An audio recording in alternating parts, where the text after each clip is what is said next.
President has said, must be here legally, not illegally. Those who are illegal, we've got to be able to deport them. So here we can't even say in the side whether people are illegal. We can't assume that everybody who's here is illegal. That's why Home Affairs is here. But people who are here, the report that we get is that they are requesting to be assisted to be repatriated back to Malawi.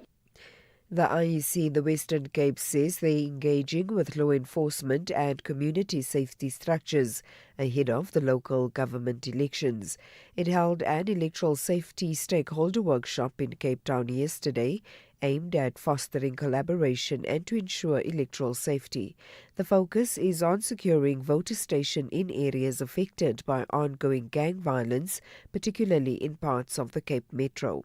Western Cape Provincial Electoral Officer Michael Hendrickse says IEC officials are already active in communities.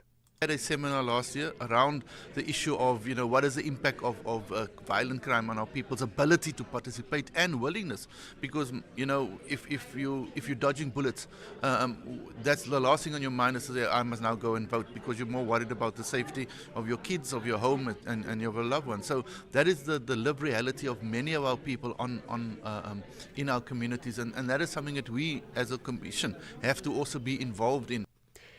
Academics and road safety experts are calling for immediate behavioural changes from South African motorists to halt preventable road deaths. Speaking at a Johannesburg roundtable hosted by the Academy of Science of South Africa and the South African Academy of Engineering, experts highlighted reckless habits remain the leading cause of traffic fatalities. Founder of the Road Ethics Project, Dr. Lee Randall, says greater attention must be given to what experts refer to as the 5 fatal behaviours that are responsible for thousands of deaths globally. So we need to really sharpen up. The fatal 5 that we often talk about are speed, impaired driving through drinking, through drugs, or through distraction, for instance, using a cell phone while driving, seatbelt non-use, child restraint non-use, and motorcycle helmet non-use. Now, those fatal 5 kill more people globally than almost any other kind of behavior. So if South Africans would just wake up to those fatal 5 and that we have control over them. And finally, oil prices have fallen further after the US President Donald Trump cancelled plans to strike Iran last night, reducing fears of a re-escalation of hostilities following tit-for-tat attacks between the two countries earlier this week.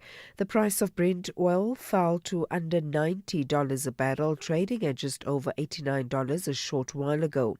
Trump, who had threatened to hit Iran very hard, called off the planned strike, saying discussions with Iran had progressed.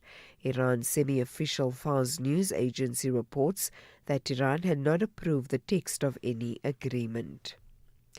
Recapping the top story, disappointment swept through viewing venues across the country as Bafana Bafana suffered a defeat to Mexico in the opening FIFA World Cup encounter. For SAFM News, I am Anne Musa. It's a very good morning to you. In your SFM Sports headline, we have soccer news. Bafana Bafana may be beaten in the opener, but Coach Bruges' men still have 2 shots at history. And we also bring you athletics with the 4-time Comrades champion, Gerda, saying it breaks her heart to see athletes tarnish the sport through doping. All the details at around 6:30. SAFM, guiding you through the rush hour traffic. Good morning. Some roadworks popping up on Joburg's N3 north at Linksfield. If you're heading up through Kaluli, it's either the N3 or the N12R24 routes on that flyover ramp onto the N3. There is a bit of traffic trouble there at this stage. We'll keep an eye on that. Hopefully those works are out quickly this morning, because it is already getting quite heavy. Durban through Pietermaritzburg checks fine. If you're on the Durban-bound run coming out of Pietermaritzburg, still dealing with a breakdown between Hammersdale and Cliffdale. Left lane is currently closed at that particular scene. Also a breakdown after the ramp jam from the airport. So if you're driving in from King Shark towards Durban, between the airport and Sibaya, left lane is closed there.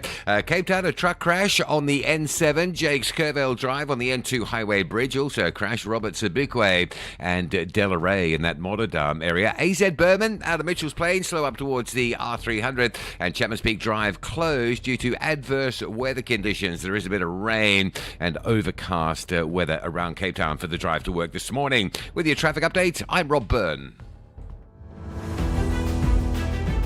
The National Briefing on SAfm. Clarity, context, and conversation. This is where the day begins with Kathy Mutlatlana on the National Briefing.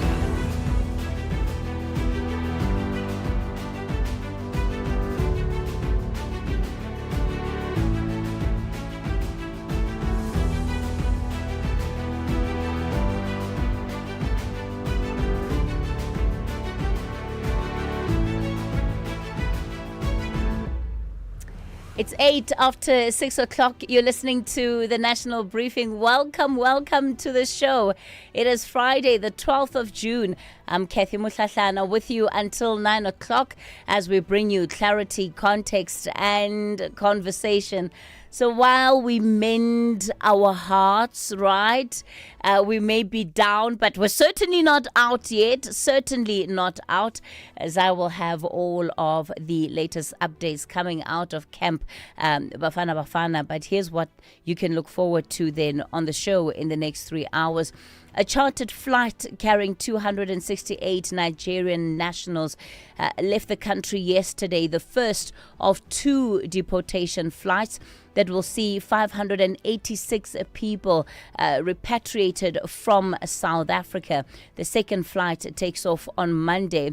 Government says it's enforcing the law, but critics are mindful of the fact that this enforcement is taking place just 18 days before a June 30 deadline that has been set by anti-immigrant groups.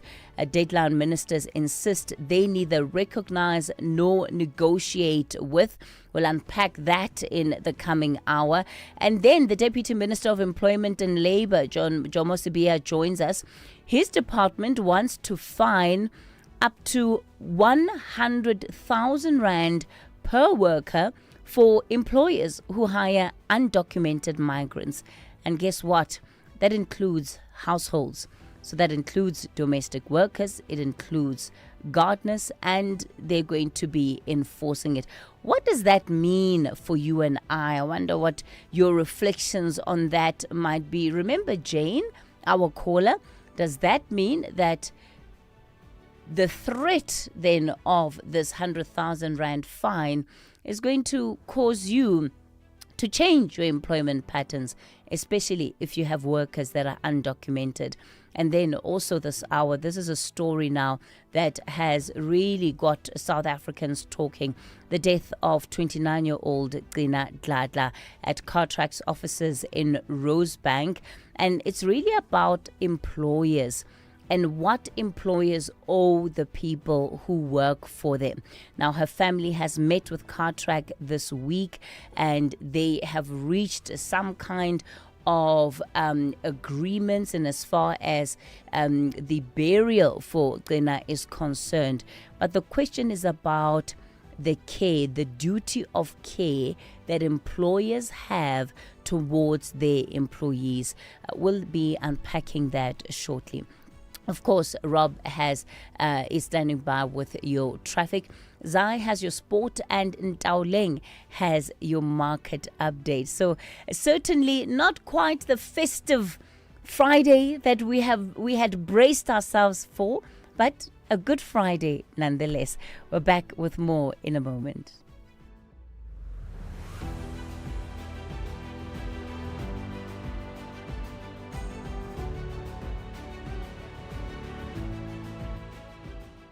Kathy Mutlatlana on the National Briefing.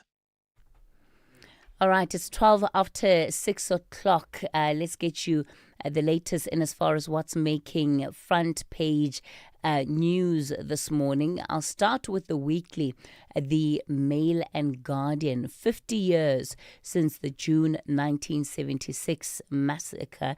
And this is really the front page of the Mail and Guardian this morning is paying tribute to the 76 protests. And you've got there the front page of The World. This was the newspaper at the time, exactly to the day, June 16. 4 dead, 11 hurt as kids riot. And it's quite something to actually see, the imprint of that front page of The World at the time. Can you believe it says 5 cents? That's how much that newspaper was going for. 5 cents. That was in 1976. What can 5 cents get you today? Incredible what happens, right, in 50 years. And that edition was extra late. And undoubtedly it would be because of just the updates that they needed to try and put into it. So today then the Mail and Guardian paying tribute to the generation of 76. Hector Peterson dies every day, it says. Youth are not the future but the present, and what my uncle's Dom Pass could not tell me. That's what you can expect in the Mail and Guardian for today. Some of the other key stories that they're covering includes ANC factions clash over the Joburg mayoral job. The front page of the Citizen, investors lose a fortune, and that's 1.2 billion rand worth of funds that's missing. And the answers those who dumped the money in an investment scheme get are vague. First, they heard their money was being used in a cryptocurrency mining venture. Now it's allegedly tied up in a local plastic to diesel manufacturing plant. So it's an expose that the Citizen is running. Also on the front page are pictures of the protesters that gathered outside Cartrack yesterday. The placards by the ANC Youth League read "Enemy of the Youth," and they picketed outside the Cartrack offices of Rosebank following the death of Glena Dladla, who died in a toilet cubicle at the office. She was allegedly forced to return to work from sick leave. And I think that, this tragedy really provides an opportunity for us to have an honest conversation about wellness and not being well in the workplace. Employers have become increasingly skeptical. And often when somebody says that they're not well, I find that it's treated first with skepticism than it is with an interest to actually say, "Oh, I'm sorry to hear that. What's wrong? How can we help you? How can we support you?" And it's perhaps part of that attitude that needs to change. What's your experience with your own employers? Yes, there will be people, who want to take sick leave every week and abuse the system and want to take advantage. But by and large, it doesn't speak for the majority of workers. And yet, there is still that level of skepticism that people are afraid to even be sick for 2 days. They rather just keep on pushing and get to work. And I don't want to lose my job. That's the environment that some workplaces have created. And like I said, I'd really want to know, how were you treated when you say you are not well at work? How is that received? The front page of the Sowetan, vaccinate your kids or get sued. That is the warning coming from the front page of the Sowetan. Parents who choose not to vaccinate their children could face civil lawsuits should their decision lead to other people being infected. And also their declining vaccination rates leave thousands vulnerable to preventable diseases such as measles, says law expert. So that's a story in relation to the declining rate of vaccinations that we have seen, in particular post-COVID-19. Is it all linked to anti-vaccine sentiment? I don't know. I think that it might be a bit more complex than that. But the problem is the reality is we're seeing a resurfacing of illnesses that we really shouldn't find because these vaccinations exist. Front page of the Business Day, the IDC eyes a South 32 stake to save Mozal, advises to assess merits of buying smelter near Maputo and restarting those operations. And that's the IDC that's weighing options to buy South 32's majority stake in Mozambique-based Mozal Aluminium and revive the smelter. It was placed in care and maintenance in March after it failed to strike a tariff relief deal with Eskom. And this is an exclusive story there by the Business Day, which is revealing that the IDC is engaging the services of transaction advisors to do a due diligence on a possible deal. And then the front page there of the Star, ANC silent on Joburg shake-up. The mayoral candidate interviews have not begun, and there does seem to be a shake-up in Johannesburg. Who is the ANC going to be fielding for its mayoral candidate? The Greater Joburg region refusing to comment that the deputy mayor Loyiso Masuku has been identified as the preferred mayoral candidate. This is for the region, while incumbent mayor Dada Morero was allegedly left out of the list completely. This is the list submitted to Luthuli House for consideration. And remember, people will also ask to suggest names of who they think could be a good Joburg mayor. But the reality is that business has seemingly lost all confidence in Dada Morero. So no surprise that it seems Mayor Loyiso Masuku, or Deputy Mayor Loyiso Masuku, is a front runner there. So that's what you can expect on the country's front pages. You are listening to the National Briefing with Kathy Mutlatlana. 19 after 6 o'clock. Let's take a look at your weather for this morning. We've got one warning, a yellow level 1, damaging wind resulting in localized damage to informal and formal settlements, falling trees, as well as power and communication interruptions is expected in places over the northeastern parts of the Eastern Cape. Advisories for this morning: very cold, wet and windy conditions are expected over the southern parts of the Namakwa district in the Northern Cape, as well as the Witzenberg municipality in the Western Cape. This is on Friday, which is today. In Pretoria, the weather's fine, low of 7, high of 22. The expected UVB sunburn index is high. Johannesburg, fine, a low of 6, a high of 21. Vereeniging, fine, 9 and 23. Mbombela, fine, 9 and 24. Polokwane, morning fog patches, otherwise fine, 6 and 23. Mahikeng, fine, 6 and 25. Vryburg, fine, 5 and 25. Mpumalanga, partly cloudy, 4 and 20. In Kimberley, partly cloudy, 5 and 21. Appington, partly cloudy, 2 and 20. Cape Town, cloudy to partly cloudy with showers and rain for the morning. Wind moderate to fresh westerly to northwesterly at 13 and 26. The expected UVB sunburn index is moderate. Georgia, cloudy to partly cloudy with a chance of rain in the morning. Wind moderate to fresh westerly to southwesterly, 11 and 17. Gqeberha, fine early morning, otherwise cloudy with isolated showers and rain, becoming partly cloudy in the afternoon. Wind light northwesterly early morning, otherwise fresh to strong southwesterly, 11 and 19. In East London, fine, becoming partly cloudy in the afternoon. Wind light northwesterly early morning, otherwise fresh to strong southwesterly, low of 12, a high of 22.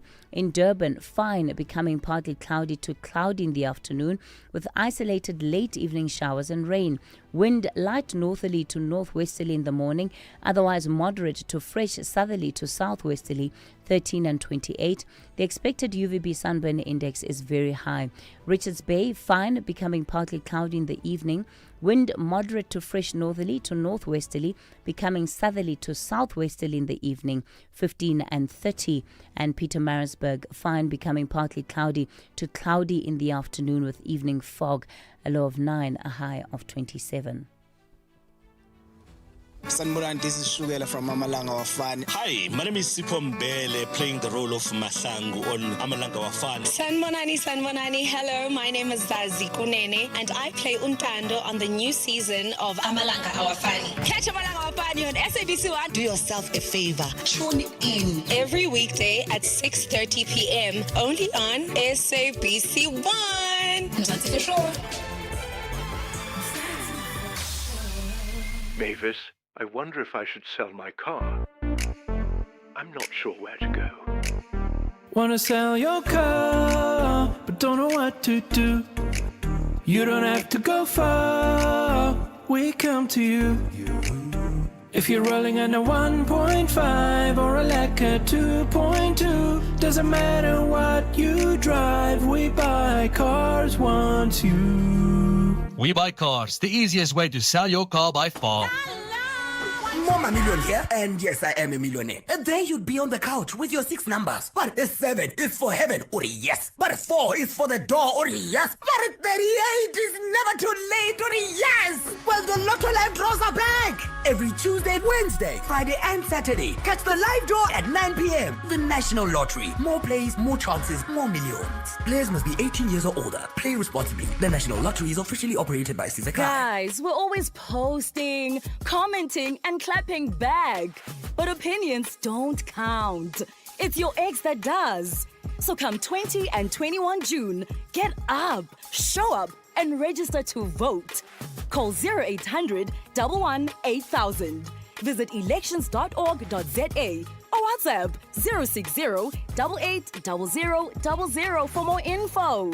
This message is brought to you by the IEC. The Global Briefing on SAfm. It's 6:24. Let's get straight into it. And I must say, this is certainly a move many would not have seen coming a month ago. China has joined high-level economic talks hosted by French President Emmanuel Macron ahead of next week's G7 summit, a summit that China is not a part of. Dr. Joan Swart, Research and Military Science at the University of Stellenbosch, joins us. Dr. Swart, good morning to you. So this G7 summit is often one that China would not necessarily be part of. So what do we make of this coming together of the Chinese and the French? Yeah, you look, Kathy, good morning to you, and it's great to be here. For me, it wasn't unexpected to hear it or surprising, but it is a positive signal. Macron is actually convening this meeting, and he invited China, and I think he met with Xi about a month ago, and he has always thought that Europe should be able to engage Washington, Beijing, Moscow, even New Delhi and others according to European interest rather than exclusively through the EU bloc logic. So therefore, I don't think it's very unexpected, but it is a good signal. As we all know, there are at the moment ongoing tensions between China and the United States, China and parts of Europe. So not all of Europe agrees with this move. And then there are, of course, wider debates about the global economic order and where it's moving to in the future. But there's a common lesson in this, and I wish they would also extend this through to Russia, but their experience with Russia has shown them that dependence on a single partner can create strategic vulnerabilities. And it's a lesson for us in there as well. So countries do not have the luxury of choosing between economics or geopolitics. You've got to try and straddle both. So we should continue diversifying our partnerships while avoiding excessive dependence on any single partner or any single bloc.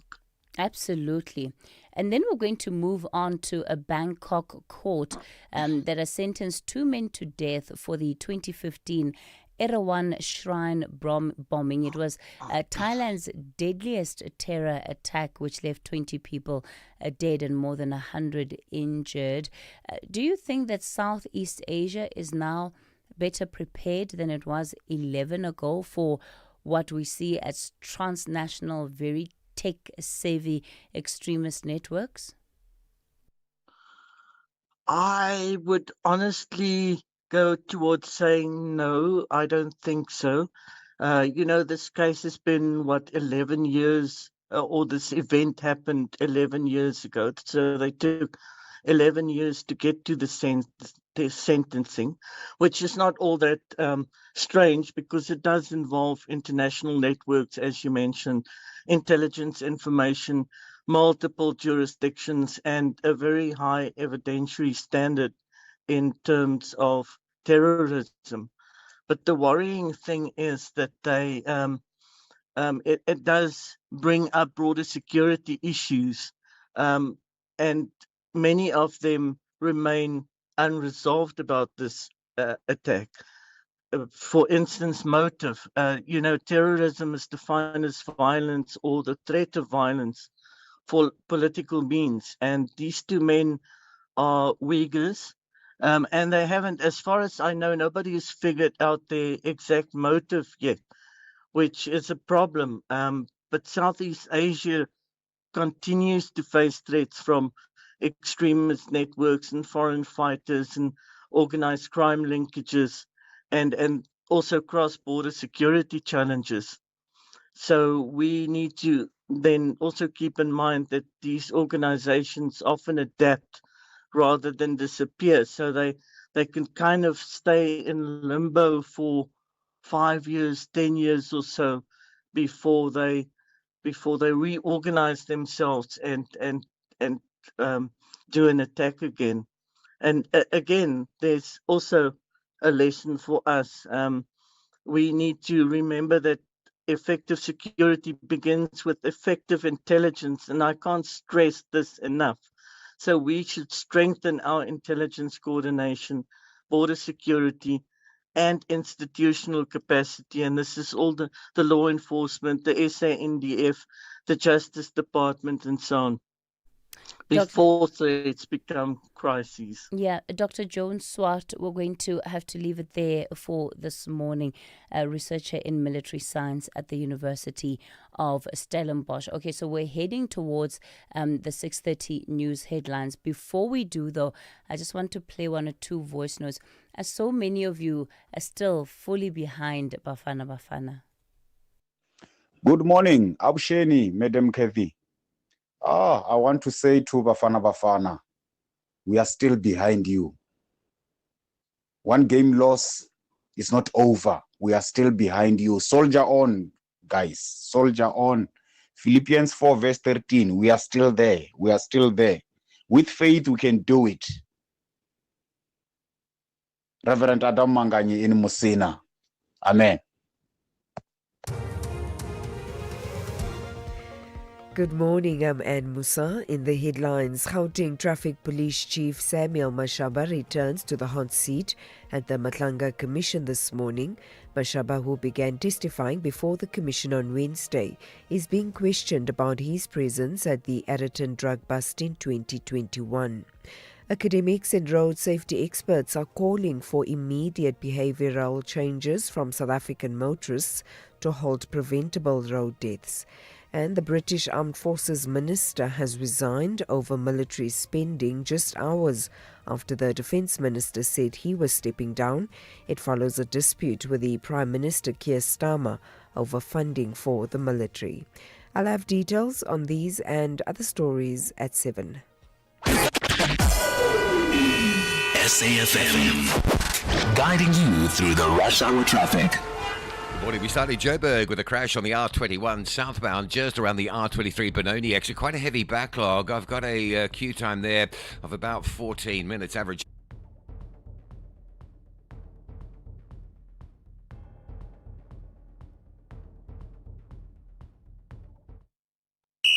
This is SAfm Sport with Zai Khan. All right, we apologize for that. We seem to just have lost Rob on the line. We will try and get a full traffic update again, of course, before we get to 7 o'clock. Oh, Zycon, Mexico finally had their revenge on us 16 years on. Well, 1 game down, Kathy, 2 to go. And I feel like Bafana, we've been here before. You know, we fall down 10, we get up 11. Yes. Who said that? Yes. The great Madiba. Uh-huh. We will channel that spirit. There we go, right? That's how it went down yesterday. Yeah, don't forget, next month is International Mandela Day. So it's a good time to be invoking his words, bring ourselves into remembrance of the great, that we were made for the international stage. Oh, I can feel the Madiba magic go through my green and gold blood. Yes, the World Cup dream isn't over yet, let me tell you. Even though we went off to a disappointing start, 2-0 was our defeat to the co-host Mexico. South Africa's task was a bit difficult, but you know what? We were even tougher though. After our midfielder, Sepelo Sitole, he was sent off before halftime. And substitute Temba Zwane, he saw red as well late in the match. So Bafana finishing with 9 men last night. Despite the setback, Coach Hugo Bruges remains strong and looking forward to their next fixture, which will be against the Czech Republic and then South Korea still to come. I don't think it's a dropping standards of my player. It's just the fact that this level is much higher than whatever level. You're playing World Cup, you play against a good team. But I also have to tell you that we played a good game. I saw a desperate Mexico some moments in the game. They didn't know what to do with the ball. The organization was perfect defensively. At the other side, offensively, I think we have to improve. There were some opportunities that with the last pass or the running of our players was not the right one. Go to more action that happened this morning, and it's one of Bafana's opponents, South Korea. They rallied from behind to secure a 2-1 win over the Czech Republic in their World Cup opener this morning. It took place at the Estadio Akron, with Mexico securing that 2-0 win over South Africa in the opening game. Both sides knew only a big win would send them top of the table after the first round of the matches. Let's head to some more news. This time we'll look at the story of the Democratic Republic of Congo. They're hoping to deliver a good showing after finally being allowed entry into the United States. The squad landed in Houston following a 21-day quarantine in Europe imposed by U.S. authorities, and that was due to the Ebola outbreak back home. Now, DR Congo returned to the World Cup for the first time since 1974, had cancelled their domestic training camp and prepared in Belgium instead. The Congolese opened their Group K campaign against Portugal. That's in Houston on the 17th of June before they faced Colombia in Guadalajara and Uzbekistan in Atlanta. Elsewhere, Scotland's midfielder Scott McTominay missed training with an upset stomach and was not on the team bus as they arrived at their Boston hotel. The Napoli star, who scored in Scotland's 4-0 warm-up over Bolivia, travelled separately with a doctor as a precaution. And finally, Helder Steyn, the 4-time Comrades Marathon champion, says it breaks her heart to see athletes tarnish the sport through doping as she prepares for another shot at history at the ultimate race, the ultimate human race, which takes place this Sunday. The Hollywood Athletics Club star, widely regarded as the queen of South African ultra-distance running, will line up for the 99th edition of the Comrades Marathon Uprun, and that's from Durban to Pietermaritzburg, chasing a 4th consecutive title and a 5th overall crown. That's your sport. We'll be running back top of the hour. For more on the national briefing, I'm Zycon. The Market Brief with Ndauleng Lechela on SAFM. Darling, a happy Friday to you. So the European Central Bank, it's hiking rates for the first time since 2023, a signal of the times. Good morning, Kathy. You're absolutely right there. Now, the ECB becoming the first major global central bank to raise interest rates in response to the inflationary shock triggered by the Iran conflict, underscoring growing concern over the economic fallout from higher energy prices. The ECB lifted its benchmark rate by 25 basis points to 2.25%, warning that rising oil and gas costs could keep inflation above target for longer. Now, this matters because Europe remains highly exposed to disruptions in global energy markets, particularly gas supplies, with previous energy shocks having pushed up the cost of living and slowing economic growth. The ECB now expects inflation to average 3% this year, while cutting its growth forecasts, further highlighting the difficult trade-off between supporting growth and containing inflation. Over in company news, SpaceX is set to make market history today with the biggest initial public offering ever. The Elon Musk-led rocket and AI company priced its shares last night at around $135 each, valuing the group at roughly $1.78 trillion and raising a record $75 billion. Now, unlike a traditional IPO, SpaceX fixed its share price before its investor roadshow, making the final pricing largely a formality. Now, investor demand has been robust, with the offering reportedly several times oversubscribed and attracting strong interest from both institutional and retail investors. The listing is also expected to draw significant foreign capital into U.S. markets, underscoring continued international appetite for leading tech companies despite concerns around high valuations. Now, markets ahead of this major listing have rebounded, with stocks in the U.S. closing in the green overnight. That positivity filtering through to Asia this morning, with indices kicking the day off in positive territory. Back home, the mood similar, with bargain buying taking hold. The JSE all-share recovering amid muted oil price movements, sitting at 0.6% in the green by the close. The rand also rebounding on lower oil prices, Brent falling below $90 a barrel at around $88. With that, the rand is trading at 16.30 to the greenback, 21.86 to the pound, and 18.86 to the euro. And that's your market brief this hour. Catch you back just after 7:30 with more market moving news. Africa in Focus with Advocate Sipho Mantula on SAfm. You're still listening to the National Briefing at 6:40. Refreshing morning to you, Advocate Mantula.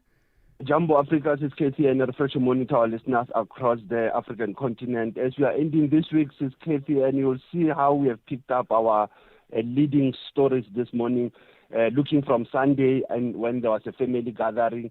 And what has been happening in OR Tambo? OR Tambo has been busy this week. And it's certainly something that we're going to be hearing more from the Home Affairs Department and the Labour Department in the second hour of the show at 7 o'clock. But this repatriation then of Nigerians that is underway is not solely about repatriations. It's also coming with a ban on these nationals. Absolutely, and this is according to our Immigration Act that we have been barred not to come in for the coming 5 years. And they know, the issue of documentation. Embassies are in the host countries to can facilitate such. And that is why yesterday, as you saw, that in the midnight, actually, when people were being repatriated, 268 were found to have been not compliant. Their visas have expired.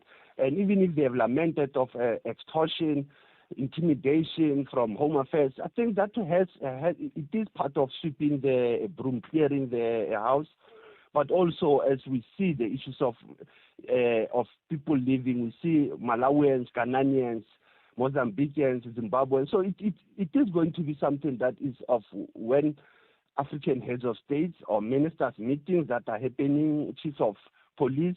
How do we deal with the issue of documentation that can ease the free movement of people, and how to relieve the stress on the system? Because the issue against this case is the system in terms of documentation and also of regularizing people who want to become permanent citizens. So this is a challenge that probably, let's wait and see the AU summit in Cairo. I'm looking forward for that summit, Kate. I don't know what is telling in my eyes and even in my mind to say what will come from Cairo summit on dealing with the push and pull factors of the migration.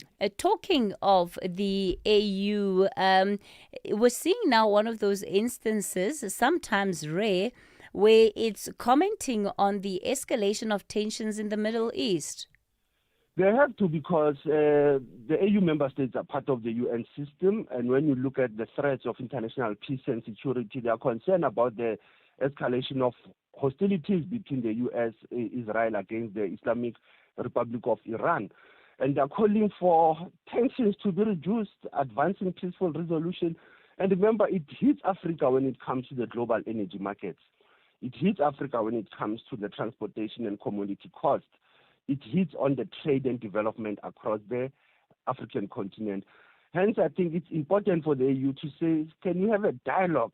Can we have diplomacy 101 at an international level? I think it is a good move, Casey, for me, because all international bodies, they've been reminding the UN Security Council to rein in all the warmongers, to say, but the war is affecting economic trade. I certainly love what's happening in Haiti, Port-au-Prince, and it's, of course, as an offshoot of the World Cup, young school children hosting their own World Cup, calling for peace. Sports diplomacy in motion, yes, it's case. We know Haiti is playing tomorrow with Scotland on Group C, but it is important to look at the young people who their 48 schools chosen to represent 48 countries have their own tournament. And as you have said, calling for peace. Haiti is a gangster paradise. They've been gangsters there ravaging their country. There have been challenges. And there are also politics about Haiti's jersey, by the way. I don't know whether you have seen FIFA banning one of their logos to say that logo reminds Haiti's fight against the French colonialism.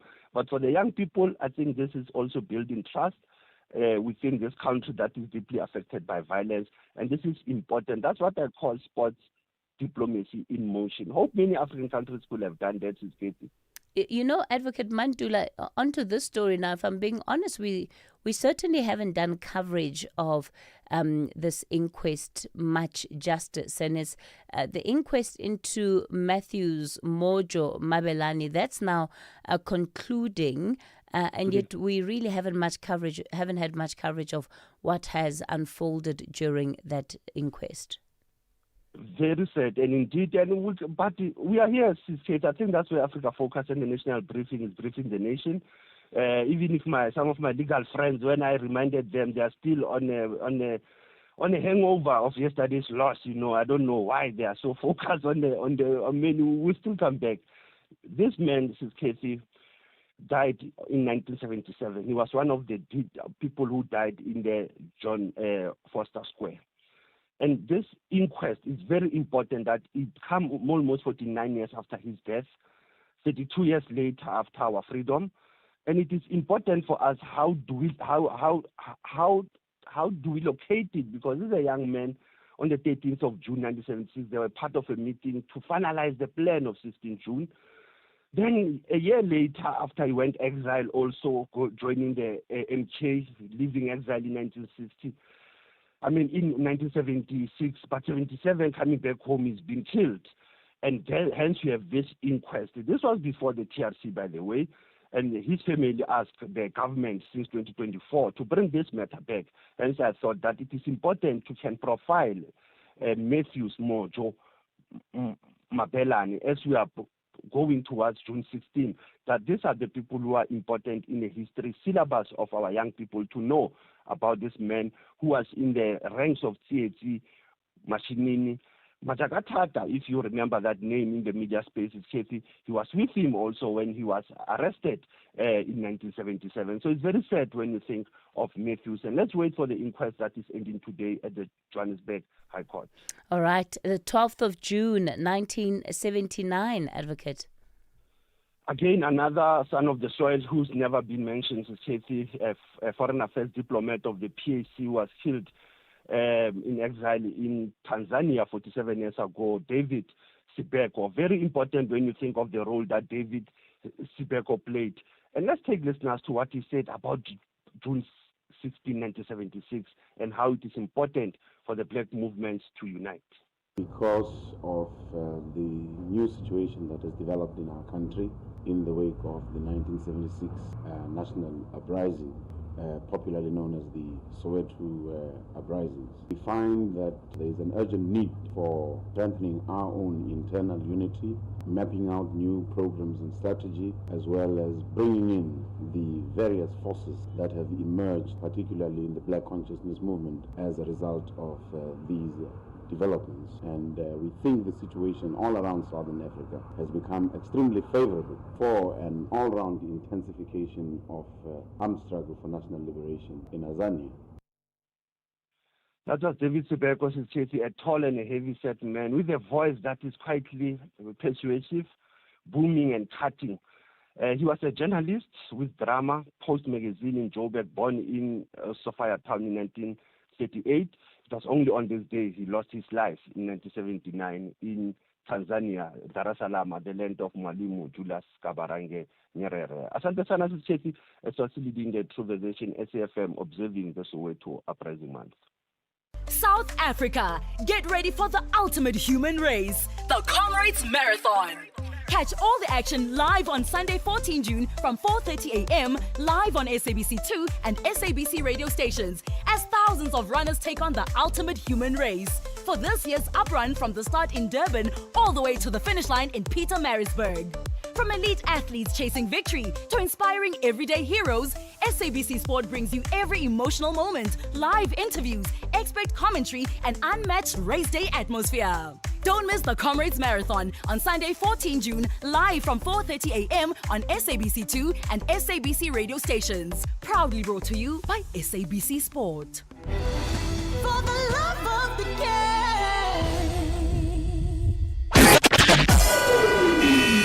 SAFM, guiding you through the rush hour traffic. Morning, crash on the R21 approaching the airport this morning. If you're driving into OR Tambo International from Pretoria, the crash is between the R25 Bupsfontein exit and the R23 Benoni exit, and the traffic is quite heavily backed up. N3 going north has a breakdown at Van Buren, as well as the roadworks at Helden, so coming up past Cement Factory heavy, and the N17 Boksburg through Wadeville slow this morning. Changeable roadworks on the N17 this morning. They're popping up before Osborne Road, so quite a heavy pushback beyond the Rondebolt Road exit. Lots going on in Durban. A crash on the M4 between Mhlanga Rocks Drive and Sabaya. Southbound is heavy, northbound impacted. A big truck crash on the M4 south at the Jacobs area before you get to the Basel February exit. So quite a backlog there as well if you're heading out of Durban on that M4 going southbound. A breakdown before Spaghetti Junction, as we warn, that's heavy coming up from the M7 past that breakdown, then into the roadworks at Westwood Mall, and a stationary truck stuck between Hammersdale and Cliffdale. Quite a heavy queue into that single lane section on your way to Durban. Cape Town, it's wet this morning, so give yourself extra time to get through safely. Highways getting busy. Chapman's Peak Drive closed because of the weather conditions. Rob Byrne, SAFM Traffic. I'm Samela Kelpoy, an actress and a mum. Do you know what's in your cupboard? I've been trying to be intentional about the food I buy and keep in my cupboard. Unhealthy packaged foods can lead to hypertension, heart disease, and diabetes. Support front-of-package warning labels on unhealthy packaged foods, high in saturated fat, sugar, and salt. Join me. Sign the petition on healer.org. That's HEALA.org. Elvis, I wonder if I should sell my car. I'm not sure where to go. Wanna sell your car, but don't know what to do. You don't have to go far, we come to you. If you're rolling on a 1.5 or a Lacquer 2.2, doesn't matter what you drive, we buy cars once you. We Buy Cars, the easiest way to sell your car by far. Kathy Mutlatlana is streaming live now on Facebook, YouTube, and X at SAfm Radio. You're still listening to the National Briefing at 6:41. Let's go to this story that has forced South Africans to confront an uncomfortable question. What does an employer owe a worker, an employee who says, I am not well? This week, we saw headlines of Gina Dladla, who was 29 years old. She worked at Cartrack's offices in Rosebank, and on Saturday, she died at her workplace in the bathroom. And her family says this was after she repeatedly told her manager that she was unwell. Now, both the company and the family have met. Cartrack has offered to cover the funeral costs and pledged full cooperation with police and labor authorities as they conduct the investigation into this matter. A criminal complaint has now also been lodged with the SAPS. Dr. Tumi Mashego is a clinical psychologist, joins me now on this issue this morning. Tumi, I was talking earlier about the level of skepticism that one is often met with as employees when people talk about not being well. What is the care, the responsibility or the duty of care that employers owe employees? Good morning. Organizations need to do better. And really what's happening, as in this instance, is indicative of the moral decay, in our society that's infiltrating the organizations, right? Life and integrity, humanity don't seem to matter. But it also is emphasizing the societal ills that we are dealing with, the poor labor practices that go unpunished, toxic managers and workplaces, and the unemployment rate that is so high, making people, just desperate and easily replaceable in the same breath. But definitely there's a responsibility for the organizations and the employer to ensure that the culture in the organization is befitting, for people to actually come and be productive. But unfortunately, the focus is usually on the profit margins rather than the employee themselves. To me, companies also love the language of wellness, right? They'll say, download this app, call this number, and then they'll have wellness days. But how do we move between wellness as a tick box exercise and, like a branding exercise versus it being something that an organization practices?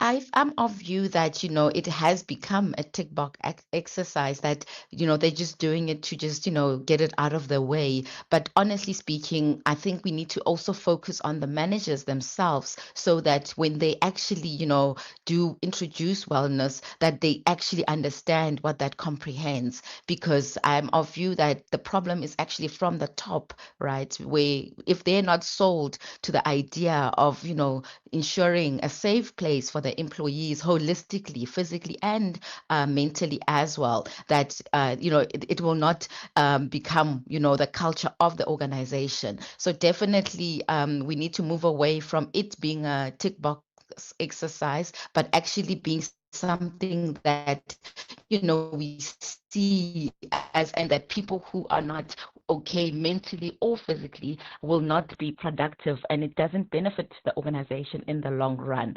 So I'm of view that the problem is actually with the leadership, where they're not really doing what it is necessary to ensure a safe space for the employees. We're going to stay then with the same theme, but move on to the story. Dr. Alulu Tomazwi was 25, a medical intern in the pediatrics department at Prince Mshini Memorial Hospital in Umlazi. He suffered from diabetes and in May last year died a week after allegedly being made to work, reporting that he was unwell. and he had collapsed on his way to work actually the day before. Now, the health minister at the time had issued a request to the health ombudsman for this matter to be investigated. To give us an update on where we are with that investigation, Health Minister Aaron Motsoaledi joins us on the line. So, Minister, in January we were told that the investigation was concluded. When are we going to know the outcome? Yeah, it wasn't concluded really, because what they may have concluded is to take statements. But you are aware, Casey. Anyway, let me start here. Good morning. Good morning to the listeners.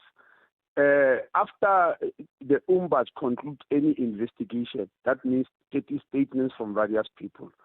Those who are implicated are sent the statements so that they must give their inputs. That was the last time I checked, but I can assure you, Casey, I heard yesterday people already asking about it because they believe it has just been buried. It hasn't been. It's still very, very much active. The Ombuds is very busy with it. In a very short time, a few weeks' time, the report will come out publicly. And remember, it was not only one. It then emerged that there are about 5 or so other junior doctors all over KZN who died in a way that it could not be explained. And the Ombuds was also investigating those. The reports will all come at the same time. We had a manager who was suspended after Mazwi's death. What has happened to that disciplinary process? And as things stand, has there been anyone held accountable here? As I am saying, everything rests on the findings of the health Ombuds. I don't think it will be appropriate to take any action before any findings, because everything was just allegations that so and so did this, so and so did that. So we said the Ombuds must dig very deep. Remember, Casey, the allegations was also that interns are not handled in a way they should in KZN. So it was not only these cases that really ended in tragedy, but it was also a general allegation that the manner in which interns are trained and all that. So all those things, the Ombuds is busy with them. And very soon, he will be giving a holistic report for all of them. I want to tap into what Dumi was also touching on, Minister, just before we came to you. And it's about the increasing toxicity that we see in workplaces, and more, of course, younger people are exposed to the worst of it because they're just starting out. So they have very little leverage experience on the table. How do you ensure that junior doctors are trained within the prescribed hours, right? 40 hours a week, capped overtime so that they're able to rest. How do you ensure that that practically happens within the health system that, of course, is also facing its own challenges? And these doctors, of course, want to make a name for themselves, and they don't want to be labeled as the ones that, that are lazy or whatever the case might be.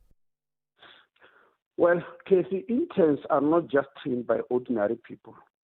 They are trained by very highly trained specialists who themselves were interns before, were medical officers before, were registers, meaning specialists in training, were specialists and became professors.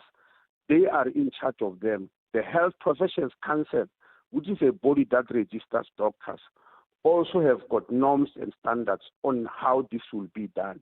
If anybody has breached any of those rules, that is what we ask the health Ombuds to sit and find out if there is somewhere in the system where there are gaps within that system. And if you remember, when I chose the health Ombuds to investigate, I said he himself was an intern at some stage. He then became a medical officer. He then became a medical register. He became a consultant. Then he became a professor, and now he's a health Ombuds. He has gone through all the steps, so he understands them, not by reading any books, but by living them and going through them. And he's the right person to find if anything has gone wrong. All right. So we then look forward to the findings of that report and to see what the accountability steps and the consequence management is going to be in relation to those officials that may be implicated in this instance. It's time for your latest 7 o'clock news update, and Musa is standing by. And good morning. Outsurance is in the business of saving you money on your car insurance premium. If they can't, ask for 500 Rand. SMS out to 30754. That's out to 30754.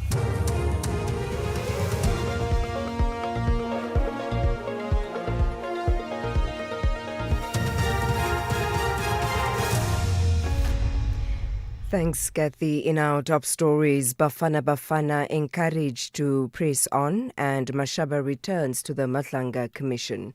Good morning. Government has encouraged Bafana and its coaching and support staff to remain focused and confident as they prepare for their remaining matches in the FIFA World Cup tournament, despite the team's disappointing loss to co-hosts Mexico in their opening group match last night. Deputy Government spokesperson William Baloy says South Africa remains proud of Bafana and believes in their ability to bounce back stronger. The government of South Africa commends Bafana for their spirited performance in their opening match against Mexico in the FIFA World Cup.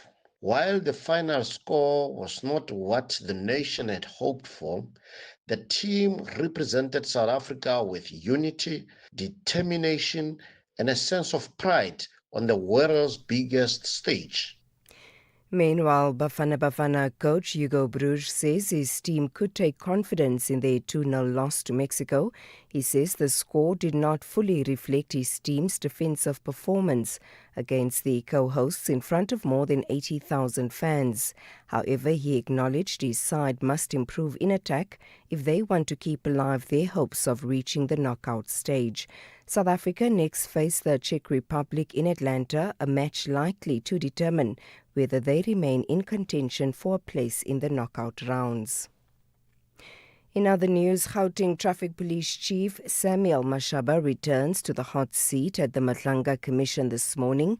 Mashaba, who began testifying before the Commission on Wednesday, is being questioned about his presence at the Ayrton drug bust in 2021. He testified he received information about the alleged drug consignment from his alleged informer, Tumelo Nku. However, evidence before the Commission suggests Nku and Mashaba's relationship extended beyond informer-handler management.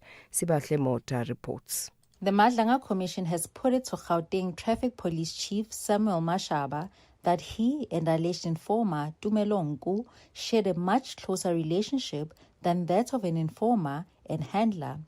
Evidence before the Commission has shown that Nku provided Mashaba with information about the alleged theft of a substantial amount of money from a passenger's luggage at OR Tambo International Airport. Mashaba testified that he went to the airport in an attempt to recover the stolen property.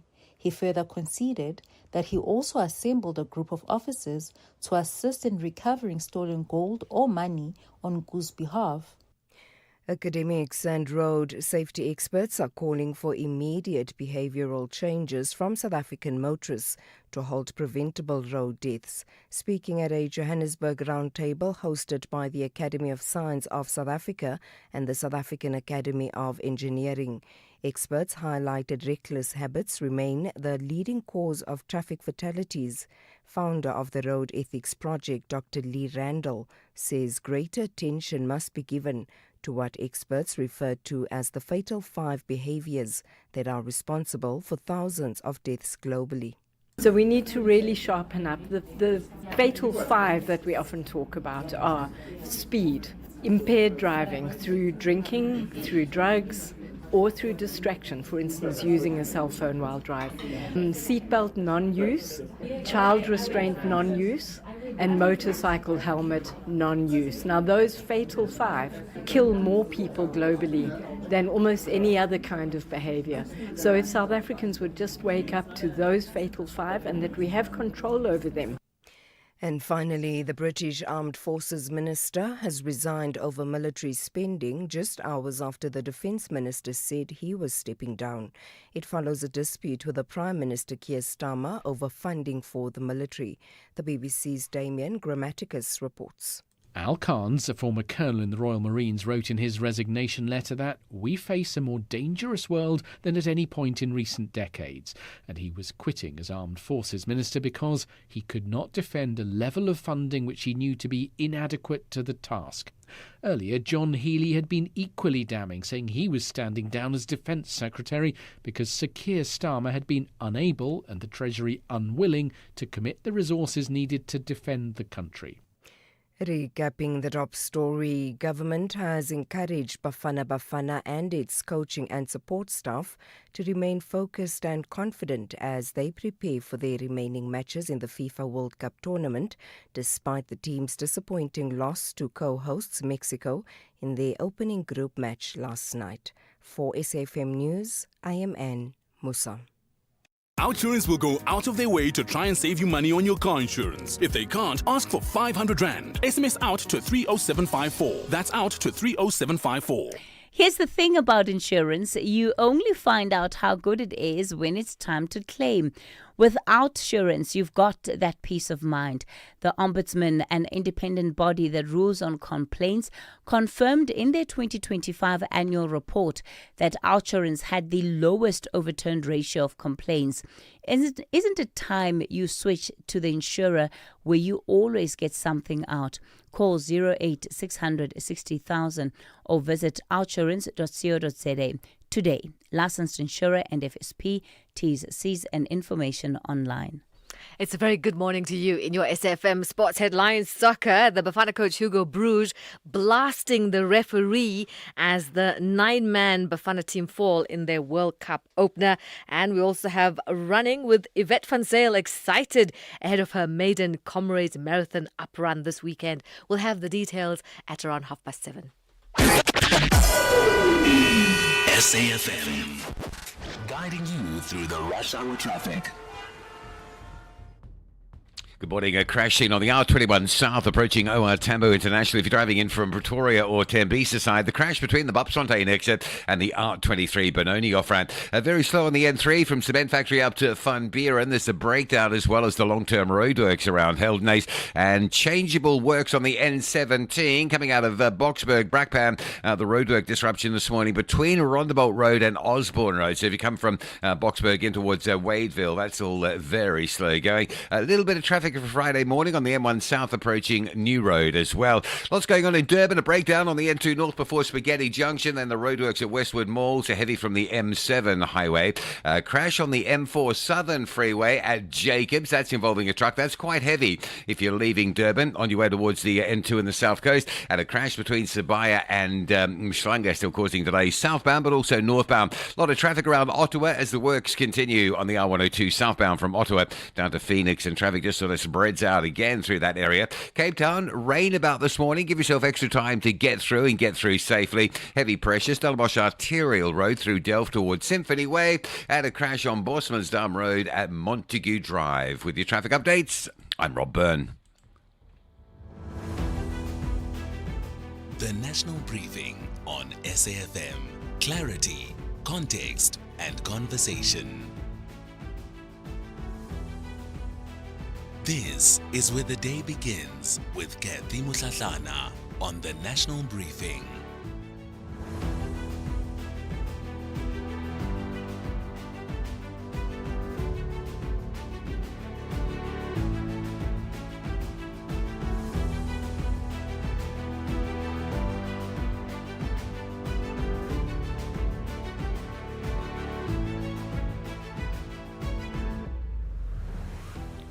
Ten after 7 o'clock, you're listening to the National Briefing as we bring you clarity, context and conversation.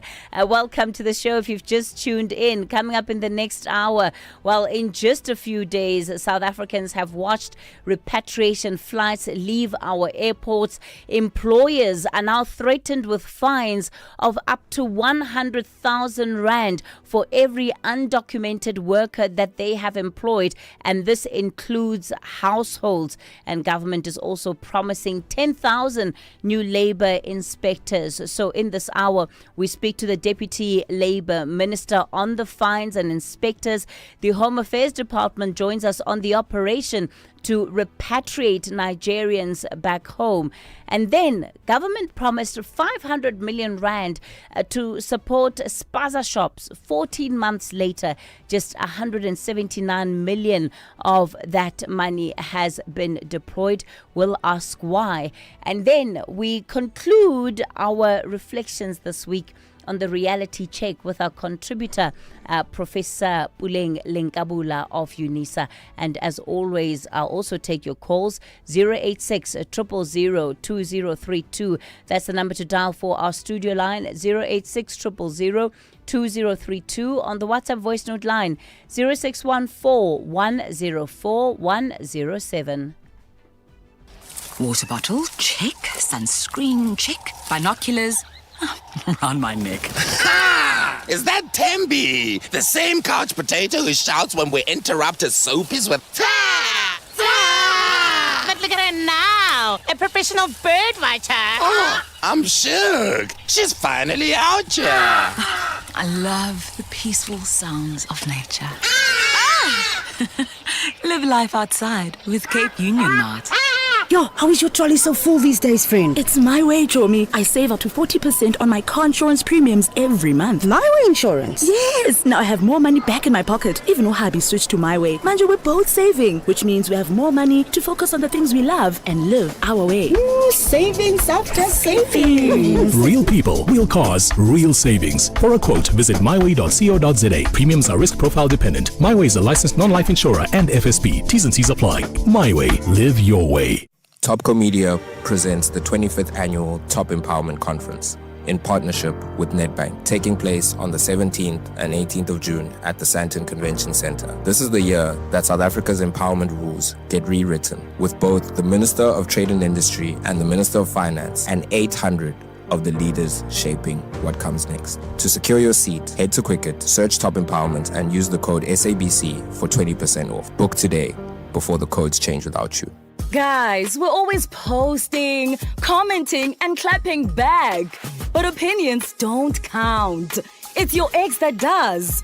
So come 20 and 21 June, get up, show up, and register to vote. Call 0800 11 8000. Visit elections.org.za or WhatsApp 060 8800 00 for more info. This message is brought to you by the IEC. Kathy Mutlatlana is streaming live now on Facebook, YouTube, and X at SAfm Radio. You're listening to the National Briefing. Let's get into our big story of the morning. On the line, let me welcome him, the Deputy Minister of Labour, that is Jomo Sibiya, joining us on the different developments that we have seen this week as government tries to regain control of the undocumented migrant problem that the country is dealing with. Mr. Sibiya, good morning to you. Thanks for your time. So the issue of the fines, of course, was much welcomed after the president spoke about it over the weekend. You've gone on to expand what this would entail, and it includes households. 100,000 rand fine for a family that has employed an undocumented domestic worker, gardener, whatever capacity that employee might hold. Is that proportionate, Minister? And does that set a realistic sense of what this process might entail? Many families hardly have 100,000 rand just to get by. Good morning to you, Kathy, and the listeners of SAFM. Thank you for the opportunity. Kathy, crime is just a crime. Breaking the law is just breaking the law. It doesn't matter who you are. If you break the law, you are breaking the law. And it's not like you don't have a choice here. We are not saying you are doing something that is beyond your control. We have control on who you employ and whether you want to respect the laws of the republic or you choose not to. Anybody who wants who chooses not to respect or to comply with the laws of the Republic, that person is committing a crime. So if you employ an illegal foreign immigrant, whether you employ that person at a shop floor, at a factory, or you employ that person at your household, you remain an employer. Once you are an employer, then it means you must abide by and comply with the laws of the Republic, the labor laws, and many other laws of the Republic. So once you don't comply, then you are breaking the law. And the law is just the same. You are committing a crime. If you are a murderer, it doesn't matter who you are a murderer, and you'll be sentenced according to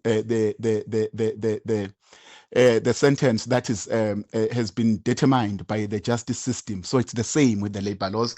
If you are, whether it's a domestic worker, whether it's somebody in a factory, it's the same. When could these fines realistically take effect, Minister? Kathy, we are busy currently. In fact, on our part as the department, we have done our part where we have dealt with the amendments and the reforms on our Employment Services Amendment Bill, but also our National Immigration Policy, which we are changing.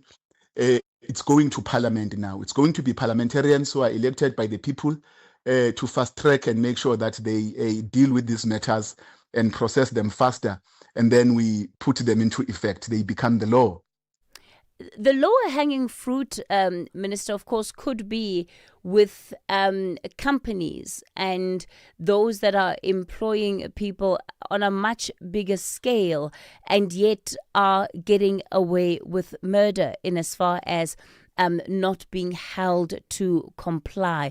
So you currently have 2,300 inspectors. Yes, you are now on a quest to find 10,000 more, but in the interim, what are we going to see that actually should and can give South Africans confidence? Kitty, you are correct. At a larger scale, it's the companies, the employers, the big employers who are really hell-bent in continuing to employ illegal foreign immigrants because they want to get away with murder. They don't want to pay UIF. They don't want to pay compensation fund to contribute on compensation fund. They don't want to pay at a minimum wage level. It's all about super exploitation. It's all about seeking people that they are going to treat like animals. They must work long hours. They don't get leaves. They don't get to be paid overtimes. They work 7 days a week. So those bigger employers, we agree with you. That's our target in the main. That's why we go out there every day. Like right now, Kathy, I'm in Gauteng. I'm here to do an operation just now in the morning. I'm just about to leave because we have enhanced and intensified our work to deal and nip this in the bud, but try to make sure that there is a deterrence. They see us out there and we hit them hard, those whom we know they are employing the illegal foreign immigrants at a larger scale. The 2,300 inspectors that we're having currently, they are really not what we desire. We need more. That's why we appreciated when the president pronounced during SONA that we are going to be getting 10,000 inspectors. But they are doing their work. The inspectors wake up every day, do their work. We've got more than 2 million companies. We're unable to reach every company. We're unable to go where we want to due to the manpower that we have. But Yes, Kate. One of the things, Minister, that's very difficult to ignore, right, is the timing of all of this, really, collectively. The president's address, all of the statements that are coming from Home Affairs, from Labour, the collaboration, and as far as the inspections are concerned, one gets a sense that government now also wants to be seen to be on the ground, conducting inspections, doing, by the way, what protesters, whether we're moving from Dudula to March and March, have been doing for months on end.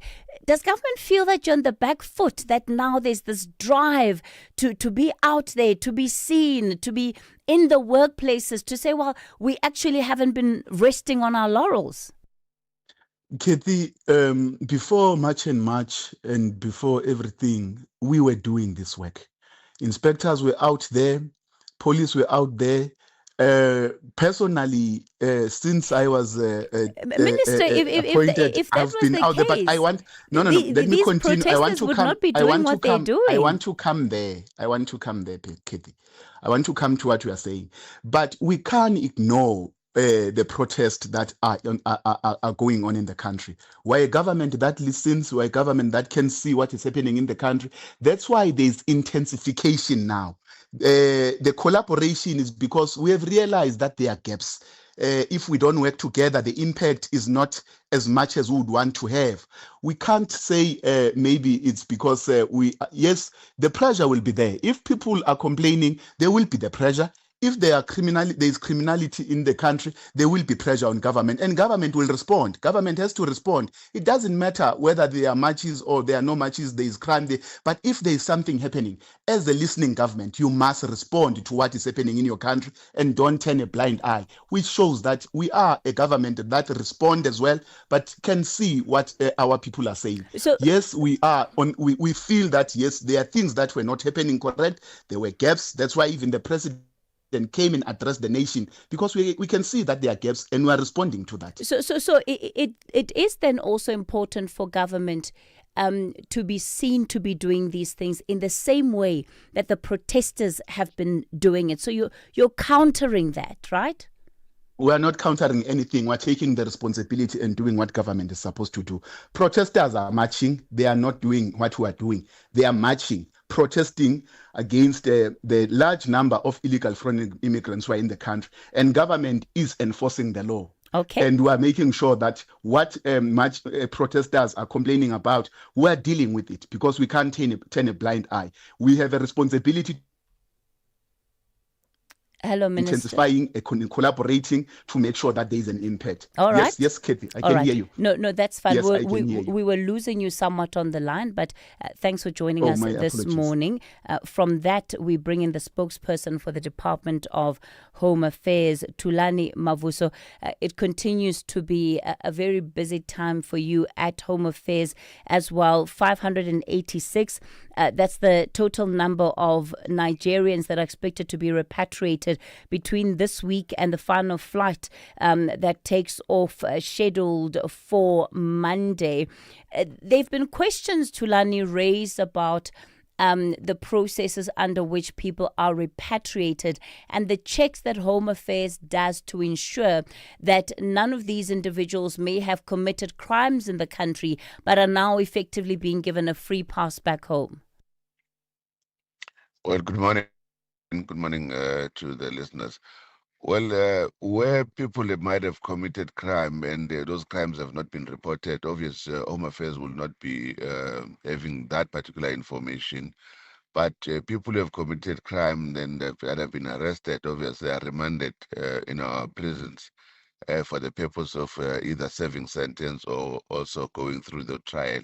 So we're not just giving people free pass, but the reality is that on a daily basis, where we arrest people that are illegal in the country for the purpose of deportation, we do so as a department. But in this instance, the embassies themselves have taken a decision that those who want to go back to their country voluntarily, they will be repatriated by their embassies. So those are the two processes. I think we need to differentiate between deportations and repatriation, because the repatriation obviously is a voluntary process, but obviously deportation is a lawful a process of expelling people from a country when they are illegal. Yeah, and it's very important that you've highlighted that distinction, because much of the processes that we've seen so far are on the voluntary side. These are people who are raising their hand to say, we know we are in the wrong, take us back home. What about those, Thulani, that are not taking advantage of the process and that are saying, well, we'll wait to be found out. We'll wait till somebody actually discovers that maybe we don't have the documents?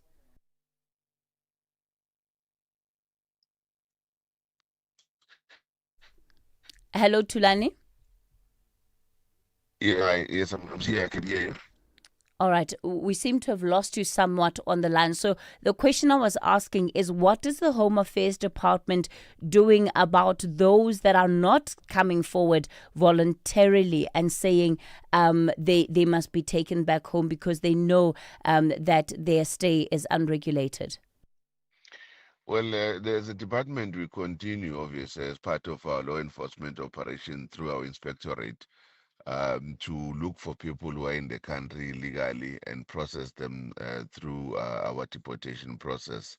Like last night, we deported the biggest number of people from Malawi. There were about 980 that we had to deport last night. It was the biggest contingent. So as we speak, that this morning we can confirm that we have deported 980 Malawians. And we continue to do so throughout the country in terms of ensuring that where people are found to be in the country illegally. But also we're calling on all nationals who are illegal in the country to ensure that when they legalize themselves, their status in the country, if they're not able to do so because they don't qualify for any visa, they need to ensure that they leave the republic on the basis that we don't allow people to be in the country illegally. And it's not just today's thing or now, because there's uprising around people who are in the country illegally. It has been a message that we have been conveying for a number of years now. We're going to leave it there. Tulani Mavuso, spokesperson for the Department of Home Affairs. Kathy Mutlatlana on the National Briefing. Well, let's move on then to this story, and it's around the money that was deployed, 500 million rand to support Spaza shops. Now, SITFA is set to ramp up its nationwide outreach campaign for more Spaza shops to become part of this fund and also to get the support that they need. Let's see. It looks like we're just struggling to get one of the officials on the line. We'll continue with the story shortly. Before we do, I'm just going to take some of the WhatsApp voice notes that you've been sending through on the stories we've covered this morning. All right. In fact, I understand that we have... Oh, no, we don't. All right. Let's do the voice notes. Good morning, Katie. For all argument's sake, I haven't heard anything from Human Rights Commission. I haven't heard anything that they are meeting Katega company.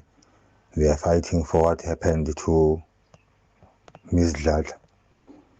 This is the proof we've been saying. They are not here for us. That is why there's a petition going around to close them. Where is Human Rights Commission when things like this are happening? Where are they? Good morning, SAfm. Zacharias Isketi. I'm crying. Bruce, it's been long in this country. Yes, they did very good with our national team before, but now it seems as if the tactics are gone now. Because what I noticed yesterday is only that he doesn't believe in our strength and our body structure. Really, because now it seems as if he doesn't know why our police, they are there, and also Zwani, he brings him late while we are already frustrated. He cannot play with only defensive midfielders. No. That mentality is wrong. He must believe in our guys. Please. All right, those are just some of the sentiments you're sending through. Yes, a lot is still going to be said about the Bafana Bafana opener against Mexico, and unfortunately didn't go the way we planned, but certainly there's still hope at the end of the tunnel, or light at the end of the tunnel. TG says, Kathy, it doesn't matter if government is acting now. The bottom line is that criminality and illegal immigrants must be removed from the country. safety without fear or favor. The struggle must continue. Somebody else says, good morning, Kathy. Tulani is a lie. It's only now that government is feeling the pressure from March and March that they are protesting, and that is from Max in Katlehong. We'll continue to take your reflections, calls and voice notes shortly. For now, it's 7:30 and Musa has your headlines, and good morning. Good morning. Thanks, Kathy. In the headlines, government has encouraged Bafana Bafana and its coaching and support staff to remain focused and confident as they prepare for their remaining matches in the FIFA World Cup tournament, despite the team's disappointing loss to co-hosts Mexico in their opening group match last night. Gauteng Traffic Police Chief Samuel Mashaba returns to the hot seat at the Matlanga Commission this morning. Mashaba, who began testifying before the Commission on Wednesday, is being questioned about his presence at the Ayrton drug bust in 2021. And Iran says it has not reached a final decision on a peace deal with the United States. I'll have details on these and other stories at 8. SAFM, guiding you through the rush hour traffic. Good morning. Joburg's N3 under pressure this morning. The run from Alex up through Limbro Park. Big traffic queues in towards that Marlborough Drive exit. N17, the roadworks have changed. They are now between Boxburg and Wadeville. If you're Joburg bound, that traffic flow remains heavy. Durban, a major truck crash between Jacobs and Merebank. The M4 around the Quality Street and Basil February section. In and out of Durban on the Southern Freeway. Absolutely jam-packed in both directions. Crash the other side of town on the M4 between Sabaya and Mshlanga. That's still causing a big backlog on the Ruth First Highway. And Cape Town, right in the middle of the roadworks, a crash on the N7, Jake Scoville Drive at 4 Trekker Road, causing really big backlogs through that Goodwood area. With your traffic update, I'm Rob Byrne. This is SAFM Sport with Zai Khan. Zai Khan, good morning again. It's 7:32. Oh, Bafana may be beaten, but do we have a reason to hope, Sai? I certainly hope we do. They keep taking your confidence, but I'm keeping my faith in you. Yeah, yeah. Deep in my heart of hearts, you've been worried. Can we keep our hope alive in the words of King Luther Vandross? Thank you, Luther, for keeping the faith in us. And somewhere this morning, Bafana fans are keeping the faith as well. I mean, listen, the coffee's strong, but you know what? The faith is stronger. And if Bafana was based on just having faith, they'd be top of the log. That's all I can say. Listen, keep the faith.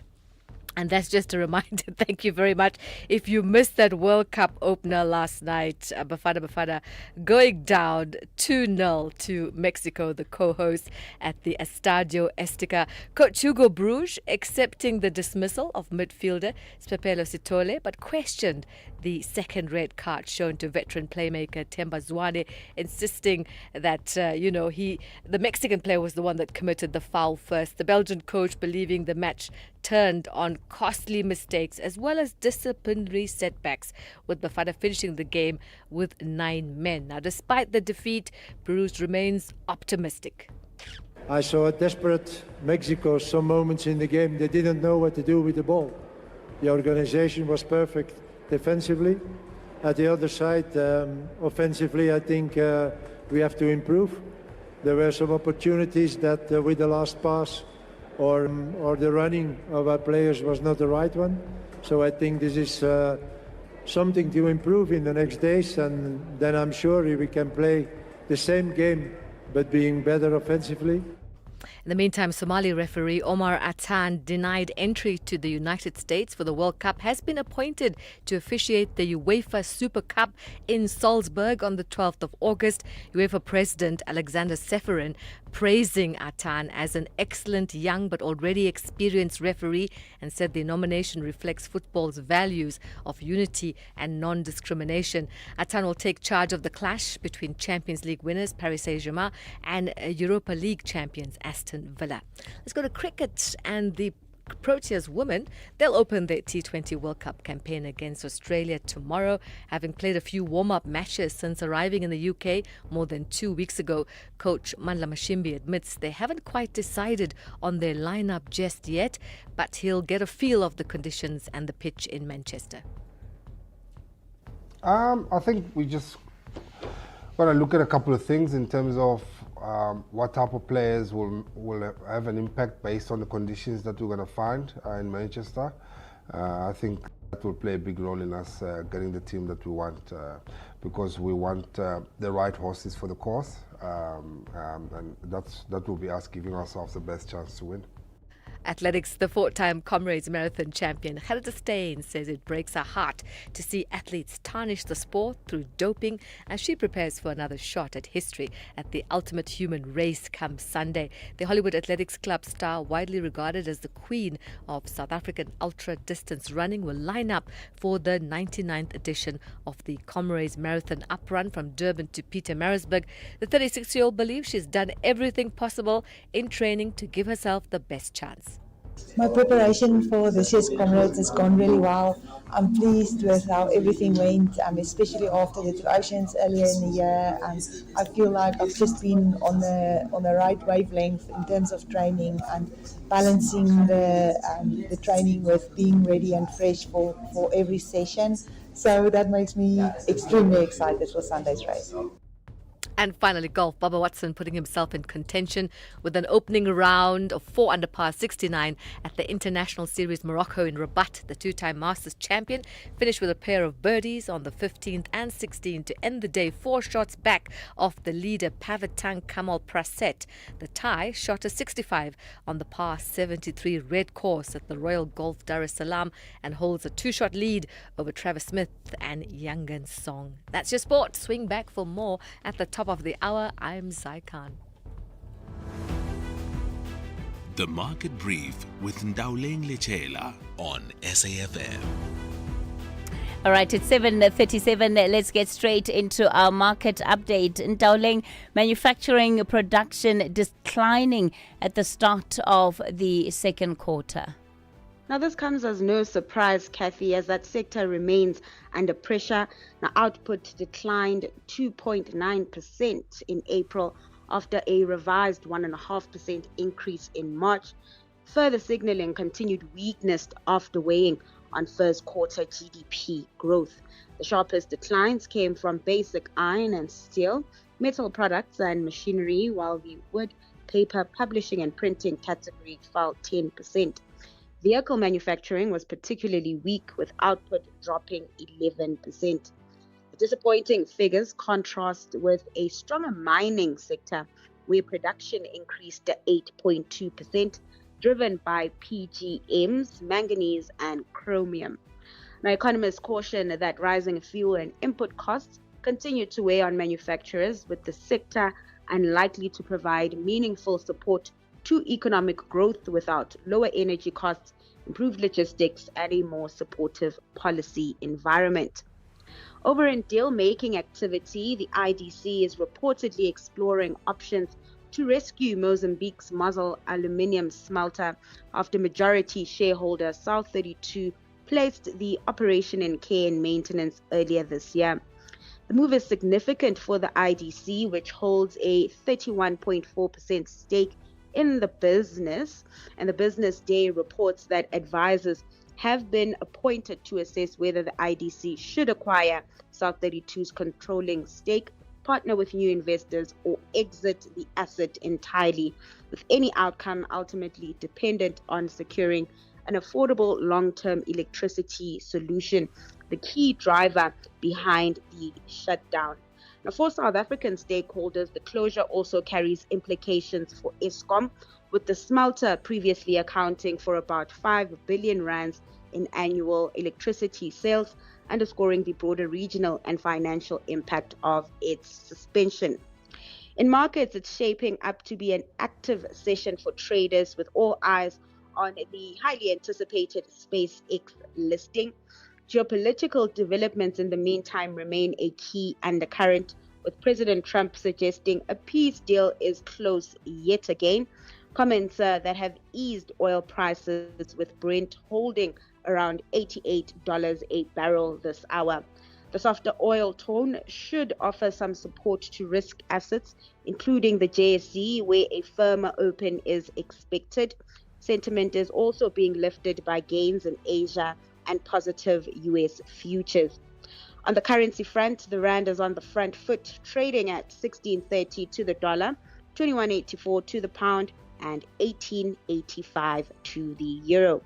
And that's a wrap of your market brief this week. Catch you back bright and early on Monday. I'm Ntauleng Lechela for the National Briefing. Get into the beautiful game and save like a super fan at Spar with products like 200-gram Baker's Blue Label Mori biscuits. Buy any two for 34, save 10 rand. Or 2-liter Spar Extra Shelf Life milk, full cream or low fat for 31.99, save 5 rand. Price is valid from 8 till 21 June, while stocks last. Only at Spar. T's and C's apply. Sanmuran, this is Shugela from Amalanga Wafani. Hi, my name is Sipho Mbele, playing the role of Mahlangu on Amalanga Wafani. Sanmonani, hello, my name is Zazi Kunene, and I play Untando on the new season of Amalanga Awafani. Catch Amalanga Awafani on SABC 1. Do yourself a favor, tune in every weekday at 6:30 p.m. only on SABC 1. Guys, we're always posting, commenting, and clapping back. But opinions don't count. It's your ex that does. So come 20 and 21 June, get up, show up, and register to vote. Call 0800 11 8000. Visit elections.org.za or WhatsApp 060 8800 00 for more info. This message is brought to you by the IEC. Reality check on the National Briefing. You're still listening to the National Briefing 7:42, so we're getting into a final installment of the reality check, at least for this week, with the contributions of Professor Puleng Lenkabula, the Principal and Vice Chancellor of the University of South Africa. Prof, what a week it has been. A lot of food for thought that you've put on the table. Many of us, of course, are still unpacking it and making sense of how it applies to us, how it applies to this country. But today, as you wrap things up, you want to reflect on leadership, on grace, and on gratitude. Kathy, I've lost my voice, but I'm very grateful to you and to your team for creating a platform for society to reflecting about the future. I'm grateful for the platform. Thank you. Prof Lenkabula, oh my gosh, I'm so sorry to hear how unwell you are. Well, I mean, I'm hearing you now, and it sounds like you're straining your voice quite a bit. Would it help for us to postpone this segment? Yes, please. I appreciate. Thank you. Oh, all right. Okay. Yeah, no, I didn't realize, just how strained her voice is. As you can hear, she's completely lost her voice there. Professor Puleng Lenkabula, the Principal and Vice Chancellor of the University of South Africa. All right. On that note, then, what we'll do is that I'll take a quick break, and then I'll bring in your calls. 086 000 2032 is the number to dial. 086 000 2032. And on the WhatsApp voice note line, I'll take your voice notes and text messages on 0614 104 107. That's 0614 104 107. 50 years ago, young South Africans changed the course of history. Today, a new generation asks a different question. What have we inherited and what must we build next? This Youth Day, SAfm joins forces with South Africa's leading campus radio stations for a series of powerful national simulcasts. The National Briefing and Voice of Vets, exploring education, empowerment and economic opportunity. The Daily Discourse and Northwest University FM, exploring democracy, leadership and active citizenship. The Full Circle and the University of Limpopo, reflecting on identity, culture and social cohesion. Students, communities, leaders and listeners. One country, one conversation. 50 years after June 16. Join SAfm and Campus Radio as we explore where South Africa has come from, where we are and where we need to go. Youth Day 2026, 50 years later, only on SAfm. SAfm, South Africa's national meeting place and still leading the conversations that move us. Call SAfm now on 086 000 2032. 7:46. Let me go then to the phone lines. Anonymous, you're calling us from Limpopo. Good morning. You want to touch on this issue of managers. And when the show started, I asked people to share their experiences of how they are treated when they tell their managers that they are not feeling well. Yes. Good morning, Sis Kathy. These things are happening every day and they go being unreported. They are happening in many big companies. I work for a number of big companies and I've seen this thing happening. The start of the problem is when the poor employee does not have the medical aid. Now, he cannot afford the services of a specialist. Now, this person, the doctor or the GP can only book this person for 3 days, and this person is seriously sick.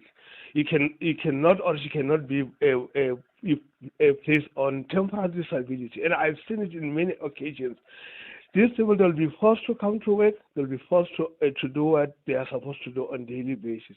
And ultimately, most of them, they don't call us at work, but you'll share tomorrow that the person was here yesterday and then is no longer here because of the sickness that we all knew about. And it's happening under the watch of the unions. The unions are there, but they cannot say anything.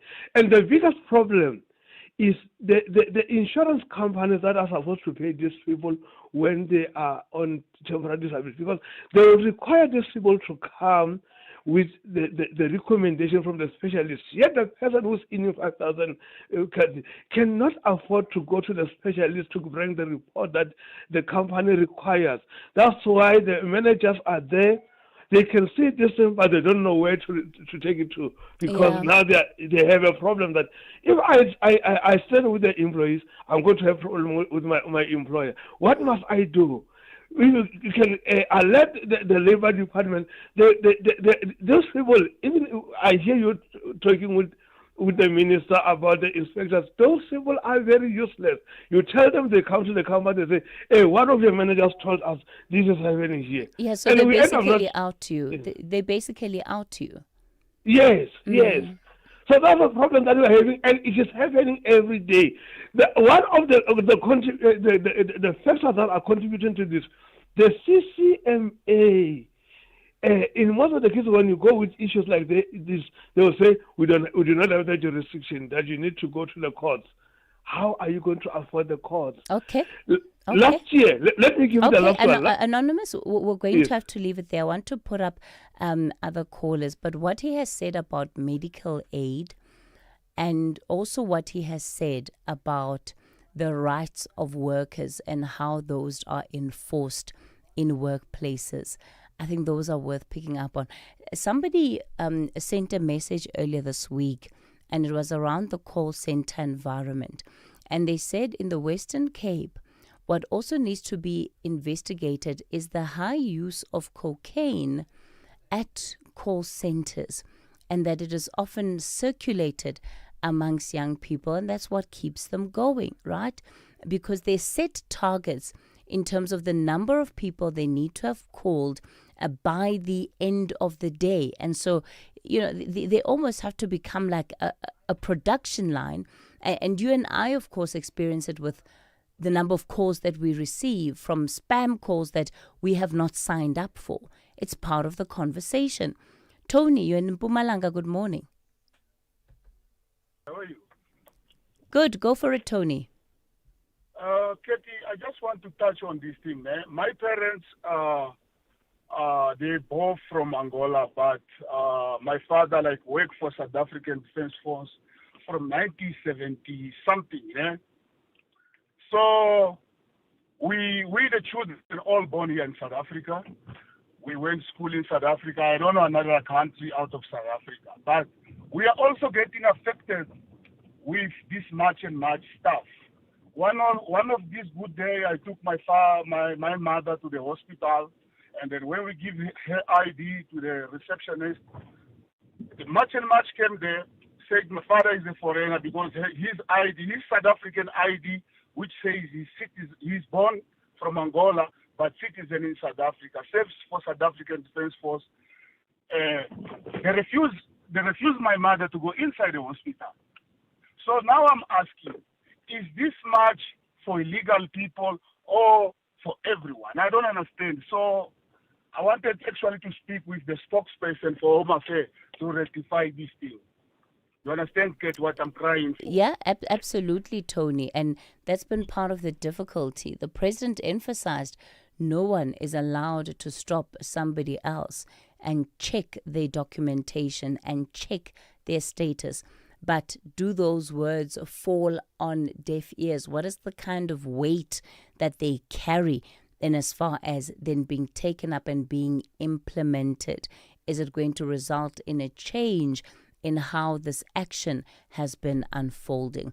I'm going to continue taking your calls shortly. For now, let me hand you over to Rob, who's standing by with the latest traffic update. Rob, good morning.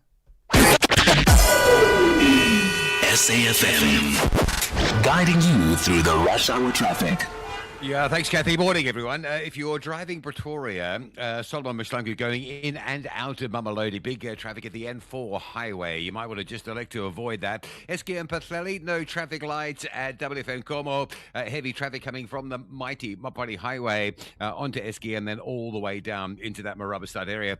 Plenty of traffic on Joburg's N3, a breakdown at Van Buren, a breakdown at Modderfontein, a breakdown at Limbro Park. There are 3 queues this morning. Germiston to Bedford View, Galuli's up through Edenvale, Alex into Limbro Park. The N3 is a route under pressure. Also, talking about the N3, if you're leaving Peter Maritzburg, a broken down truck just after Market Road. It is just past that Market Road off-ramp, and that's putting a queue right back onto that Peter Maritzburg bypass. Durban bound this morning, very heavy on that N3. Also, the M4 Southern Freeway now closed southbound between Jacobs and Merebank for recovery of this morning's truck crash. Southbound closed, northbound is slow. Collision on the M4 Virginia Airport, and a crash between the Rocks Drive and Sabaya on that section of the M4, causing quite a big delay in both ways. I think they've got some stop-go controls regulating traffic north of Mshlanga today. Cape Town, a collision on the M1 out of town at Plattercliff Road, so that is slow, and a crash in the middle of the construction on the N7 Jakes Curvell Drive at Four Trekker Road, just by the train bridge going up to Four Trekker Road. That is causing major delays right through the Epping and Goodwood area. Rob Byrne, SAfm Traffic. Call SAfm now on 086 000 2032. Good morning, Kathy. I think the government needs to build more prisons now, as of the Home Affairs is not start now penalizing even people, landlords that hire a maid or a garden boy. I mean, who's going to pay 100,000 rands? Come on, that's not realistic, man. You know, they're supposed to come up with a better strategy because no one is going to pay that money. People can't even buy a loaf of bread. So how are they going to put 100,000 on the table? Let's be realistic here. Specs KZN. Morning, Kathy. It's Vugani from Devon. I think the penalty should be in percentages, not an amount like 100,000 rand. For instance, if you say it's 10% of your annual earnings for a company, then that would make sense. Similarly, with someone who's employing a gardener, an illegal immigrant who's a gardener, 10% of their salary. Thank you. Kathy, can you please address the corruption of these inspectors? 90% of them get bribed. Where I work, just on the same street where I work, there are Chinese sweatshops. These inspectors come here and they do nothing, and the people still suffer. And this is local people getting employed here with foreigners. And they get 70 rand a day, and they call these inspectors, and they get there, and they just leave happily smiling with parcels in their hands, and they all get bribed.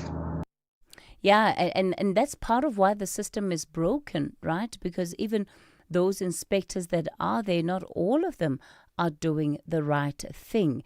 Ignatius, you're in Bethlehem. Good morning. Good morning, Kefi. Yeah, Kefi, I'm fairly a young manager, but I'm not going to disclose the organization I work for. But it's not about the organization that I work for. I'm normally popular amongst my community. So young people normally flock to my place and, to sort advices regarding their experiences at workplaces. Let me tell the listeners the truth. The most biggest culprits are these big chain stores where we buy and buy a lot of our stuff, our necessity at. They are the most exploiters of labor in this country. And the second one are the farm workers, Kefi. Farm workers, especially in the Free State, and I believe everywhere in the country, they are going through a painful experience there. They are being fired. They're expected, to work under very difficult conditions, whether they are sick or not, and they cannot even be paid, even a minimum wage. And these things, Kefi, unfortunately, our government is not taking them serious. Unfortunately, our activists are not taking these things serious. Yes, unions are there, but unions are also intimidated by the employers. Unions are also being, exploited by the employers. So even if workers can go into the unions, they are absolutely not going to get anything out of that. So I think we need a madanga of, a workplace Kefi. Otherwise, these things are happening in big stores that that we know. I don't want to talk about this because they're going to sue me and I don't have money to defend myself when they litigate me. But I'm telling you, all these shops in the malls are the worst, the restaurants, the hotels. That's why South Africans are not working in those, organizations, and they are actually going for these illegal foreigners because they know South Africans are not accepting those conditions. And then they hire these illegal immigrants. And that's the main reason. I think we need to go deeper into this issue, Kefi. We must not let these things to go. What happened there at that organization in Gauteng is very sad. And we are like, I'm working for government. We are like in government, at least you are protected. We have sickness and everything like that. But private companies, Kefi, are worse off. They set targets that are unreasonable, and, workers have to meet them, regardless of their conditions. And they're not even getting enough money to go to even a doctor, or even, because when you go to a public clinic, it's always full in the Free State. You can't even be assisted on time. So the workers cannot even get a letter to produce at work that they were sick. Okay. So they're going to be demoted and dismissed. Just like that. It's revived. The president must intervene on these issues like he did with the issue of illegal immigrants. Thank you very much. Ignatius, let's leave it there. Pule, you're out in Matlosana. Good morning. Morning, Casey. Casey, I share the same sentiment with the previous speaker. The big elephant in the room are these big companies. And the problem is when the inspectors go and check, they check the employees, whether they compliant or not, but they don't check the employer. There are a lot of companies that are run illegally and the owners are white people. But you go and check Africans. You go and check black people, whether they've got documents, whether they don't have a document or not. But we don't check the elephant in the room, which is a white person. Why are we discriminating when we check foreign nationals, whether are they illegal or not? Why are we checking only black people? We've got a lot of white people who are running successful companies in South Africa and are illegal immigrants. Why are we selective? Yeah, Pule, and this is often why the characterization of xenophobia is pushed back against, and that it's not xenophobia that we're seeing, but it is Afrophobia that is at play, because it's quite selective in terms of who it's targeted at. But I think generally, based on both these callers, there is a need for greater accountability for what is happening in the private sector. We simply do not shine enough of a spotlight on matters in the private sector that also have to do with breaking the law, with criminality. It's 8 o'clock and Musa has your latest update, and good morning. Outsurance Essential is made for older cars. Claims are paid in cash within 5 working days, and you choose your own panel beater. SMS CAR to 43185. That's CAR to 43185.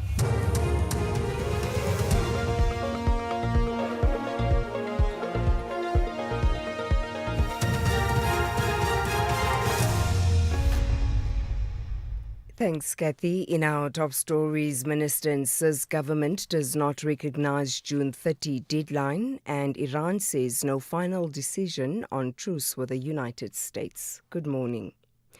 Justice and Constitutional Development Minister Mamuloko Kubai maintains government does not recognize any shutdown or deadline set for the 30th of June for undocumented foreigners to leave the country. This comes despite planned mass demonstrations by civic organizations calling for action against illegal immigration. Various groups are mobilizing for nationwide protests. Kubai says cabinet ministers were instructed by the President, Cyril Ramaphosa, last week to address migration-related challenges within their respective departments. Minister Nchabeni got into trouble and people started saying she put the deadline. We don't have that in our work. We have an instruction by the President you'd have heard on the 7th of June, giving directives of what needs to be done in terms of migration in the country. For those who are here illegally will be deported, as we do every time. Minister Chrissy will explain they've given her 3 months to sort out the TRN. So all of us have the work. Gauteng Traffic Police Chief Samuel Mashaba returns to the hot seat at the Madlanga Commission this morning. Mashaba, who began testifying before the Commission on Wednesday, is being questioned about his presence at the Ayrton drug bust in 2021. He has testified he received information about the alleged drug consignment from his alleged informer, Tumelo Nku. However, evidence before the Commission suggests Nku and Mashaba's relationship extended beyond informer-handler management. Sibahle Mota reports. The Madlanga Commission has put it to Gauteng Traffic Police Chief Samuel Mashaba that he and alleged informer Tumelo Nku shared a much closer relationship than that of an informer and handler. Evidence before the Commission has shown that Nku provided Mashaba with information about the alleged theft of a substantial amount of money from a passenger's luggage at OR Tambo International Airport. Mashaba testified that he went to the airport in an attempt to recover the stolen property. He further conceded that he also assembled a group of officers to assist in recovering stolen gold or money on Nku's behalf. A 27-year-old mother accused of poisoning her 2 young sons is expected to appear in court for a bail application in Louis Trichardt, Limpopo today. Police allege she killed her sons by feeding them poisoned food last week. She faces 2 counts of murder. Rudzane Chivase reports. The family and Madabani Primary School, where 2 boys were learners, held a memorial service at the family's residence. Hundreds of mourners, including learners and teachers, attended the service. Oketwa Tenjeni died at a local health center, while Akonaho was found dead at home. The nature of the poisoning is still subject to an ongoing police investigation. Results of forensic pathology examination will be released after being finalized. Iran says it has not reached a final decision on a peace deal with the United States. The Foreign Ministry spokesperson told Iranian media that the text of the proposed agreement was being reviewed, but Iran would not compromise on its red lines. Regardless of the rhetoric, threats and claims of the other side, we are focused on the interests of the Iranian nation. We're doing our own work regarding the text and the overall understanding. Whenever we conclude that it secures the interests of the Iranian nation, we will certainly announce it transparently. As I speak to you at this moment, we have not reached a final conclusion on this matter. And finally, government has encouraged Bafana Bafana and its coaching and support staff to remain focused and confident as they prepare for their remaining matches in the FIFA World Cup tournament, despite the team's disappointing loss to co-host Mexico in their opening group match last night. Deputy Government spokesperson William Baloy says South Africa remains proud of Bafana Bafana and believes in their ability to bounce back stronger. The government of South Africa commends Bafana Bafana for their spirited performance in their opening match against Mexico in the FIFA World Cup. While the final score was not what the nation had hoped for, the team represented South Africa with unity, determination, and a sense of pride on the world's biggest stage. Recapping the top story, Justice and Constitutional Development Minister Mamoloko Kubai maintains government does not recognize any shutdown or deadline set for the 30th of June for undocumented foreigners to leave the country. For SAFM News, I am Anne Musa. Theft, accident, and 1 million rand third-party cover for your older car. Outsurance Essential has it all. Get a quote. SMS car to 43185. That's car to 43185. Here's the thing about insurance. You only find out how good it is when it's time to claim. With Outsurance, you've got that peace of mind. The Ombudsman, an independent body that rules on complaints, confirmed in their 2025 annual report that Outsurance had the lowest overturned ratio of complaints. Isn't it time you switch to the insurer where you always get something out? Call 08-600 60,000 or visit outsurance.co.za today. Licensed insurer and FSP, T's, C's and information online. It's a very good morning to you in your SFM sports headlines. We look at last night with Bafana Bafana coach Hugo Bruges questioning the referee decisions as South Africa prepare now for their must-win clashes. And in cricket, the Proteas women ready to create history at the T20 World Cup campaign, which begins tomorrow. Details around 8:30. SAFM, guiding you through the rush hour traffic. Good morning. Very slow on Joburg's N3 going north. There are breakdowns all over the show. One at Van Buren, another at Modderfontein, and another just past Marlborough Drive. So Q's Germiston into Bedfordview, Galuli's up through Edenvale, Alex into Limbro Park, all very heavy. N1 south through Pretoria Midrand, not looking too bad. Sort of standard Friday fare there. It's not a bad run through. Esky and Pathelli coming into Pretoria's Rubberstad remains slow. There's queues now between the Montpellier Highway on-ramp and Van der Hof if you're Pretoria bound. Durban, it's all happening. Plenty of action there. The M4 Southern Freeway closed now at Jacobs to recover that truck crash. If you're trying to get out of Durban on towards Toti in the South Coast, Prospecton area, expect delays on the M4 and some diversion pressures. Crash on the M4 North at Virginia Airport and a crash between Mshlanga and Sabaya now causing big delays both directions, particularly if you're southbound coming in from Bolito. That's a real heavy queue. N3 from Pavilion down to Sherwood looking busy, and if you're coming out of Pietermaritzburg, a breakdown just past Market Roads being cleared. There is a backlog off the Pietermaritzburg bypass still to work through there. Cape Town, a wet morning, so give yourself time to get through. Crash in the middle of the roadworks on the N7, Jake Scoville Drive at 4 Trekker Road. That's causing a big delay coming up from Langa through Epping and causing chaos on Viking Way, trying to get through that Jake Scoville Drive junction. With your traffic updates, I'm Rob Byrne. The National Briefing on SAFM. Clarity, context, and conversation. This is where the day begins with Kathy Mutlatlana on the National Briefing.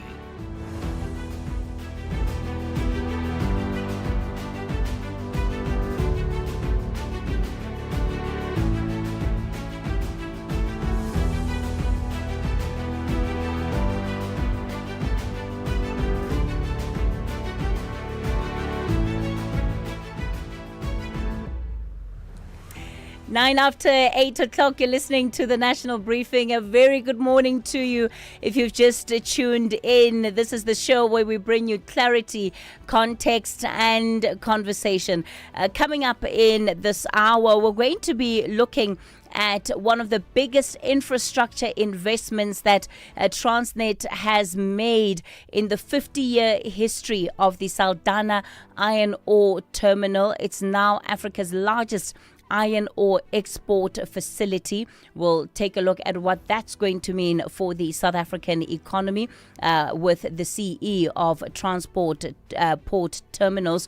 Also joining us then is going to be following up on this R500 million that was intended for Spaza shops. SIDFA is going to be on the line helping us understand how the monies were distributed, but also what can people do today who still are needing that support. We'll then open the lines. It is a Friday, so we'll certainly try to make more time to take your calls. The numbers to dial this morning, 086... let me try that again. 086 000 2032. That's 086 000 2032. On the WhatsApp voice note line, 0614 104 107. That's 0614 104 107. South Africa, get ready for the ultimate human race, the Comrades Marathon. Catch all the action live on Sunday, 14 June from 4:30 a.m. live on SABC2 and SABC radio stations as thousands of runners take on the ultimate human race. For this year's uprun from the start in Durban all the way to the finish line in Pietermaritzburg. From elite athletes chasing victory to inspiring everyday heroes, SABC Sport brings you every emotional moment, live interviews, expert commentary, and unmatched race day atmosphere. Don't miss the Comrades Marathon on Sunday, 14 June, live from 4:30 a.m. on SABC2 and SABC radio stations. Proudly brought to you by SABC Sport. For the love of the game. OUTsurance knows that when it comes to insurance, trust isn't built on clever advertising and promises. It's built on how fairly an insurer pays claims. The Ombudsman, an independent body that rules on complaints, confirmed in their 2025 annual report that OUTsurance had the lowest overturned ratio of complaints received. Make today the day you switch to OUTsurance, where you always get something out. Call 08600 60,000 or visit www.outsurance.co.za today. Licensed insurer and FSP, T's, C's and information online. How, Ma? Have you switched to the Postbank Black Card yet? Not yet. I still have my SASSA Gold Card. Why? Because the deadline is the 31st August 2026, and after that, the Gold Card may stop working. Hi, Bo. I thought there was still a lot of time. No, Ma. Do it now before the rush starts. The switch is free. So what do I need? Just your ID. Then you go to your nearest Postbank Card replacement site. Okay. You must help me find the nearest place. It's easy. Dial *120 *355 hash. Are you still using your SASSA Gold Card? Switch to the Postbank Black Card before the 31st August 2026. Postbank will never ask for your PIN or OTP. Postbank is an authorized financial services provider. T's and C's apply. Catch Top Billing this Youth Day Tuesday evening at 7 as vlogger Snigiwe Sneem Hlongo finds her mom the best travel companion. Designer Tina Ngogolo marries Xhosa tradition with modern styling. And Geordie and Debbie Osler plant a forest, then build themselves a treehouse of a home. That's Top Billing this Tuesday at 7. Repeat Sunday at 1 on S3 and Tuesday at 9:30 p.m. on SABC1.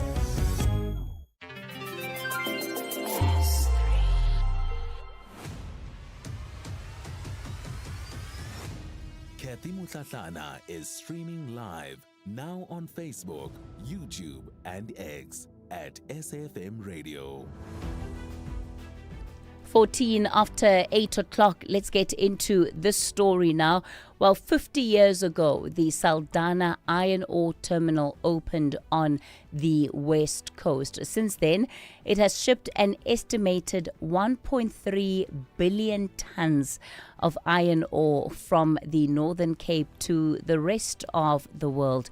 Now, Transnet has just completed a 4 billion rand expansion there, and it's the most significant investment in the terminal's history. We're joined now by the CE of Transport Port Terminals, Jabu Mdaki. Mr. Mdaki, good morning to you.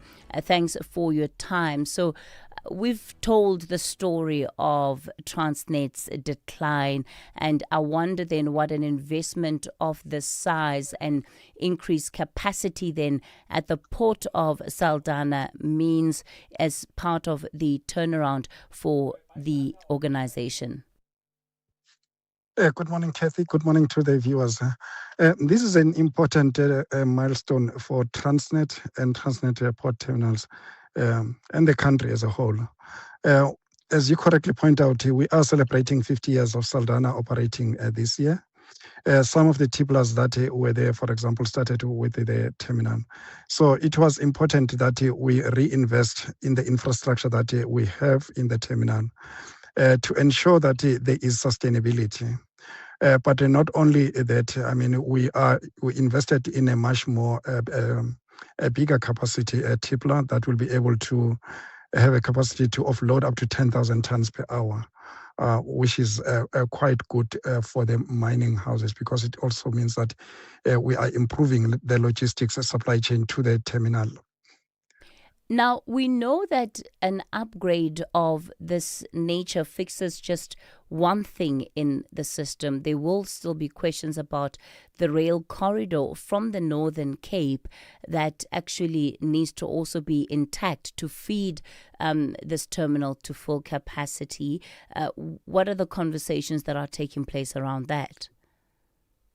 No, Kathy, as you are aware, we've got our sister OD, which is TRIM, the Transnet Rail Infrastructure Manager, that is responsible for that infrastructure. And they are hard at work ensuring that the rail infrastructure is upgraded to meet the demand.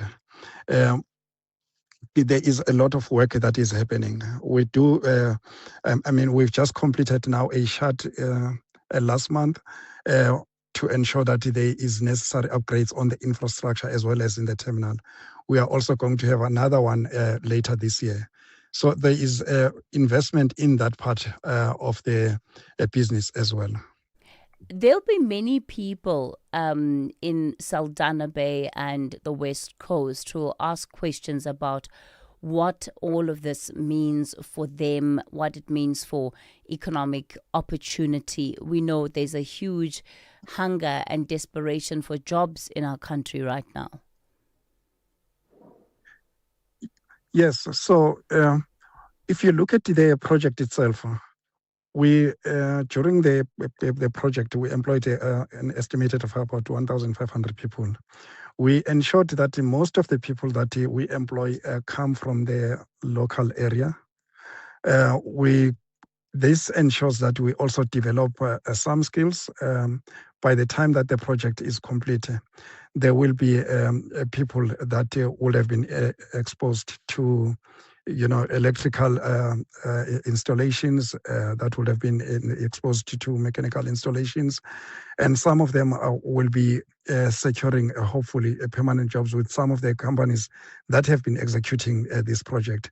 So we're quite aware in terms of the social impact that this project has in the community. And we deliberately ensured that whoever is going to be participating in this project will be employing from the community around that area.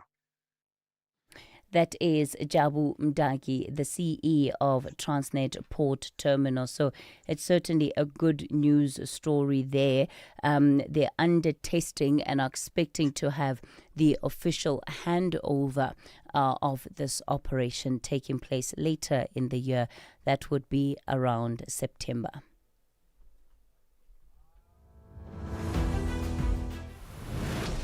You are listening to the National Briefing with Kathy Mutlatlana. All right, let's move on. Let's move on then to this story, and it's around the 500 million rand that has been deployed, in particular to help spaza shops in the country. Joining us for this conversation is the CEO at SAFMRadio, Mr. Nkosikhona Mbata. Mr. Mbata, good morning to you. Thank you for your time. So, there's been a lot of talk about this 500 million rand and questions of where did this money end up? Bring it into context for our listeners. What has happened since the announcement was made? And did the entire 500 million fall under SAFMRadio for deployment, as in for distribution to spaza shop funds? Good morning, Kathy, and the listeners, and your listeners at home. Thank you for having us. Indeed, you are correct on the point of just us providing some little bit of clarity. So the 500 million is a fund that is administered by both SAFMRadio and the National Empowerment Fund, NEF. We are responsible for 150 million of that 500 million fund, with a balance of 350 being administered by the National Empowerment Fund. Since then, Kathy, we have seen quite a number of applications coming through. As of today, we're sitting at almost 4,700 applications that are complete on the system. However, I must say that only about 58% of that number had licenses or permits and so forth, which made the process to be a bit slower in terms of getting the whole 150 million committed. As of to date, we have about 1,319,000 applications that have been approved, with 228 applications having dispersed in terms of the stock now being with the owners. And the amount that has been approved is around 79 million of the 150 million that we administer as SAFMRadio. And we are looking forward to then doing more and getting more applications then approved. But I must state that from what I have, that has complete information, we have been able to approve all those transactions that have complete information. Hence the next step that we're embarking upon on the outreach. So effectively then, at this point, you have only been able to deploy less than half of the monies that fall under SAFMRadio for the support to spaza shops. No, it's more than it's more than half, Kathy. We've just about 52% of it, yeah. Okay, so you've distributed about 52%. Yeah.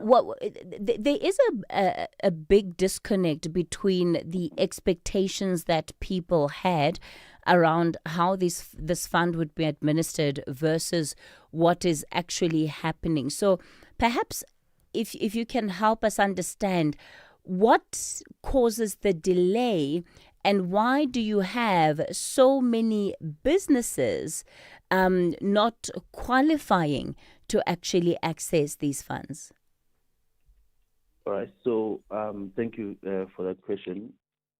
Just maybe to clarify, as I was saying earlier, the number of applications that we receive from the fund or from the public or from the spaza shop owners also determines the pace at which we move and we're able to commit the fund. As I said, from what we had received of about now, as I said, of the 10th of June, we had received about almost 4,700 applications, and I'm saying only 58% of those had completed the applications on the system with complete documents.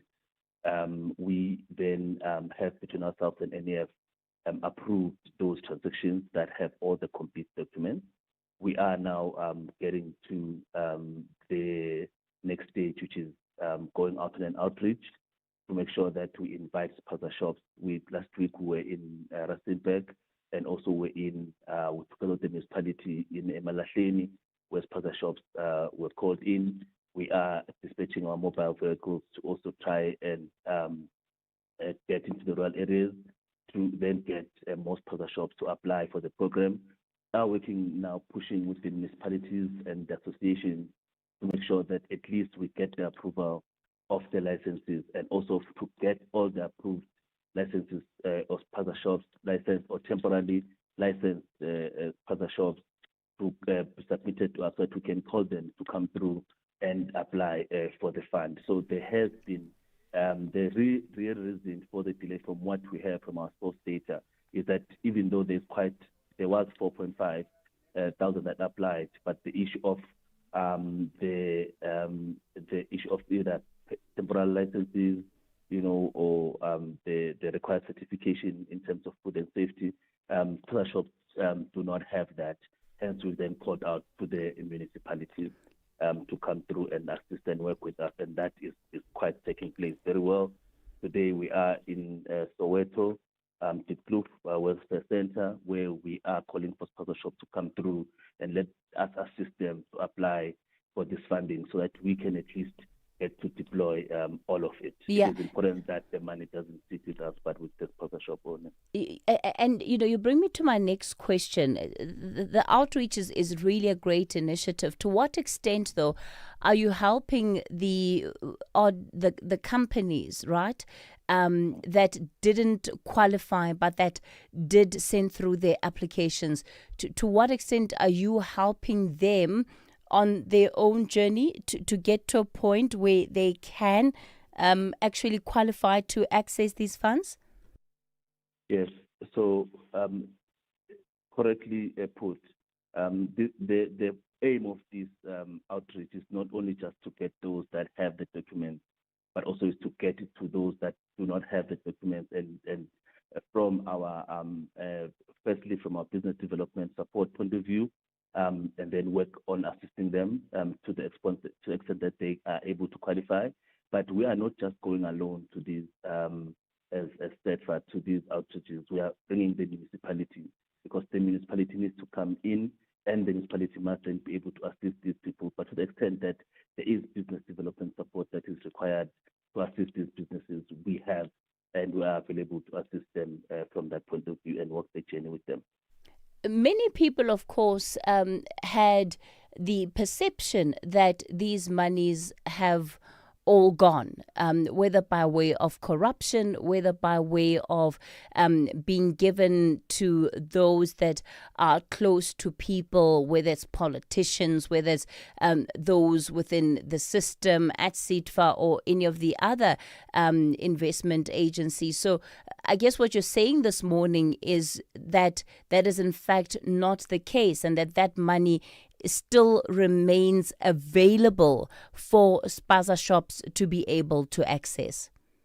Yeah, not only just for spaza shop, but for South African owned spaza shop, and that is, for me, is very, very important. That you must have that valid South African ID, for you to be able to get through the first hurdle of this. But indeed, the funding is available. The balance of the funding, I know for sure, for certain, that from the 150, I still have the balance. I've only committed the 79 million. The balance is available. That's why we are still going out to the fields, calling for more applications, calling for spaza shops to come in and apply and bring the documentation, but also over and above, just making sure that we assist them to apply. Because if the money was no longer available, we wouldn't be having these outreaches and have the applications still open. The applications are still open to date because the balance of the money is there. So I can confirm that indeed we haven't utilized the money in any other way, and that the spaza shops that we've approved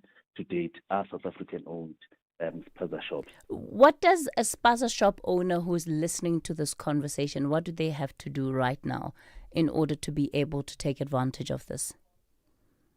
So there's two ways. They could either visit our nearest branch of SAFMRadio.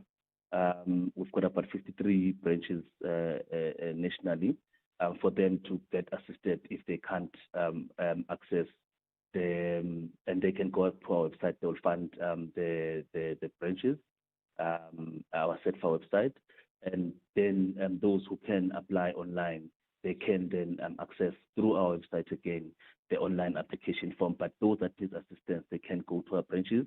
We are also going out to different municipalities and to assist them physically to apply for these grants that we have. And it's very important that we get that message clear that from our side, definitely we are responsible for the stock and the point of sale system for the spaza shop. Then NEF is responsible also for stock and also for infrastructure development to assist. So basically, throughout this fund, if you don't have if the infrastructure doesn't qualify, then we're able to say NEF, please assist these spaza shops with, so they can get at least their infrastructure to be in the right space for us to be able then to put stock into that infrastructure. And we are safeguarding the fund over and above just us doing the review and checking the documents. Just from the office point of view, also go to the field to visit all of these applications, all of them, to check if really the person that applied is really the person that will find on the ground, to check if the property is the one that was applied. That's why throughout this process, we've been able to discover that over 350 of these applications that had come through with all the documents, either some of them, the licenses that they produced were fraudulent licenses, because we also, after approval, go back to the municipality and say, municipality, can you confirm that these licenses are valid or not? So some have confirmed that this one we never issued, so we're able then to proceed. Some, when we get to the ground, we find that the person is not the person that was meant or that had applied for the fund. Mr. Mbata, we've got to go. That's all we have time for. Nkosi Khona Mbata, the CEO of SITFA, and is standing by with your latest news update. Good morning. Thanks, Kathy. In the headlines, Justice and Constitutional Development Minister Mamoloko Kubai maintains government does not recognize any shutdown or deadline set for the 30th of June for undocumented foreigners to leave the country. A 27-year-old mother accused of poisoning her two young sons is expected to appear in court for a bail application in Louis Trichardt, Limpopo today. And former South Korean President Yoon Suk-yeol has been sentenced to 30 years in jail over charges he ordered drones to be sent into North Korea. I'll have details on these and other stories at 9. SAfm, guiding you through the rush hour traffic. Start with a check on the M1 between Pretoria and Midrand. You get a Friday treat served up today. Like most Fridays, nice and clear. No major problems. A little bit sticky at Rigel, but nothing really to worry about. And once you get past that, you've got a clear run down through Midrand. Not so great on the N3 in Joburg. A crash going south at Modderfontein. Delays from Alex. And the crash going north at Modderfontein. Delays getting up from Bedfordview via Giluli. So the N3 under pressure both ways there. Durban, the M4 south closed between Jacobs and Merebank for truck crash recovery. The M4 is queuing into the Jacobs exit, and then all sorts of localised congestion around that as well. Also a crash on the M4 at Virgilia Airport going north towards Umhlanga, and a crash between Sabaya and Umhlanga Rocks Drive from earlier this morning. Still backlogging traffic there as well. M3, Pietermaritzburg to Ashburton, clear now after that earlier stationary truck was cleared away from that Market Road off-ramp. And then Cape Town, very heavy backlogs going on around the Goodwood, Elsie's River and Epping areas this morning. It's a crash in the middle of the roadworks on Jakes Curville North, going into Four Trekker Road. So the N7's bad both ways today. Viking Way badly backed up trying to get across the N7, and a big sort of spillover onto Holt Road, which is taking a lot of diverting traffic pressures in that region as well. It's a very busy morning. Also, a crash on the M1 out of town at Plattercliff Road, holding traffic heading out towards the Belleville area. With your traffic updates, I'm Rob Byrne. This is SAfm Sport with Zai Khan. Zai Khan, questions. We could have, we should have. Was the referee unfair? This is all as we try to make sense of that defeat against. No, don't Make laugh. it make sense. Yes, as they say. don't laugh, Zaikan, because we had our entire hearts in this thing. And it's broken, okay? But listen, we'll pick it up and we'll fix this broken heart because we've got our Bafana coach, Hugo Bruges. He's defended the tactical approach despite our loss to Mexico in our FIFA World Cup opener. In case you missed it, the score 2-0. Bruges believed he switched to a three-man defense, successfully disrupted the host for large periods of the match, insisting Mexico often looked short of ideas in the possession while admitting Bafana lacked the cutting edge in attack. The Belgian says he remains confident Bafana can bounce back when they face the Czech Republic in a crucial Group A clash. Let's bring it closer to home. And there was action galore with regards to Cape Town City head coach Jan Fremen believing finishing the chances remains the toughest challenge in football. And this after his side's promotion hopes came to an end in the PSL promotion relegation playoffs. The citizens needed a victory by at least 2 goals to keep their promotion ambitions alive. But despite creating several opportunities, they were unable to find the clinical edge. The most difficult part of football is scoring goals. And you see it every game with us, but also with the opportunity. They have also problems. They get also chances. Yeah, it's about making goals, and I think it was possible. But if you look into the second half, it was not what we want. On to cricket. The Proteas women opened their T20 World Cup campaign against Australia, and that's tomorrow, having played a few warm-up matches since arriving in the UK more than 2 weeks ago. Coach Mandla Mashimbi said it's a good thing for him not to have played Australia in a competitive match before they go into the game because he'll have no past demons to haunt him. I think the beauty of it is that I've got no prior experience playing against Australia. So obviously the players are the ones that have some experience and obviously beat them in the semi-final or in the last World Cup. And I think, for us, it was not about what Australia does. We were focusing on what we want to do.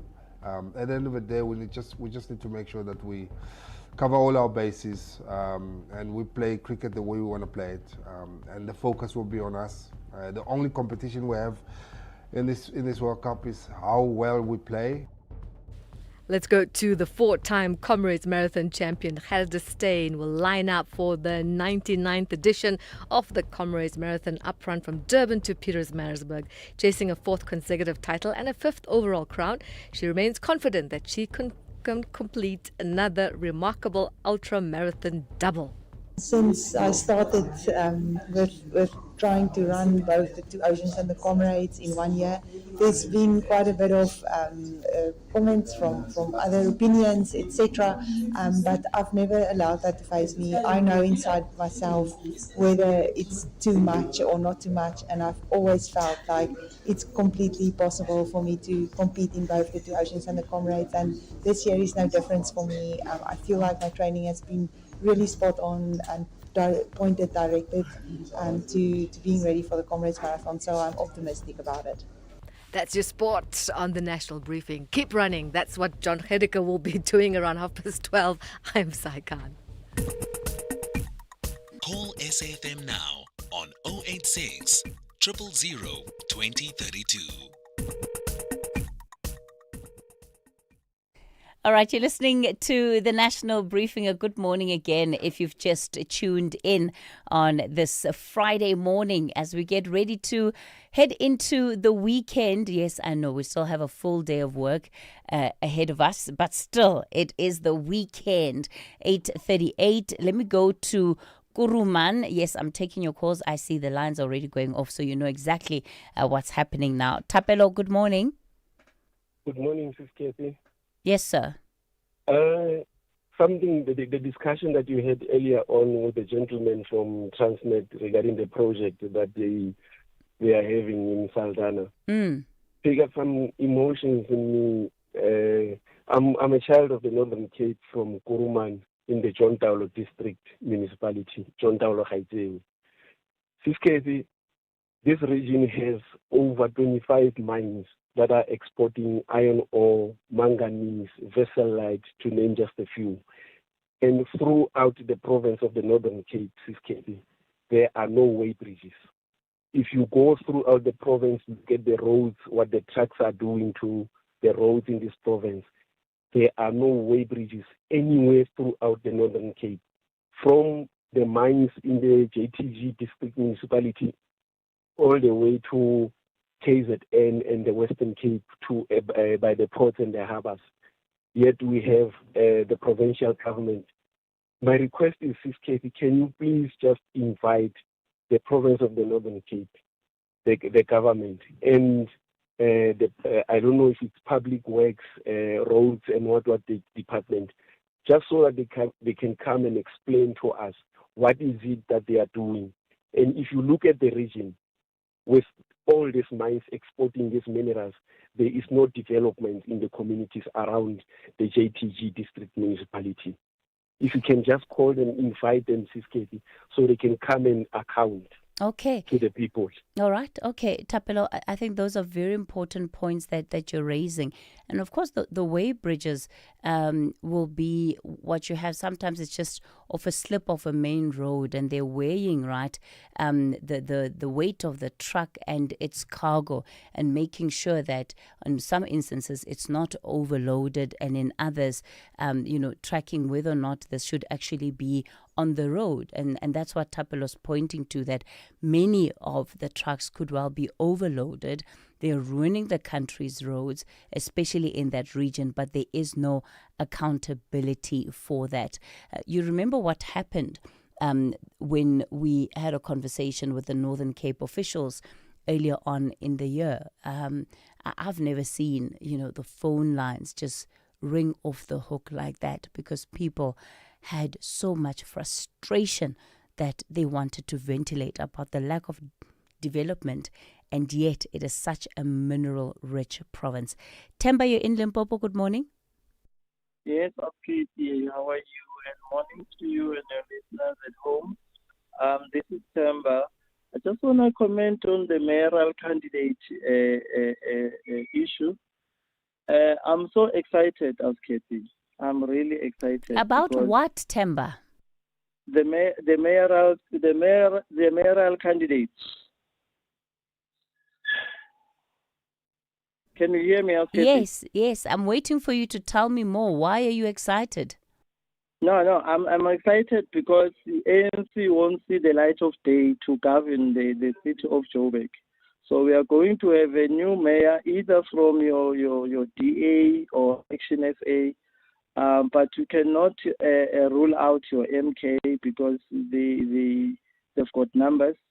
But also the IFP, remember in KZN, the premier there is from IFP, but they got 18%. MK with their 40% plus, they are not governing the province, So even in Gauteng or Joburg for that matter, we are talking about DA, raise DA, Action SA, and probably MK, but IFP, that young MMC for human settlement, we might be caught by surprise. That young man might end up being the mayor of Gauteng. So Temba, you don't think the ANC is going to be able to pull another rabbit out the hat in terms of how it configures itself post-elections, ensuring that it can at least constitute council?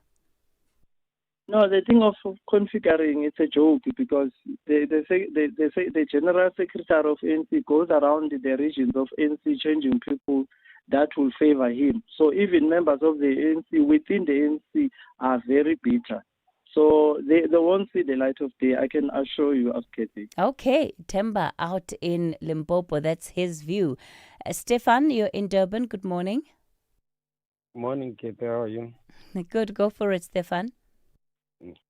I want to talk about those big companies which are handling people, its employers, their employees in a wrong way. And we are talking of inspectors. I have worked in 2 companies in Durban. I don't mention their names. They were handling employees like slaves. I happened to be a shop steward at one company. I worked for 9 years. These inspectors were coming. They were coming. We could just hear they have gone. They were here, they have gone. They don't even care about it. You don't see them doing the job for the employees. They are bribed. The second company, the same thing. So the government is going to waste a lot of money for those 10,000 inspectors. They waste more money. I'm talking of what I experienced. The company which I worked the 9 years, I was a shop steward myself. Even those unions, they can be bribed. Those local organizers, they can be bribed. They were bribed. But Stefan, we could do resign. We could do. I'm telling you, I resigned. I can. If I am not afraid of being victimized, I can mention the company. I was going to say, Stefan, do you not think that it's now time where we need to start naming and shaming the companies that are accused of these practices? Because as long as there's a veil of protection, they know that they never actually have to account before the South African public. And that's what makes the Gnatlatla matter so important, because here you have an example of an employee who has had this experience as detailed by her family and some of her colleagues. The company must now account because their name is out there in the public eye. Look here. Right now I'm speaking, I've mentioned my name. They have got me now. My voice, and they've got me right now. Even the name of the unions, we joined the two unions. The second union is the biggest in South Africa. But you're not there at that company anymore, Stefan. So what power do they still hold over you? What's the worst case scenario? What are you afraid of? No, I'm still here in Durban. I'm moving. I'm doing my own things here. I registered my own company, so I can't move. They know me. We reached even those. You see those commissioners at bargaining council. Those commissioners. The last company which I worked for 7 years, they fired me unfairly. You see, it went for conciliation. He never came. Arbitration. On the day of arbitration, they said they were asking for conciliation because they found him gone on the conciliation day. My attorney was bribed again. The attorney of the employer, the commissioner were one side. I was alone in that chamber. Okay. I won the case. I was unfairly dismissed. But what they said, they gave me less than half of what I was supposed to be given for unfair dismissal. Okay, Stefan, I'm going to ask that we leave it there. But again, we have to be able to start pointing a finger at these companies directly. We can do it anonymously, right? It doesn't have to be on air, but certainly we have to start saying where the root of this problem is. Pugs, you're in Cape Town. Good morning. Morning, Kathy. Trust you're well. I had a few questions when you had the interview with the Transnet Port Terminals GCE.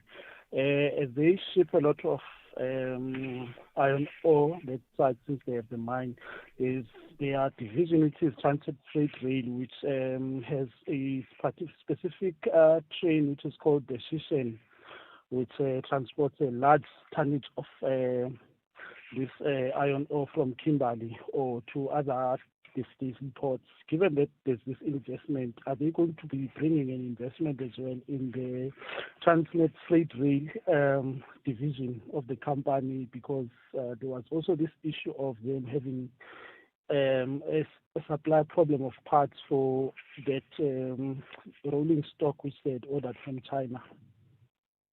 Yeah, Pugs, if you listened carefully, he sort of put that question back to Trim, right? The rail and infrastructure manager, to talk about the rest of the network. But there are multiple ways in which we can follow up on the story. All right. No Okay. problem, Kathy. All right. Thank you. Nikita out in Gabeja, good morning. Chabela, I'll say Siwapila. Kitsogile Nikita, go for it. Mm-hmm. I would like to talk about our civil responsibility role as South Africans. I think it also links into what you just said to Stephen from Durban. Let's say voting. It's your responsibility to go out and vote for the best political party, or the best person that you think that will be able to advocate and represent you, and post the fact to do a follow-up. Because I think South Africans post-1994, because you did have the women's movement, you did have UDM, which was active. I think after that, we've abdicated our roles to politicians. As a way of examples, I'm involved in my community group, in the WhatsApp group. I've registered an NPO called Siriti Saka Uma, which means My Community of Dignity. Before that, it's Dima Collective, and we participate. So I think the change starts with you as an individual. What are we doing when you see theft happening, when you see an untruth being happening? How are we as South Africans? Do we report to the police, or do we even engage in institutions such as schools, clinics, hospitals? Because I found that they are receptive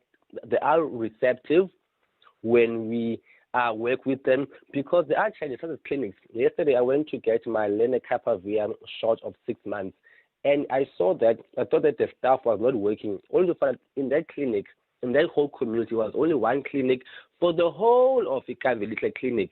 And then we as clients had to negotiate and intervene. I just wish that there would be a time where South Africans recognize that they have agency, and exercise their agency, and don't abdicate their responsibilities to the next person or to a politician. Yeah, Nikita, you're absolutely doing that, given the fact that there are such limited shots, and somehow you managed to be among the first in the country to get it. If that's not exercising agency, Nikita, I don't know what is. All right, Nikita out in Gabeja. Okay, it's 8:51. So Rob Byrne is standing by with a final look at your traffic for us this morning. Rob. SAfm, guiding you through the rush hour traffic. Good morning. It's a pretty easy Friday run with a couple of exceptions. Two of those are on the N3 in Joburg. Quite a crash going north at Modderfontein Road, so delays heading up from Galulis, and a crash going south at Modderfontein Road, so delays coming through from the Alexandra area. Also, a breakdown northbound between Rivonia and Buccleuch. There's a slight hold up on your way in towards the Buccleuch interchange area this morning.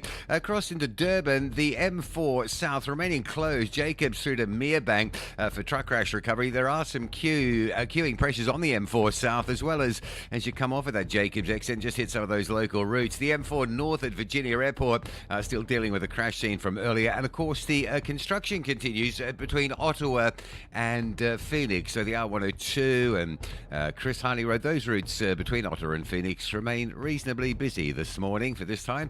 Going into Cape Town, busy on the N1 approaching the elevated freeway section. Outbound a crash before Plattercliff Road, and that's causing a backlog of traffic if you're on your way out of town. And no traffic lights at Somerset West. This will probably be a problem today, with weekend volumes expected to peak out there because of the potential long weekend. Into it Fabrique, right in the heart of Somerset West. Those lights are down. Queuing pressure already. With your traffic update, I'm Rob Byrne. Built in Mzansi on the National Briefing.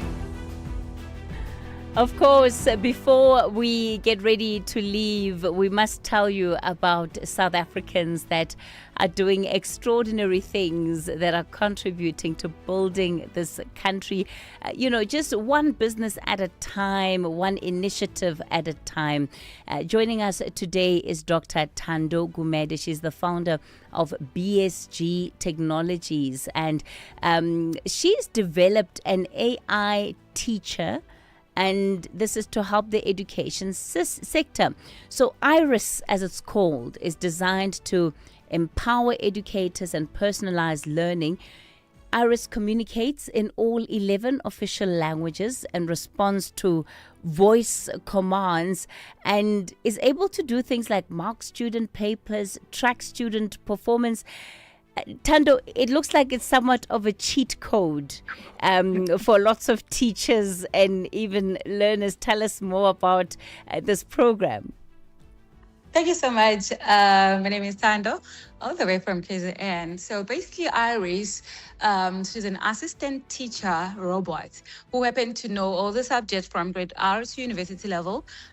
She understands or she speaks more than 7,000 languages, including all our 11 languages in South Africa. So the aim was to assist our teachers because apparently when I started, I was a teacher and taught more than 285 students in a class in my grade 12. So I had to be in the class in the morning at 6. I have to be in class during the working hours, even in the evening.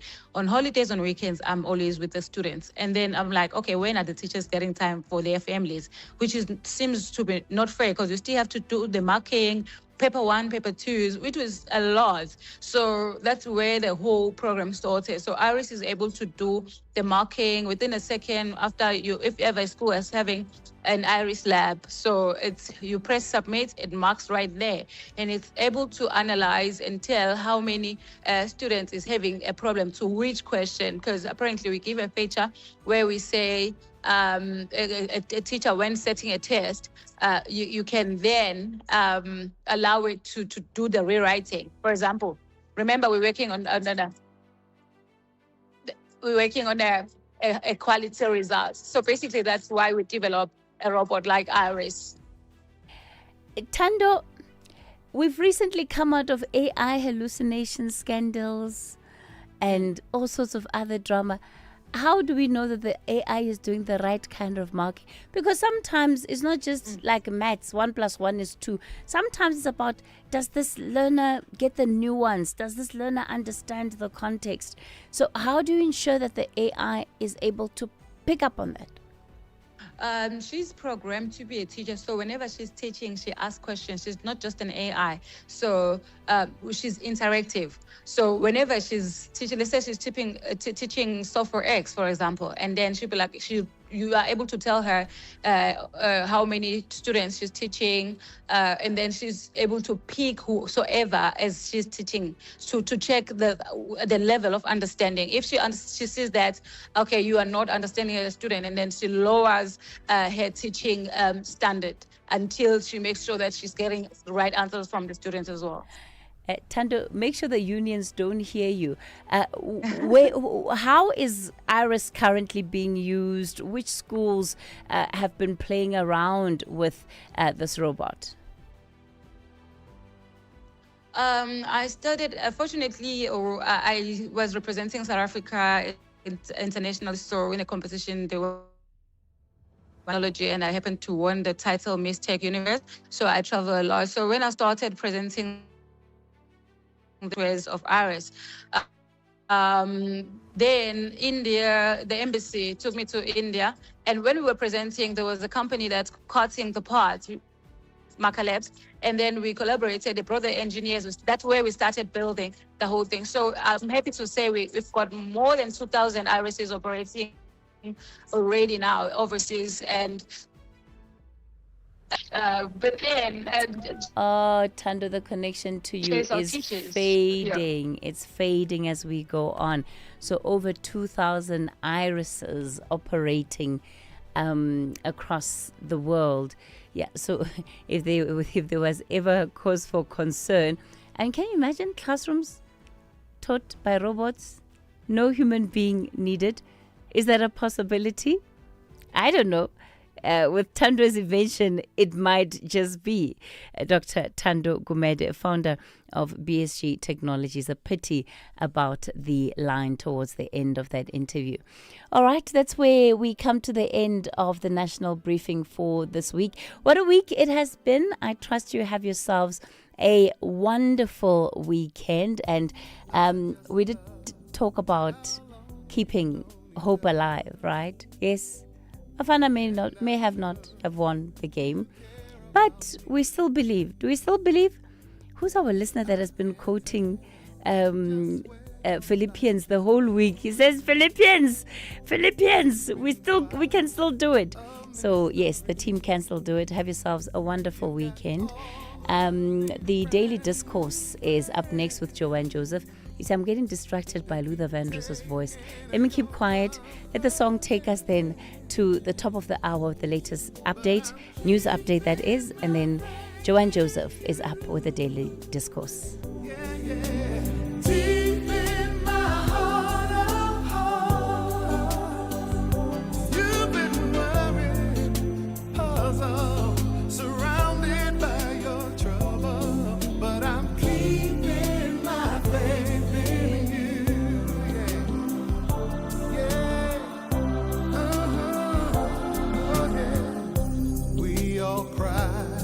When your first bow was taken, no one could be prouder of you.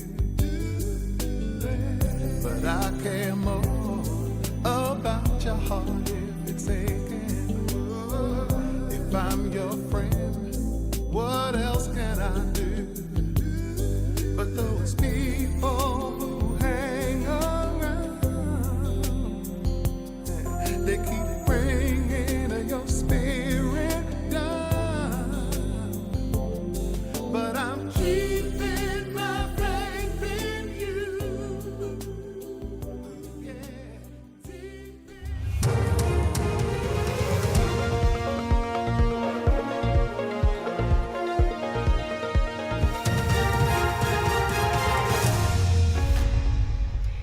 In our top stories, Labour Department's firm stance on employing undocumented foreign nationals, and murder accused Stephanie Meek back in court. Good morning. Deputy Minister of Employment and Labour Jomo Sibiya has defended his department's decision to introduce fines of up to 100,000 rand for employers found to be hiring undocumented foreign nationals. It includes households that employ illegal migrants as domestic workers.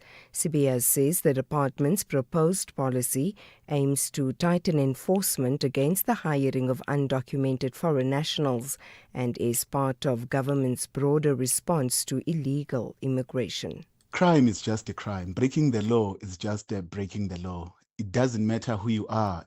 We have control on who you employ and whether you want to respect the laws of the Republic or you choose not to. Anybody who chooses not to respect or to comply with the laws of the Republic, that person is committing a crime. So if you employ an illegal foreign immigrant, whether you employ that person at a shop floor, at a factory, or you employ that person at your household, you remain an employer. Once you are an employer, then it means you must abide by and comply with the laws of the Republic. Justice and Constitutional Development Minister Mamuluku Kubai maintains government does not recognise any shutdown or deadline set for the 30th of June for undocumented foreign nationals to leave the country. This comes despite planned mass demonstrations by civic organisations calling for action against illegal immigration. Kubai says cabinet ministers were instructed by President Cyril Ramaphosa last week to address migration-related challenges within their respective departments. Minister Nchabeni got into trouble and people started saying she put the deadline. We don't have that in our work. We have an instruction by the President you'd have heard on the 7th of June, giving directives of what needs to be done in terms of migration in the country. For those who are here illegally will be deported, as we do every time. Minister Chrissy will explain they've given her 3 months to sort out the TRN. So all of us have the work. The case against Stephanie Meek, who allegedly killed her 11-year-old son, Jaden Lee Meek, resumes in the Johannesburg High Court, sitting in Palm Ridge today. The state is expected to call the scholar transport driver as its next witness. Meek faces several charges, including murder and defeating the ends of justice for Jaden Lee's death. Police Constable Mohammed Sahib concluded his testimony yesterday. He testified that along with his colleagues, they interviewed the scholar transport driver. When you approach Mr. Kumalo, you do not have any search warrant, is that correct? No, we do not have. But logically, you ask him, sir, may I interview you? He doesn't have a problem. You carry on, is that correct? Yes, he was very welcoming. He had no objection to it. You indicated that a child was dropped off at 15:30. Is that correct? Yeah, around that time. And then you indicated that the accused person was dissatisfied. She wanted you to ask more questions to Mr. Kumalo. Is that correct? Yes, that's correct, but I wasn't the one asking the questions. It was Sergeant Nugeri.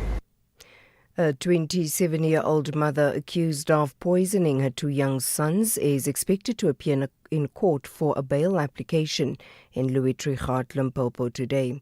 Police allege she killed her sons by feeding them food laced with poison last week. She faces 2 counts of murder.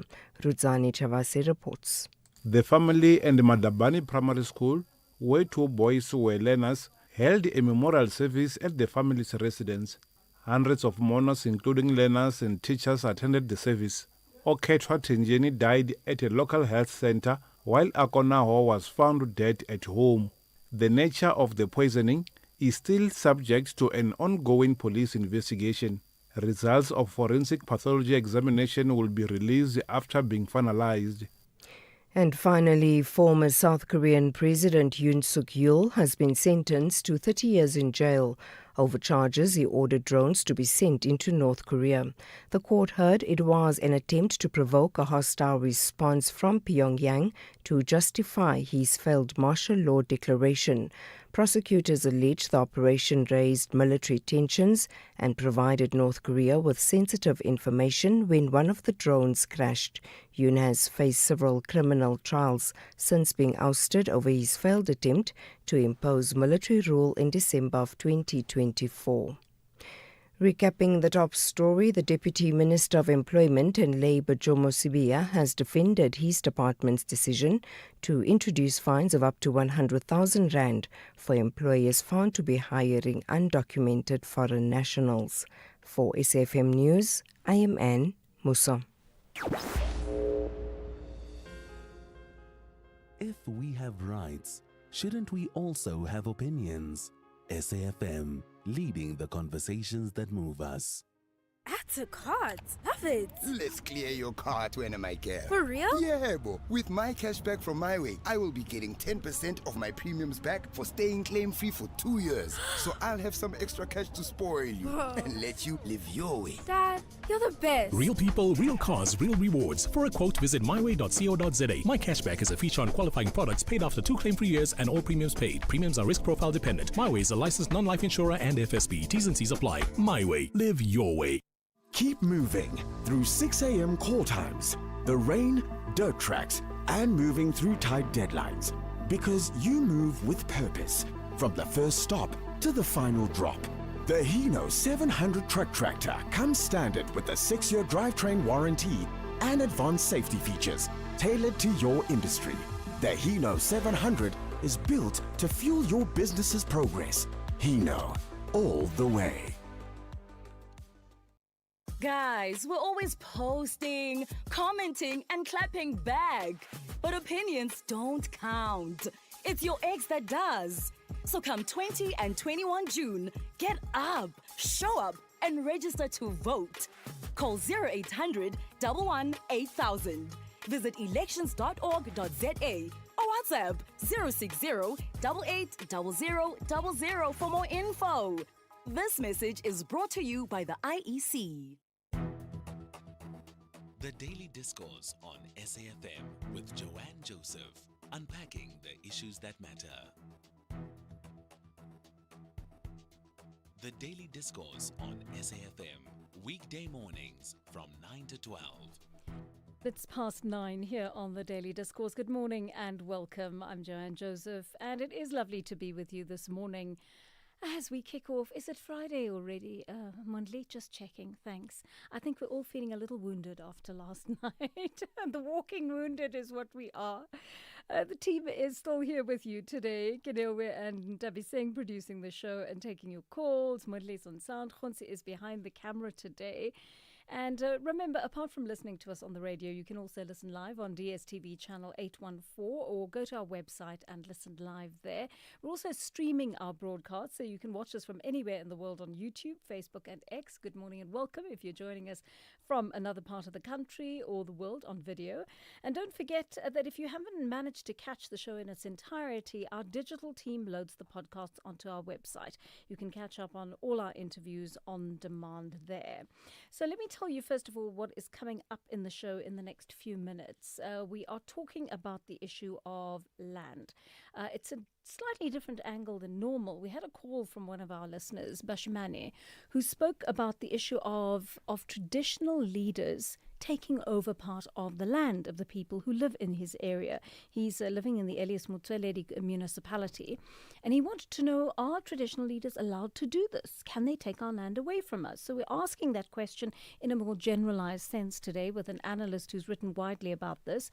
And I think it's going to be an interesting conversation if you are living in one of these areas where there is land that has been allocated to chiefs or particular, kingdoms. Then you need to listen to this, because we'll be able to tell you about the issue of communal land and exactly how that ought to be managed under the law. And then a little bit later on, we're talking about Charlotte Maxeke once again. You know, I always talk about pockets of excellence. A few weeks ago, I did a really nice interview on my legal show about the issue of how these doctors at Charlotte Maxeke had come together and made sure that a child who was raped 10 years ago got justice by contributing towards the preservation of DNA and everything that was required for that rape case. It took the NPA a long time to prosecute, and then there was this magnificent prosecutor, a young woman who came on, and she worked with the doctors, and with their testimony and with the DNA evidence, they were able to secure conviction. So you've got these pockets of excellence in the public health service, right? But then sadly, there are other departments that let Charlotte Maxeke down, and I think this is going to be something that will really drive your blood pressure up. We're speaking to the Cancer Alliance about the issue of treatment at Charlotte Maxeke for cancer patients. There is such a huge backlog of tests, all kinds of medical procedures and tests at that hospital, including radiation treatment and so forth. So we're going to speak to the Cancer Alliance and find out exactly where the case stands now, because it was taken to court. There were 3 NGOs that took her to court, and they're fighting. They're fighting for patients to get what is due to them at that hospital. It's also an academic hospital. So how can these backlogs occur? There isn't a shortage of hands there, but there seems to be a shortage of working equipment. And then a little bit later on in the show, we're talking about the issue of, and this broke my heart again because it made me think of Michael Komape all over again. There's a school in Limpopo where children are writing exams under trees and under a carport because the buildings, the school buildings in which they're supposed to be learning and writing the exams are so defective. They're so full of cracks and they're so dangerous that the children cannot write in those buildings. So you can quite imagine what it's like for them when it rains. They're children learning and writing exams under trees in 2026. And this is the same province where Michael Komape fell into a pit toilet and drowned. I mean, I wonder what has actually happened in Limpopo province. And maybe as a parent or a teacher, you want to share with me what your experiences are there on the ground. Remember, our lines remain open throughout the show, and we love to hear from you. Our studio line is 086 000 2032. Our WhatsApp line is 0614 104 107. And keep those voice notes short, sharp, and audible, but also keep your calls a little bit shorter, please. We're struggling to take many calls because people come on and they talk for a very long time without making their point succinctly. Please do that as best you can. We want to hear from you, but we also want to hear from others. And to give them a chance, you've got to keep your calls a little bit shorter. Please, can you do that for us? Also, guys, we're doing a post-mortem from what happened last night. SABC Sports, Tabiso Mosia is going to join us. He's going to help us unpack what happened last night. My house was not a happy place last night. I had one ear and eye on the game while I was busy finishing off the show last night. And my husband was not a happy chappy, that much I can tell you. There were various exclamations of, what? How is this happening? I can't believe this. And I wasn't paying much attention, but I gleaned from what I was hearing that things were not going well for us fairly early in the game. And we lost 2-0 to Mexico. So it wasn't a great start for us, but I remain hopeful, and I hope you will too, that Bafana will continue fourth. and soldier on into the next couple of games that are coming up. We'll ask Thabiso Mosia for a bit more analysis, a bit more detailed and legitimate analysis than what I've just given you.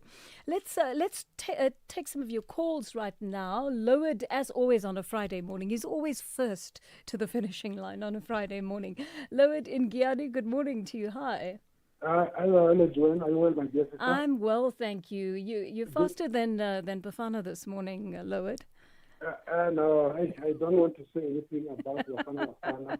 The less said, the better. Yeah, I don't have false hope when it comes to our soccer team. Only the rugby and the cricket team. Oh, really? Always, yes. Okay, that's interesting. Well, I don't know much about soccer either, but I felt patriotic, because it was our national team. So I thought I should make a bit of an effort, No, it's true. It is. We have to remain patriotic at all material times for our national teams. But, Joel, let me quickly raise this point about the nominated candidate for the Johannesburg mayoral candidacy. Oh, yes. Yes. I think the ANC is doing the right thing to bring forward the names of your comrade Frank Chikane and comrade David Makura, and then comrade Loiso as well, Loiso Masuku. And I think in this trajectory, they have to be more decisive, because it cannot be a matter of someone who's holding a position in the regional structure who has to be willy-nilly be deployed as a mayoral candidate, especially in Johannesburg. Comrade Makura and even Comrade Chikane, they have got no so-called backcloud hanging over their heads, both of them. So I think it will be much prudent for the ANC to consider either of the two. And then jumping to Ekurhuleni as well, there were mamas that Comrade Mundri Ngugubele might be brought back to that city to can stabilize the city. I think it's high time for Lutuli House to consider these things very, very carefully, because we have to treat very carefully as the ANC when it comes to this mayorship. Otherwise, we're going to wave the metros goodbye, almost all of them. Okay, thank you for that, Lowered. Yes, Lowered doesn't seem to be too broken up about the fact that Dada Morero has been left out of this. Tsepo in Winterveld is on the line to us. Good morning, Tsepo. Morning. I'd like to comment about the March protest with this immigrant situation. So, like in my area, like I've noticed that like Malema was speaking, saying that this foreigners being chased away doesn't translate to South African getting jobs. It's actually a lie. In my area, like right now, starting this Monday, already like 15 people were taken to go and start working somewhere. And what kind of businesses do they work in, Tsepo? It's mostly construction. Okay. So like it's mostly in construction, and so like you'll see they're plastering the plumbing and all those technical skills. Right. But then that's also my concern, that we're not producing enough youth skills that are going towards that direction. In most communities we have so-called like this computer skills mostly being pushed in front, but not mostly these technical skills. So like interesting. In order for the country to keep moving forward, because like we need people to keep working, the jobs to keep coming, and then on all that. So we need these technical colleges and also the skills colleges in communities to start focusing on these types of skills, plumbing, constructions, and all those like welding and whatnot. Because like we are, like these companies are doing the right thing. Before, I couldn't blame them. Like they were hiring where they knew that like when we hire a foreigner, we'll make more money because we are underpaying them. Okay. That's what businesses do. Even you. Also, when you hire somebody, you're always looking at somebody where you can cut some cost and whatnot. So like that's how people function. But then if right now we can, as South Africans, stick together and then try and upskill our youth so that they won't just be loitering in the communities and then start getting some of those skills. I'm feeling like we'll be Yeah. That'll. I mean, artisanal skills, I think, are being neglected in certain areas. Well, thank you for that. I think there's also a bit of a thing around professionalizing our youth. You know, I think people want to give officials, especially who work in education, want to give our youth not only the skills that where they work with their hands, but maybe skills in IT and that kind of thing, so their earnings can be greater. But sometimes, you need a balance of those. I agree, Tsepo. KG in Bloemfontein is on the line to us. KG, you want to talk about Bafana? Good morning, ma'am. How are you? Morning. I'm well, thanks, KG. Go for it. Fine, thanks. My sister, I think your name is Johan. Joanne. Yes. Yeah. Somebody to have a person as an employee who doesn't have anything to lose, it's very challenging. Our national team coach came out number of times indicating that he has a problem with our talent in the country. Yeah. And yesterday again, he said something along those lines. I'm going to try and paraphrase what he said yesterday. Yes, tell us. That we did not lower the standard. They are playing a better football. He did not say the other coach had better game plan compared to mine. Mm-hmm. He doesn't want to account. He take it back to our boys. And for somebody at that level to go out there, Mexico, and then he says to the world, our boys are not talented. And on the other hand, you've got these boys individually, they are trying to sell themselves to the world. And you have a coach at the stature of this Hugo Bruce. Mm-hmm. He says to the world, these boys, group of boys, they are not playing a football of that level compared to their counterparts.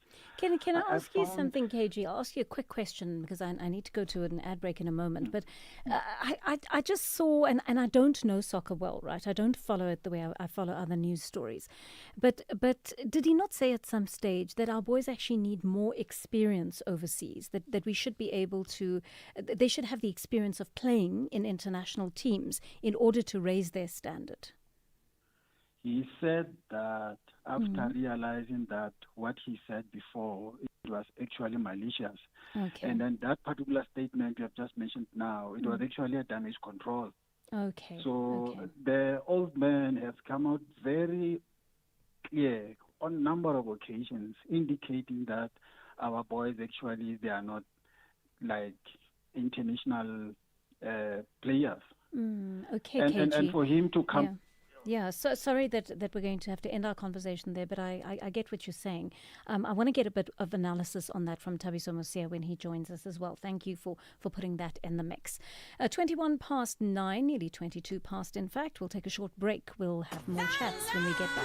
Mama Million here, and yes, I am a millionaire. And there you'd be on the couch with your 6 numbers. But 7 is for heaven, or yes. But 4 is for the door, or yes. But 38 is never too late, or yes. Well, the Lotto Live draws are back every Tuesday, Wednesday, Friday, and Saturday. Catch the live draw at 9 p.m. The National Lottery. More plays, more chances, more millions. Players must be 18 years or older. Play responsibly. The National Lottery is officially operated by Sizakai. In fitness, as in finance, endurance is key. If you're 55 and older, you can get an interest rate of up to 10.25% with a Nedbank Electronic Optimum Plus account. Now, feel the earn. Invest within 2 minutes on the Money app and get money fit with Nedbank. See money differently. Nedbank, we're a licensed FSP and registered credit provider. T's and C's apply. For more info, go to nedbank.co.za. South Africa, get ready for the ultimate human race, the Comrades Marathon. Catch all the action live on Sunday, 14 June from 4:30 a.m. live on SABC2 and SABC radio stations as thousands of runners take on the ultimate human race. For this year's uprun from the start in Durban all the way to the finish line in Pietermaritzburg. From elite athletes chasing victory to inspiring everyday heroes, SABC Sport brings you every emotional moment, live interviews, expert commentary, and unmatched race day atmosphere. Don't miss the Comrades Marathon on Sunday, 14 June, live from 4:30 a.m. on SABC2 and SABC radio stations. Proudly brought to you by SABC Sport. For the love of the game.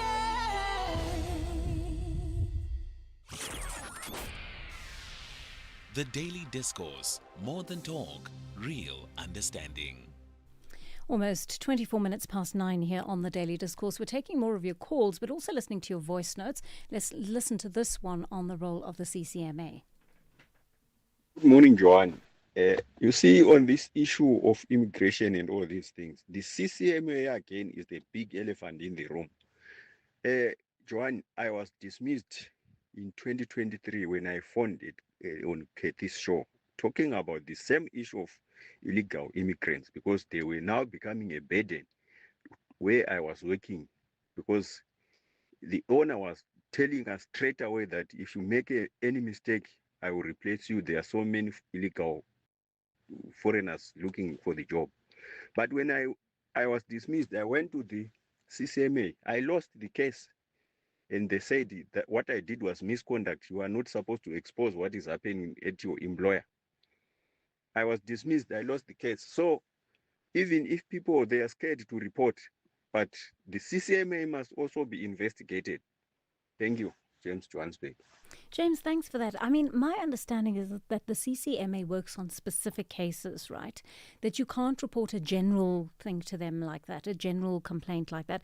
I would think the Labour Department takes care of the complaints of people who are undocumented working in companies. So I'm not sure whether that falls within the purview of the CCMA. What I think would have happened was the CCMA would have looked at your case, the context of your case, and the reason you were dismissed, and they would have come to a decision based on that. But they can't act as labour inspectors, as far as I understand. Let's listen to this one on March and March.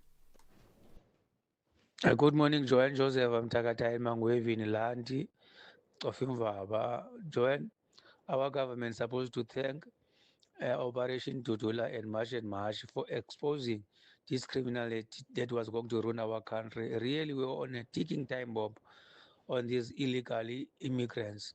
We've been trying to tell our government that our country really is in this problem, but they were denial. They were calling us names as phobias, all of those names.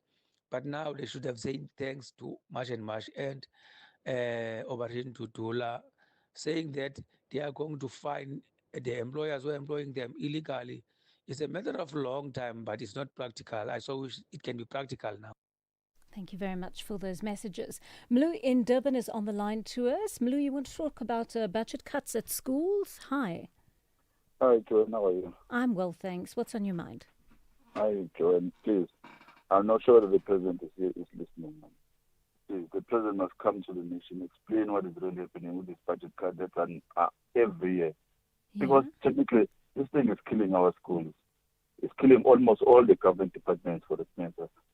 We talk about health department are facing crisis. We talk about the SNDF, all departments are in crisis. And yet the president doesn't feel the need to come and talk to the nation. So this is where we are. This is how this thing is going to be unpacked or be solved, Because really, when are they going to end with this budget cut and more or less refund the schools and all other departments to go back to where they were before? It's very, very bad. And the president is keeping quiet. Yeah, I don't know if it's because so much money has been stolen or wastefully spent that they've run out of money, that many government departments have run out of money. I don't know whether they're returning budgets at the end of the year, for causes that they should have spent money on. I think we must look into the funding of the education department, actually, because there certainly have been budget cuts. But as I keep saying, we're a middle-income nation. We should have money for education. But I think a lot of it is also ending up in the pockets of people who work under the president. So you're quite right. The buck must stop with him. Magonza, good morning. You want to talk about jobs in Joburg? Hi.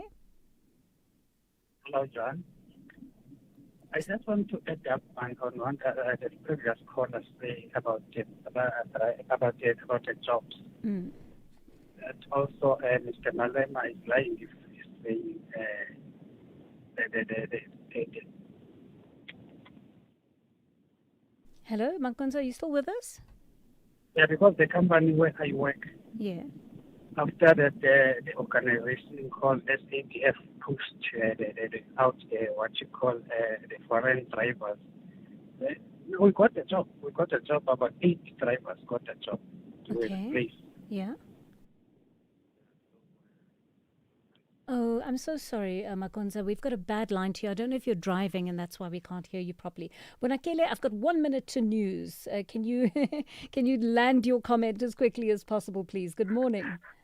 A very good morning. I'll be quick. Thank Although I'm going to say, first of all, sorry to Bafana losing to Mexico. Anyway, we're disappointed, but nonetheless, we're still going to support them. Okay. But I wanted to talk about what the A came up with regard to those who are implicated, not to be part of the committee that is going to impeach the president. Yes, of yes. which I support that as well. Okay. I think he's referring to Dr. John Sope Sope, and yes. Malema as well. So I fully support that. You understand? So how can one be so implicated and then he's going to rush and implicate and remove the president of this country? And yet he's not clean as well. You are implicated, but you are running after to say, no, this president must be impeached. I tend to I'm agree referring with to you, Malema and Bonakele. it, I tend to agree absolutely, with yeah. you. So I Yeah. support the DA this time around. All right. Okay. I think that's an interesting thing. The DA says there is a definition for what is a person who is fit and proper. The courts have already decided that, and various different people have been through that. So they know the definition of a person who is fit and proper to sit on an impeachment committee. And that may be part of the problem, right? If anything that the impeachment committee does is in future called into question and may create a loophole for the outcome of that committee's work, Parliament may be in trouble over that, so it is worth speaking about at the outset. 9:30, it is on the Daily Discourse, and Musa with your latest news headlines. Good morning. Thanks, Joanne. In the headlines, a 52-year-old man has been sentenced to 10 years direct imprisonment in the Western Cape High Court for his involvement in smuggling over 400 kilograms of cocaine into the country. He entered into a plea deal with the state and is set to testify against 6 other accused who are facing charges of murder and dealing in drugs. Deputy Minister of Employment and Labour Jomo Sibiya has defended his department's decision to introduce fines of up to 100,000 rand for employers found to be hiring undocumented foreign nationals. And SpaceX looks set to become one of the world's most capitalized companies when it starts trading its shares today. It will offer more than 555 million shares at a price of $135 each. I'll have details on these and other stories at 10.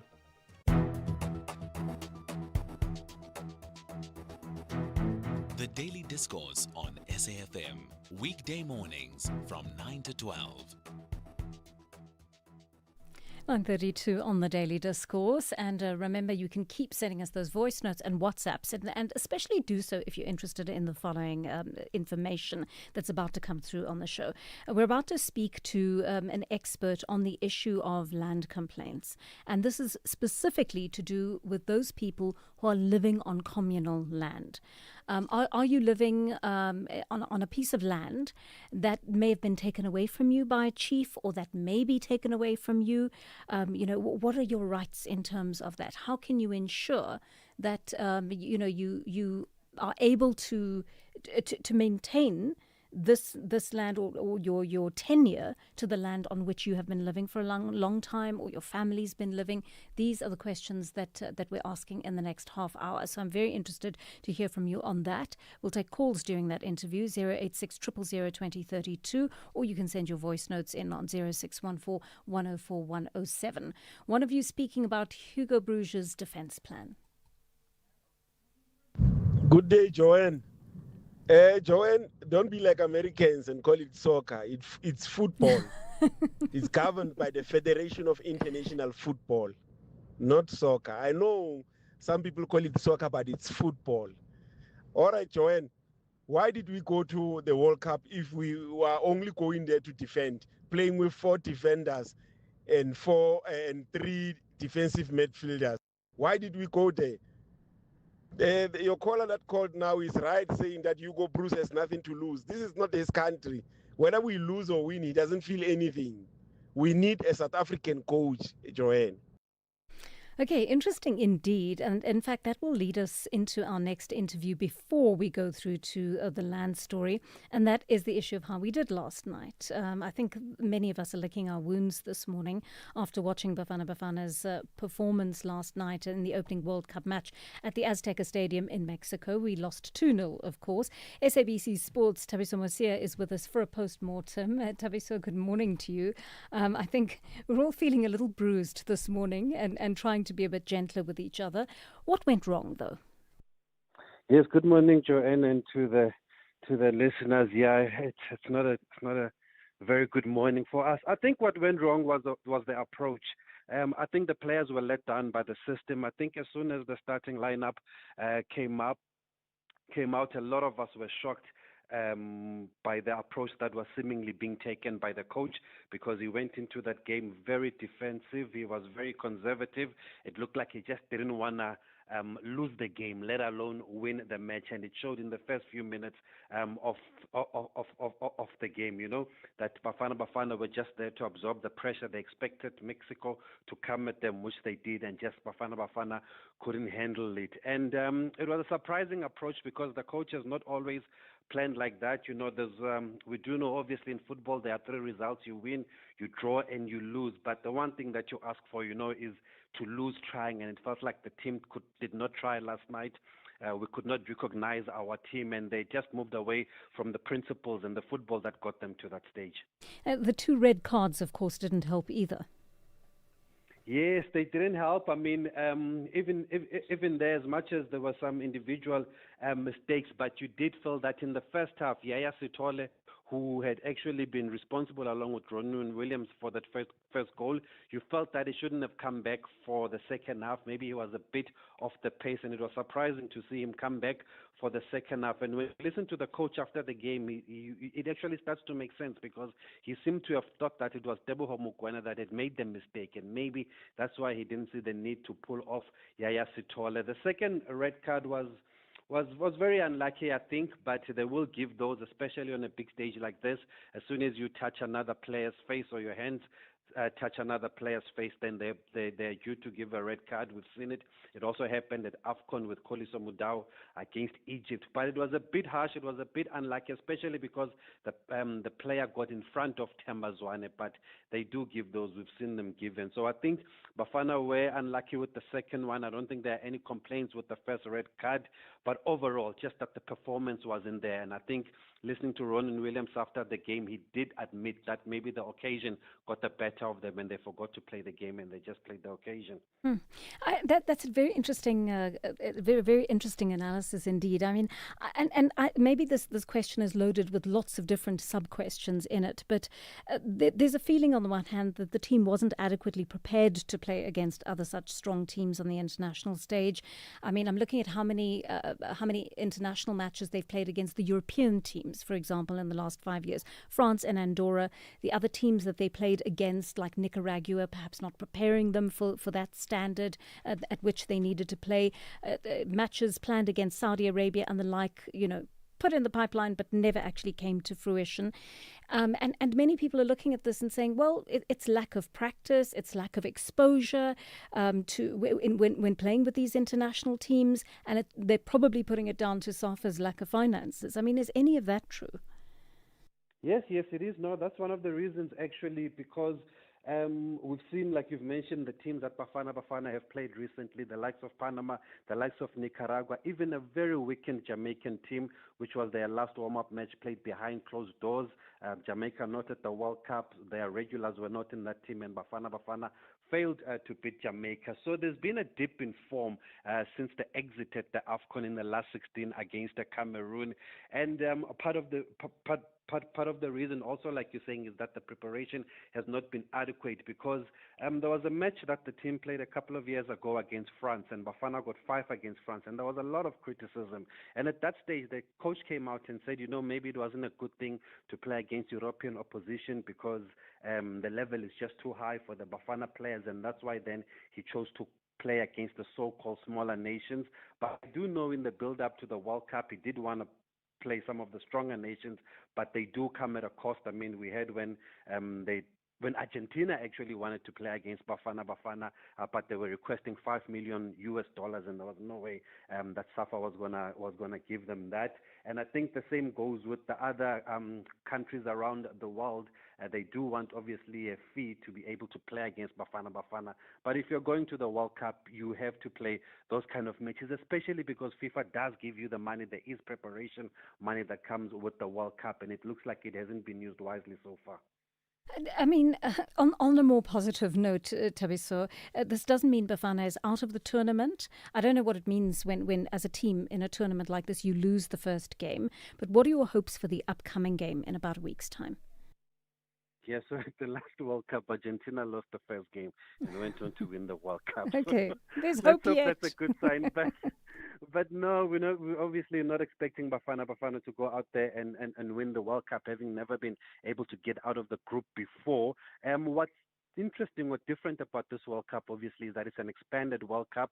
So there's an extra knockout round. Instead of going to a last 16, there is a last 32 rounds, which means in the 12 groups of 4, the top 2 teams automatically go through to the last 32, and then they'll be joined by the next best placed 8 number 3s. So there is a chance, because there are still 2 games left against Czechia as well as South Korea. Bafana can still get out as one of the best placed number 3s, which was the target from the coach. He even felt before the tournament that 3 points could be enough to get out of this group. But having said that, there was another game this morning, a very good game between the other 2 teams in our group, and we saw South Korea beat Czechia by 2-1. So along with Mexico, they are already on a 3 points. So I think that the next game on Thursday in Atlanta for Bafana against Czechia already becomes a must-win. Now they have to try and target that team and get the points, and we do hope that the team will be more positive, because you want them to leave everything on the field, even if they don't get the result, and that's what we didn't see last night. So hopefully the coach will change a few things. Obviously, he has to with the 2 red cards, and it's not really over yet because it's an expanded World Cup, but it's going to be difficult to come back from here. Thabiso, well, we're crossing fingers, toes, and every other part of our anatomy that's possible for next week. Thank you so much for putting us in the picture and helping us understand what happened last night. Thabiso Masia, SABC Sport.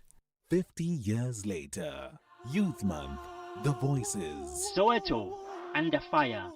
The country's largest township had a dark cloud hovering over it. June 16, 1976, presented a new form of resistance towards the Afrikaans language policy introduced under the Bantu education in 1953 under the then apartheid government. On that fateful day of June the 16th, what was supposed to be a peaceful protest by black students against the Afrikaans language policy turned ugly. Police fired at thousands of protesting students, killing 176 of them and leaving thousands injured. Different generations, different experiences. One South Africa, 50 years later. Only on SAFM, leading the conversations that move us.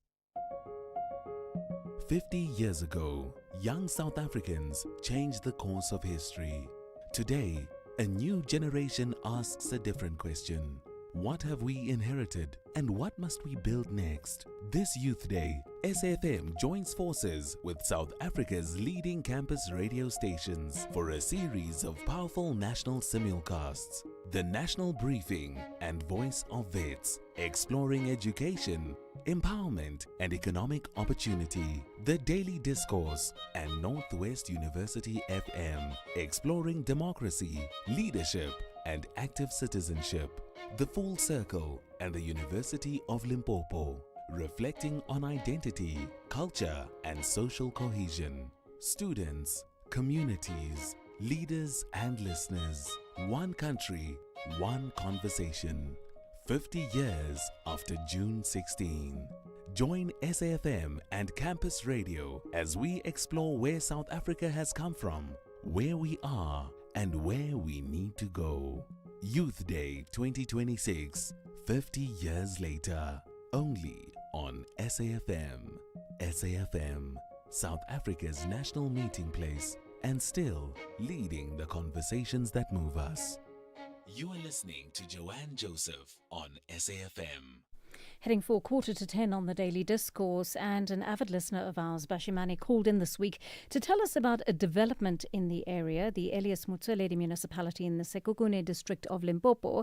He said his chief was moving residents off their land. Now, producers put in a call to the MEC's office, but it appears the deputy president is meeting traditional leaders in Limpopo today, which means he may be caught up with that. But it reminded us that this is not the first time we've heard of this. Other communities have also complained about similar developments in various other parts of the country. I want to bring Bashimane back on just to set the context for us. Bashimane, good morning to you. Thanks for coming back onto the program. Just briefly tell us what your situation is in the Elias Motsoaledi municipality right now. Good morning, JJ, and good morning to the listeners. The problem started actually in 2021, just after COVID. The chief started selling land to people on our agricultural land. Okay. So we've been engaging the traditional leadership since then until now. Then we decided that maybe we could at least get something from the municipality.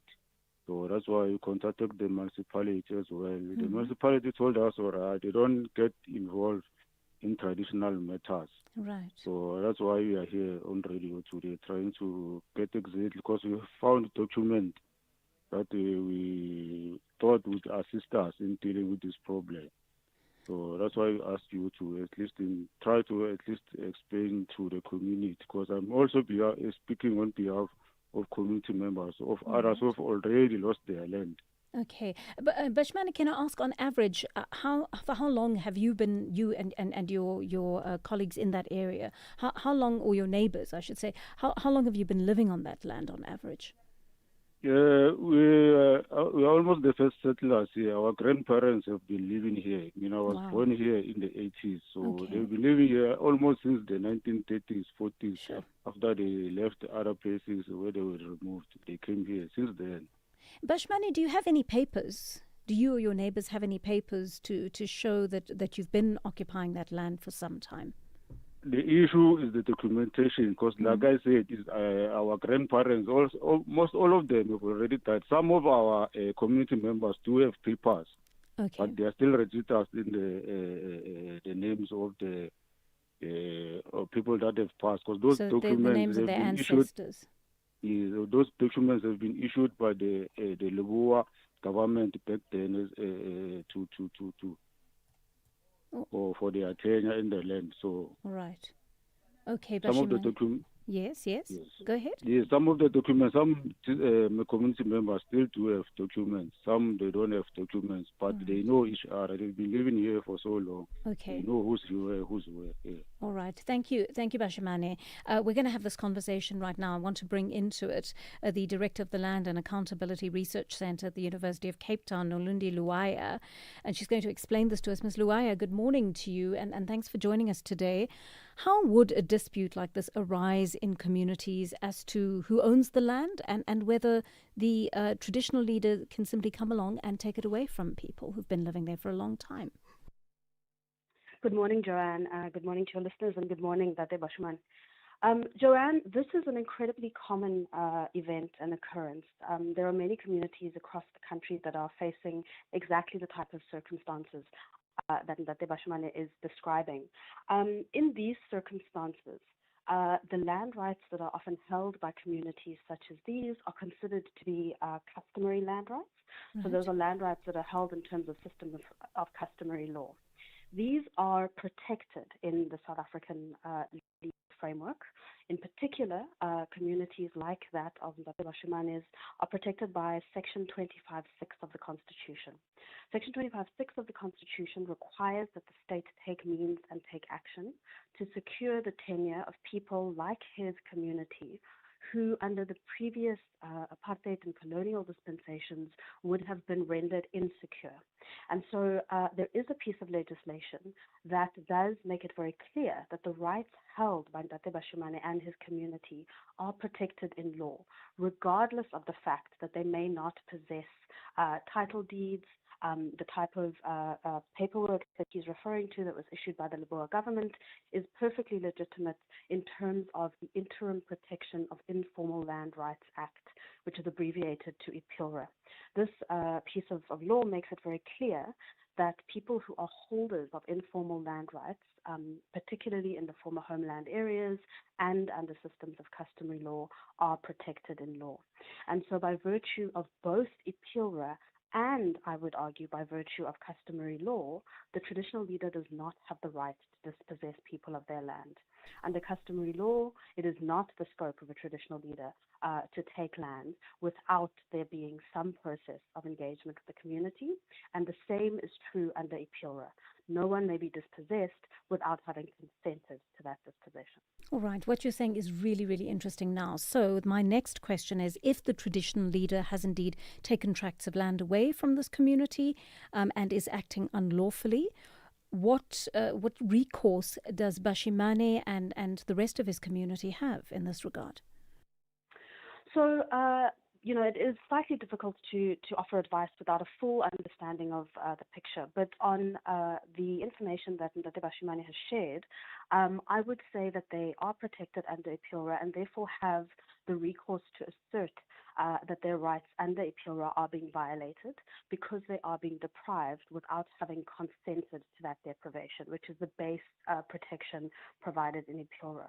I would also assert, and perhaps this is something that Bashimane can speak to, but depending on that community's customary practices, there are protections under customary law that the community could also assert. So they could say that under our system of customary law, the processes for the allocation of land or the sale of land are defined in the following ways. And if that has not been followed, then the assertion would be that their traditional leaders falling foul of their customary practice too. Now, of course, the challenge, Joanne, is always going to be what does that actually mean in practice for a community? And certainly if one is trying to assert rights under IPILRA, that does often require the support and assistance of a lawyer, of which we know there is quite a shortage in the country of pro bono legal organizations, but there might be some that could be positioned to assist this community. All right, we're going to have to just put that out there and see if there is someone who's able to assist. Tell me, Ms. Luaya, is there ever a situation where, should the traditional house require the land for something else, that they then go to the community and say, look, we do require this land from you. It's going to be repurposed, for argument's sake, for whatever reason they may have in mind. Here is compensation for the land based on a proper evaluation of the value of the land. So that is a possibility. And again, under both customary law and the Interim Protection of Informal Land Rights Act, there is provision made for communities, agreeing to a form of deprivation or a reassignment of the use of land. And so again, under customary practices, many communities have very consultative approaches to customary land. There would need to be some kind of community meeting. Agreement would need to be reached around, either the decision to sell off the agricultural land or to change the land use purposes. But really, it is a system built around consent. Under the Informal Protection of Informal Land Rights Act, there is the ability for communities to decide that they, want to dispossess certain parts of the community. But again, there is a process to be followed in that regard. And again, it's about, ensuring that people are consenting to that deprivation, rather than, kind of waking up and finding that tracts of their land have been sold off. Interesting indeed. We're taking some calls from our listeners at this hour, Ms. Luana, please. Gaubuse has been waiting for a while. Gaubuse, I understand you're from Taung. What do you want to ask Ms. Luaya at this hour? Or perhaps you have a comment to make on this issue? Good morning to you, my sister, and good morning to the listeners as well as your guests. My sister, I'm living in Taung, and Taung is a communal land. But now here the problem is, my sister, we have a chief who actually wants to run the area autocratically so. As I speak with you, we are sitting with a court order whereby the chief wants to demolish our houses. And what the sad part is, the chief is not engaging his community, because everything, it must be done through the tribal resolution involving the community of that particular area. But our chief is totally doing the wrong thing. I have tried to send the emails to the House of Traditional Leadership in our province to come and intervene in this matter. We don't get any response from them. Our people now, they are living in fear. Our chief is giving the land to the outsiders while his subject is suffering. It is very sad, my sister. I think a real intervention is needed for us to come and rescue this matter. Not only in town, because you can see even in other provinces whereby the land is controlled by the chiefs and kings. I think. Yes, sorry, Gaubuse, I just have one question about the court order that you spoke about. What? Tell me, just very briefly, tell me what that court order is about, please. No, the order says no, our houses must be demolished, and the chief says he's going to relocate us somewhere more than 70 kilometers, and the area is flooding and everything. But that land was sold to an outsider while we were looking for a land to build our houses. He sold it to someone who's not staying in our area. But when Okay, so Gaubuse, we've lost you there, I think. But Ms. Luaya, again, difficult for you to know what the exact circumstances of this case are. But it looks as though there's a court order for the chief to have done this. From the sounds of it, yes. And if it is related to, concerns about the area being in danger of being flooded, that might have municipal involvement. But there too, one would assume that there would have been some process of consultation. So if you are, as the municipality or even the traditional leader wanting to move people for their own safety, one again would assume that at least under customary systems, you would consult and explain to people that the reason for their relocation is because where they live, is considered a floodplain. I think, Joanne, part of the challenge is that for communities like this community in Taung and the Bashimani's community, part of the reason why we see these situations arising is because there is currently a gap in the law. The Department of Rural Development and Land Reform is supposed to have developed a piece of law that would set out the land administration processes for communal areas. As I understand it, they are working on a draft that is called the Communal Land Tenure and Administration Law.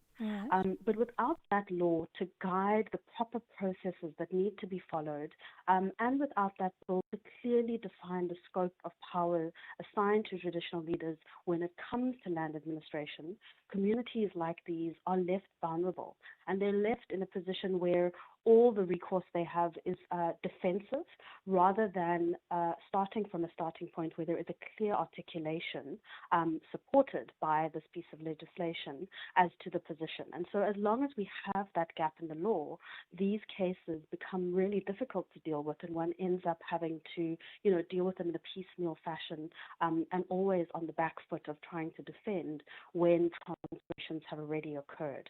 And so I think that it is important for people to be aware that there is a gap currently in terms of the legal framework, and to do what they can to make demands that that law be developed fully and passed, so that they have more accurately defined protections in law from the get-go. Absolutely, that pressure is important. Mbowana in Mahikeng is on the line to us. A quick one from you, please, Mbowana. Yes, good morning. The issue of land, the problem of land is the corruption of land has never been addressed into it. because land was taken from the ordinary people, and up to now, that land was not given it back. People are not having place to stay because their land was taken.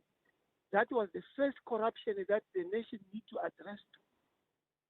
That's why we cry for nationalizing of the land so that everyone should have land to stay to do something else. All right, Mbowana, thank you very much for that. I mean, a more general comment there, Ms. Loaya, about the issue of land. But I think to bring it back to the issue of traditional land, these are not people who actually moved off these properties, right? I understand, I infer from speaking to them that they are people who remained on the land and whose ancestors had been on the land for a number of decades, and they are only now being moved off this land. Correct, Joanne. That's my understanding too. In many of these cases, and in the two cases that have been described to us today, it does sound like these are communities that have occupied that land for generations. And so you are dealing with people who have been members of that community, who have, well-developed forms of social tenure. I think it was Date Bashimane who was saying the people of that community knows who lives where. They know whose land, belongs to whom. And they have means and practices that have developed over generations. And so to abruptly find themselves being relocated or under the threat of relocation or dispossession, I think must be incredibly heartbreaking, and in some respects must feel like it is a repeat in the present of our terrible, terrible past history in which people, were forcibly deprived of land. And so I think that, that is a pattern that we need to be very aware of, that under our current system, we don't find ourselves replicating harms from the past.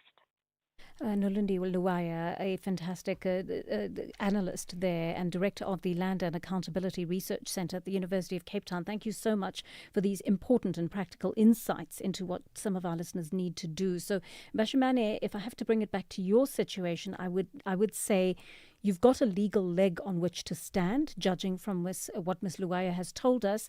And the next step will have to be trying to find a lawyer or a pro bono law organization, a legal organization that can actually assist you to fight this in court, because you do have the right to fight this in court, and there is potential for you to win a case like this if your case is put forward properly and, is built well enough. And I think this applies to everybody who is living in exactly the same situation. All right, that brings us to 10 o'clock on the Daily Discourse. Here's Anne Musa with your latest news bulletin.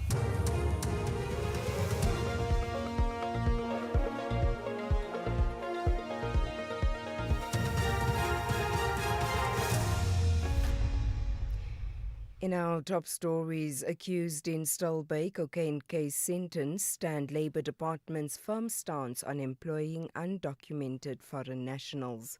Good morning. A 52-year-old man has been sentenced to 10 years direct imprisonment in the Western Cape High Court for his involvement in smuggling over 400 kilograms of cocaine into the country. Alan Bushby entered a plea deal with the state after helping retrieve the drugs from the sea off Stilbay. He will now testify against 6 co-accused who face charges of drug dealing and murder. The NPA spokesperson Eric Ntabazila says one of the accused shot and killed a man that was on the vessel transporting the cocaine. The remaining 6 suspects are appearing in the Western Cape High Court today. The Deputy Minister of Employment and Labour, Jomo Sibiya, has defended his department's decision to introduce fines of up to 100,000 rand for employers found to be hiring undocumented foreign nationals. It includes households that employ illegal migrants as domestic workers. Sibiya says the department's proposed policy aims to tighten enforcement against the hiring of undocumented foreign nationals and is part of government's broader response to illegal immigration.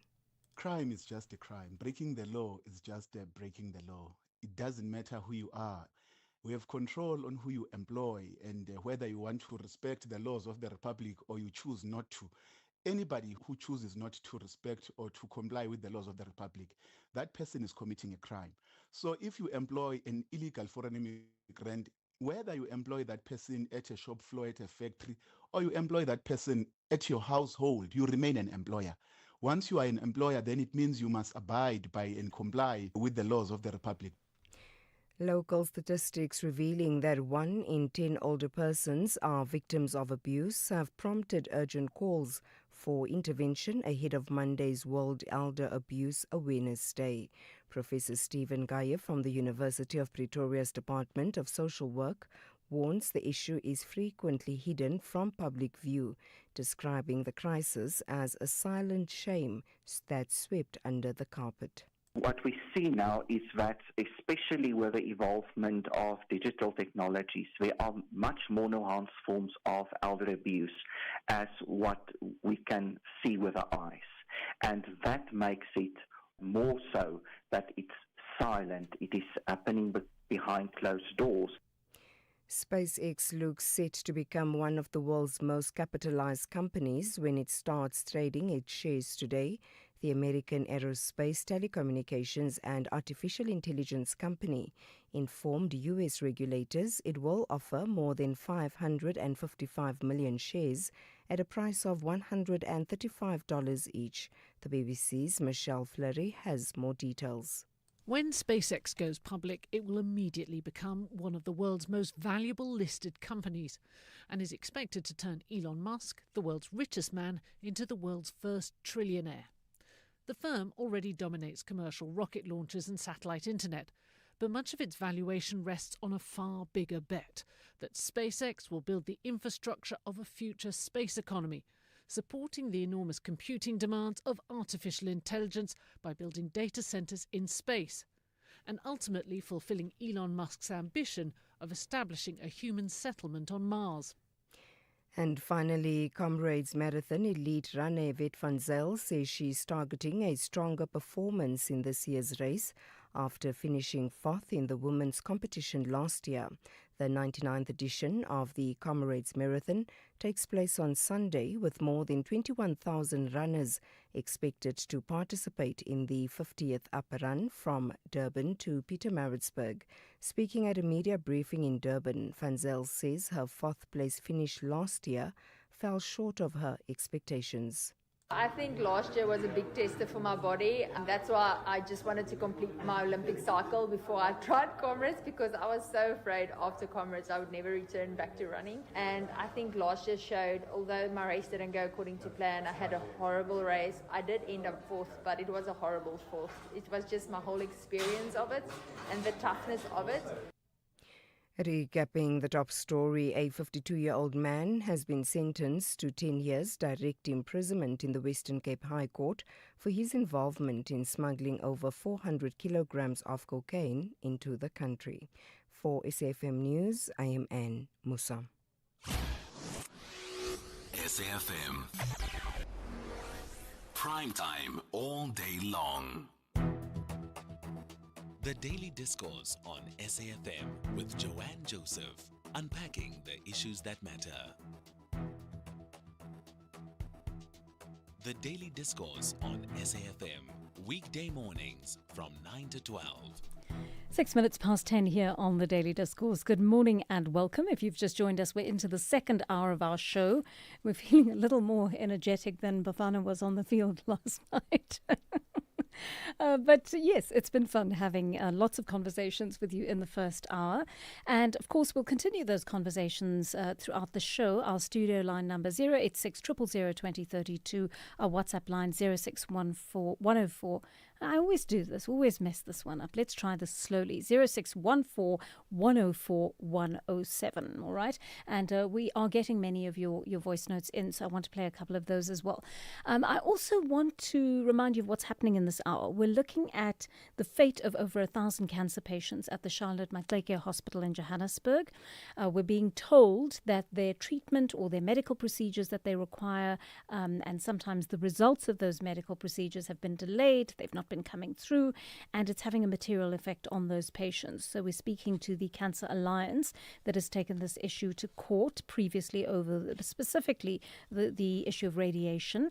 And then just after 10:30, we're talking about the issue of a group of Limpopo students who are essentially learning and writing exams under trees and a carport because their school is structurally damaged, and this issue is taking so long to sort out. When I say so long, I mean it was first flagged in 2015. So 11 years later, the school is still having this problem. I think many of their students would have come and gone by now, and the problem is still not solved. So we'd love to take your calls on either of these issues. I forgot as well that it's Comrades this weekend, and lots of people are gearing up for that. I mean, gosh, don't you have to have nerves of steel to do that? A very close friend of mine is going to be running, and I want to hear from the Comrades marathon runners who've signed up for it. Why do you sign up for it? Why do you put your body through this? Are you ready? Are you going to see this up run from Durban to Pietermaritzburg as a greater challenge than last year, perhaps, if you've done it before? And what is the secret to going back? Why do you go back to punish yourselves year after year? Wonderful for us to watch. I can't imagine what toll it takes on your body. You are superhumans, all right? We are in absolutely no doubt of that, and I'd love to hear from some of you speaking about this issue. Let's take one or two of your voice notes on the issue of land and other stories we've been running. Hi, Chichi and the SAfmRadio. This thing of land reform, land like belong to the chief and so on and so on, is out of order. I mean, that person is just coming to this world, then he occupying the land amongst all of those millions of people he's staying with, and then he's controlling everything, getting everything for free. The government sponsor him for free of charge. He owning the land. We will just be poor because of a certain individual alone. This is unfair. The kids, they living, the lavish life into this world for free of charge. And there are many analysts who will tell you that the government treats traditional leaders with kid gloves because come the elections, they really need those votes. Here's one on the issue of labor inspectors. Hi, JJ. I'm anonymous in Free State. Are you guys aware that labor inspectors, they don't have the powers or system to check if people are illegal or not? In which sense? In a sense whereby if someone gives them a fake, let's say a work permit, a fake passport or ID, they won't be able to verify if it's fake or not. And then again, which legislation are they going to use to employ those labor inspectors? Because labor inspectors are employed on a regulation under health and safety.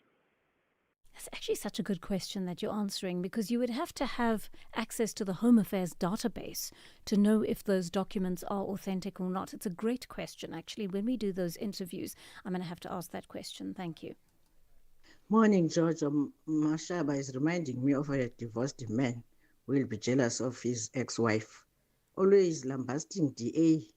People, she's saying people will be stupid if they vote DA, but it's from DA. And remember, 2029, Mkondo, Wesonga, and ANC will ask for love back because they know how to do corruption. What are the people saying now? Those where there was an outcry of ministers saying the Zamazamas must be smoked. What are they saying now? Thank you, Jojo. Thank you so much for those messages. Keep them coming in as the show develops. All right, it is 11 minutes past 10, and the Democratic Alliance says over 1,000 cancer patients at Charlotte Maxeke Hospital are facing the kinds of delays that could put their lives at risk. Gauteng Health MEC Faith Maziboko has reportedly confirmed that depending on what type of treatment they're waiting for, either hundreds or thousands of patients are affected by excessively long waiting periods for medical procedures. Salome Meyer is a Cancer Alliance Director and joins us now. Ms. Mayor, good morning to you. Thanks for your time on the Daily Discourse. Some of these lists of people awaiting treatment are extremely worrying. Close to 800 patients waiting 11 months for an MRI, nearly 370 waiting for urgent CT and PET scans, close to 4,000 biopsy patients, reports outstanding a full month after processing. Can you confirm this is the reality for cancer patients on the ground? Good morning to you and to your listeners. And yes, indeed, that is the reality. Unfortunately, and the fact that the MSC has actually confirmed it is on the one hand alarming, but on the other hand, we also say thank you for actually acknowledging that there is a problem within your problem. However, the question is, what are you doing about it? We saw with our court case that there were close to 3,000 patients that were awaiting radiation treatment because of the department and the officials at the hospital at Charlotte Macquarie not doing what they were supposed to be doing. That is the buying of equipment and ensuring that there's enough staff to do that. Ultimately, we had to take them to court. Now we're seeing exactly the same thing, and this is unfortunately what happens when we do not have the correct and sufficient diagnostic equipment as well as the associated staff to do diagnosis up front. It actually causes the delays. Delays causes then late confirmation of late-stage disease. Late-stage disease leads to death. That's the reality. So let me ask you about this, Ms. Mayor, your court case, right? Because it's a complex one and it's gone on for a while and it's gone through to more than one court. You've made the statement that staff are not doing what they're supposed to do.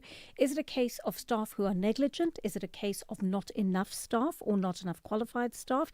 Is it a case of lack of funds so that the hospital can't buy the resources it needs to treat the cancer patients? So when we say that staff are not doing what they're supposed to be doing, first of all, we look at what is the role of the CEO in terms of making sure that you're running your hospital properly with enough staff and enough equipment. They cannot come and tell us it's always about money that there isn't funds. Because quite honestly, funds actually are available. When you start looking at the National Tertiary Services Grant, and specifically the oncology grant, that can be utilized for both equipment and staff. Are you utilizing then what is available to you, or do you actually just turning a blind eye and a deaf ear? Those are the questions that have to be asked to the Gauteng Health Department. All right. So my understanding is you won the first round against the Gauteng Health Department. The second round you actually lost in the High Court, as I understand it, because the court said, and it's not just you, it's not the Cancer Alliance, it's alone, it's also the Treatment Action Campaign and Section 27 that, along with you, took the department to court. And essentially the High Court said, there is nothing to suggest that there isn't some marginal improvement, that some effort is being made to actually alleviate this backlog at Charlotte Macquarie. How do you respond to that court finding? Well, obviously we were a little bit, not a little bit, very disappointed in the finding. However, we need to actually say that there is still to this date not evidence that all the patients that were on the backlog list were actually treated. In fact, we still know of patients that never had any treatment. And that is the bone of contention. While the department, and specifically Charlotte Macquarie, we know that they are managing their waiting list. We also know with the money that was allocated for outsourcing, that the department were able to manage the waiting list patients, and therefore they have diminished their waiting times for radiation therapy. So yes, they actually have, but where is the actual evidence that the court ruling 1 asked for to say, please provide us with the evidence of the backlog list? And to this date, the department cannot provide that list. So what are you planning to do from a legal point of view next? Well, we are now awaiting the court date in the appeal court, and then this matter will be taken to appeal court, and that's and we are now in the hands of appeal court for the date. All right.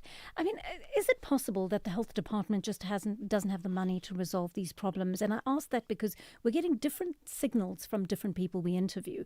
On the one hand, we're hearing that so much money has been stolen from the health department through hospitals like Tembisa Hospital, that it's had a material effect on the health budget in Gauteng. On the other hand, we've heard from other doctors like Ahmed Mohammed, for example, if I remember his name correctly, the enterologist at Charlotte Maxeke, who came out to expose what has happened there, that there is money, it's just not being allocated properly. So what is the actual situation to your understanding from a monetary point of view? Our understanding is that, yes, there is money. And as I indicated, we need to start looking at what money is available from the National Tertiary Services Grant, specifically the oncology grant, where the various hospitals can actually buy equipment as well as supplement their healthcare professionals from that grant to actually make sure that we start dealing with the diagnostic backlogs. Now, remember, we took the department to court for radiation backlogs. Yes. Are we now is this what we have to do now again, that we need to take you to court actually to start doing your work? No, we don't want to do that. We're asking you to actually alleviate the problem. And that is a matter of priority. Now, the other problem that we also have is the actual austerity measures in health that cuts throughout the Gauteng, the services that are being provided. We do not have enough anaesthetists as well as surgeons to perform surgeries. So apart from the fact that you're waiting a long time for your diagnostic procedures to determine what can be done, you also have, at the next level, you do not have enough of the surgical staff to perform the actual procedures from a surgical perspective. And that in itself becomes a major, major crisis. Well, thank you for speaking to us today. Of course, on the line to us there, we have Salome. Sorry, I just want to look at her surname quickly again. Salome van der Merwe, I think. She is from the, she's Meyer, sorry, so Salome Meyer. She's from the Cancer Alliance. And of course, she's telling us about a very, very serious problem here at Charlotte Maxeke Hospital. Are you a patient at Charlotte Maxeke? Are you a cancer patient in particular? The oncology patients, obviously, from one department to another, it varies, right? And people have different experiences. But have you had to have radiation there? Have you been put on a list? Have you been able to access radiation there? What about the other things like the PET scans, the CT scans, the MRIs, all of those scans that you need to have? Have you gone to Charlotte Maxeke for that help? Have they been able to help you? Have you been told there's no equipment there or sent off to another hospital? How is Charlotte Maxeke managing you as a patient? Give us a call on 086 000 2032. Thank you very much to Salome Meyer for her time on the Daily Discourse. Keep moving through 6 a.m. call times, the rain, dirt tracks, and moving through tight deadlines. Because you move with purpose, from the first stop to the final drop.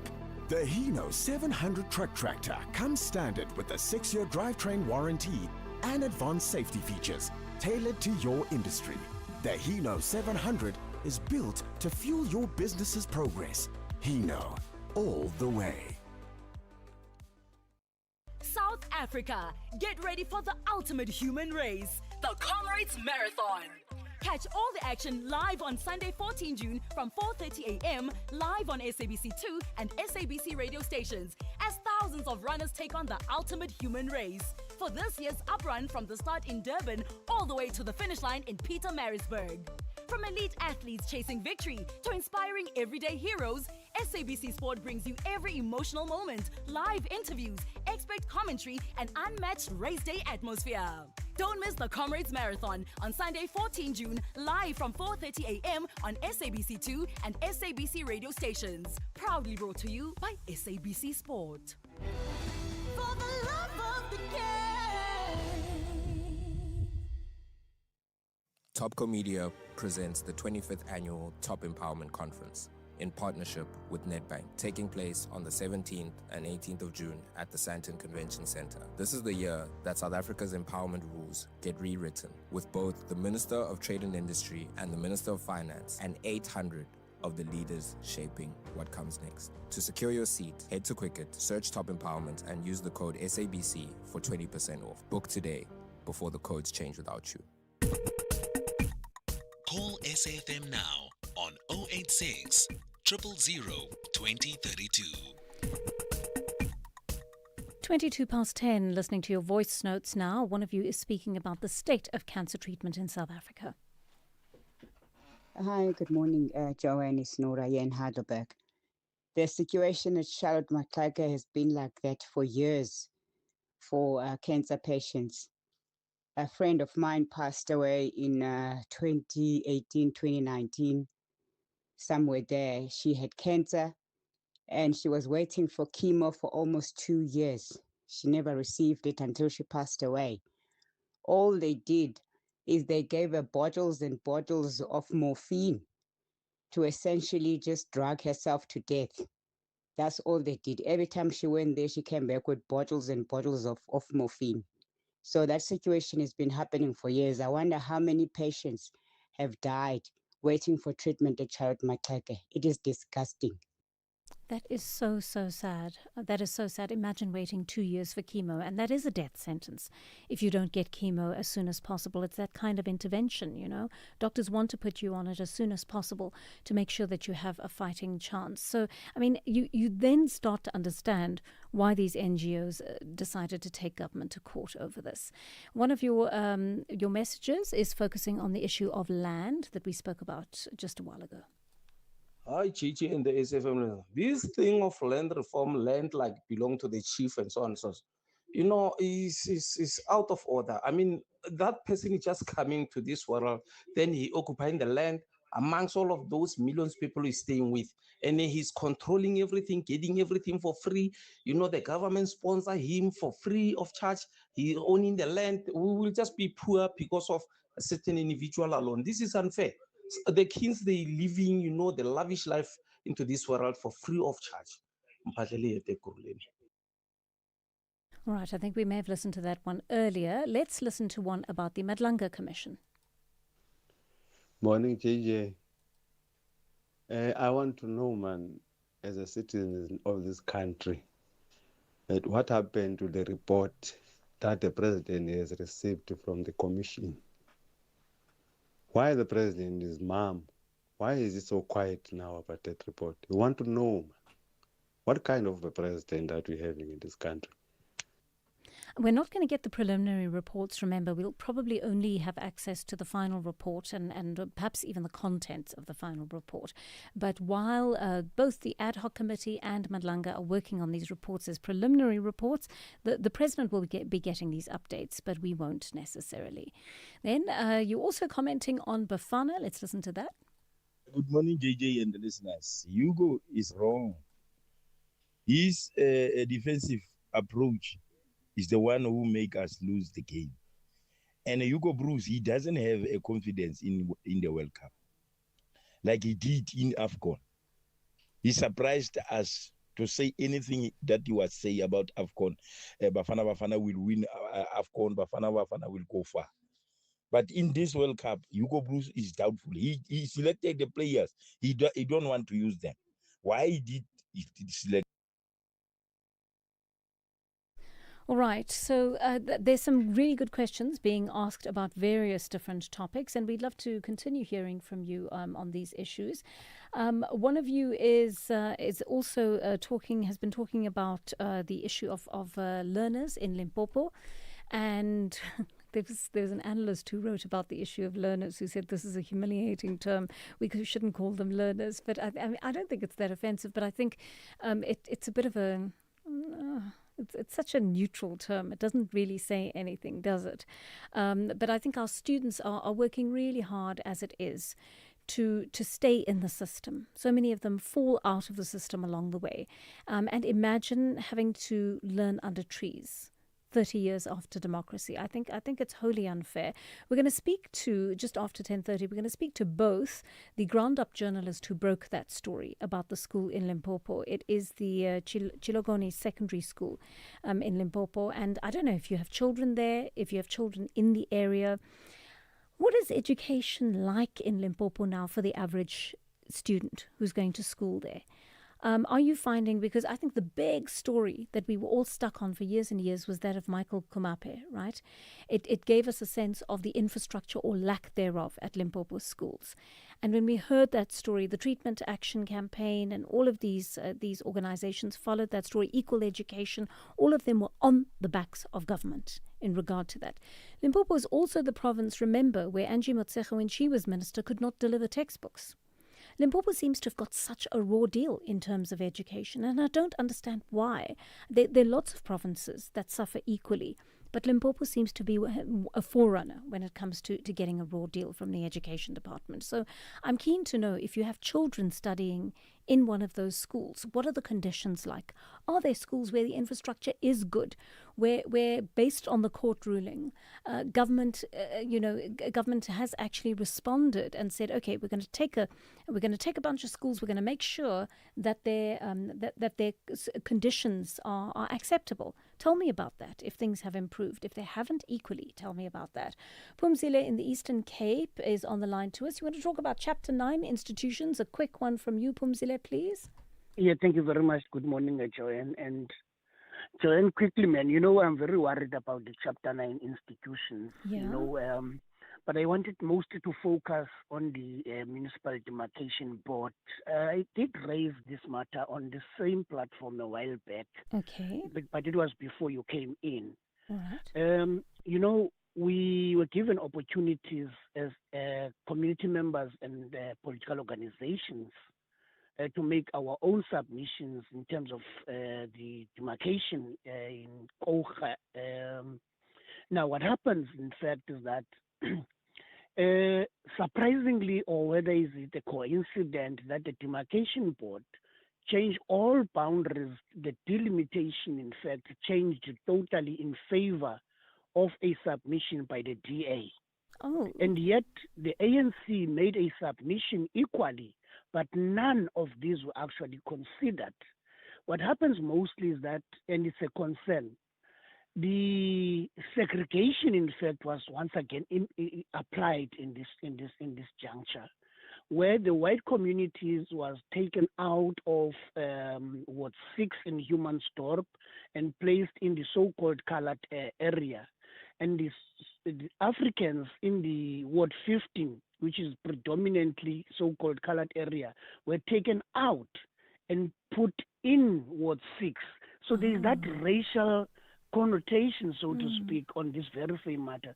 My last request to you guys, I know it might be late, but we must raise these issues, because it seems to me there is a view generally that the Municipal Demarcation Board might in a way be viewed, I'm not saying, they might be perceived to be politically siding with a particular political party, where they want to make sure it claims hegemony in some of these areas. My request is to you to look into it, Pumzile. I hear you. I think it's a very interesting thing, also because we're coming up for a local government election.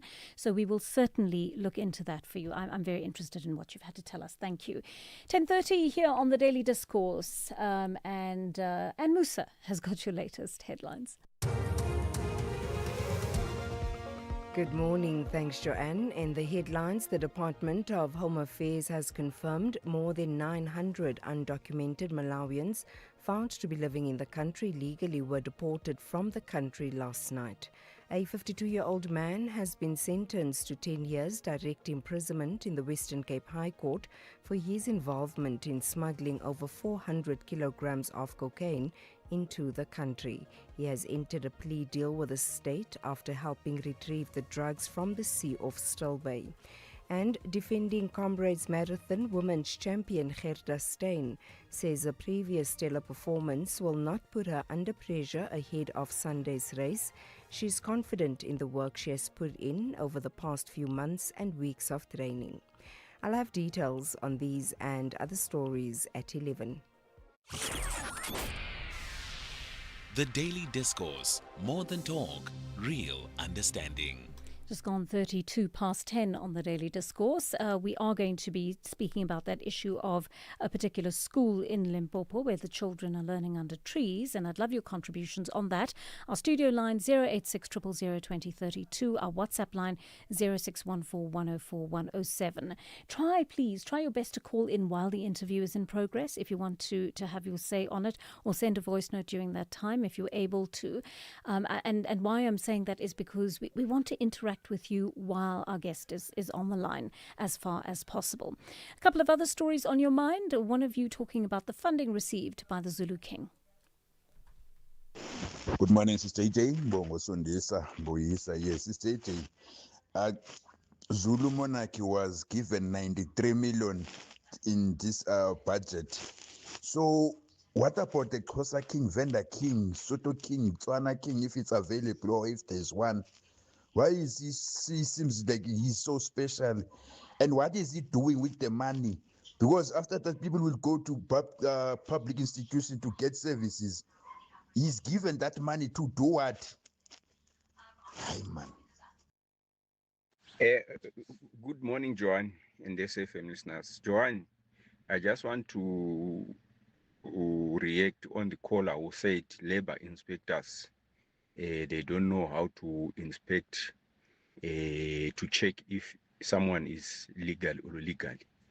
If labor inspectors come to the company, depending with the issue that they are coming to check, they have got the right to call the Department of Home Affairs there and there, not tomorrow, there and there, to say, we are here at this company, can you send us an official from a Home Affairs official to come with a laptop to verify if all these people, these documents are genuine documents or fake documents.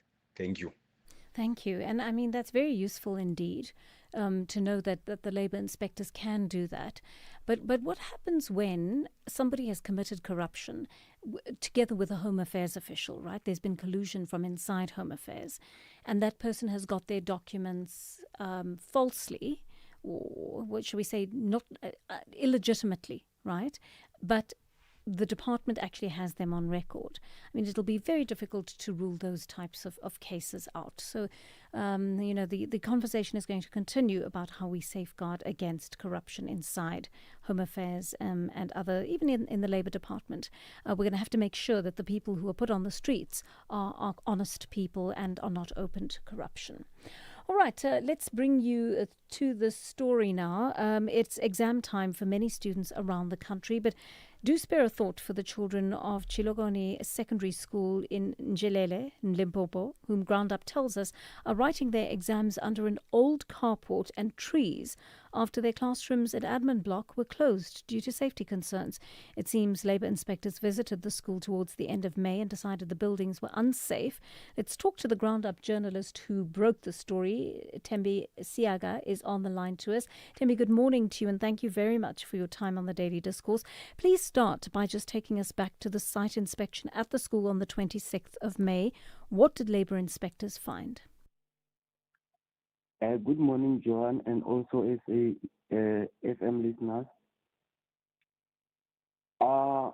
We visited the school, I think it's 2 weeks back, and we spoke to the member of the SGB who told us and also gave us a paper which shows us that inspectors found substantial cracks in the several classroom blocks at Chilogoni Secondary School in Limpopo, and they decided to declare them unsafe.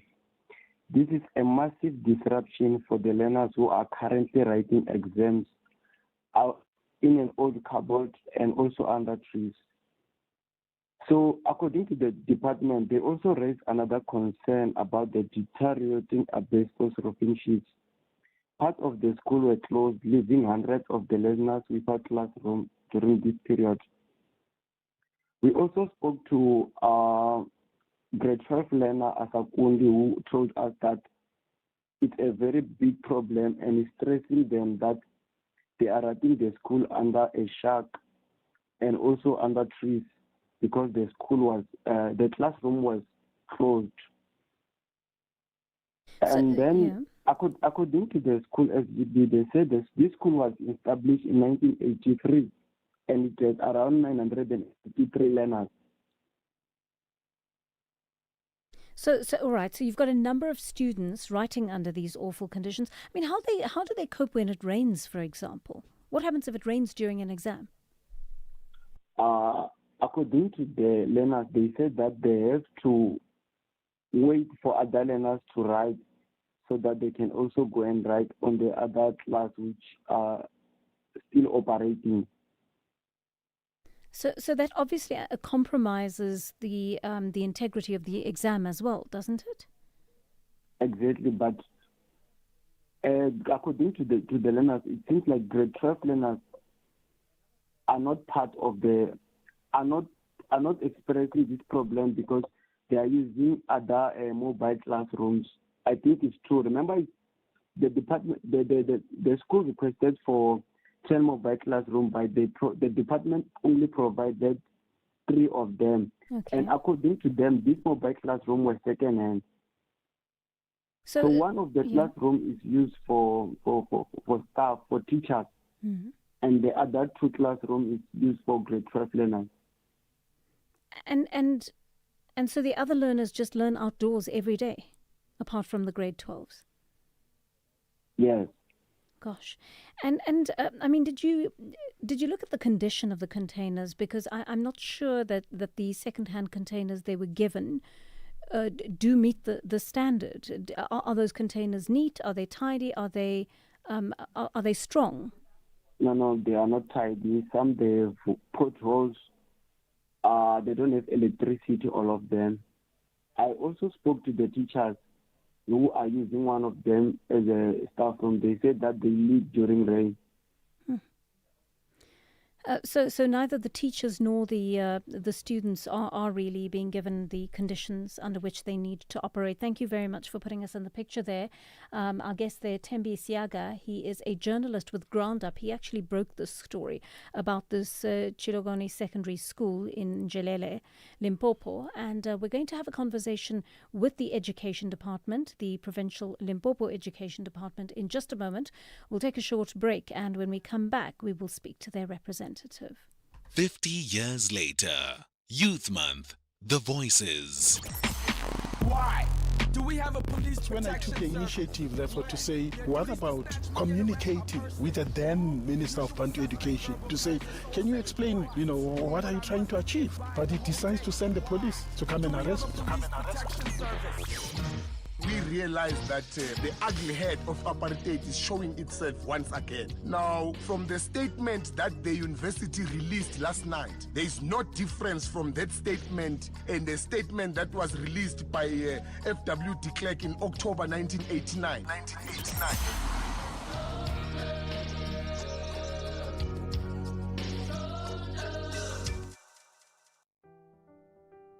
50 years ago, young South Africans changed the course of history.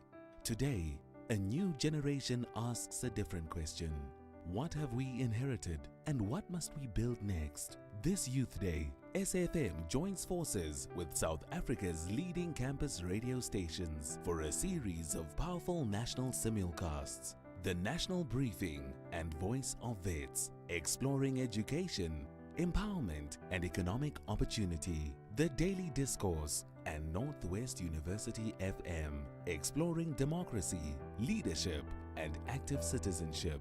The Full Circle and the University of Limpopo, reflecting on identity, culture and social cohesion. Students, communities, leaders and listeners. One country, one conversation. 50 years after June 16. Join SAfm and Campus Radio as we explore where South Africa has come from, where we are, and where we need to go. Youth Day 2026, 50 years later, only on SAfm. SAfm, South Africa's national meeting place, and still leading the conversations that move us. You are listening to Joanne Joseph on SAFM.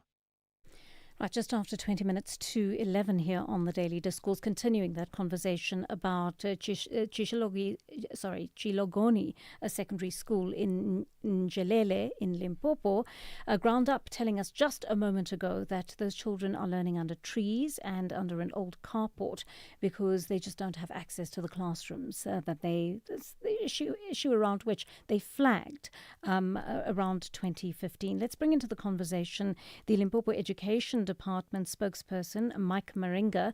Mr. Maringa, good morning to you, and thank you very much for your time on the Daily Discourse. So you heard what Mr. Tembi Siaga had to tell us a moment ago about the conditions under which these children are learning.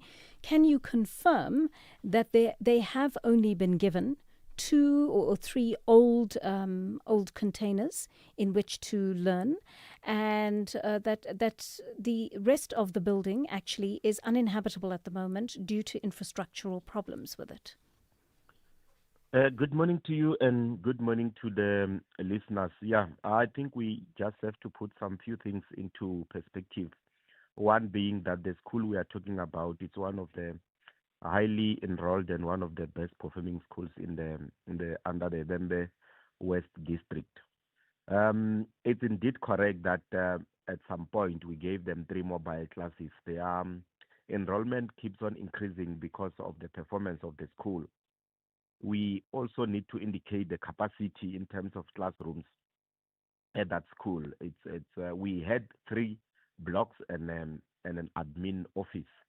One of the blocks, as you have heard, that this is a very old school. It was built in the mid-1980s. That is the block that is no longer habitable. That was closed by the Department of Labor. We still have 2 blocks of about 8 classrooms. Okay.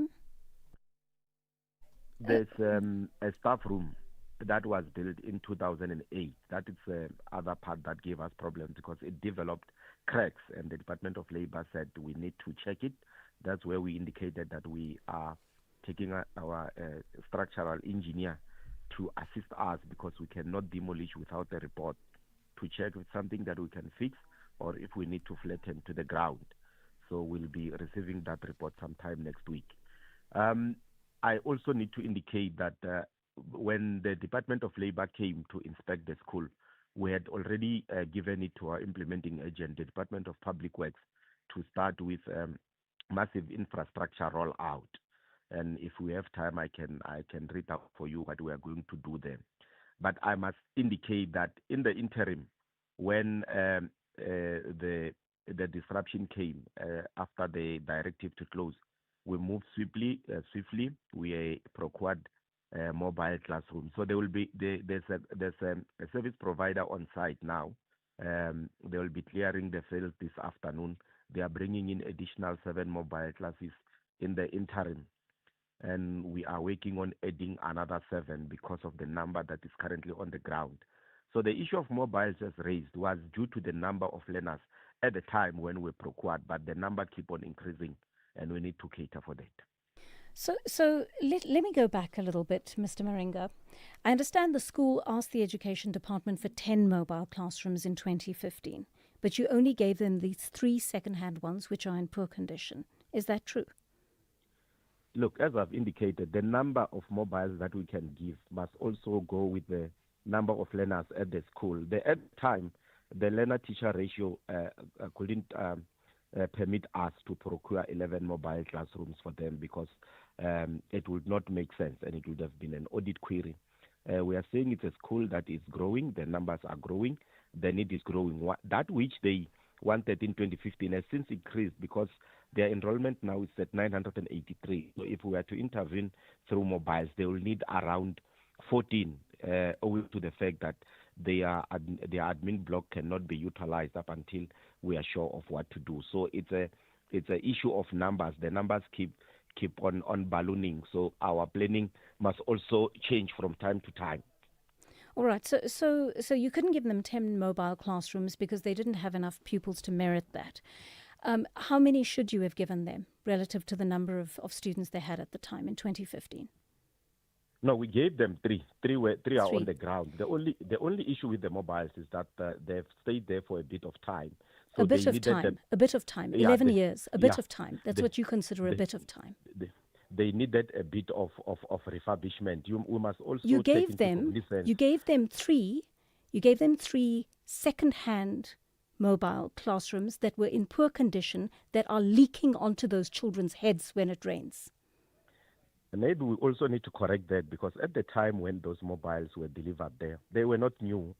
These are mobiles that we give to the schools that are under construction. So in a year or so, when the construction is done, you must move to the next school that is in need. So that's what we did. But over the years, they deteriorated because they were utilized. That's the nature of containers. But what we are doing this weekend... No, but Mr. Moringa, sorry, don't tell me about what you're about to do. I want to talk for the moment about what you have done already. You knew that these containers deteriorate. You gave them second-hand containers in the first place 11 years ago. And you didn't think at any time between then and now to check on the condition of those containers, whether the numbers had grown. Surely all of these issues, including the numbers, are reported to your department. And at some stage you say, we gave them these containers 11 years ago. They weren't in the best condition because they were second-hand. Should we not check in on that school to see what is left and what they need? Maybe you missed the point when I was saying that we did a conditional assessment at the school. When did you do it? We had already given the school to Public Works to build this massive infrastructure. And I indicated to you, if you've got time, that was in 2024. So at end of 2024. So as they were busy, because remember, they implement infrastructure for all the departments in the province. So we have since realized that they also have their own backlogs. So what we have done, after realizing that it may take a bit of time for Public Works to build for the learners of Chilogon who are in need, we have our own panel that we had put together. So we are saying to ease the pressure from Public Works, we have taken it back to us so that we can implement it quickly through our panel. And that's what we are doing. So the issue of the mobiles, yes, they were not new, but they were not in a bad condition. We can't move mobiles that are in a bad condition to another school. They were in a good condition. It's that they were utilized. And the other point that you may have missed is that there was a classroom that was available. We did our conditional assessment, and the conditional assessment said it needs to be replaced. In the process, when we're waiting for Public Works to finalize the administrative process, Labour moved in and said it can't be utilized. The admin block cannot be utilized. So that had to disrupt our planning. Then we had to come with Plan B, and this is what I'm explaining now, to say that we have seen the need, we have mobiles on site, and we are moving in to give them infrastructure as early as possible. As early as possible. I'm sorry, I don't buy this. The staff room developed cracks in 2008. It became unusable then. What did you put in place in 2008 to solve that? That is even not correct. But that's what you told me. No, that's not correct. I'm saying the admin block was built in 2008. It did not develop cracks in 2008. The standing two blocks that are there. They were built in 2007. They are still standing. The only block that gives us a challenge is the block that was built by the community years back. We did provide infrastructure to this school in 2007 when they were in need, and it was new. These are good blocks. They are still standing. The only one that is giving us a problem is the admin block that was built after, owing to the type of soil that we have there and the nature of work that was done. And that's what I said to you. We'll wait for the structural engineer to come and give us a report on what to do with the admin block. So we did not have cracks that are baking that to 2008. We've got a structure that was built in the 80s that it's due for demolition, and it will be demolished when we start with the new infrastructure. All right, stay with us, please, Mr. Moringa. We're going to take a short break. We'll continue the conversation with you in a moment. Life is full of surprises, but your insurance premiums shouldn't be. Savings on your car insurance is a sure thing with MyWay. Leaving your wallet smiling every month. Switch to MyWay and save up to 40% on your car insurance premiums today to live your way. Real people, real cars, real savings. For a quote, visit myway.co.za. Premiums are risk profile dependent. MyWay is a licensed non-life insurer and FSP. T's and C's apply. MyWay. Live your way. Keep moving through 6 a.m. call times, the rain, dirt tracks, and moving through tight deadlines. Because you move with purpose, from the first stop to the final drop. The Hino 700 truck tractor comes standard with a 6-year drivetrain warranty and advanced safety features tailored to your industry. The Hino 700 is built to fuel your business's progress. Hino, all the way. Guys, we're always posting, commenting, and clapping back. But opinions don't count. It's your ex that does. So come 20 and 21 June, get up, show up, and register to vote. Call 0800 11 8000. Visit elections.org.za or WhatsApp 060 880000 for more info. This message is brought to you by the IEC. Call SAFM now on 086 000 2032.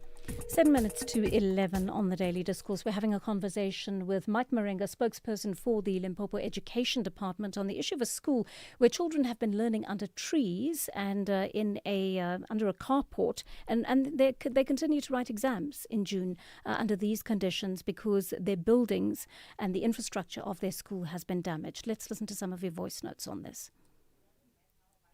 Good. You know, this guy from Department of Education in Limpopo is talking. It doesn't make sense. He thinks people don't think properly and they don't analyze. He only gave them 3 old mobile classes.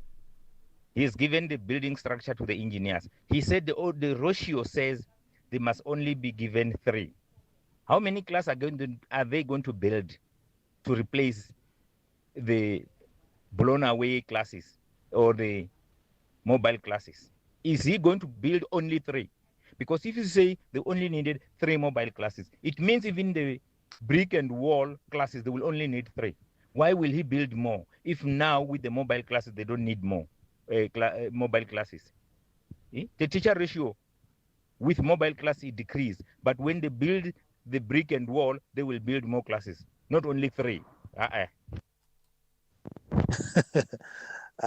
Guys, whenever you listen to this government people, whenever you hear them talk, all you hear is not our responsibility or not our fault, nature's fault, citizens' fault. We did our part.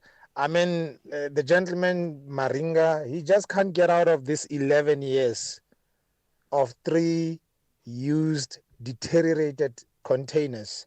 And this is the story of our lives. Sometimes I feel it's pointless to ask these people any questions or to entertain them about any of their poor service deliveries, because it's just not going to help and they're not going to get any better.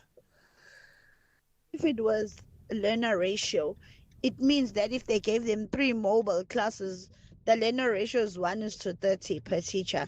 So it means that school in 2015 had 90 learners. Stop it. Department of Education, stop.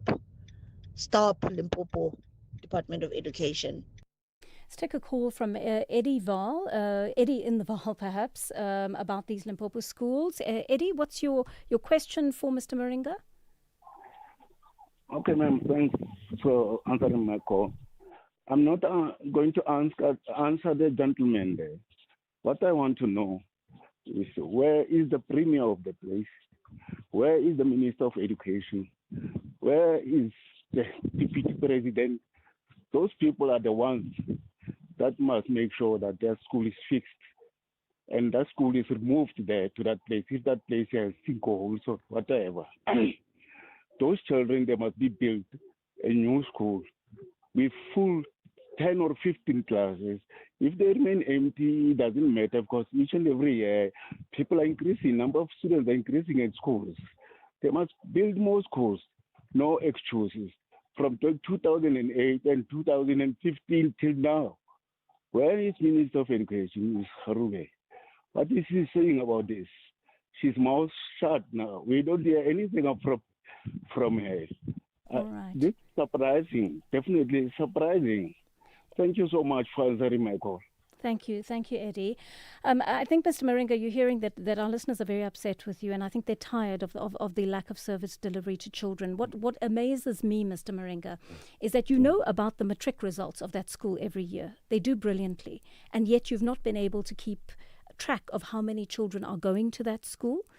And updating the infrastructure accordingly. So that's the one issue. But secondly, I would like to know how you feel about a school 30 years into democracy, where children are learning under trees and under an old carport as if they were living in the apartheid era. Can you explain that to me, sir? Yeah, maybe let me start with what the listeners are raising, because listening it's a very good skill. You will have someone who will talk of a learner enrollment of 90. Maybe they missed a part where we are saying that there are 2 blocks that were built in 2007. They are durable. They are still standing. They've got 8 classrooms. They are being utilized. That's number one. We need to note that. Number 2, the additional mobile classrooms were answering to the enrollment that was there that needed at least an additional, and we provided that. Number 3, there's a block that was still standing at the time up until now. That has got 6 classrooms. That was accommodating learners. I think we need to note and consider that. So that's what the school had for the better part of this year. Number 2, we don't have learners who have been learning under the shacks and trees. So this is not true, what Ground Up has reported, I'm sir? coming. Okay. I thought you have called me to give you a perspective.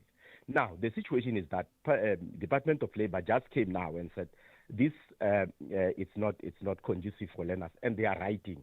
And you know, when learners are writing, they write and leave. It's not like it's been raining, they've been under the trees. We understand that we could have done better with our implementing agent. Unfortunately, they also have their own backlogs. All right, but where are they writing? Can I just ask you for clarity on that, please? Yes. But you raised the last point to say, in the 30 years of democracy, what have we done for this school? And I'm saying to you, we've got 2 blocks that we have built for the school in 2007. We built them, administration block, in 2008. But before we leave, one listener said, but what is the scope for the work that is coming to the school that we are building? We are giving them 10 classrooms, a multi-purpose classroom, a nutrition center. We are revamping their toilets. We are giving them a palisade fence, septic tank, a guardhouse, science lab, a media center combo. We are upgrading their water storage and parking base as well. That is what we had given Public Works to do.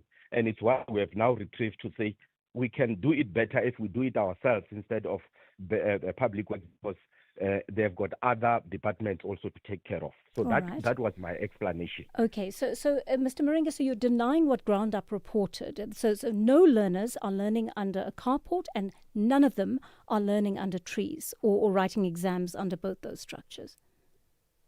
I'm saying, yes, the journalist was here to say they are taking turns in writing exams. Yeah. They are taking turns in writing exams, and they are writing in the class. But taking turns means that you can't have others loitering. They were waiting just to exchange classes. That's what we have done for the integrity of the exams, to say our first priority will be matric, they will write. The other grades can come and write after. That was the arrangement up until today. So come Monday, the situation will have been normalized, because the service provider to refurbish the mobiles is there, to deliver mobiles will be there as from Monday, to give them the first 7 that we are delivering as from next week. All right, thank you for speaking to us. Mike Moringa, spokesperson for the Limpopo Education Department. It is 11 o'clock. Joalane is going to be in at 11:30 right now, and Musa is holding the fort.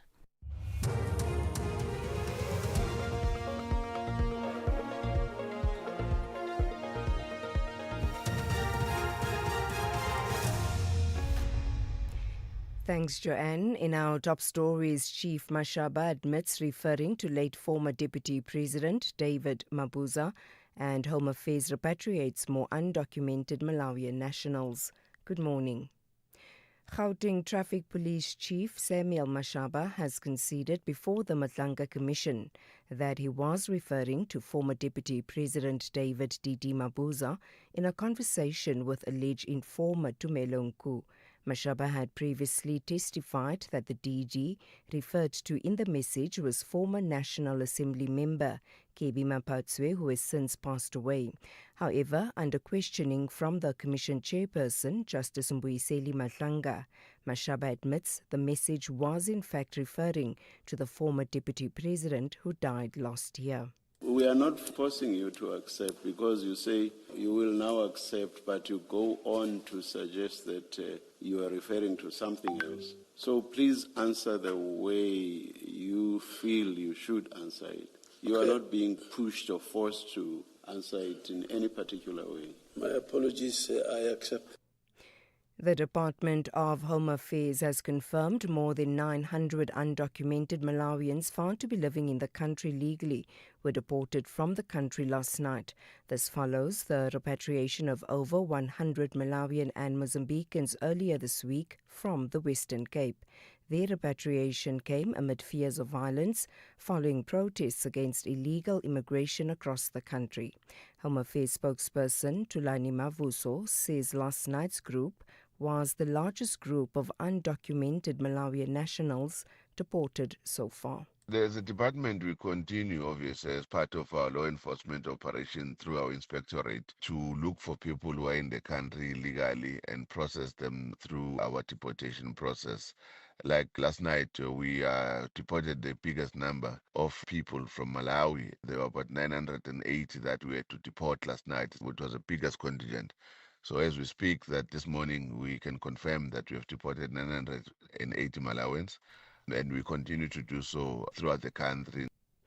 A 52-year-old man has been sentenced to 10 years direct imprisonment in the Western Cape High Court for his involvement in smuggling over 400 kilograms of cocaine into the country.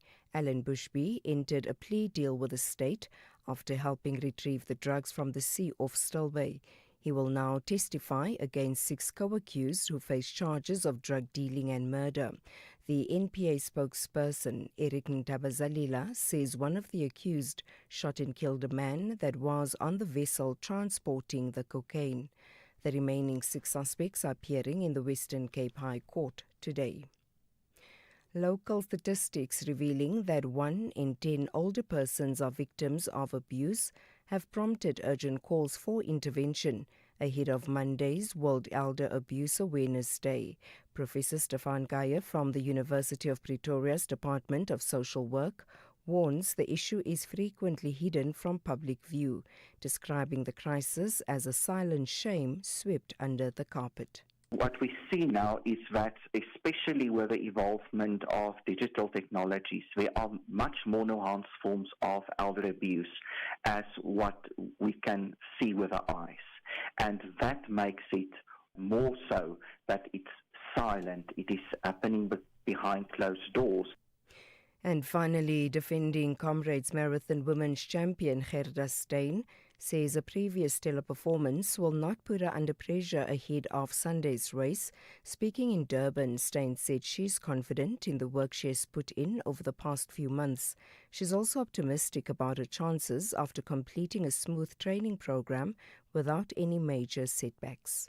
I was very, very fortunate that this year I had no hiccups. All the training went well, and so for that reason, I have to be optimistic for Sunday's race. I have to also just trust that everything will go well on race day, but I'm feeling confident that I can defend my title, and of course I'll do my utmost best to achieve it, even if it takes 110% of me. Recapping the top story, Gauteng Traffic Police Chief Samuel Mashaba has conceded before the Matlanga Commission that he was referring to former Deputy President David Didi Mabuza in a conversation with alleged informer Tumelo Nku. For SAFM News, I am Anne Musa. Do great solutions start with good conversation? SAFM, leading the conversations that move us. 50 years ago, young South Africans changed the course of history. Today, a new generation asks a different question.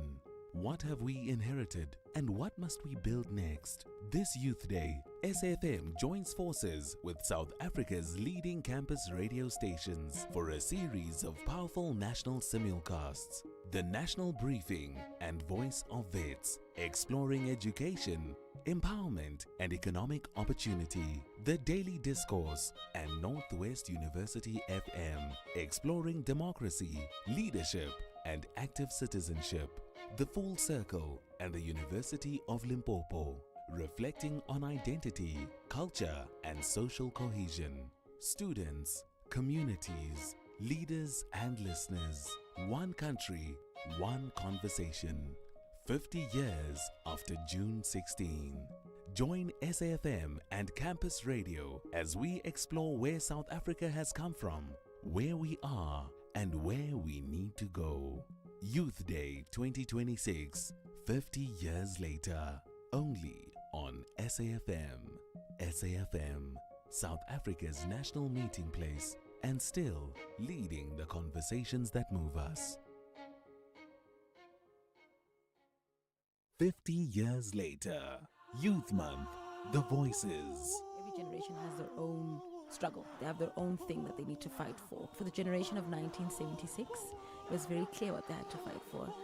Better education. So we find 50 years later that our state of education, there's still more that needs to be done. We had fees must fall, just a decade ago. So the youth of today just need to, number one, understand that when it comes to what you believe in, absolutely fight for it. In 1976, they've lost their lives. What can you do in this particular day and age? And it doesn't have to be something big.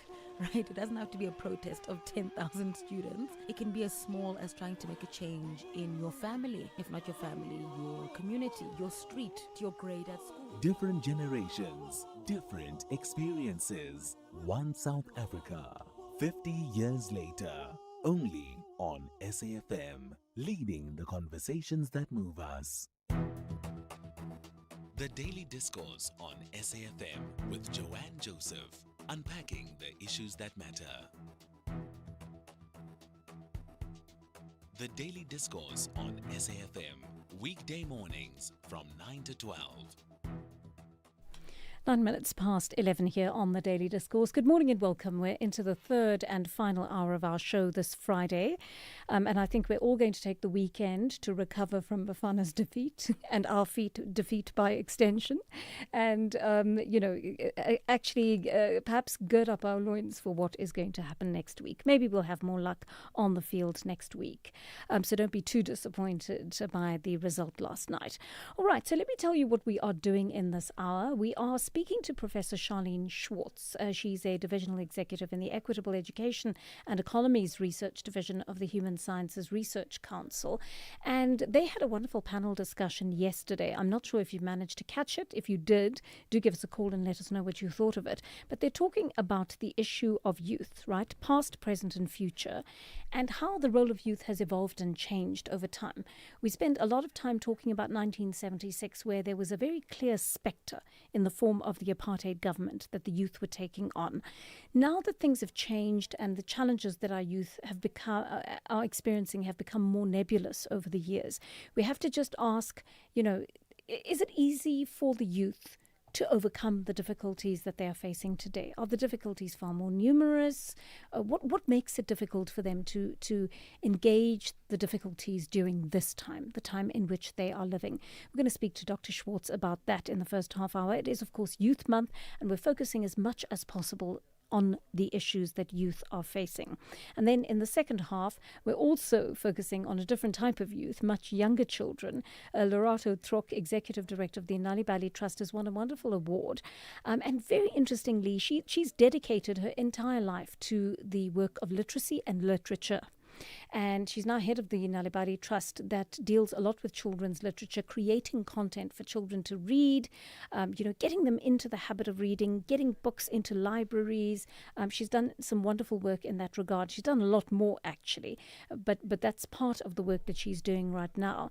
And what was interesting to me and why we actually asked to speak to her is because she didn't win a literary award or a literacy award. She actually won an award that has to do with mental health. right? And so she's going to make that wonderful link for us today between reading and mental health, what it does. We know that books are stress relievers. People who read are going through a period of stress relief when they pick up those books, right? So we want to talk about the lever that literacy and literature can be for mental health in a country like ours, where many of our children just don't have access to trauma counseling, social workers, and that kind of thing. What purpose can books serve in a society like ours? And while we're speaking about young people and education, I've got a wonderful, very positive update for you. You remember that we spoke to Thabo earlier in the week. Thabo was a student who was funded by the National Skills Fund. He was studying media. And all of a sudden, he was told that the money has run out and the course is being halted because the contract that the National Skills had with his service provider had essentially been revoked because the service provider had not done what they were supposed to do, and consequently that was cancelled. And unfortunately, Thabo was not able to continue studying. He had to just, at that point, he was doing an internship. He had to just leave the company and go back home, which was very sad. But listen to this good news that Thabo sent us yesterday. Evening, Mel. It's Thabo who called in to the show regarding the NSF issue. I just wanted to give you a quick update that we did finally, we did get our stipend for all the months, in fact. So I just wanted to extend my gratitude to you, to the Daily Discourse team, Joanne also. Thank you so much. You've really helped a great deal, not only me, but other students as well. I really, really, really appreciate. Thank you so much. God bless. Thabo, thank you. You made our day with that, our week possibly with that note back to us. Thank you for telling us what's happened, and we are too delighted for words that you'll be able to get back to your internship, and one day maybe we'll be media colleagues, right? In radio or on TV. I look forward to you finishing your studies, and good luck to you and all of your colleagues in taking this forward. All right, it is just about 11:14 here on the Daily Discourse, and of course, as I mentioned, this Youth Month, the Human Sciences Research Council has held a youth dialogue on the topic Soweto 1976 meets Fees Must Fall, Past and Present Struggles. The panel featured Sibongile Mkabela, the only woman among the Soweto 11 whom the state tried and detained, Fees Must Fall student activist Nompendulo Mgachwa, and HSRC youth specialist Professor Charlene Schwartz, Dr. Angelique Volskert and Dr. Adam Cooper for what was described as a rich intergenerational dialogue on youth resistance in the future. Professor Charlene Schwartz joins us to discuss this right now. Prof, good morning to you. Thank you for your time. One of the criticisms I hear most often about the current generation of our youth is that they don't display the courage of 1976 youth. Do you think that's a fair statement? Good morning, and thank you for having me. I don't think it's a fair statement. I think that the struggle has changed because now that we live in a democracy, young people are finding ways to address the issues that face them, sometimes through protest, but often through thinking about what needs to happen in their communities, what needs to happen in public service, in government policies, in those kinds of shifts. And I think young people, the apathy that they're accused of often comes because they don't show up to vote in the numbers commensurate with the proportion that they are in the country. So I think there is a good criticism around why are they not showing up to vote and to change the political environment. But in terms of activism, young people are still protesting at universities. They're part of work and labor unions and movements. They do protest. But why aren't they showing up to vote is perhaps a bigger question that we need to be asking. So I want to get to that question in a moment, but I want to highlight some other issues first. And one of them is just having come out of an interview about a Limpopo school where the children are hitting it out of the park, but still learning according to ground up under trees and an old carport, despite the Limpopo department, denying that this is true. We're living in a time when youth should have been far more socioeconomically advantaged post-apartheid, right? And yet some of them are able to access about the same or even fewer opportunities than their parents. How do we make sense of this contradiction? So my speciality in academia is youth studies, but also the kind of differences and inequalities. And so that's something that we really must be talking about.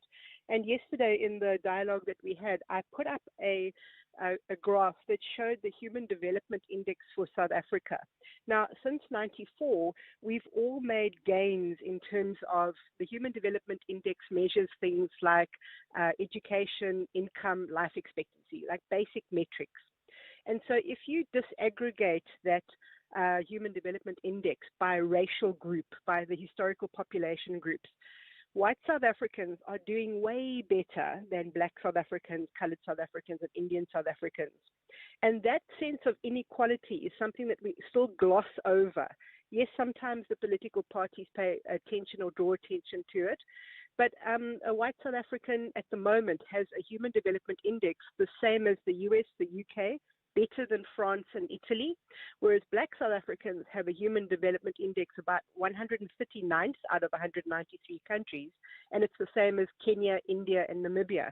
And those inequalities are visible all over the country in education, in the kinds of classrooms, the number of young people in classrooms, the quality of the education that they receive. So those inequalities are important. And I think that we miss that conversation because we do live in a democracy and things have gotten better, but they still are not equal for young people. Depends on the color of your skin and where you live. You know, many discouraged job seekers are youth, right? 60% of them are currently unemployed despite having studied and qualified, many of them. What are we supposed to do with those already who seem too defeated to actually go out and seek work or to study more or to look for ways of perhaps starting a business that might give them a sense of hope? So a couple of things, and again, I speak from numbers because I am an academic. Absolutely. One of the things that we don't know, again, it's not public knowledge, but most young people find their first permanent job at 27 if they're a young man and 29 if they're a young woman. Shocking. I don't think that we ever speak about that because I think what we expect is that we expect it to be 23 if you've been to university or 18 if you finish matric. But in South Africa, those are the figures. So young people shouldn't feel discouraged that it's taking them 6 years or so from 23 when they finish university or college to finding their first permanent job. Some of them will have internships, like Thabo, the young man that you referred to earlier. Some of them will have short-term employment or casual employment.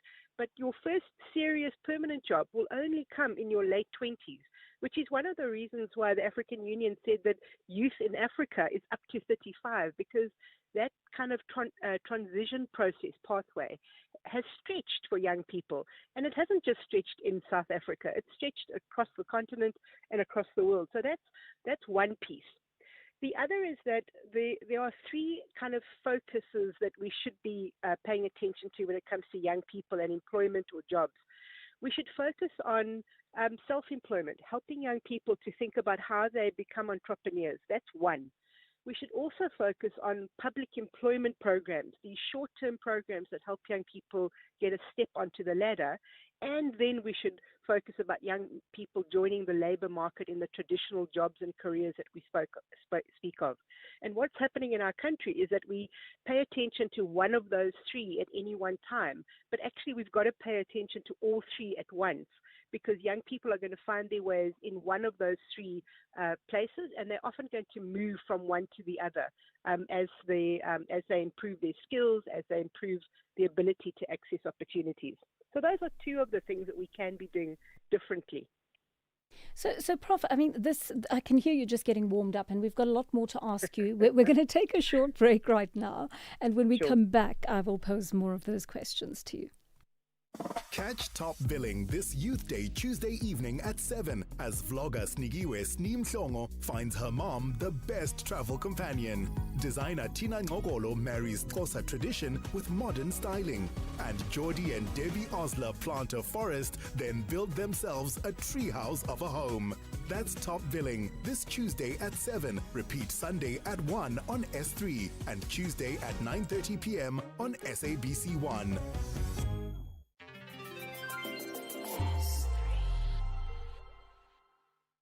Keep moving through 6 a.m. call times, the rain, dirt tracks, and moving through tight deadlines. Because you move with purpose, from the first stop to the final drop. The Hino 700 truck tractor comes standard with a 6-year drivetrain warranty and advanced safety features tailored to your industry. The Hino 700 is built to fuel your business's progress. Hino, all the way. I'm Samela Kelpoy, an actress and a mum. Do you know what's in your cupboard? I've been trying to be intentional about the food I buy and keep in my cupboard. Unhealthy packaged foods can lead to hypertension, heart disease, and diabetes. Support front-of-package warning labels on unhealthy packaged foods, high in saturated fat, sugar, and salt. Join me. Sign the petition on healer.org. That's HEALA.org. You are listening to Joanne Joseph on SAFM. Continuing our conversation at 11:22 with Professor Charlene Schwartz. She's a divisional executive in the Equitable Education and Economies Research Division of the Human Sciences Research Council. So, Prof, you were speaking a moment there ago about jobs, the issue of how, despite the fact that they are qualified, black students, and I'm using this in the black consciousness definition, are still lagging way behind in terms of perhaps access to education in some ways, but also jobs. And I think a question is being raised now because we've got a lot of listeners phoning in and saying, the young people in our area have been taught about computers and how to do more cerebral work, so to speak. But what we actually need are bricklayers, we need plumbers, we need construction experts. Just tell me, is there a stigma attached to certain types of artisanal work that black parents and children don't want for themselves going forward because they were simply hemmed into those jobs in the past? Absolutely, and we can't talk about June 16th without talking about the historical Verwoerdian educational program, right? That black young people were only considered to be able to do those kind of manual labor jobs. And I think there is a stigma, and I think that the opposite is now the Department of Science and Technology have put a very big focus on STEM education, science, technology, and education and engineering. And those are important, but I think that yesterday when we were having our dialogue, Mam Sibongile was saying that STEM employment limits young people to becoming just part of the economy. What about those who are critical thinkers and who are doing public service and who are working in communities and who are doing some of the thinking work that helps us to become better humans? Yes. And I think that that's important. But to your point about the kind of artisanal jobs and the bricklayers and plumbing, but also agriculture, almost none of our young people want to go into agriculture. They want kind of what they call these big jobs. They want to become doctors and lawyers and engineers. And I think that we've got to get a new vision of that we need all of those kinds of people in employment. And one of the big things is that, Jan, you know that in South Africa, you said it earlier, that our youth unemployment rate is over 60%. But it's the highest in Africa. If you go to Kenya or Ghana, the youth unemployment rate is not nearly that much. It's around 12, 18, sometimes 20% at its highest. Because when you ask young people in those countries whether they are working, they say they are, and many of them are working on the land in some way. Some of them are farmers, some of them are creating artisanal products like, blueberries and all sorts of fancy products that are able to be sold. Some of them are selling products, but in South Africa, we've also got a problem, which I don't have to tell you, about the land, that young people have been denied access to land, and so they can't do some of the the agricultural farming employment jobs that the rest of the continent are doing. And so our unemployment rates are ridiculously high compared to the rest of the continent. And so plumbers, bricklayers, farmers, artisanal farmers, bakers, those are the kinds of jobs that the rest of the world are also growing, because we can't all be doctors and lawyers and engineers. And I think we've got to find a way to make sure that young people see that all work is dignified, and sometimes you might start in one sector and then in the future, when you're in your 30s, move somewhere else, and when you're in your 40s, move somewhere else. But actually all jobs should be dignified, and we should talk about it in a way that doesn't demean young people's ambitions, and parents need to come to that understanding too. That it can't be that everybody goes from university into a high-paying professional job. We've got to have all sorts of other jobs. Electricians, for example, and plumbers are very well paid in places like Australia and the UK. Bus drivers in the UK are paid very well. But in South Africa, often they're not paid as well, and people kind of look down on those kinds of professions, and they shouldn't. And I think that's an important takeaway for Youth Day this year. One of many takeaways, not the only takeaway. Absolutely. I want to go back to that point you raised earlier about the issue of voting. Many youth too discouraged to vote in the upcoming election, despite accounting for the majority of our population age-wise. Is it the system in which they have little faith, or the type of leaders who repel them? Well, I think we have to talk about the recent history of our country around the Zondo Commission and state capture and corruption. And I think young people have been looking at it and saying, well, it's a little bit pointless to go and put any politician in office because of the way that they just think of themselves. And so I think that hasn't been lost on young people, that sometimes politics is a bit of a dirty game. And so we've done some research on young people's attitudes towards voting and towards trust in government.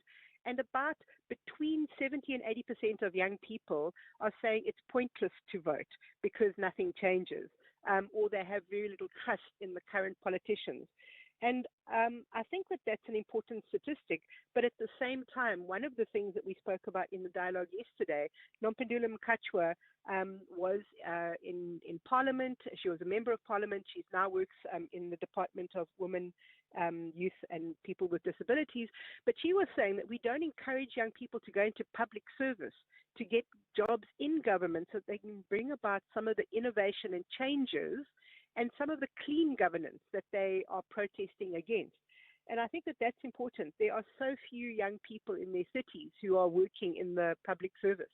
And that's one way of encouraging young people, not just to show up and vote, but also to get involved in everyday enactment of policies that will support them in their quest for a healthy and happy future. So good speaking to you, Professor Charlene Schwartz. Thank you so much for your time on the program today. And I just love the approach that Dr. Schwartz takes, or Professor Schwartz takes, because, it's all research-based. She's got the graphs, she's got the numbers, she's done all that hard work to make sure that she knows exactly what she's speaking about. But what do you think about that? And I think maybe we need to have a longer conversation about it. The one thing that jumps out for me, the takeaway, as to the issue of the type of jobs that our children do we, as the products of apartheid, who were always demeaned in the types of jobs that we were allowed to have, do we want something different for our children, so much so that we foist certain types of professions on them? Would some of them rather do different things? Would they rather be working in construction and one day become owners of a construction company?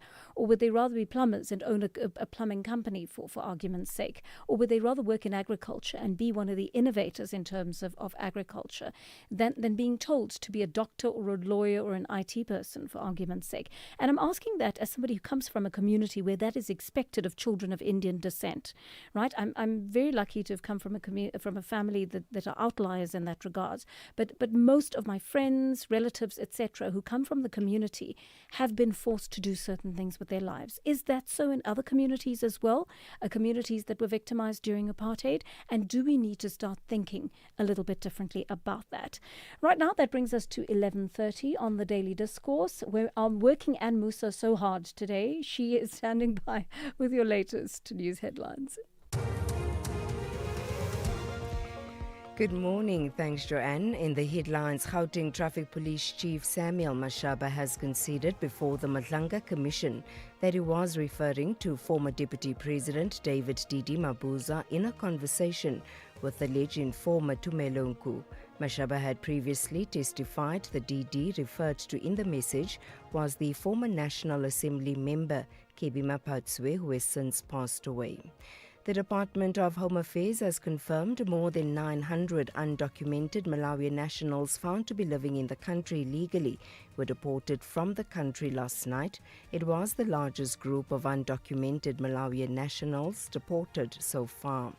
And the Ezimvelo KZN Wildlife has confirmed the lion that had been roaming loose in northern KwaZulu-Natal has been put down after numerous attempts failed to capture it safely. I'll have details on these and other stories at midday.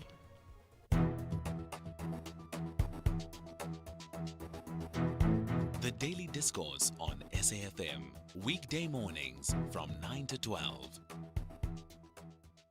It is almost 11:32 here on the Daily Discourse, and we are going to have an interesting conversation in the next few minutes.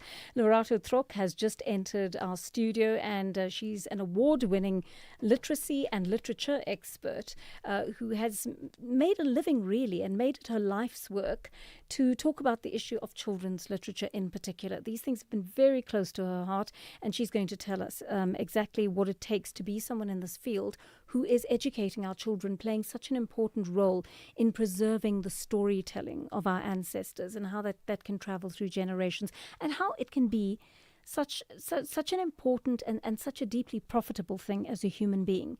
If you are able to read, if you are able to listen to stories, to tell stories, there are so many limitations on literacy and literature in this country.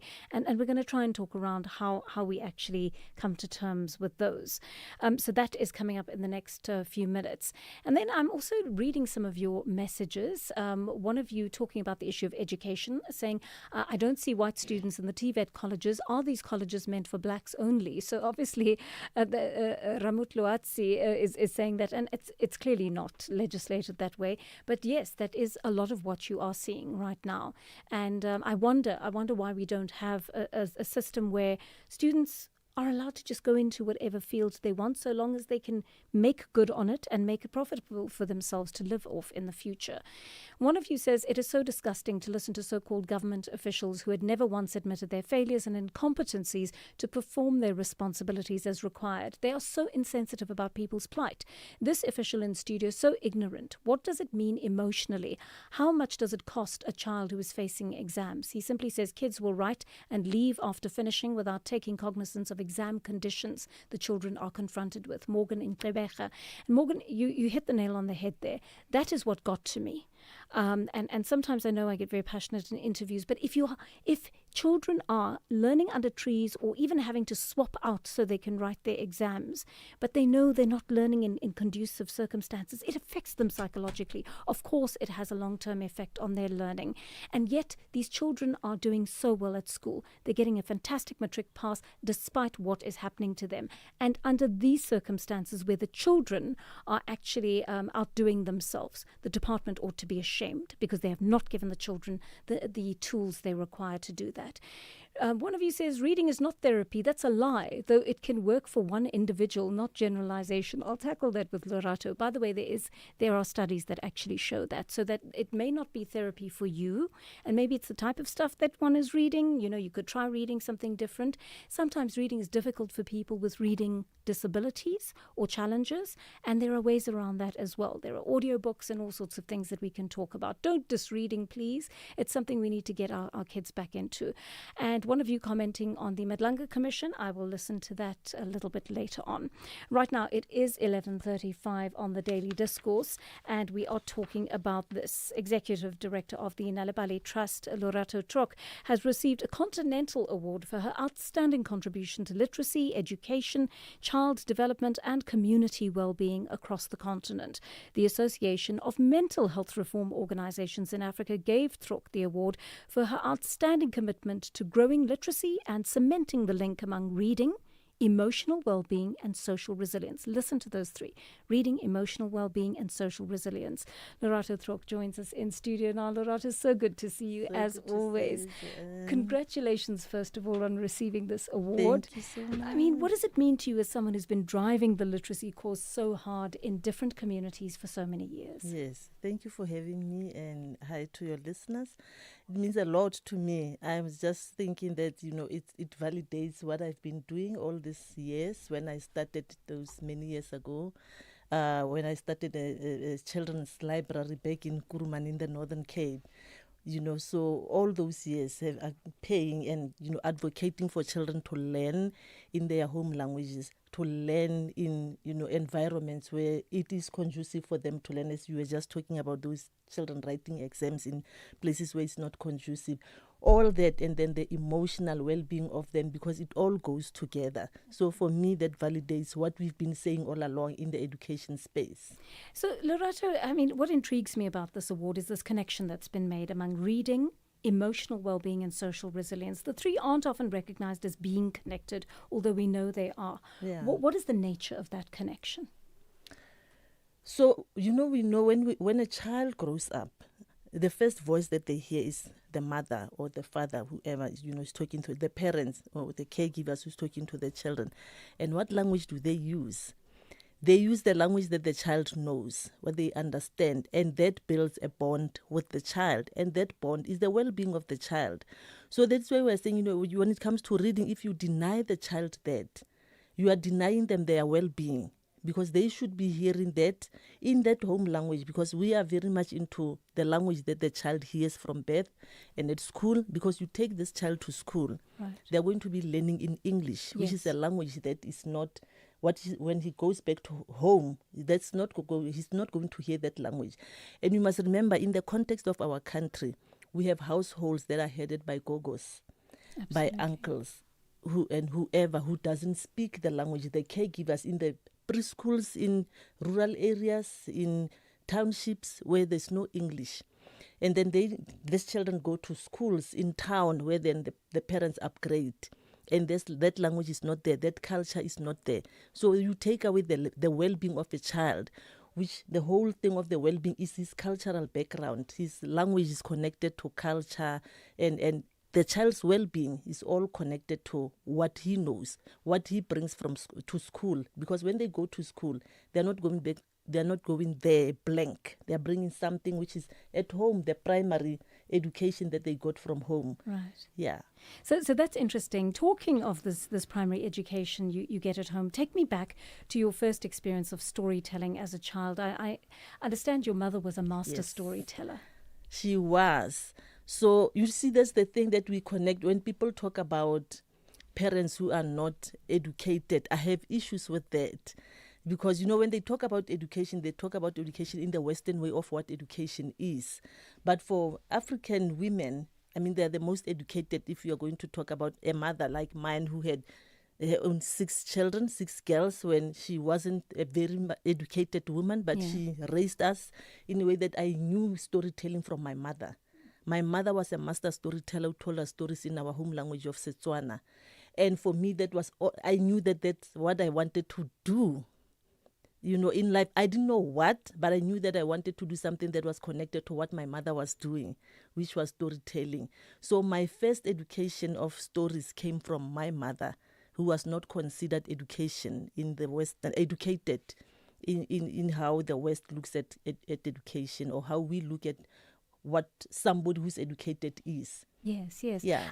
But there's something important that you're saying there, because there are lots of people, children who are being raised by caregivers who do not have the ability to read and write. Yes. Let's take a short break, Lorato. When we come back, I want to focus on that. You can become a victim of a legal problem: wrongful arrest, assault, uncontested divorce, rental disputes, maintenance matters, or labor problems. It can happen to you. Clientele Legal provides tough professional lawyers for an affordable monthly premium. Our legal team is standing by to assist you 24 hours a day. Join today. SMS SAFM to 32195. That's SAFM to 32195. Clientele General is an authorized FSP and licensed non-life insurer. T&Cs online. Standard rates apply. Water bottle, check. Sunscreen, check. Binoculars, Around my neck. Is that Tembi? The same couch potato who shouts when we interrupt his soapies with But look at her now, a professional bird watcher. Oh, I'm shook. She's finally out here. I love the peaceful sounds of nature. Live life outside with Cape Union Mart. Guys, we're always posting, commenting, and clapping back. But opinions don't count. It's your ex that does. So come 20 and 21 June, get up, show up, and register to vote. Call 0800 11 8000. Visit elections.org.za or WhatsApp 060 880000 for more info. This message is brought to you by the IEC. Call SAFM now on 086 000 2032. 11:41 on the Daily Discourse, having a conversation with the Executive Director of the Nalibali Trust, Lorato Trok, who's just received a Continental Award for her outstanding contribution to literacy and education, development, community well-being. We're having a laugh during the break about the fact that when they informed her that she'd won this award, she thought it was a scam. But it's wonderful to hear, Lorato, that you have been honoured in this way. And a moment ago, we were talking about this wonderful role that mothers, grandmothers, and other caregivers, they may not even be a part of your family, but they're a part of your education, your cultural education as a child. And what I was going to say was that in this country, because of our horrific history, so many caregivers, especially the elderly ones, did not have the value of education. They could not have a formalized education. Yeah. So many of them can't read or write. And yet they're still sewing into children the fabric of literature somehow, or the seeds of literature, shall we say, without even realizing they're doing it. Yeah. And that is why it's so important when you talk about literacy. We need to in the context of our country, to understand what is it that we... So when we talk only about reading and writing, we must understand that we are leaving a chunk of other people outside of that promoting literacy. That is why we are saying it's also important to promote oral literacies, because oral literacy is also part of promoting literacy. When you talk about those who are outside of formal education, but who people like my mother, who oral literacy for them can build that in a child. I'm that example of that, where oral literacy built what I am today. So we can't just talk about reading and writing. We must talk about, and oral literacy is a lot. It's way more than when we think that it's stories about Tselane and the giant, or the stories that we hear. It can just be something that people talk about, at home, how, the family tree, how you talk about which your mother came from, which family, your father, or the uncles, or this neighbor, and so on. So it's so many things. Just engaging children in oral literacy, talking to them about that doesn't take away the fact that is literacy. Yes, and it's a way of building the imagination, I suppose. Talk to me about your body of writing, Lorato, whether it's history, children's literature, or any other genre you've been writing in. What motivates you to keep telling the stories that you do? Yeah. So when I started writing for children, because I write for children, I started writing children's picture books in both English and Setswana. And when I started with this work that I'm doing, I started as a librarian in Kuruman, in my hometown, in a library where it was way far from town, and no one was coming. It was a Christian library where mostly pastors were coming to get books and whatever. And I just felt like, there's something more that can be done here. Yeah. And I put together an early childhood development kind of for teachers to come from far-flung areas to come to the library, register. And you'll be surprised that most of them had never been in a library before.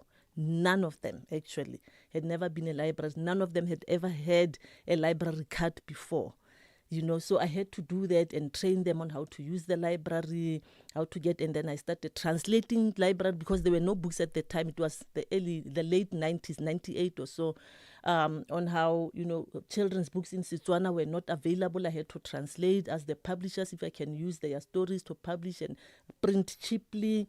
And then I got to, there was an old car that I used to drive to go to those rural areas and distribute those books there. Yes. That's how I started with that. And then I thought that, most of these books that are here are not really what I think the community need to read.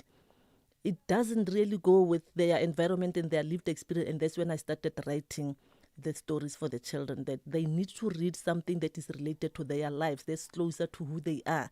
And I wish that I had read those books when I was growing up. So I write books that I wish that I had read when I was growing up. I must tell you, my daughter made very good use of your books growing up, and we were very grateful for that indeed. You've spoken about how important mother tongue education is important to you, and what your experience has taught you about the importance of learning at first at home and then also later reading in the vernacular. But I mean, one of our listeners, Jen, has sent us an interesting message. She says, I agree that home language books are important, but universities and advanced education worldwide is taught in English because it's the international language of choice, says Jen. So how do we balance those two needs, especially now that South Africa's joined the global village, well and truly?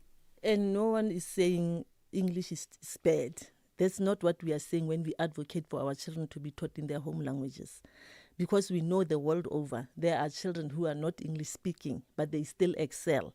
We don't even have to go far. We've got African children in our country who are learning in their home languages. Do they succeed? Yes, they do. At what rate? More than the children, our black children who are being taught in English. Even if they are not English, they still, they do that. Because you know why? It is easier when you are taught in your home language to actually transition to a second language, to English, because you've got the foundation that has been laid with your own language. You will understand concepts better from your language and you transition to English. We've seen that with Afrikaans children. They speak English very well. It doesn't mean that because they are being taught in Afrikaans, their whole world is going to be Afrikaans. No. We know about China. We know how Finland is doing in education. Finland is doing very well. Yes. And everything that they teach is in Finnish. Why are they doing well? The children are being taught in their home languages. So it's not a problem. And where are the Finnish people? Yes, I'm sure they are in other English-speaking countries, but they are still doing very well.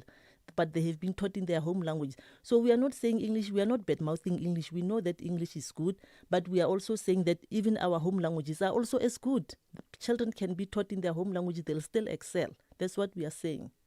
And you've also been very strong, Lerato, on the advocacy and education policy side. I'm interested to know, apart from the interest in writing, the interest in getting books into the hands of children, what attracted you to the activism around literature and literacy? So that is also, one thing that I would like to, for literacy and literature, what we are seeing mostly in our country, or actually in the African publishing space, is very much school-based.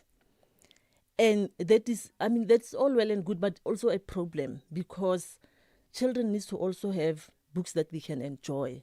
And it cannot always be textbooks and all that. So Our reading for leisure. Reading for pleasure, reading for joy. Yes. And that's what I've been advocating for with the others as well, and say, yes, it's all good for children to do phonics, but that's not the only way of teaching children. Children can sit down with a book and still enjoy a story, and we can still view books as something that is pleasurable, that children can take and use and enjoy in the home languages as well, with the stories that reflect their lives. Illustrations that reflect where they come from. So that is what we are saying as well, that this whole thing of literacy is not only about schools. It's not only about that. It's always about enjoying the books as well, enjoying the stories. We are continuing our conversation with Lerato Trok in just a moment after this short break.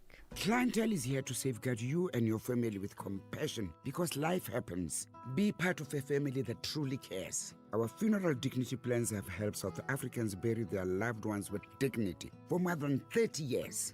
Let us help you create a meaningful tribute that honors your life and those of your loved ones. We pay out within 24 hours and you will get double accident cover with a clientele funeral plan. Our plans are affordable. Pick the option that suits your needs. Easy to apply, no medical examinations and no paperwork. SMS SAFM to 48031. That's 48031. Clientele Life is an authorized FSP and licensed life insurer. T's and C's online. Standard rates apply. How, Ma? Have you switched to the Postbank Black Card yet? Not yet. I still have my SASSA Gold card. Why? because the deadline is the 31st August 2026, and after that, the Go card may stop working. Hi, Bo. I thought there was still a lot of time. No, ma. Do it now before the rush starts. The switch is free. So what do I need? Just your ID. Then you go to your nearest Postbank card replacement site. Okay.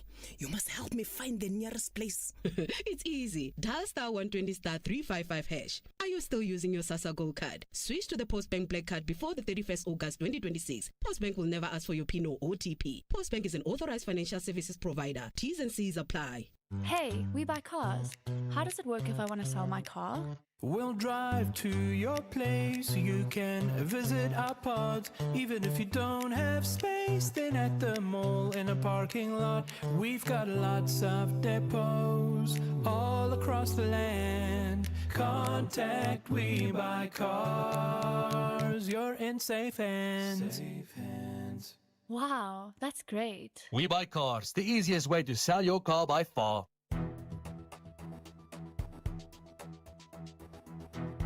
The Daily Discourse on SAFM, weekday mornings from 9 to 12. 9 minutes to 12 here on the Daily Discourse, and Lorato Trok is continuing her conversation with us as an award-winning writer, advocate of literacy in this country, and the director of Nalibali. Lorato, you know, as head of Nalibali, that we live in a country where books are expensive, libraries are scarce, and poorly stocked too. How do we get books into the hands of our children, and not just to necessarily read and hand back, but also to keep, because that seems to make a difference, right? Yes. Definitely. Resources are very expensive for children. I mean, it's not just books, because children need a lot of other things other than just books, but it's important for them to have. And I mean, we can work. I know that there are some publishers who work with who get books that are, can be cheaper. There's some NGOs, like you've got Book Dash, that produces books that are really, really cheap for children. They are small enough for children to hold, colorful, and all that. You've got Nalibali, and also we've got online, all this other, the African storybook, where they can be downloaded. They can download the stories. We've got Biblionev. You've got Buku's Children's Literature, where the parents can go and check the reviews of the books that are available in the children. They've got a catalog in all these languages, South African languages, where parents can see, and teachers and caregivers see what is available that they can buy from which publisher. And so there's a whole lot. There's free books. Nalibali has got a free WhatsApp line where parents and caregivers and children and teachers can actually download the stories that they want, send a message, and then download the stories can be sent to them that they can download. Oh, wow. I mean, the African Storybook app is free. Once we have downloaded the app and you get those books, you don't have to use data anymore to have those books for free. So those resources are there. It's just that a matter of, do people know about that? But yes, we do have resources that are free. And there are some websites also that are free, like Nalibali's website. It's free for people to go into and check the stories. And we've got audio stories as well. Oh, wonderful. Where, children can listen to the stories with their caregivers. We've got also sign language stories on the Nalibali website, where children who are hard of hearing can also check those stories as well on there. That is amazing. Tell me about this challenge of technology. I mean, on the one hand, you've just spoken about how you can make it work for you, but we've also got a challenge where technology has become direct competition for the consumption of books or any other type of literature. How do we manage that in this country?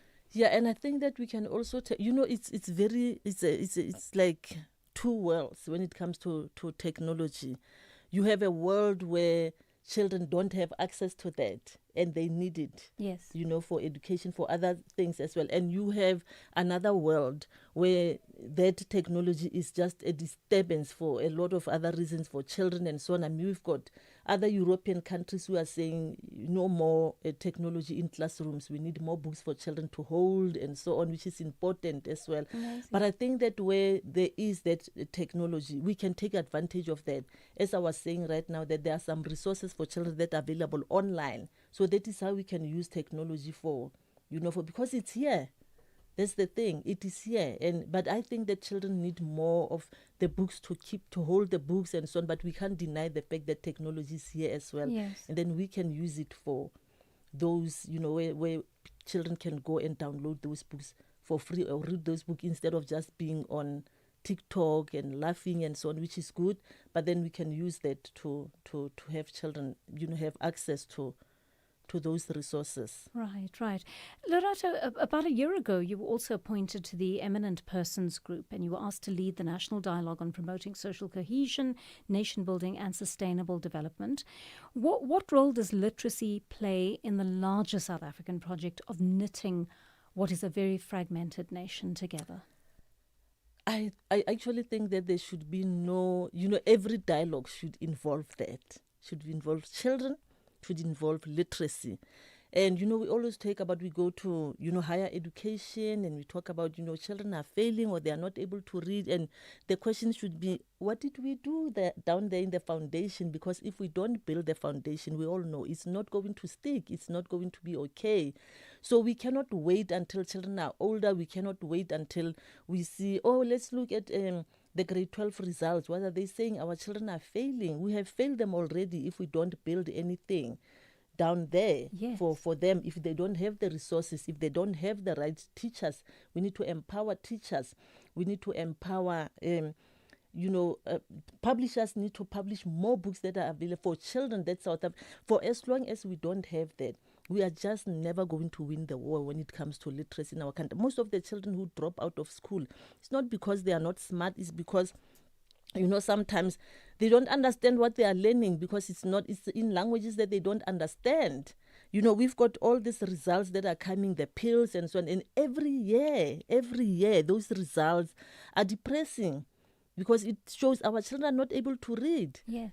81%, that's a big number of children in the country who are not able to read, who are 10-year-old grade 4s, who are 10-year-olds, they don't read anything in any language with meaning, with understanding. Can we imagine just taking something that you're just looking at the text and you don't know what you are reading? That's not right for a human being. Yeah. So as long as we don't, promote early literacy, it's just a futile exercise for us. We can spend so much money on publishing books, on doing this and whatever, on saying grade 12, spending all this money, university, higher education, but for as long as we don't plant the seed, and we just expect the fruit to come from nowhere, we are just not going to go anywhere in our country. We need to plant from the bottom up. I'm going to ask you to end very quickly for me on the issue of literature and empathy. Is there a connection between the two? Of course there is. I mean, taking a book and just read it. Your book, it's so, the history that you've written about, and you look at and you think about the people who went through all this, like, wow. How can you look at the stories that I write about Rosina or whoever and say, and empathize that, these people were not able to reach their potential because of the then policies of the government. Then you look at all that. So there is a literacy and empathy. They go together. You read a children's book, and like when you've written about something, so for example, you've got Tselane and the Giant, which is my favorite story. And then you listen to Tselane and it's like, oh my goodness, this giant, so there is that connection between empathy. I cannot imagine reading a book and not having empathy. Fiction is like that, it catches you. And also, even if you read biographies, it's the same when you listen to somebody's story being told that they've gone through this, and like you empathize with them, even if you don't even have to know the character. Well, I think this is going to be such a useful tool in our society where we've lost some of that and we need to restore it. And I think literature is one of the most powerful ways that we can do that. Thank you for joining us, Lerato Trok, Executive Director of the Nalibali Trust, and congratulations on this wonderful award that you're receiving, which I believe is well deserved. And I think many people from the book industry will absolutely agree with me. Keep at the hard work that you are doing. And I'm going to encourage our listeners. I hope that you were able to gain some pearls of wisdom from Lerato during this conversation, and I hope that you are going to play a role in encouraging young people in your family to pick up a book in any form today, to try to listen to a book, to simply try and weave reading into a part of their lives. It's going to become very important for our country and for the continent and the world. That is where I will wrap up the Daily Discourse today. Thank you for joining us this week. We'll have some wonderful conversations starting on Monday again. I'm going to hand it over to Anne Musa for your latest news bulletin at 12 o'clock, following which the fantastic Sakina Kamwenda will take over with Update at noon. Have a great weekend. Take care. Bye-bye.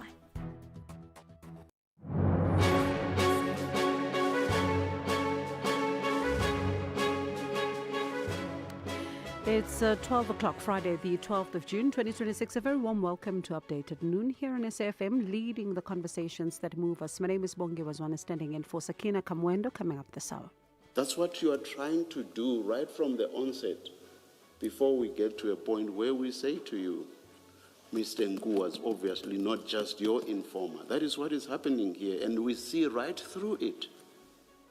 Justice Sembuyiseni Madlanga accuses Chief Samuel Mashaba of not being honest about his relationship with Mr. Nku, anti-crime activists concerned over the growing number of young people being drawn into gangsterism. And John is here with sport. Canada and the USA start their World Cup today. We also have the Women's World Cup starting. And do you know there's a darts World Cup? I'm going to tell you everything. Maybe we'll win that one.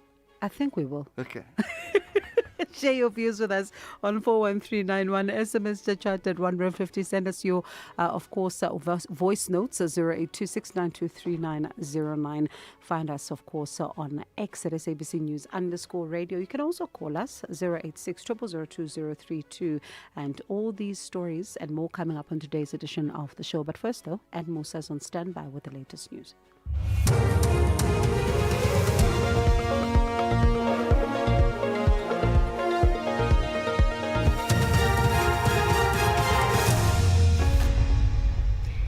In our top stories, ad hoc committee prepares draft report on Mkhonazi's allegations, and Mashaba admits referring to the late former Deputy President David Mabuza. Good afternoon. Members of Parliament's ad hoc committee will make written submissions to be incorporated into the committee's draft report by early next week. The committee is investigating allegations of criminal infiltration, corruption and political interference in the justice system. It's now in the last phase of finalizing its report.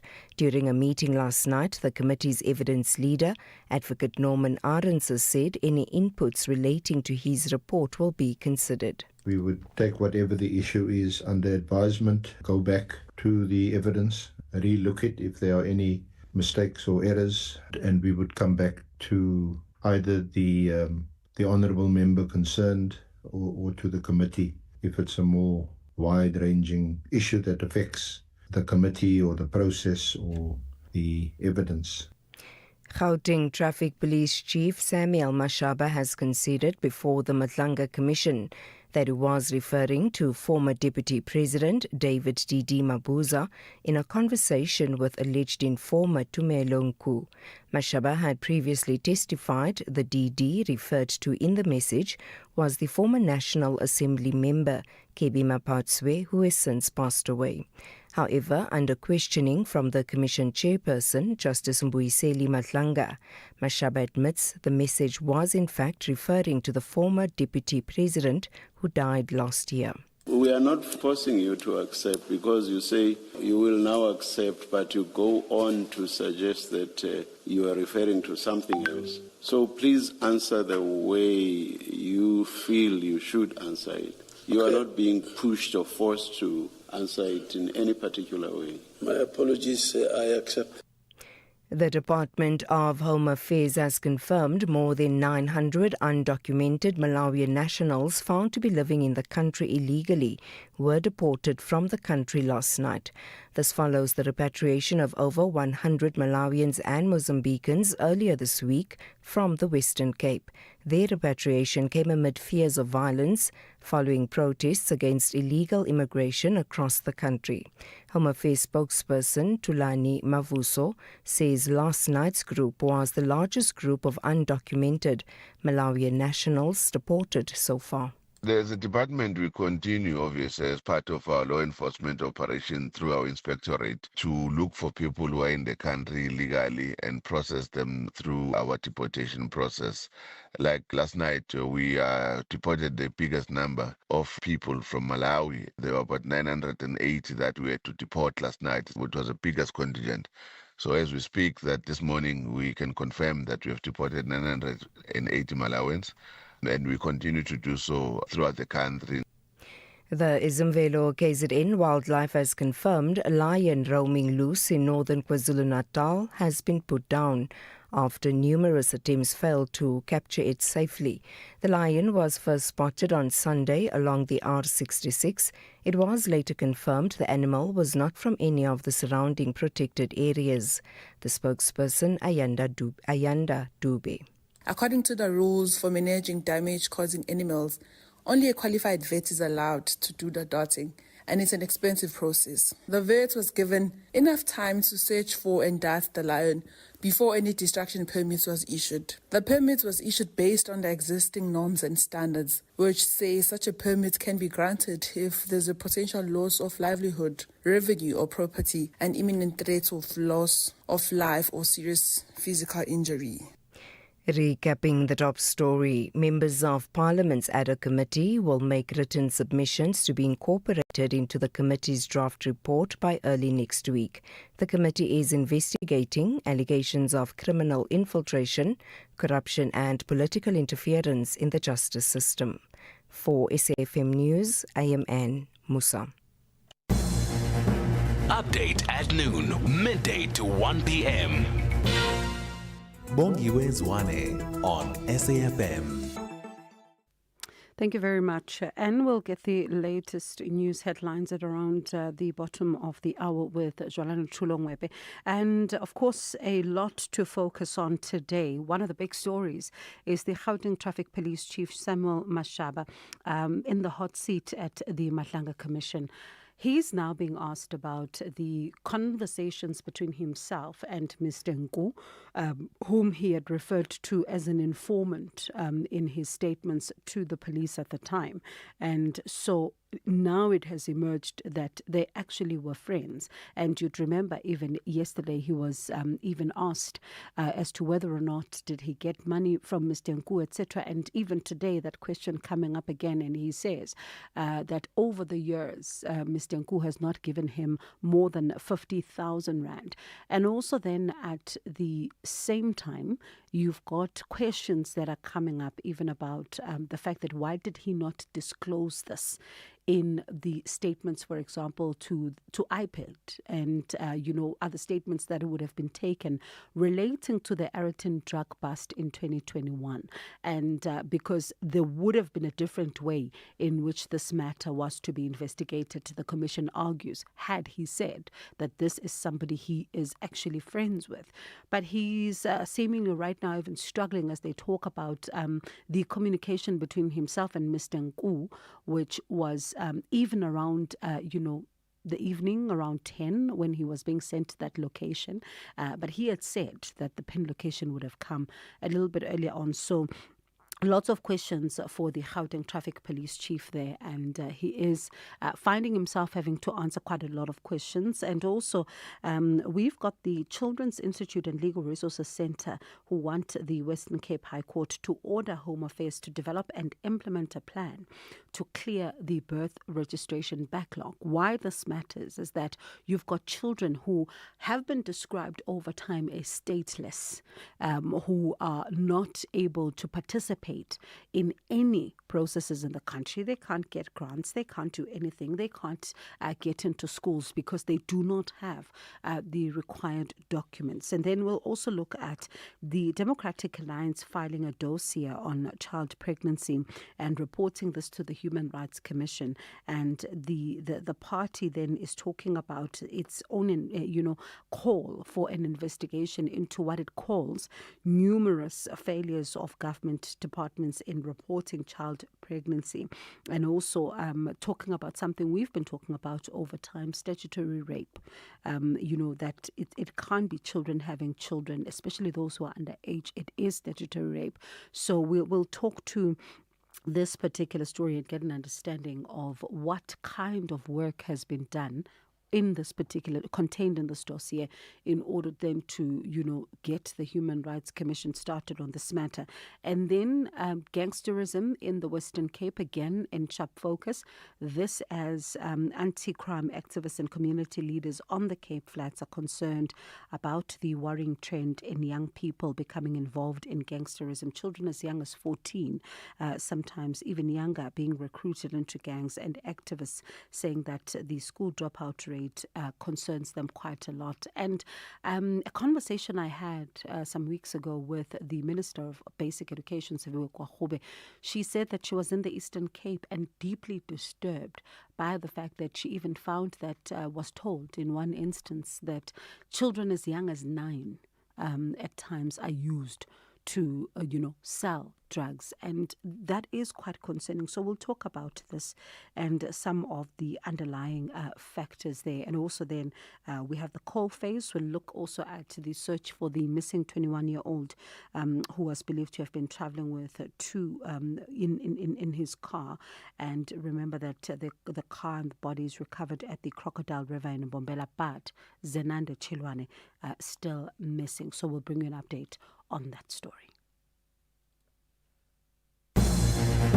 Update at noon, midday to 1 p.m. Now, the Children Institute and Legal Resources Centre wants the Western Cape High Court to order Home Affairs to develop and execute a plan to clear its birth registration backlog. The Institute says thousands of children currently live without legal recognition and documentation, which denies them access to some of the basic services. So let's speak now to the attorney at Legal Resources Centre representing the Children's Institute, UCT, and a group of South African parents in the court case, Claire Rankin. Claire, thank you so much for your time. Perhaps we start with just the significance of this particular matter, especially when it comes to just how it prejudices the children from being able to access much needed services. Yes, I completely agree. And I think that's something that's really important to ground in an analysis of and discussion of this case in general. A lot at the end of the day was made from the department about just how many children and applicants sit in this backlog. But at the end of the day, the backlog will always represent a significant number of people who for a very significant length of time have been denied the ability to be legally recognized by the state because their birth has not been registered. That means that they're largely invisible in the system. They can't access a host of different socioeconomic services and goods from both the state itself and also the private sector. And it really forces them to live a life that, one, they really shouldn't have to do, but two, a life of constant struggle and constant inaccessibility. And how many parents are you representing in this case? So in this particular case, we represented 8 applicants, so 7 of whom were parents or caregivers. But it's also important to emphasize that this case wasn't just brought on their own behalf. The Children's Institute in particular acted on behalf of other similarly placed parents and individuals who also are stuck in the backlog. So we know from the statistics and we know from the department's own reporting that there are far more than just the 8 individual clients that we had. Children's Institute does a remarkable job every day of working with countless people who are in a similar position, and that's also why they came to court, to act on behalf of the broader public and other similarly situated parents and caregivers. And what, from their point of view or from what they've been told, is the reason for this backlog? So what's quite unique here is we haven't really received much of a sense of what the reason for the backlog is from the Department of Home Affairs. Their response has primarily been to actually try and argue that, one, there isn't a backlog, and two, to the extent that we might consider that there is a backlog, they say it's at around 33,000 applicants. It's being dealt with, and it's not sufficient to warrant further intervention. So they don't really try to explain why the backlogs developed at all. Instead, they rather take the position that there is something permissible about the current backlog, arguing instead that the system of late birth registration always anticipates that there will be pending applications, which unfortunately misunderstands the difference between pending applications and delayed applications. Sure. Also, just our real contention is they haven't done that groundwork where they've gone and actually diagnosed what the problem is. We know what hurdles our clients experience, but the department hasn't taken the time to do that either. And it's quite disturbing because these are South African parents. Yes, for the most part, yes. We often talk about a lack of documentation as something that uniquely affects foreign nationals in South Africa, and that's not true. A lack of documentation is also something that really affects South African caregivers. It's not something that's, unique or specific just to foreign nationals. And the reason for that is really because documentation is accessed by South Africans, by foreign nationals through the Department of Home Affairs. And where there are inefficiencies in the department's processes, it affects everyone who's reliant on those procedures and doesn't discriminate between people on the basis of nationality there. So, Claire, before I let you go, where is the matter now?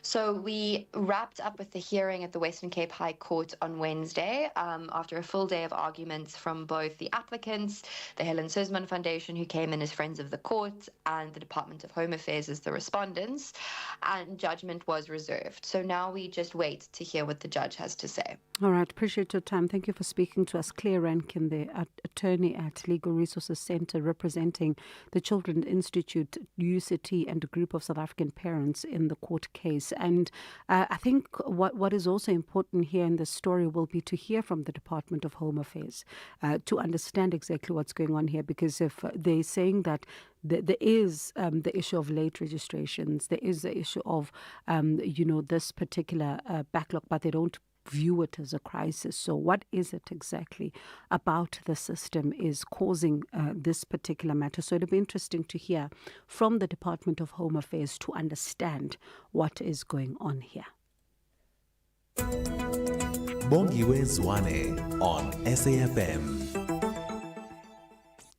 The DA has submitted a comprehensive dossier to the South African Human Rights Commission to investigate the numerous failures of government departments in reporting child pregnancy, which in many cases is evidence of statutory rape and a violation of children's rights. For the latest now, let's speak to our reporter, Calvin Mawasa. Calvin, thank you so much for your time. Perhaps we start with, just what are some of these failures that the Democratic Alliance is alleging here as far as reporting child pregnancy is concerned? Yes, good afternoon, Bongiwe. Now, the DA did submit a dossier to the South African Human Rights Commission. It argues that there is systemic breakdown in how child pregnancies are reported and escalated as potential sexual offense in South Africa. So the key findings are a large gap between high numbers of adolescent pregnancies and low reporting of suspected sexual offenses to SAPS, as well as evidence that is mandatory reporting requirements are inconsistent, applied, and also ignored. And also they say that there is a lack of coordination and data tracking between between various departments, including health, education, social development, SAPS, as well as the justice system. So they're saying that many cases are being recorded in health or social system are not being followed through criminal investigations or prosecution. So when it comes then to this particular matter, right, because one of the things that they are raising here is the fact that government is failing to report these, what it calls the violations of children's rights, and potentially allowing cases of statutory rape to go uninvestigated. Who are they saying is at fault here? So there are various departments they are accusing of failing in reporting and coordinating those duties. So it is the provincial departments of health and across all provinces, as well as the departments of social development, as well as education and the South African Police Service, and including as well the Department of Justice and Constitutional Development, including the National Prosecuting Authority. Has there been any... Sorry, pardon me. Has there been any response from the Human Rights Commission? The Human Rights Commission has not responded as yet. At this stage, we do understand that they have received the DOSA. At this stage, they haven't not yet issued a public finding or not responded to those. We've heard from them that they still have to go through the DOSA and see what the complaints are, and then that is when they will give out a formal response to what the complaints that the DA is lodging. So currently, the South African Human Rights Commission's role is procedural rather than substantive, and no conclusion has been made as yet. All right, appreciate it. Thank you so much for speaking to us, SABC News reporter Calvin Mabasa. Late night lockouts happen, and standing outside with keys on the wrong side of the door is never ideal. With Santam building cover, clients get access to emergency services, including locksmith assistance when it matters most. The problem gets sorted without damage or drama. Ensure nice, not twice. Call 0860 444 444 to get a quote today. Santam, this is freedom. Update at noon, midday to 1 p.m. Here, there, and everywhere. SAfm 107 FM in Kroonstad. All right, anti-crime activists and community leaders on the Cape Flats, that's in the Western Cape, are raising alarm over the growing number of young people being drawn into gangsterism. Poverty, unemployment, school dropouts, and a lack of recreational facilities are among the factors being blamed.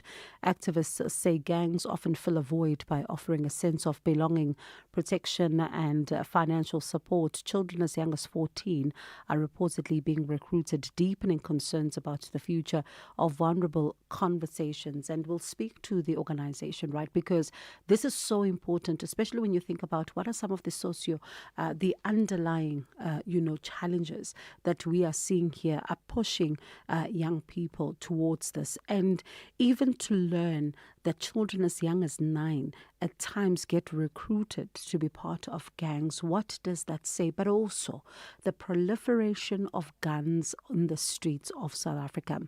The issue of guns has been a huge concern, and illegal firearms, that is, let me be clear, illegal firearms, has been a concern, because in some of these instances, you would find that crimes are carried out, and when the police are digging deeper, we are told of illegal firearms. So let's speak now to the CEO of Inspire Network and a steering committee member of the Cape Crisis Coalition, Imran Mukadam, who joins us now. Imran, thank you so much for your time. Perhaps we start with, just the concerns and the main factors you would say are driving young people to find themselves finding solace in gangs. Well, the biggest driving factor of young people, especially on the Cape Flats, becoming members of gangs and getting involved in crime is the socioeconomic conditions that they live in, as well as the huge peer pressure to join gangs because of the culture of gangsterism that is so entrenched within, especially our poorer suburbs on the Cape Flats. Mm. And so children as young as 14 becoming easy targets for gang recruitment. Why is that, in your view? Even younger, I think it started with the fact that children under 16 or 17 couldn't be prosecuted, and so gangs started using younger children, especially as hitmen, to shoot, as well as to perpetrate crime, so they were no longer having to do it themselves. If they got the younger children to do it, then if they get caught, they wouldn't be prosecuted, or they wouldn't go to prison necessarily. So that was part of the problem. But also, it's just that young boys, especially, they get attracted to gangsterism, and especially when they drop out of school. We've got a huge problem with the school dropouts. 23% attrition between grades 9 and grade 12. So when they are no longer in a disciplined environment, that is when we have a huge problem with them getting involved in gangsterism. And one of the other factors that we've identified as being a real problem here is the very long school holidays that we have, especially over December, where the kids are at home for longer periods. And this is when most of the recruitment happens, because all of the spaces that young people find themselves in, either parks or in the townships especially, is dominated by the presence of gangsters and criminals. So it's very difficult for young people to occupy themselves without being exposed to gangsterism. So finally then, from the work that you've done so far, and the concerns that you're raising, what becomes the immediate action? And immediate action on, for example, from the school's perspective, community, families, etc.? I think the most important thing is to keep these young boys and girls in class. The most important intervention we can do is to not suspend them, because what happens is they get involved in either using substances, or they get involved in gangs, and then at school they show disciplinary issues, and then they get suspended and they get expelled, and that is when they are free to get involved in criminal activities. And there's no a structured diversion program to identify youth at risk and to get them in a program where you can rehabilitate them instead of expelling them or suspending them out of school. So I think our school system is contributory to the high levels of school dropouts, and then the high levels of crime amongst youth between the ages of 16 and 20. So we have to do a lot of work in that space.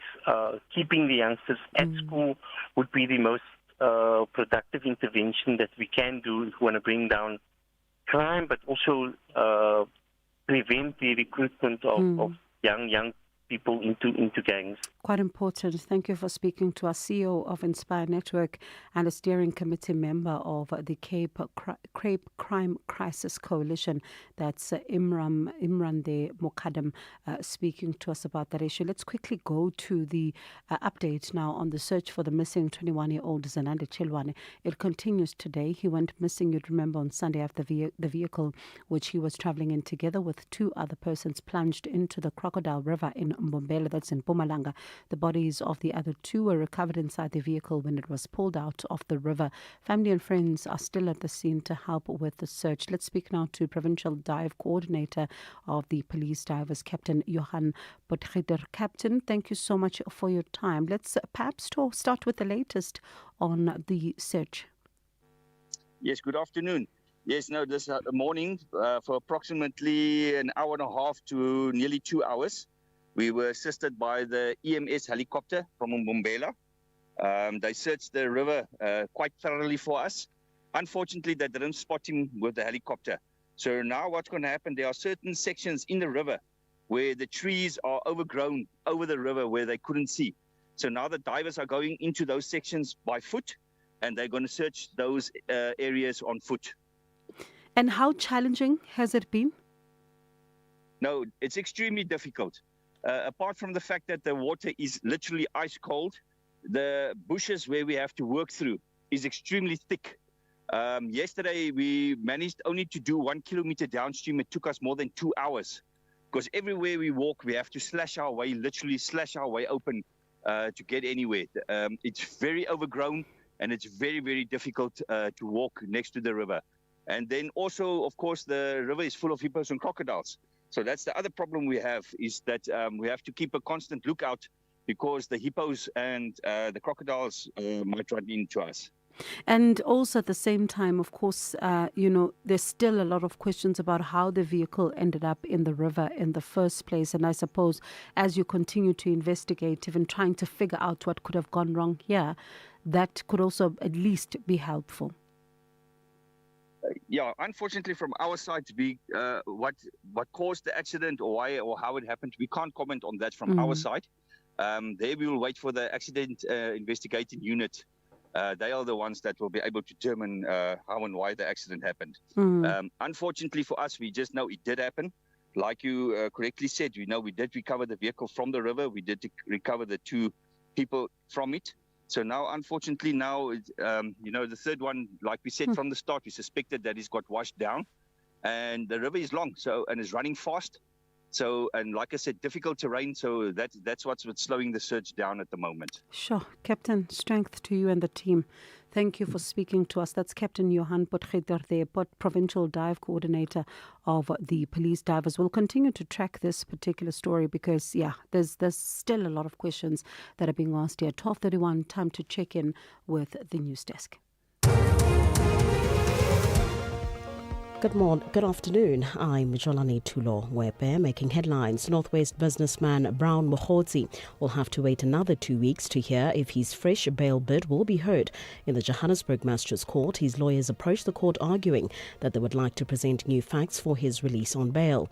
The Madlanga Commission has presented photographs appearing to show wrapped packages found at the Arutan drug scene in 2021 on the phone of alleged informer Tumelonku. The photographs, which appear to have been taken from inside a truck, are dated 7th July 2021, 2 days before the Arutan drug bust, where police seized 700 kilograms of drugs. And finally, members of Parliament's ad hoc committee will make written submissions to be incorporated into the committee's draft report by early next week. I will have details on these and other stories at 1 o'clock. Economic news on SAFM. Facts and figures you can count on. All right, let's check in with the markets now. Victor Mopunga, Head of Research at Old Mutual Wealth Private Clients, joins us now. Victor, thank you so much for your time. So it's the end of the week. How are things looking? Hi, Bonya. Yeah, no, it's been an interesting week so far, and we're certainly closing on a positive note in the markets. You'll recall that earlier in the week, the markets were a little bit choppy. There were concerns around inflation, concerns around perhaps rates going higher in many different places. Today, it's a very different tune in the markets. So at the moment, we have the JSE up just over 2% or so, and it's at 112,660. If we look at the Rand, it's trading below 1630, so it's been quite firm throughout the week, up just over 2% as well for the week. And if we look at the main news that has been moving markets, certainly overnight, it's the news that there seems to be some agreement, or certainly a lot closer to the resolution in the Middle East after some news late last night. If we look at the oil market in particular, which is obviously very important from an inflation perspective, but even just as consumers, we can see oil is down just over 5% this morning. And if we look at the Brent price, that's below $90. So the market certainly thinks we're getting to the end of that conflict. Just another notable thing, I think, in terms of our markets today is if we look at our bonds, our bonds have also been very strong. If we look across our equity markets, just in terms of all the sub indices, resources, industrials, financials, all of them are posting very strong gains today of anything between 2% and 4%. So it certainly seems as if South African assets are back in vogue, on the back of this news that we seem to be reaching a resolution to the Middle East crisis. And then just globally, I think the news that is moving markets, it's the long-awaited IPO of SpaceX. So you'll recall that this is Elon Musk's other venture outside of Tesla, which includes Starlink XAI, the Twitter, or X as it's now called, the rocket business. That is now, well, there was confirmation last night that they managed to raise $75 billion in the market, which makes it the largest IPO. And later this afternoon, it will start trading. And the expectation is that it will have a valuation of close to about $1.8 trillion, $1.8 trillion, which will certainly make it one of the largest companies in the world. And just to put that into perspective, that's larger than our entire JSE all-share index. So a lot of enthusiasm for that. And so we're ending the week on a positive note, and we'll see how it all pans out for the remainder of the trading market and for next week. All right, let's see then what happens. Thank you for speaking to us, Victor Mupunga, the head of research at Old Mutual Wealth Private Clients. SAFM Sport with John Gerika. I'm not talking about last night, Shane. I was wondering what you were going to say. You're not saying anything. All right, good. Because we're going to look ahead, shall we? Yeah, I think so. If we ignore it, it goes away. Yeah. That's the male mantra. Mm-hmm. Let's talk about the World Cup. The other two host nations begin their World Cup campaigns this evening. Group B sees Canada against Bosnia and Herzegovina. Canada vice-captain Steven Estakwi. That first game is super important because if we don't win that first game, that makes us build pressure to the second game, which can be very difficult. Obviously we wanna start the game very well tomorrow. We wanna get a win. We know that Bosnia wants the same thing. It's gonna be a very tough game, but at the same time, we understand that if we win our first game in this group stage, that's gonna make us feel better for the second, and maybe get out of the group stage. It's gonna be a very tough game. Bosnia is a very tough team, and they showed in the past that when things get harder, I think that's when they start to really push and really push for a result. So even if, we go goal up, we know that the job's not done. Then 3 o'clock tomorrow morning, Group D match between the USA and Paraguay. US coach Mauricio Pochettino is not a man of big motivational talks ahead of the opening match. They need a motivational speech and inspirational when they need to go to train and improve in every single area. Because tomorrow is late. If they are not ready, I can be the best, in the way to motivate player with my speech. But after, if you are not ready, sorry guys, it's impossible to perform. If not, what we were doing during all this year or year and a half preparing. Maybe both of those words should have been listened to. Mm-hmm. Just saying. There is other football locally. Magesi against Milford FC tomorrow at 3 o'clock. Today at 3 o'clock. Magesi against Milford. Magesi need a win to book a place in the Premiership next season. Milford need just a draw. Women's T20 World Cup starts today. It's at 7:30. The first match is between England and Sri Lanka in Group 2. South Africa play Australia in their opener. There's also the Hockey FIA Nations Cup in Cape Town. South African men's hockey are in Pool B with France, the USA and Ireland. France beat South Africa 4-2 in the opener. South Africa take on the USA tomorrow. The top two from the group advances to the semi-finals. The winner of that tournament advances to the 26-27 Pro League. Now, you might remember the men's side have been through this before. In 22-23, South African Hockey Association was unable to secure the funding and sponsorship to meet the minimum financial obligations to take part in the Pro League. So even though the team qualified for the elite competition by winning the FIH Nations Cup, they were forced to forfeit their spot and they let Ireland join back then. But it's different now, according to Devin van der Merwe, Proteas coach. We want to compete at the highest level. And this is another opportunity to move forward and we've got a wealth of talent here in South Africa. A lot of our boys are playing abroad, and they are bringing back wonderful experience, and they want to play against the best teams and the best players in the world, and so we want to make sure that we provide these opportunities for them. And the World Cup of Darts is on the go. Who knew? It's happening in Frankfurt. South Africa are in Group F. 10th seed Sweden and debutants Mongolia also in that group. Sweden won the group's opener against South Africa with a 4-2 win. Graham Philby and Devin Peterson will take on Mongolia from 2:15 today. We might win that one. Formula One's in Barcelona this weekend. Practice starts in an hour's time. The qualifying is tomorrow at 4 o'clock. Race is at 3 o'clock on Sunday. And finally, speaking of Sunday, defending Comrades Marathon Women's champion Gerda Steyn says her previous stellar performances won't put her under pressure ahead of Sunday's race. She says she's confident in the work that she's put in over the past few months.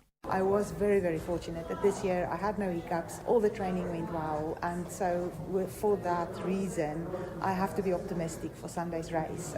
I have to also just trust that everything will go well on race day, but I'm feeling confident that I can defend my title, and of course I'll do my utmost best to achieve it, even if it takes 110% of me.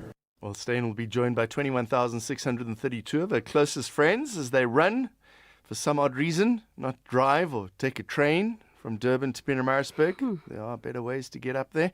One of those is up-run defending champion Piet Wesserman. Because it's not just about training, it's not just about peaking at the right moment, but it's about when you are standing there in comrades to run to the full potential that you have. So if I'm able to show that potential that I've shown in training on Sunday, then I will run a very fast race, and that will be a successful one. Did I distract you enough? All I'm saying, my eyes are on Gerda. Nowhere else. Is that it? It's okay, it's fine. Last night happened. We can distract We are ourselves a little done. bit, Gerda. And your question, how many times did you ask me about the altitude? You were spot on. It was all about the altitude yesterday. Sure. Okay, bye. Hi, bye. Bongiwe Zwane on SAFM. Afternoon, Bongi. Is the government ready for all subjects translated into vernacular? A child can go to the school that her or his parents can afford, can learn with the language he or she wants. Afternoon, Bongiwe. Bongiwe, I want John to tell the nation here about those some of us who are watching SABC using OpenView decoders, so that we want to be able to watch Comrade Marathon tomorrow, because we are using OpenView decoders. So some of us who are using OpenView decoders, we are not given opportunity to watch some sports on SABC TV stations. So does Comrade Marathon. Moses Teben. Hi, Bongiwe. Hope you're well. Look, all is not lost. We should have the beating of the Czech Republic. I mean, they are ranked a little bit lower than us, and but South Korea is another opponent. They, if we play them, we could either beat them, or it could end up in a draw, or they would beat us. But it all depends on the Czech Republic. We have to beat them, or else we could be on our long way home. That's my take. Errol, Devon. Update at noon, midday to 1 p.m. Bongiwe Zwane on SAFM. Hey, Errol, I'm steering clear of Bafana for now. No, too heartbreaking. No, I don't think even some of the ex-posts, they're very difficult for us to process what happened. But Moses, I've noted what you're saying about OpenView and you wanting to watch the Comrades Marathon and being allowed to have some sport there. I think it's, for me right now, something I can't answer, but we'll definitely ask. Let's see what the answer becomes there. So thank you so much for those comments. And Mama, of course, it's true. Learning in our home languages is so important. So important. And I wonder how many people actually can still even converse, truly in our home languages. It's important for us to remember South Africa has all these languages and we have to know them. And our children at the same time must also know them. So quite important language question there. But let's take you to a live story. Gauteng Traffic Police Chief Samuel Mashaba is continuing with his testimony at the Madlanga Commission. Let's step in. I was not aware. Okay. And so when he activates you, when he gives you that information, can I just ask you whether you knew that he had engaged with you said you didn't know, but I just wanted to know definitively whether he had spoken to Lieutenant General Mfazi. No. Do you know who that is? Lieutenant Mfazi? Yeah. I knew after his death, or after he passed on. That he was did Mr. Nku tell you that he had engaged with him before? No. Okay, you didn't know about that? I didn't know. Okay. So you can see that the person that is giving you information about drugs in a truck that's coming from Durban to Johannesburg, in fact, is involved in this from the outset. He knows on 1 July 21 already that there's drugs that are going to come through. I wouldn't speak for him. Yes, I'm just trying to show you the person that you were dealing with at the time. He was not an informant that was trying to assist you with a lawful drug bust.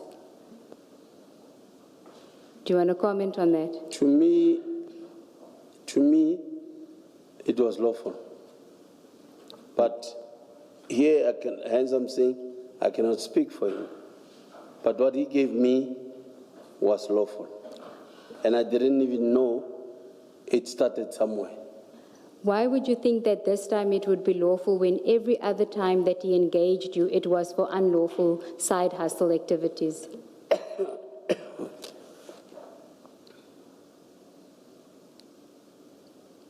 I trusted what he told me. I trusted the information that he told me.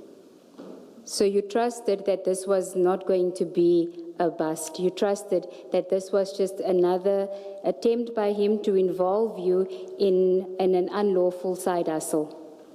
Because you've never done anything lawful for him. Why now this time? Unless you haven't told us about the lawful stuff you've done for him. So what's your question? Sorry. Why would you think that this time he's engaging you or he's asking you to assist him with a lawful drug bust? You are not correct when you say I have not done anything lawful. Please remind us what you have done that's lawful for him. Yesterday? I even forgot today, it's Friday. I spoke about the diesel. The information that he gave in Vereniging of diesel that we did. What was that? Remind me what that was, because we don't have any record of it. I was asked either yesterday or the other day. Yes, you told us, but we also know that there's no evidence of that in the communication between the two of you. It's your say-so. So just remind us what happened in that. All I know is that you said it was within your jurisdiction. I didn't understand you to be saying that it was something that was lawful that you were doing, just that it was within Vereniging. But I may have misunderstood you. I was asked, yes. I was asked, did Nku give you information before? I said, yes, other information was out of my jurisdiction. I couldn't do anything about it. He gave me the other one of diesel in Vereniging. Okay, give us the details of that so we can follow up on that. What was it? Diesel and fake diesel or something. When was this? 20... I'm not sure, but 2019, somewhere there, yes. 2019? Yes. Okay. What were the facts of that case? There was a fake diesel somewhere an illegal depot in Vereniging somewhere, where I called the police to come and attend to it. And then the police called, I can't remember, the people that are dealing with those petroleum, whatever.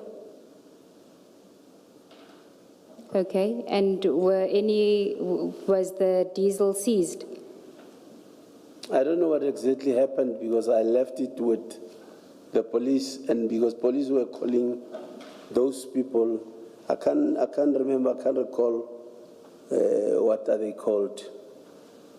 The experts in testing the authenticity of this fluid. Who did you contact with? Did you make contact with in Vereniging? Was it Vereniging police station? Who did you refer the matter to? I think I can't remember who did I call, but I know that I left it with the police because police even said they also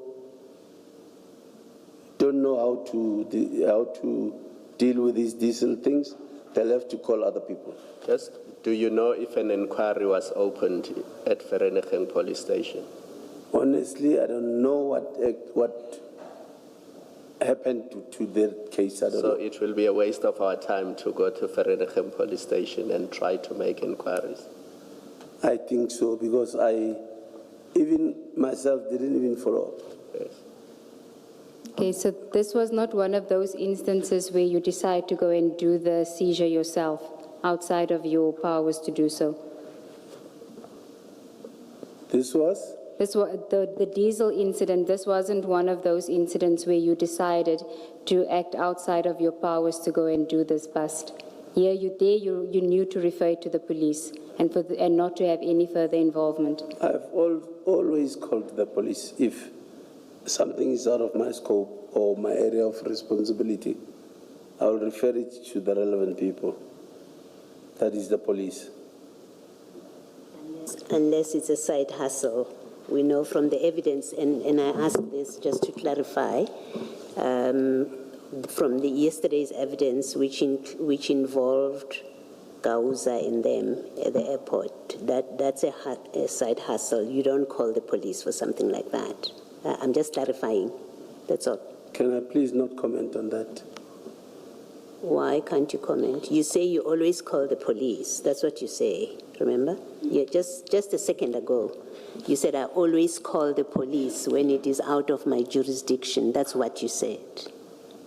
And I'm saying, but that's not always the case. You have operations such as the airport operation, which you did, which we discussed yesterday, which is outside of your jurisdiction. You did not call the police. So your answer saying I always call the police must be qualified.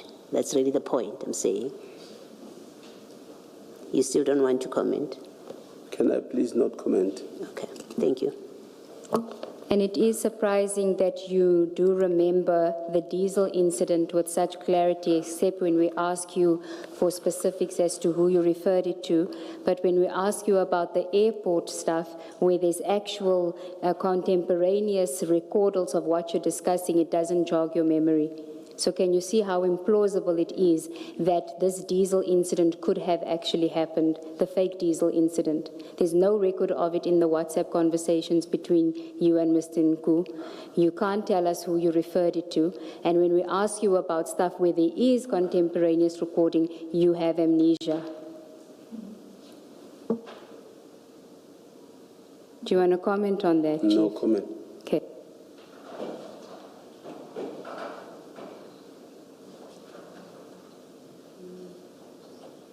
Sorry, are you moving away from, you had asked a question about page 326, and I'm not sure. Maybe let me ask my own question. Please go ahead, Commissioner Valoy. Which is really more, I think it's more a formulation, what of what you asked to see if we can get a better answer. Chief, you were referred to that WhatsApp exchanges. Is it WhatsApp? No, Threema exchanges at page 326. And this is between Alpha and Mr. Nku, where they are quite obviously, just from the text, when you read the text, they are talking about how drugs should be transported, with Mr. Nku suggesting, please ask your people if they loaded it on a car or anything that can be mobile from the container, it will be a bust. And then he says, avoid any containers with metal or anything automobile.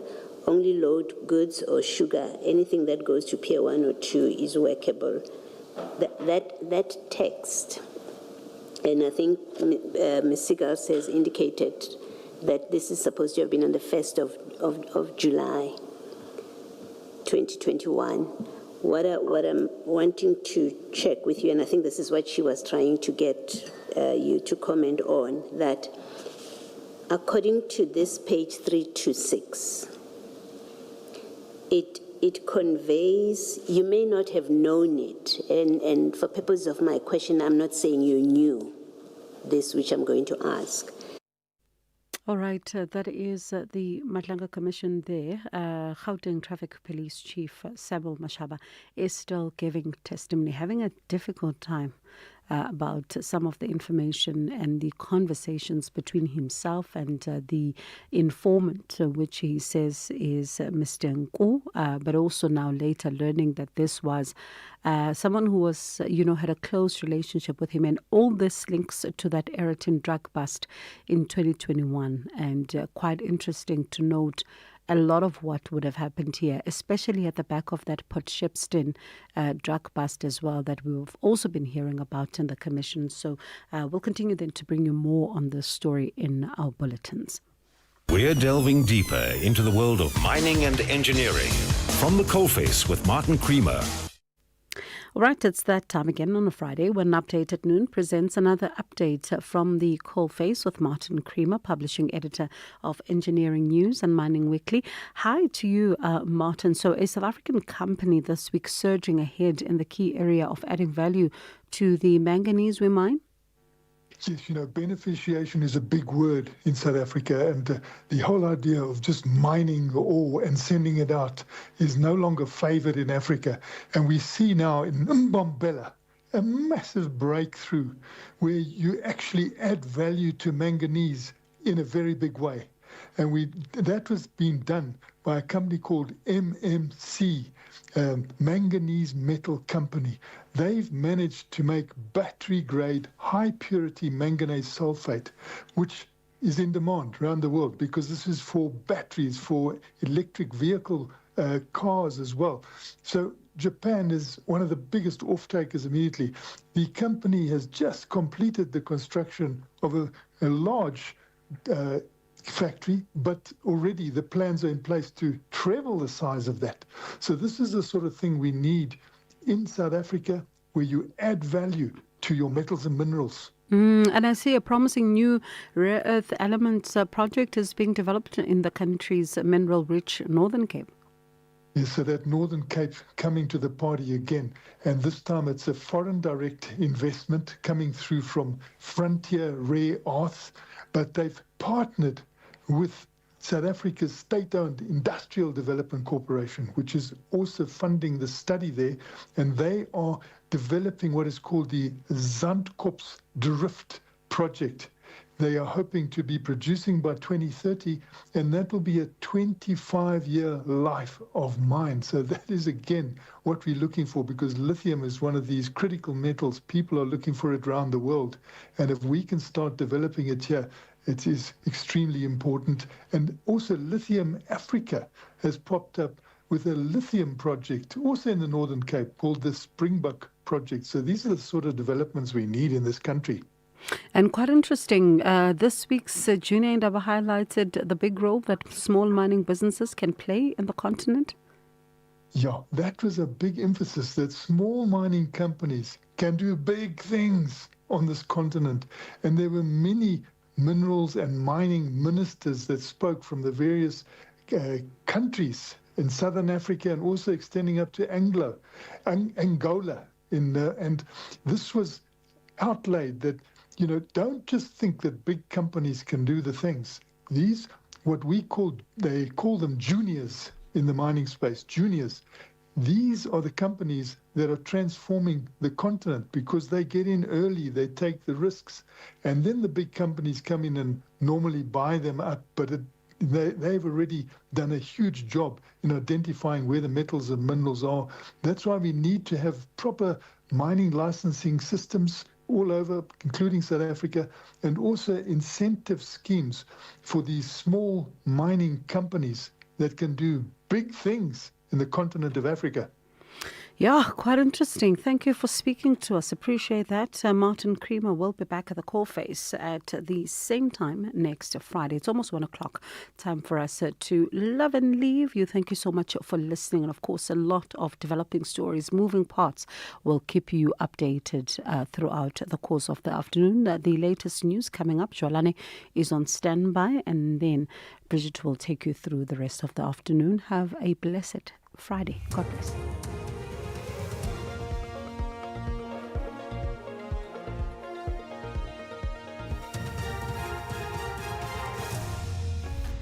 Bongiwe, top stories. Asawa Brown Mokhotsi remains in police custody, and members of Parliament's ad hoc committee to make written submissions to be included into the draft report.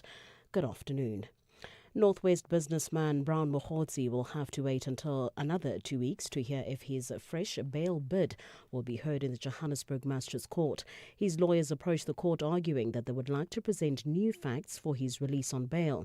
Mokhotsi was denied bail on the 4th of June to allow time for the verification of his address. The case was postponed to today for the state to disclose the docket to the defense. Fanuel Shuma reports. Mokhotsi's lawyer is asking the court to hear them for the second time regarding his release on bail. The new facts, it is understood, relate to confirmation of Mokhotsi's address. Mokhotsi faces charges of defeating the ends of justice, with the state alleging that he staged an assassination attempt on his own life, involving the shooting of his car. He also faces charges related to the possession of unlawful firearm, perjury, and discharging a firearm in a public area. The matter was postponed to the 22nd of June. Fanuel Shuma, SABC News, Johannesburg.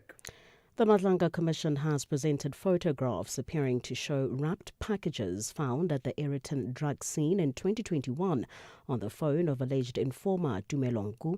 The photographs, which appear to have been taken from inside a truck, are dated the 7th of July 2021, 2 days before the Ayrton drug bust, where police seized 700 kilograms of drugs. Gauteng Traffic Police Chief Samuel Mashaba previously testified that he was tipped off by Nku after the truck allegedly carrying the 300 million rand cocaine consignment travelling from Durban to Johannesburg. He told Commissioner Sesi Baloyi that the wrapping in the photographs looked similar to that of the packages he saw when the container was opened. Which was my question, whether when they fell out of the container, when you first saw them, did they have this kind of wrapping that you see at page 51? Yes, they were. Yes, they were had wrapped. that wrapping. Members of Parliament's ad hoc committee will make written submissions to be incorporated into the committee's draft report by early next week. The committee is investigating allegations of criminal infiltration, corruption and political interference in the justice system. It is now in its last phase of finalising its report. During a meeting last night, the committee's evidence leader, Advocate Norman Arendse, said any inputs relating to its report will be considered. We would take whatever the issue is under advisement, go back to the evidence, re-look it if there are any mistakes or errors, and we would come back to either the honourable member concerned or to the committee if it's a more wide-ranging issue that affects the committee or the process or the evidence. Defense witness in the Senzo Meyiwa murder trial, Qiniselani Buthelezi, has taken the stand at the High Court in Pretoria. Buthelezi, who is an inmate from KwaZulu-Natal, testified about his arrest and conviction in the 28 KwaNongoma murder case in which accused number 2, Bongani Ntanzi, was implicated. Buthelezi's testimony comes after the investigating officer, Colonel Budomncane Khumalo, testified that he was only looking for Buthelezi and that Ntanzi was not linked to the KwaNongoma case during the investigation. Ntanzi and others are on trial for the 2014 murder of Bafana Bafana captain Senzo Meyiwa, who was shot and killed at the Foslera's home of the mother of singer Kelly Khumalo in Ekurhuleni. Not referring to other matters that you had in 2016, for which you were arrested for. In respect of Ngoma case 16310 of 2018, were you incarcerated in respect of that charge? Yes, I was incarcerated in KwaNongoma up until my conviction at the High Court in Pietermaritzburg. One of Britain's most influential artists, David Hockney, has died at the age of 88. Born in Bradford in northern England, he emerged in the 1960s as a key figure in the British pop art movement, known for his bold figurative work, economy of line and exploration of light and space. The BBC's David Silitio looks back at his life. David Hockney, with his round glasses and bleach blonde hair, had a good claim to be Britain's best known and best-loved artist of the last 60 years. His journey from Bradford to Los Angeles and back to Yorkshire took him portraits, photomontages, iPad art. In an era of installations and conceptual art, he always found himself returning to paint and canvas. From 60s pop art to his giant leafy landscapes, he set records in both prices at auction houses and attendance at galleries. An evangelist for the enduring power and popularity of seeing the world through brush and paint. Recapping the top story, the Sawa Northwest businessman Brown Mokhotsi will have to wait another 2 weeks to hear if his fresh bail bid will be heard in the Johannesburg Magistrates Court. His lawyers approached the court arguing that they would like to present new facts for his release on bail. For SAFM News, I'm Jonani Tulo Wepe. Stay on top of all meaningful, top trending stories right here on SAFM. Leading the conversation. The Full Circle with Bridget Masinga, Monday to Friday, 1 to 3 p.m. Hey, we buy cars. How does it work if I want to sell my car? We'll drive to your place. You can visit our pods. Even if you don't have space, then at the mall in a parking lot, we've got lots of depots all across the land. Contact We Buy Cars. You're in safe hands. Safe hands. Wow, that's great. We Buy Cars, the easiest way to sell your car by far. Get ready to take the reins. The spotlight shifts to the 2026 Hollywood Bets Durban July in our thrilling Season of Champions competition. Bet 50 Rand or more on horse racing online or at your nearest Hollywood Bets branch for your chance to take home a share of 2.5 million Rand in cash and prizes. Are you ready to embrace the country allure experience? Bet now and join the race for champion status.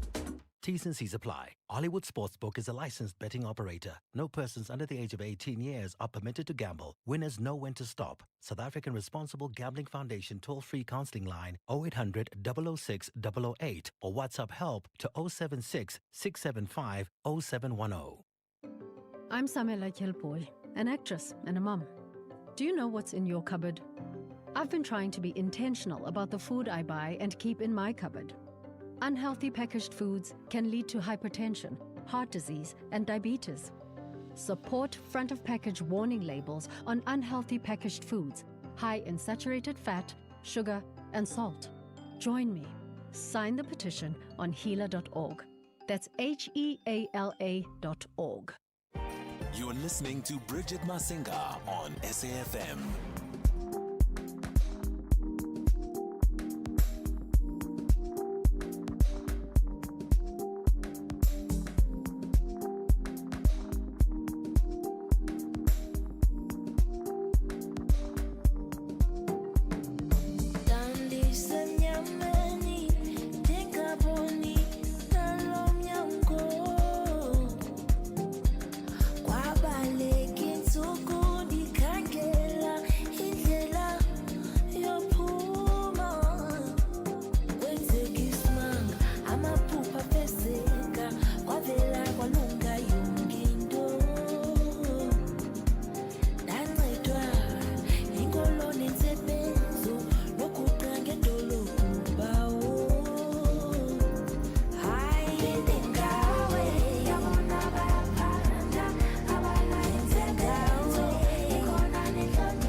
Sanal Musician featuring Amifaku on this one, Intingawe. That is how we kick off the show on that fabulous dance note.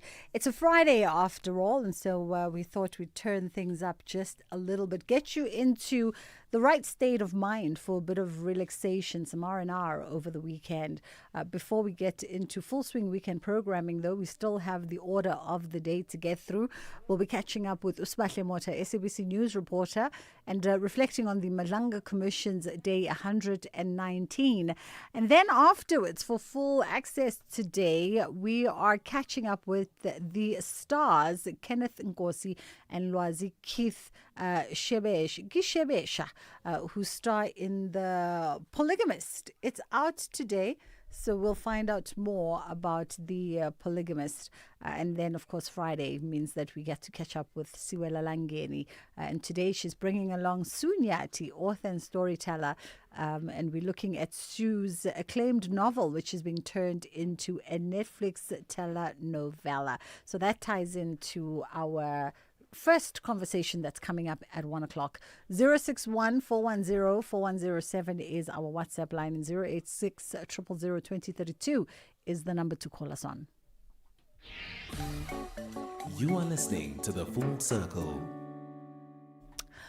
All right, let us get into it with Usmahle Mota, who's out at the Bridget Mabandla Justice College this afternoon, tracking the Madlanga Commission for us. And of course, it is day 119 as we reflect on what has happened this week and some of the key witnesses and testimony that have sat before the commission this week, including the likes of Gauteng Traffic Police Chief Inspector Samuel Mashaba, whose evidence yesterday we heard referring to businessman Tumelo Nku. So that rundown is coming up. We're just trying to get a hold of Usmahle, and then we'll get on with that program. Of course, on the other side of two, Usmahle, how are you? Thank you so much for having me. Thank you for the time. I appreciate it. I mean, it's been a long week at the Madlanga Commission, and maybe before we get to this afternoon's order of business, just a recap of the week and some of the highlights. Yes, so as you know, this week we've had, evidence relating to this Ayrton drug bust, which saw over 700 kilograms of cocaine being intercepted by police. And what we have actually heard is some of the key players that were involved. I mean, we've heard a witness testimony from Mahane. We've heard witness testimony over the past few weeks from Steve Pakula. But the man who actually got this big tip has actually been on the stand for the majority of this week. And this is Chief Samuel Mashaba from Gauteng Traffic Police, and he's putting his version of events to the Madlanga Commission. And what other witnesses had actually alleged is the fact that Tumelo Nku, who's this alleged informer, had given Mashaba this huge tip-off. But as the commission has actually delved into more information regarding this, it actually shows a much deeper relationship with between Nku as well as Mashaba, and it seemingly seems like Mashaba had misrepresented their relationship with Tumelo Nku, because what we heard from yesterday's testimony is the fact that we found that Nku was giving Mashaba some money, as well as Mashaba using his position to sort of get certain jobs done for Tumelo Nku. So what essentially the Madlanga Commission, I think, is seized with is how, this terms of references are investigating, which is law enforcement officials working hand in hand with these alleged criminals to infiltrate law enforcement agencies. The other interesting thing, as we touch on Tumelo Nku, is that he was in fact supposed to be testifying at the commission. Yes, definitely. But they brought rather a postponement application, and we are expecting to hear his side of the story just next weekend. It would be actually interesting to see how they are contradicting or how contradictory their statements are, because as things stand, we have found some contradictions. And if you remember, Mashaba has been probed about his role at the Eriton scene and why he did not inform law enforcement agencies just in time. And he has maintained that, he got this tip-off. He was informed about this alleged consignment on the 8th of July, but only received confirmation on the 9th of July. But evidence presented before the Madlanga Commission actually shows that he sat on this information that he could have called the relevant law enforcement officials, possibly even raising, questions about his alleged involvement and if it was actually a genuine operation to begin with. There's also been the exchange of WhatsApp messages between Mashaba and Nku going all the way back to 2019.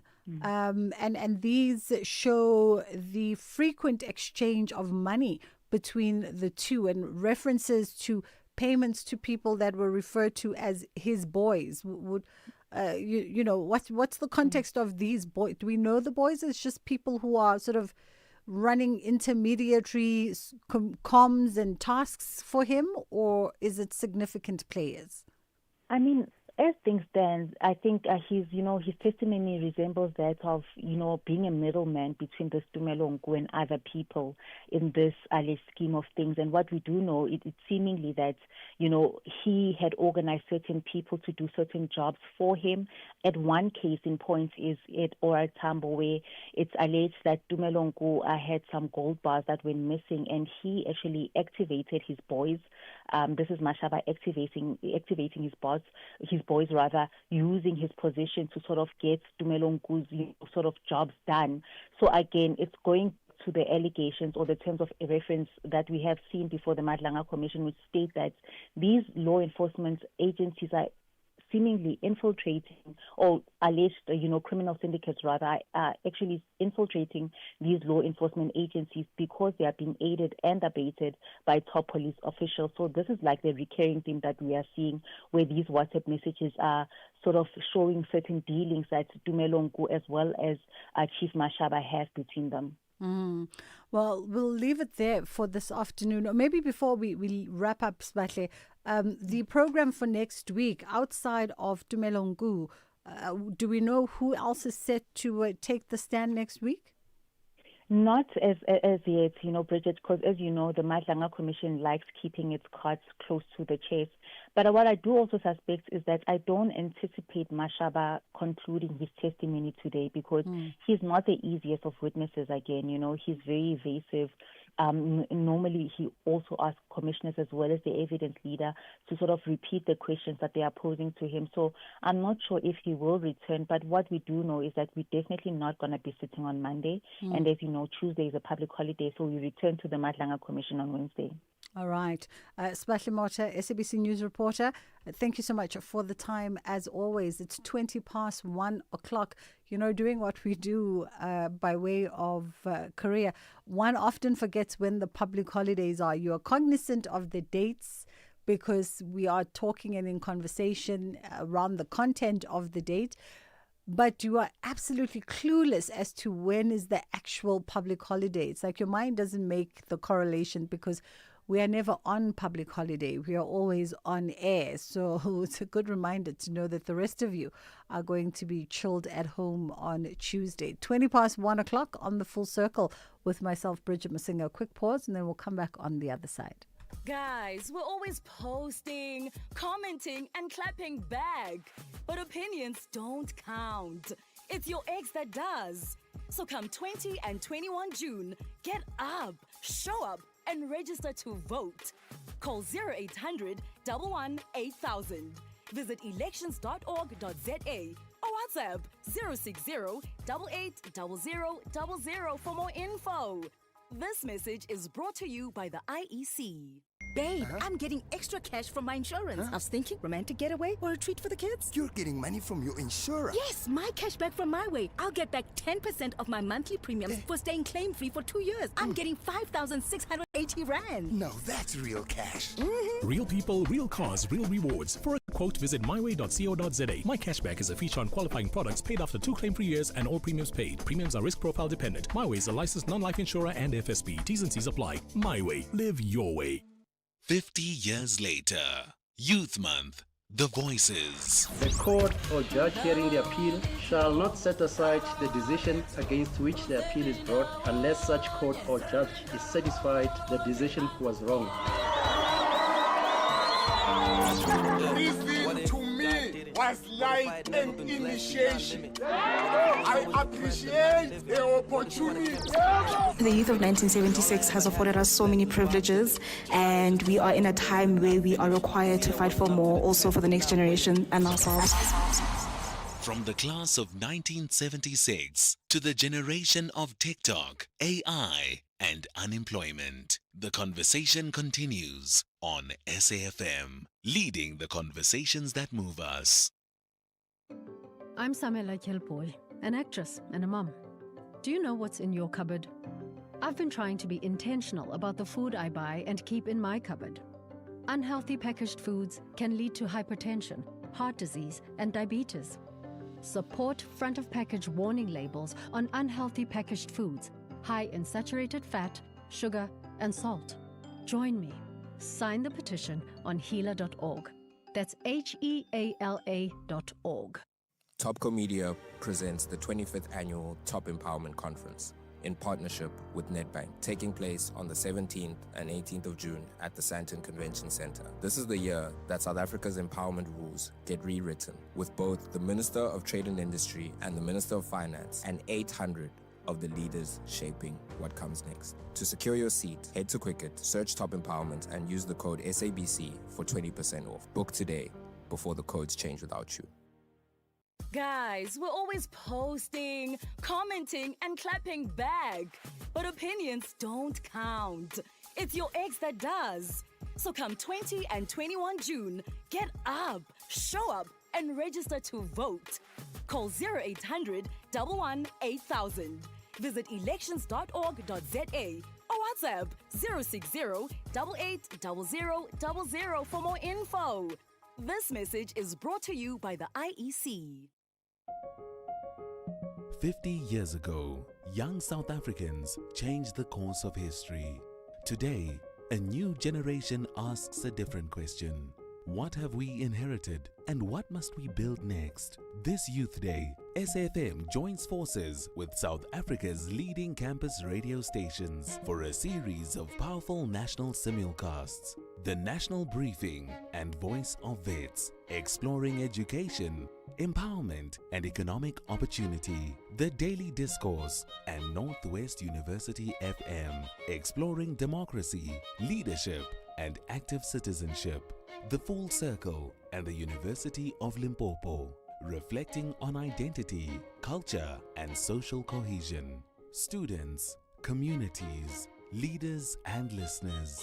One country, one conversation. 50 years after June 16. Join SAfm and Campus Radio as we explore where South Africa has come from, where we are, and where we need to go. Youth Day 2026, 50 years later, only on SAfm. SAfm, South Africa's national meeting place, and still leading the conversations that move us. All right, as we almost get into a conversation, I have a live read. There it is. Late night lookouts happen, and standing outside with keys on the wrong side of the door is never ideal. With Santam building cover, clients get access to emergency services, including locksmith assistance when it matters most. The problem gets sorted without damage or drama. Insure nice, not twice. Call 0860 444444 to get a quote today. Santam, this is freedom. Bridget Masinga is streaming live now on Facebook, YouTube, and X at SAfmRadio. All right, as we get into, anytime he comes into a vicinity, there's two people who cause chaos when they come into beautiful chaos, but chaos nonetheless. When they come into the studio, no, three. Three. And it's James Ngobo, artistic director of the Joburg Theatres. Wow. Chaos when it comes into the room. Yeah. And James, it's more energy. Yeah. Yeah. Actually, it's all energy for them. And then there's Skumba, self-explanatory. And then there's my forever husband. Oh! my daughter. My one and only. Tambolamle Kentucky. Tambolamle Kentucky. The one who got away. Hello, darling. Hello, darling. How are you doing? I'm good. Yo, wena. Angithi bangishapile kasiyina. Oh yeah. Bangishaya ngestina. Askis. I accept. I'm going to accept this thing. Must show shy, my friend. You must accept life for what it is. Exactly. It is the voice of South African celebrated actor, comedian, producer, and presenter Kenneth Nkosi, and of course, accompanying him is actress, singer, and voiceover artist Ulwazi Keith. Tsebesha. Yes. Sengicabanga umngani wami manje. Tsebesha. How are you doing? I am well. I'm wonderful. How are you? I'm good, me lady. Thank you so much for coming through. Thank you so much for having me. Oh, you are like, okay, firstly, she's the rose with the thorn. Yeah. The thorny rose. The thorny rose. Yes. Also a rose. A very wilted one. Wilted. She goes wilted. So today for Full Access, we're catching up with these incredible filmmakers, storytellers. How do you find yourself in the company of that guy? It can only be God. Yeah? It can only be God. I mean, I've been watching him since I was a baby.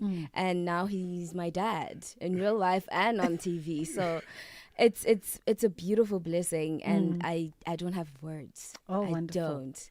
Are you coming from the cycle of film academy, film school, theatre, Yes. drama school? Yes, I went to an academy in Durban. It's like a small academy. They started this training thing for acting, singing, and dancing. They also have like public relations on the side. It's called Igabao Performing Arts Academy. It's in Durban. That's the only experience I have. And then I moved from there after doing Sarafina with Mbongeni Ngema. And he convinced me that I need to branch into TV. Yes. And I was like, okay, I'm going to do it because the legend is telling me to just get out of my shell. And that this is how I landed here. Oh, I love it. So you're a homegirl, Durbanite? Yes, From definitely. which part of Durban? Originally, I am from Etogote, which is in Margate, South Coast. But me and my mom and my dad and my siblings live in Pinetown. So, yeah. Pinetown. Yes. Pinetown. Where have you been hiding, Kenneth? I mean, I know you've been busy. You've been working. You're consistently working. Do you have a stop? No. There's been a stop. The past 2 years have been very tricky, not just for me, but for a whole lot of artists. Yeah. And also crew. In the industry, got a bit dicey the past 2 years, and we are hoping that things are changing for the better right now, and more people are working, and a lot of telenovelas everywhere, which is good. It means it keeps a lot of people working. Yeah. So when I'm not working, I'm home, and I'm watching my TV until it's red at the back. I just sit, and I don't bore myself. I sit by myself and chill, and have fun. That's all. I love it for you. Let's take a quick pause for the headline news, and then we'll come back on the other side and continue our conversation.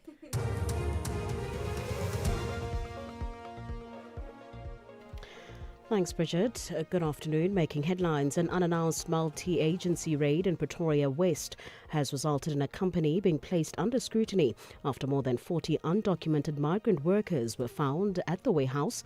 The company's manager has been arrested. Northwest businessman Brown Mohodzi will have to wait another 2 weeks to hear if his fresh bail bid will be heard in the Johannesburg Magistrates Court. His lawyers approached the court arguing that they would like to present new facts for his release on bail. And finally, oil prices have dropped more than 2% overnight, fueled by renewed optimism surrounding a potential US-Iran peace deal. Brent crude is currently trading at $88 a barrel in early morning trade. I will have details on these and other stories at 2 o'clock. You are listening to The Full Circle. I'm just old school. He's off ramping with my camera guy. Lwazi Nsevesha joins us, actress, singer, voiceover artist, and Kenneth Nkosi, celebrated South African actor. Needs no introduction. And the two of them have teamed up together for a Netflix telenovela, The Polygamist, which is, I think it's already on the thing, it's right? on right now. It's streaming as we speak. Today. Live. Oh, I'm so excited. Whoa! We have I'm excited for people to watch it. You know, you know what? I think it's really good. Tell me about the story. You tell me from your perspective, and Right. then Ulwazi will tell me. Yeah. Okay, number one, the story is based on a book by Sue Nash. Yes, she's coming up in the second hour. Amazing. Oh, nice. Amazing. I mean, if anybody has watched The Wife, that's the writer of The Wife, the book. And right now, she's done The Polygamist as well. It is such an amazing thing. It's a beautiful universal story about everything and everything. It's from love to betrayal to loyalty to abafazi abaninzi to greed to all sorts of things. But more than anything, I think it shows one thing. This story is about not everybody is just dirty. You know, not everybody is just good. Yes. You know, we've got shades as human beings. You know, we are three-dimensional. You know, we are not just this person. So whenever you judge people, you must think again. Could maybe something gets them to be at the point where they are at. But it's a beautiful story. You know, I don't know. What else you want me to say, Bridget?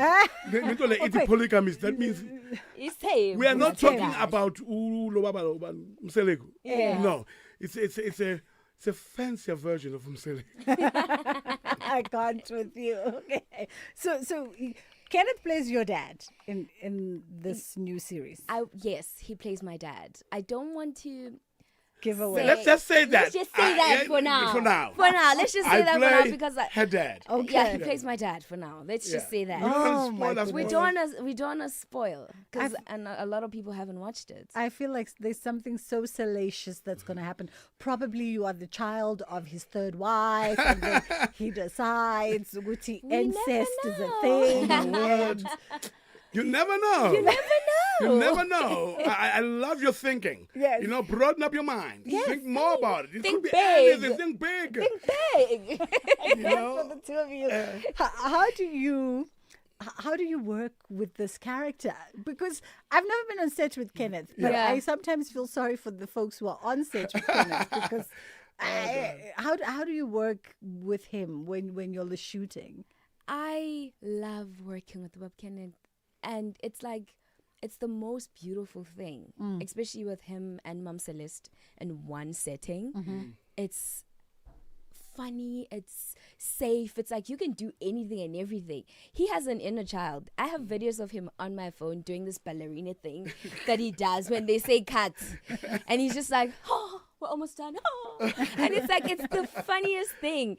It could be a serious scene, and then he's like, oh guys, I'm done, Ty, I'm done. Can we come back to us, you know? And he reminds us that it's okay, we're acting. Yes. You know, you as much as you get lost in it as an actor, remember, this is not real life. I think that to me is very crucial. It's not real you know, life. I'm in the business of entertainment. Yes. And I love in entertainment. So and I always believe that it comes through on television when you're not having fun in what you're doing. Yeah. So I try and have so much fun even when they say cut. Yeah. You know, I play a character. I'm trained to do that. And when they say cut, there is a Kenneth Nkosi who wants to have fun and sometimes very destructive. Yes. You know, Yes. but it's okay. People, you know, they tend to, you know, get used to the fact that you might just scream in the middle of a scene. Yeah, I get the feeling, Kenneth, that you're the kind of character where when a producer casts you and a director casts you in a and I'm sure when I use the term cast now for you, they look at script and then they already know. They're like, okay, this is Kenneth, so let's call Kenneth and see if he's available on these days, right? Yeah. And then they know that when he comes on set, we must have an iota of patience and a lot of time because he's going to. No, but in all honesty, I do take my work seriously. You do? I do take my work very seriously. But I also believe that a little bit of fun doesn't hurt. Yeah. Sure. It doesn't really hurt. Yeah. I mean, and with this production especially, because I'm working with so many young people. I was just saying that now. I'm sorry, I was on your sister radio station, but in 2000. Oh, 2000. And Untombi said I must say hi. And I was telling her that it is so amazing that I'm at a stage in my life where when I'm on set and I look around, everybody goes, nang Bob Kenneth, omunye ti Papa, omunye ti Grootman. I feel like I was the oldest cast member there. Yeah, and I think it felt so weird, but I was also the one that was more childish. Right? Yes. But isn't it a beautiful thing when you're doing that intergenerational exchange? Yeah. It is because I've got this child that doesn't want to grow inside me. So when I play with these kids, it becomes it wakes me up. It wakes up big time. So I really have fun when I'm doing it. From directors to production and all that. It's young people, young girls who are like taking over this industry. We are doing so well for themselves, and I'm so happy for them. And I'm not one that will say I don't work with young kids. Yeah. Because to me, there's a whole lot that comes up from these people. I mean, I've learned a lot in the past 32 years in the industry, trust me. But there's so much more that I'm learning right now because of the technology and all sorts of things that is coming up as well. And because we are dealing with the kids right now who are different from us. We are dealing with mental health issues. Yeah, no, true. Mental health issues. They have a whole different approach, How's it for you, Lwazi, in this sort of... I mean, if you say Kenneth was the oldest person on set, I think he was. And then Celeste was, because Celeste is like early 40s, right? Yeah. Celeste She's young. She's young. Oh, no, she says her age all the time. Please, Celeste doesn't shy from her age. Which means I'm your mom's age. Yeah, she's very young. She's like 40-something. 40-something. Yeah. Bridget, you are not YFM, la. Hey, Bridget. All about fresh, more about DJ's boo. We are old now. The last time I was interviewed with you, which was there when you were a kid. Can you imagine if we made this work? We'll be married and happy and living in a farm somewhere, having our own radio station, presenting from home, working from home. Okay. I've lost control. Let's go on a break. We'll come right back. Water bottle, check. Sunscreen, check. Binoculars, around my neck. Is that Tembi? The same couch potato who shouts when we interrupt his soapies with ta! But look at her now, a professional bird writer. Oh, I'm shook. She's finally out here. I love the peaceful sounds of nature. Live life outside with Cape Union Mart. Mama Million here, and yes, I am a millionaire. And there you'd be on the couch with your 6 numbers. But 7 is for heaven, or yes. But 4 is for the door, or yes. But 38 is never too late, or yes. Well, the Lotto Live draws are back. Every Tuesday, Wednesday, Friday, and Saturday. Catch the live draw at 9 p.m. The National Lottery. More plays, more chances, more millions. Players must be 18 years or older. Play responsibly. The National Lottery is officially operated by Sizakai.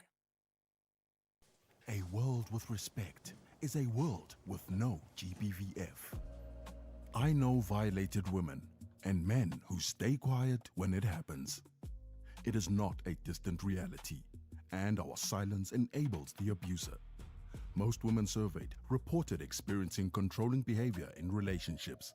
Being a man is not about control. It is about responsibility. Choose to stop harm, call out, and change bad behavior. A world with respect is a world with no GBVF. No excuses. Refuse to be a bystander. This Youth Month, as young men and boys, we must lead the change against gender-based violence and femicide. Stand for dignity and safe communities. Join the movement alongside the GBVF Response Fund. Bridget Masinga on SAFM. Lwazi Ntsebeshe joins us now, actress, singer, voiceover artist, and of course with her co-star, on-screen dad, Kenneth Nkosi, who's a veteran South African actor. They're co-starring in the brand new telenovela The Polygamist, and this one is a depiction from the words written by Sunyat, who's going to be on the show after 2:00 on the book Circle. I mean, you've done so many projects. Yeah. You've literally done everything from Tsotsi to White Wedding to soaps to you've played so many characters. Is it difficult for you, or I wonder how's it been for you in terms of ensuring that you don't get typecast? How are you navigated around that? Because when people think of Kenneth, Yes, we it's already funny. know your full Yeah, personality, yeah. and so it's easy to get boxed into that. Yes. No, I mean, I was boxed a long time ago, and I think at the beginning it was by choice, right? So this is what happened. I studied at the Market Theatre Laboratory, and I'm doing theatre. It's strictly theatre, and I did it for a good 5 years after graduation. And then the guy who first cast me, his name was Robert Coleman, in a comedy at the State Theatre at the time. And he found that in me, and I was not even aware that I could do comedy. But he really thought that I was good and my timing was good. And he went on to cast me in so many more other productions. And I got used to it. I started really liking this thing. And then I got popular for it, right? And with that, it put me in the faces of people's screens. So I was out there. That means I was able to make money. I was able to get paid. So I played with it for as long as I could, right? And I was like, if that's what people want, then give it to them. Yes. I mean, I always go look back and think about Jackie Chan. Jackie Chan, it does martial arts comedy. That's all he's done. Yeah. What's wrong with that? He's got his audience that loves that. You've got a Schuster who's done that for the rest of his life. Adam Sandler who's done that for the rest of his life. So I thought to myself, I could do that myself. But it got to a point that, when I remember, I would say, Coach, I did study acting. I mean, act. So I could accept serious roles. Like I did Soon Comes Night, which was on, I think still on SABC. Soon Comes Night, which is more of a serious role and all that, to show and people that I'm versatile in many ways than one. But I still love comedy. I love laughing. I love making people laugh. So it's your first love. It's my first love. Yeah. Yes. What did Muneen have to say about this? With Muneen, listen, number one, Muneen was invited to my open day before I graduated because they would invite all the agents to come and check talent there. She never chose me. Oh, she didn't? No, she didn't. But I went on to work for 5 years in theatre. Yes. But then when I wanted to get to television, I knew that I wanted some good representation, right? And I approached all the agents at the time, and I wrote to them, and I did all sorts of things, even Muneen and all that. I was doing a play at a civic theatre, a children's theatre. It was children's theatre. In the foyer, 9 o'clock every morning, I would invite agents to come and see me work because I really wanted them to see what to sell. I needed them to understand this is who we are selling here. And luckily, Muneen sent someone after I've parked there for the longest time, and that lady came, Sarah, at the time, and they took me in, and Muneen came and sat on the desk. I mean, she had this high chair like this and a cigar, and I was sitting down there. She look at her like that. Yeah. So look at me down like that, Muneen. And then we start talking. I had a gold tooth at the time, and she goes, first and foremost, get rid of that. that must go. That must go. And she goes, like, okay, I'm giving you 3 months probation to see how this is going to work. And I said, Muneen, I also want to give you 3 months probation to see if you're going to get me work. Lovely. Right from the go, we knew we are partners in this. Yes. There's no boss. We are partners. So every year I used to meet up with her. Much we will have is rum steak and Chinese whiskey at a place in Rosebank, Ketsy's at the time. Yes. We'll sit there to plan my year. This is what I want this year. This is how much I want to make this year. So we had that close relationship for years. And she's been may soul rest in peace, man. Yeah. May soul rest in peace, man. Almost every actor has a Muneen story. We'll double back to that because I ask him very deliberately about his experiences with Muneen. What do you take away as a young actor from what is actually just shared about how he approached that relation? And you wouldn't have met Muneen because she died a few years back. But what is your takeaway from what you've just heard? My takeaway is literally know what you want, because if he wasn't affirmative and if he wasn't sure with what he wanted, he wouldn't have pushed, applied, sent messages and forced people to come watch him in order for them to actually say, okay, let's see what you have. Let's put you here. Let's open this door, you know? So from what I'm taking from Bob Kenneth is literally know what you want and know how to get it. Because if you don't believe in yourself, who's going to believe in you? Yeah. True. Very, very true. And I always say to the actors the same thing, that you are the CEO of this company. Yeah. You are the CEO, you are the face and the CEO of this company. You can't just let people run you. You've got to be partners with them to run your career as well. Yeah. You know, and to me, I think that's what I've done all my life. Yeah. And people will ask, why, after 32 years, you're still here. What am I supposed to do? Where do you want me to go? Right. Where do you want me to go? That's my career. Yeah, that's my career. Actors I've had an arrangement with God Locked Tobacco. I said, hey, Baba, listen, I know I'm going to come there, but hey, what's the rush? I'm still here having fun. Absolutely. Yeah. Absolutely.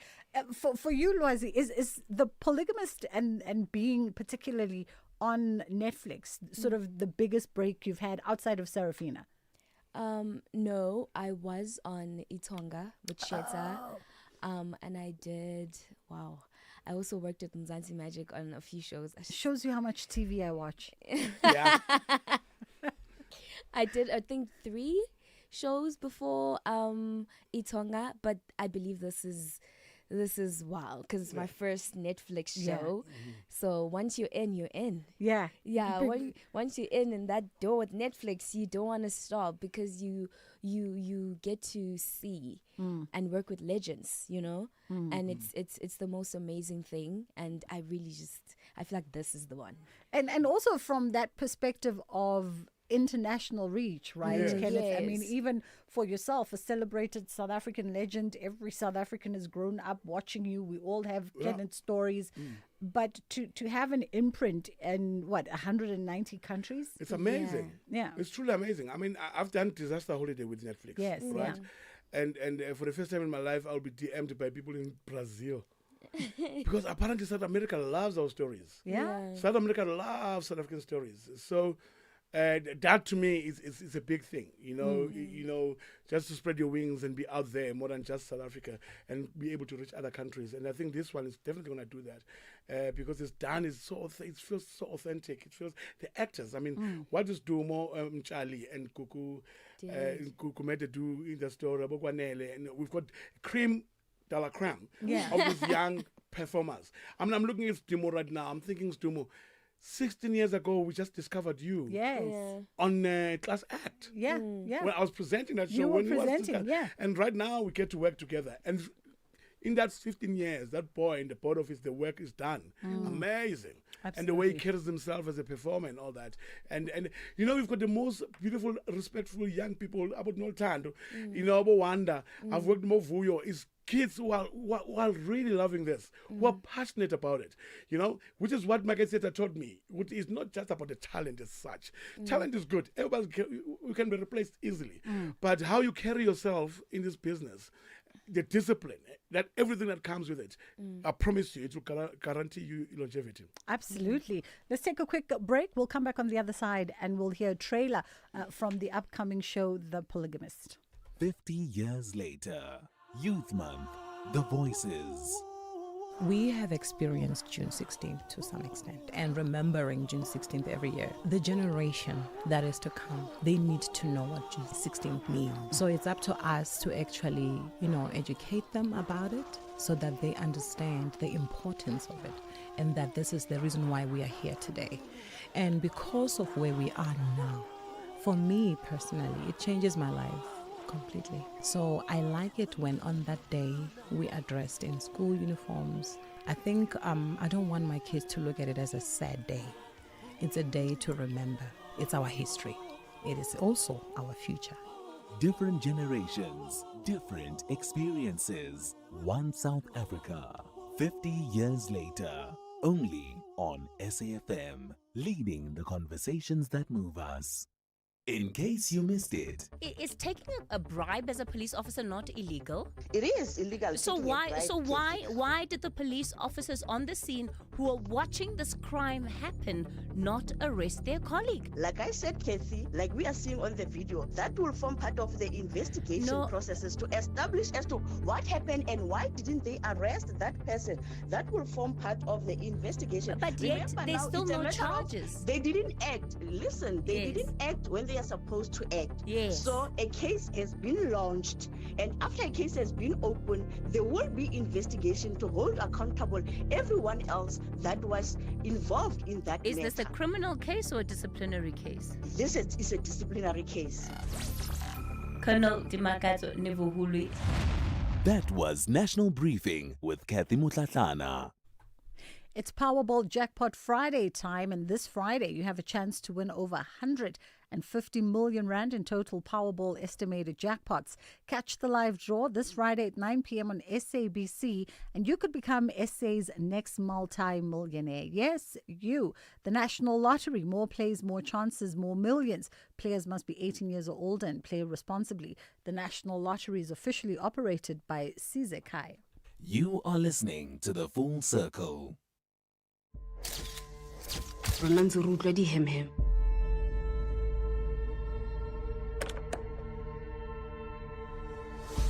Angazi ukuthi lapho mahemhem okuluma ngawo yazi mina because sinomyeni omasikhazi sijabule ngalendlela. Are you recording? 2 decades later, you still have this effect on each other? What's your secret?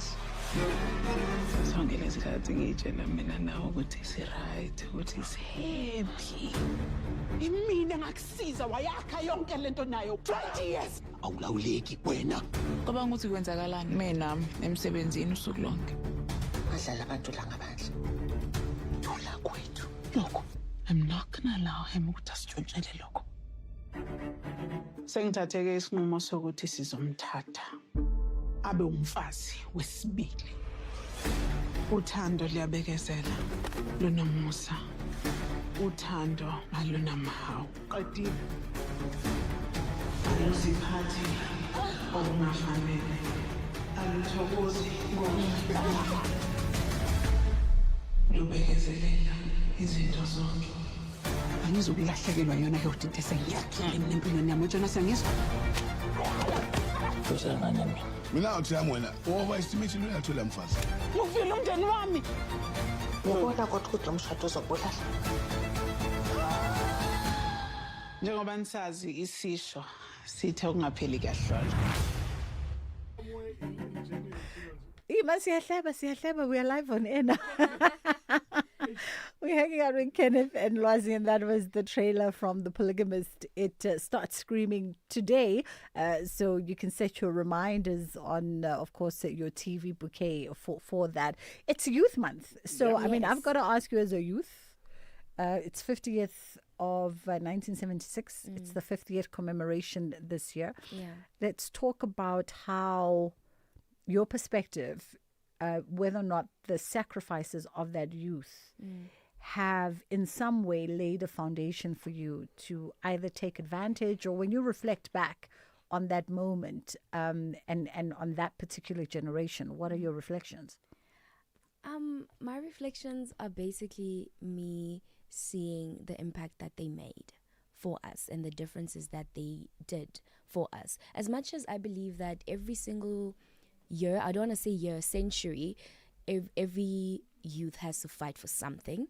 You know, there was Fees Must Fall, there's us trying to fight for unemployment right now. So I feel like every decade or every century that we go through is something that we have to fight for, and they fought for whatever that we're fighting for, specifically for us, in order for us to have a future that is brighter and with doors that were mainly open for us to have an easier life to live. You know, that's how I view it. And I mean, we take advantage of it, but we do have obstacles that we are facing that we have to fight for the youth that is following us. Absolutely. Yeah. As you're talking, I'm looking for that famous Frans Fanon quote where he talks on exactly that, that every generation must take up a fight. Yeah. And it's either that or you perish. For you, Kenneth, I mean, 76 must have come at a time when you are a conscious young black kid. I know. True. I said young kid. 1976, I was 3 years old. You were 3? I was born 1973, right? So I was only 3 in My Soweto, bad. Rockville. And I was born next to Ruchinamundi, where both Desmond Tutu and everybody used to come when there was commemoration and stuff like that. So I know the tear gas. And they when talking about the youth of 76, and I was not youth in 76, I was a baby. I mean, I said young kid. No. So I'm placing no, you I was 10, a baby. No, I'm placing I was not you 10 10 and below. No. Hector Peterson was older than me when he died. Hector, when he was 14, Hector, he was 11 years older than me. I was a kid. Probably still in diapers. You never know. You were a toddler. You were 3. You were a toddler. I was a toddler, yeah. Yeah. But when I look back and I'm thinking these guys did a wonderful job and get us to where we are right now. And they're doing even a worse job right now in messing up our country. Because they're the ones who are leading this country right now, the very same youth of 1976. Yes. They're the ones who are messing our country. The ones who you'll think are the ones that are supposed to be, no, they know the struggle, they know what happened and all that. The betterment of a black young child and all that. And right now we are sitting at 32% youth unemployment in this country. Exactly. That's disgusting. We watch Madanga Commission, it's them. We watch Madanga Commission, it's like you, man. It's so disheartening when you think about the people that really fought for this for real. And because they're still out there. Yeah. It's just that their mouths are shut and the market keepers wants them as far away as possible because they want to do the right thing. Because people want to chow. Yeah. You're going to chow until when you're messing up not only your kids right now, but the generations to come. Yeah. Right? And it's the very same youth, 1976, who is doing it to us now or to them. Because maybe Mina, I was a little younger. You're phasing out. No, but it's the truth, what you're saying. I was not that. It's the truth, and I think that's where the contention is. He's still dealing with the trauma of me calling him a youth at the time. No, it's like, it feels like I was carrying stones in 1970s. I was not. I was caring about you. You were 3. You were a toddler. But it also, interestingly, it speaks to, and I know we only have 2 minutes, but when we have these conversations looking back at history, we always at pains to point out that there was a normalcy in life. Yeah. There was a 3-year-old on that day, being a 3-year-old kicking rocks. There were people getting married. There was just a normal. Yes. You had no idea the course of history that was about to happen. Yeah. I can only tell you now how it affected my family back then, but then it was just normal.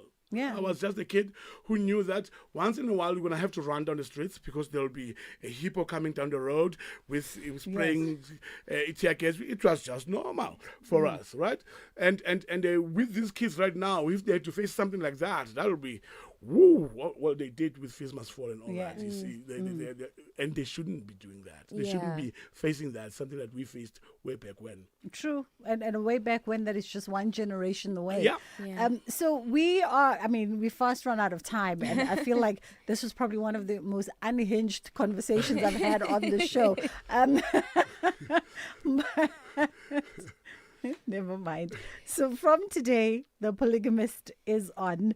Everybody can check their bouquet. I'm not going to ask what are the next coming projects because that becomes too much pressure. Exactly. But any final words from particularly from the youth, because it is Youth Month. Okay, youth. Wow, so much pressure. Final words are, I think I've already said it because that's my motto. I believe in yourself because no one is going to believe in you. That's literally everything I always say to myself every single day. And that's what I say to my younger siblings. And that's what I'll continue to say to everyone. Believe in yourself because no one is going to believe in you. Wonderful. Guys, thank you so much for coming through and making the time. We're going to get straight into the news with Ondela, and then we'll come back on the other side with Sunyati, author of The Polygamist. We'll catch up with her and Siwela Langen.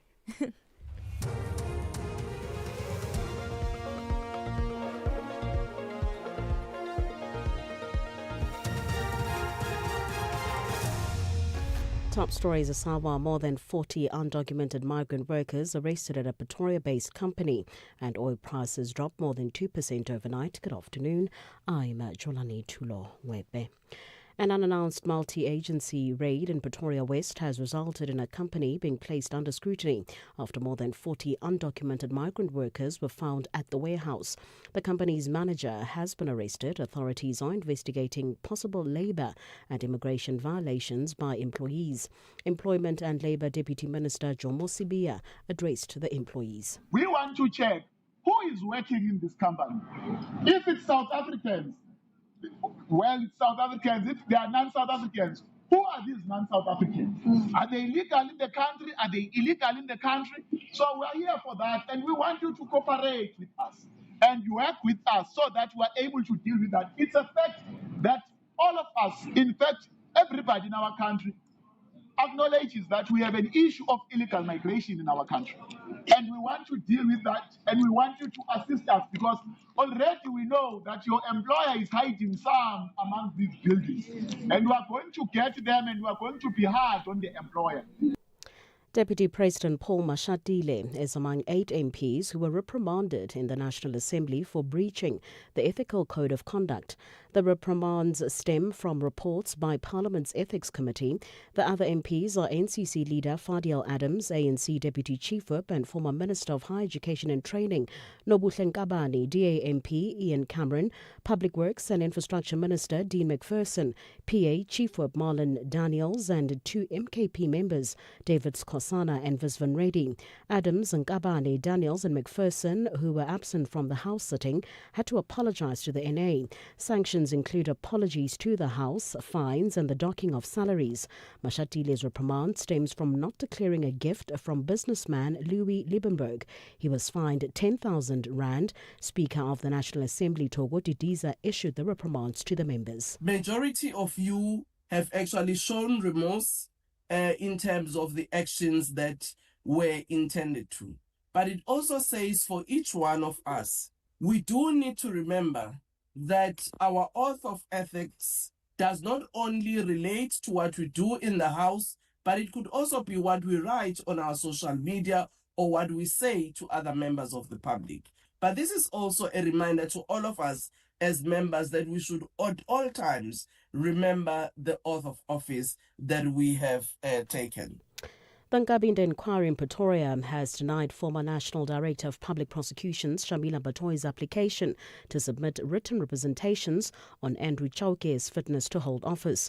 Batoy discontinued her oral testimony at the inquiry in December last year before her cross-examination could be completed.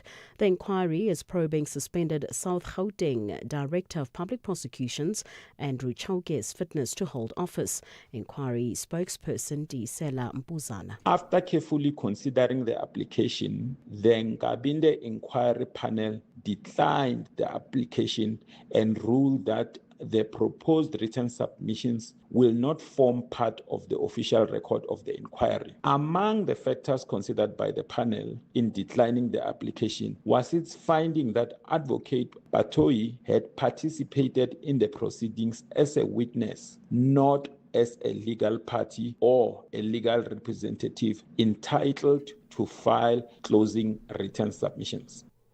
Northwest businessman Brown Mokhotsi will have to wait another 2 weeks to hear if his fresh bail bid will be heard in the Johannesburg Magistrates Court. His lawyers approached the court arguing that they would like to present new facts for his release on bail.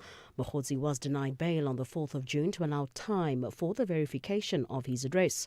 The case was postponed to today for the state to disclose the docket to the defence. Fanuel Shuma reports. Mokhotsi's lawyer is asking the court to hear them for the second time regarding his release on bail. The new facts, it is understood, relate to confirmation of Mokhotsi's address. Mokhotsi faces charges of defeating the ends of justice, with the state alleging that he staged an assassination attempt on his own life, involving the shooting of his car. He also faces charges related to the possession of unlawful firearm, perjury, and discharging a firearm in a public area. The matter was postponed to the 22nd of June. Fanuel Shuma, SABC News, Johannesburg.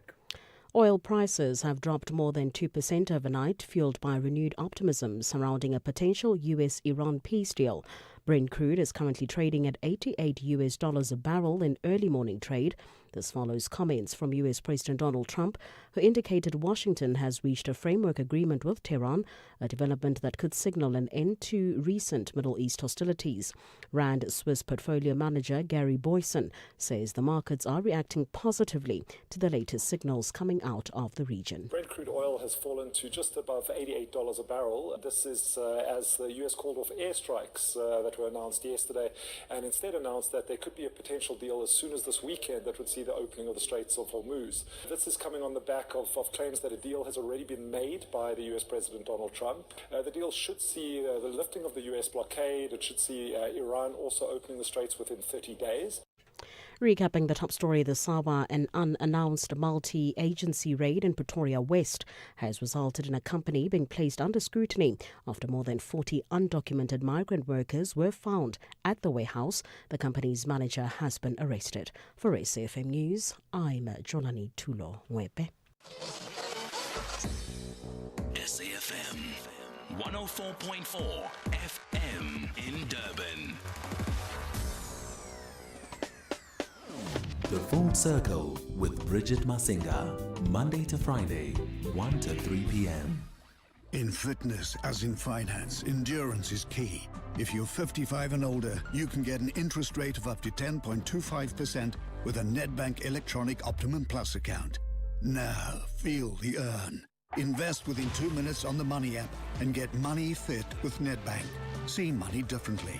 Nedbank, we're a licensed FSP and registered credit provider. T's and C's apply. For more info, go to nedbank.co.za.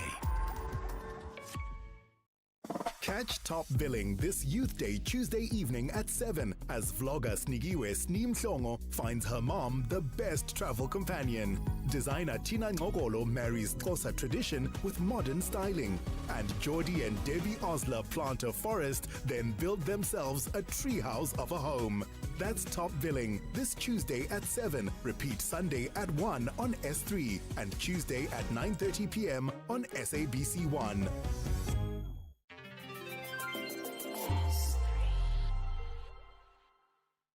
Guys, we're always posting, commenting, and clapping back. But opinions don't count. It's your ex that does. So come 20 and 21 June, get up, show up, and register to vote. Call 0800 11 8000. Visit elections.org.za or WhatsApp 060 880000 for more info. This message is brought to you by the IEC. Bridget Masinga on SAfm.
She means nothing is you.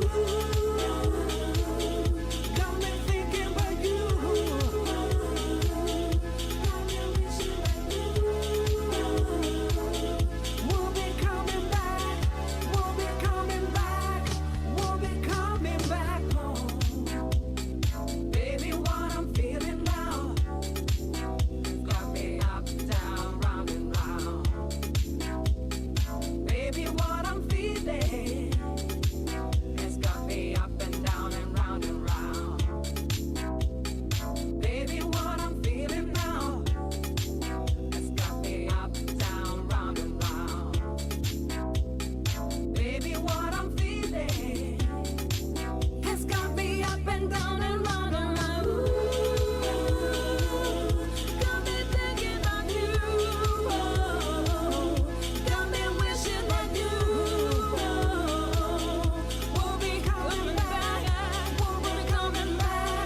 haven't heard the song in a long time, and there was a time when the song was part of my daily fabrication. It was on high rotation when it came out, and even through the years after that. Zonke featuring Theo Hosinkwe on this one, Thinking About You. Actually bumped into Theo earlier this week. He was in the building with Judith Sipuma. I think it was on Wednesday or Tuesday. They were visiting Umhlobo here at SABC. It's just gotten 10 past 2 o'clock. We are going to come back with a conversation with Siwela Langeni, co-founder of Book Circle Capital and author of Friends with Feelings, and of course Sunyati, author and storyteller. We're going to be just exploring the nature of storytelling, as well as when novels get turned into a series and a telenovela and a movie and all that exciting stuff. That's coming up on the other side of this. If we have rights, shouldn't we also have opinions? SAFM, leading the conversations that move us. It's Powerball Jackpot Friday time, and this Friday you have a chance to win over 150 million in total Powerball estimated jackpots. So catch the live draw this Friday at 9 p.m. on SABC, and you could become SA's next multi-millionaire. Yes, you. The National Lottery, more plays, more chances, more millions, and players must be 18 years or older and play responsibly. The National Lottery is officially operated by Sizekaya. You're listening to Bridget Masinga on SAFM. It feels so different now that Powerball energy is out the studio. You almost want to find some kind of equalizer, which is why we have the gorgeous storyteller Sue Nyati joining us now with a far more chilled, calmer energy than Kenneth Nkosi. And we also have Siwela Langeni, co-founder of Book Circle Capital. Good afternoon to you both. I hope you're doing good. Sue, I can see you here on our Skype call, so if you are streaming, you can see Sue. And of course, Siwela, how are you today? I'm good, thanks. And you, Bridget? I'm fantastic. Cannot complain at all.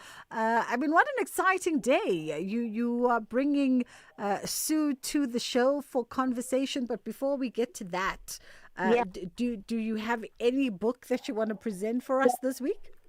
No, so I just wanted to talk about Sue, Bridget. I just thought, let's just make this whole section about Sue today. So I can just speak a bit about her work and let's celebrate what's also coming, because Sue just keeps them coming. So, but the next book will profile it in detail as the time gets closer. But today, it's all about the polygamist. It's Sue's debut novel that came out in 2012, and the book was first published by Penn Macmillan. It weaves the tale of four women whose lives become intertwined when they all fall for this wealthy banking magnate, Jonasi Gomorrah. He seems indomitable. He's oozing money, power, and sex appeal, but he complicates this woman's life forever. So Joyce is a pampered wife number one, who lives in luxury. She believes in this perfect marriage that she has until Matipa comes into her life and she hates her so much, but she's got ambition, and then there's another woman, Joyce. There's another woman, Essie, who's the best kept secret. Is the second wife that no one knows anything about. Jonasi has kept this woman in secret, but she's the one that helped him, before he became this banking magnate that we know. And then lastly, there's Lindani, whose main goal in life is to upgrade from girlfriend to wife. So this is what we are celebrating, because this people can now see these characters come to life visually on Netflix. But Sue is no stranger to writing juicy stories like this. In 2018, she gave us The Gold Diggers. Yeah. In 2020, she gave us A Family Affair. And most recently, she gave us An Angel's Demise. Absolutely. In between all of that, Bridget, Sue's editing collection, she's done a nonfiction collection on gender-based violence. When Secret Becomes Stories, that was done by Jonathan Ball. Another, or somebody that we've spoken about on the show, she's co-written, Positively Me with Mosibele Mayaba. Yeah.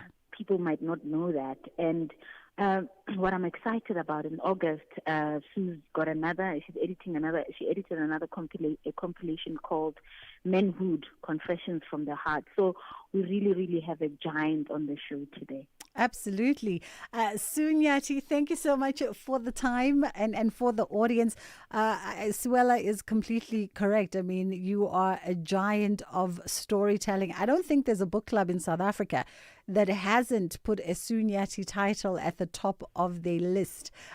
When you reflect back on the career and the titles, for you, was this always the vision to see your books in the bestseller list? How do you find yourself telling these compelling stories? Hi, Bridget and Sweda. Thank you for having me on the show. Look, I think for me, I just always wanted to tell stories, but I can't say I knew that I would gain so much notoriety from it. But it should have been a clue, because at school, in high school, my popularity stemmed from my novels. I used to write them on A5 exercise books, and there was only ever one copy. And, they were passed from one student to another, one school to another. And strangely enough, they never got lost or destroyed. And so I was known for Sue's books. So I think even then a seed had been planted, right? And now we've blossomed into a tree. Indeed. Thank you for calling me a giant. I don't consider myself a giant, but yeah. Thank you for that glowing. I think you absolutely are a giant. I just want to get this commercial out of the way, Sue, and then we'll come back and delve deeper into your careers. It's fast approaching 2:20. Let's take a quick pause and we'll be right back. 50 years later, Youth Month, the Voices. The youth of 1976, 50 years on in 2026, should be worrying around what they are handing over to the youth of 2026, and perhaps asking themselves the hard question as to what will the youth of 2026 hand over to the youth of 2076, a century, and what have we achieved in a century, uppermost in their mind as they hand over the baton to the youth of 2026. I'm sure the point is, or the worry is, what is it that we have given this youth of 2026? There's a lot more failure than success. Surely this is not where we were supposed to be. From the class of 1976 to the generation of TikTok, AI, and unemployment, the conversation continues on SAfm, leading the conversations that move us. Bridget Masinga is streaming live now on Facebook, YouTube, and X at SAfmRadio. All right, we are in conversation with Sue Nyathi, author, storyteller, scriptwriter, editor, and of course, Sue is behind such titles as The Polygamist, The Gold Diggers, A Family Affair, which was such an incredible book. Can I tell you, I did not want to put that book down. I tweeted about it. I got to the last few pages, like last chapter, 2 chapters. When you start reading slowly. Because you don't want it to end. Yeah.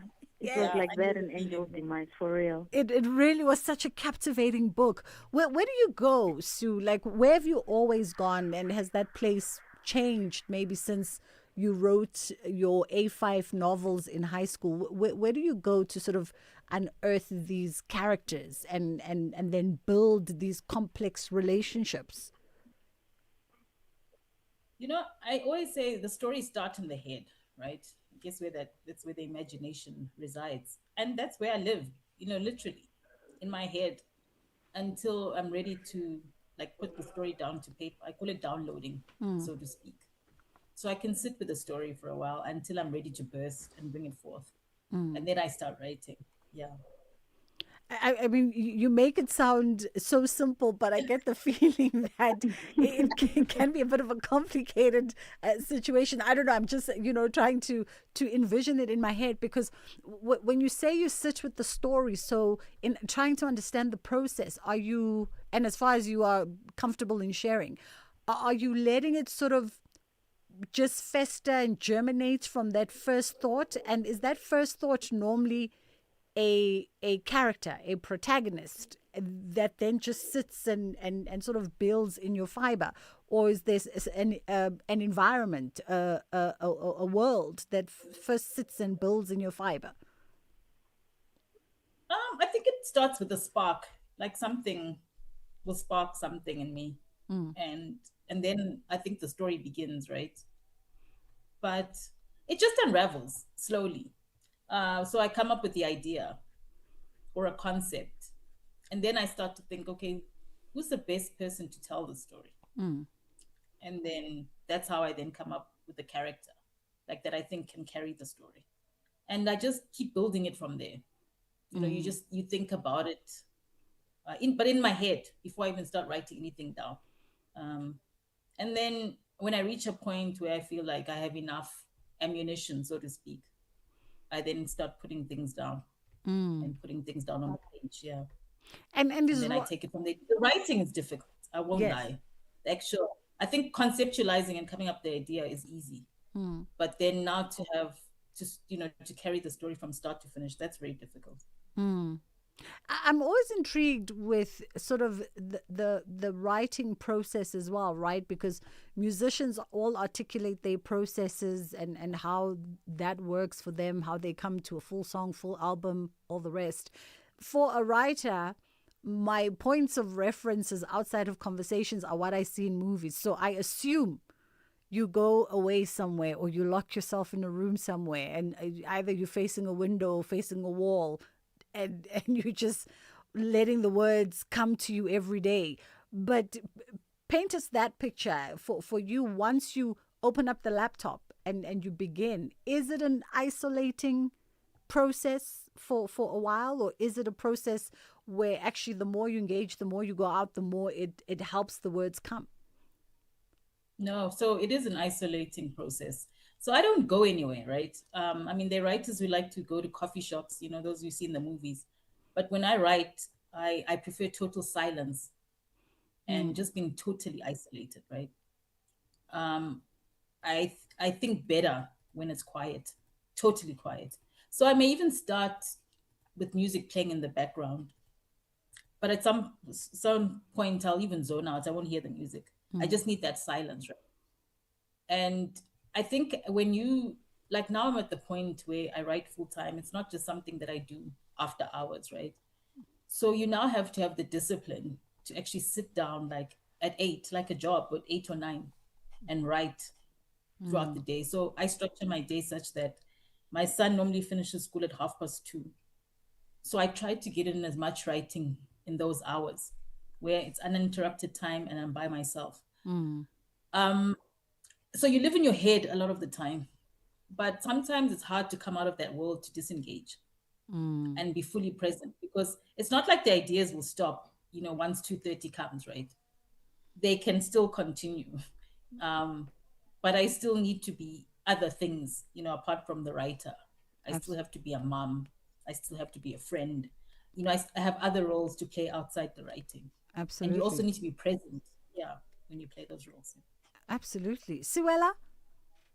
Yeah, I mean, I remember there was a time when I interviewed Sue and she had mentioned, I don't know if it's An Angel's Demise, where I think she parked it for some time. She said it was a story from a long ago. So in processes like that, I mean, what does it mean now to see a book that you wrote in 2012 and now getting this big, acclamation through Netflix? What does it mean for you, and what does it mean for you in high school, for that girl that used to write those A5 stories in high school?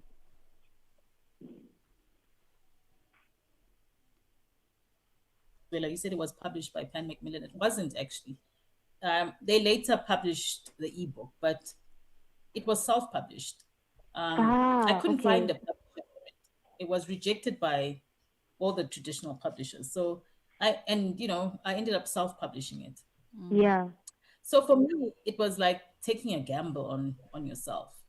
So to see it now finally move from page to screen is a huge achievement. I mean, for this book, it was like a reckoning to say, is this really what I'm called to do? And I remember initially after the launch, I used to sign, "Thank you for buying into my dream." And now it feels like it's a dream fulfilled, right? And I mean, from the onset, people used to say, this book would make a great film. And, in the words, Swela, you can quote me on this as well. You read the Bible. The power of life and death resides in the tongue, and those who speak life will eat its fruit. And that's really what it is. We spoke this book into life, into the screen. I mean, I don't know how many, I think there were like two to three attempts to do a screen adaptation before Stained Glass came. And now we're finally there. And I think it's a testament of God's speed and God's timing. It was all about the timing. So for me, it's come full circle. It's a full circle moment for me. Beautiful. And just as we begin to wind down, Sue, when your work gets adapted, is there still a large proportion of control from yourself in how the film adaptation, or in this case the television adaptation, remains true to the pages in the book, or do you also release and allow for a different creative vision to come through and a different interpretation even of the characters to come through?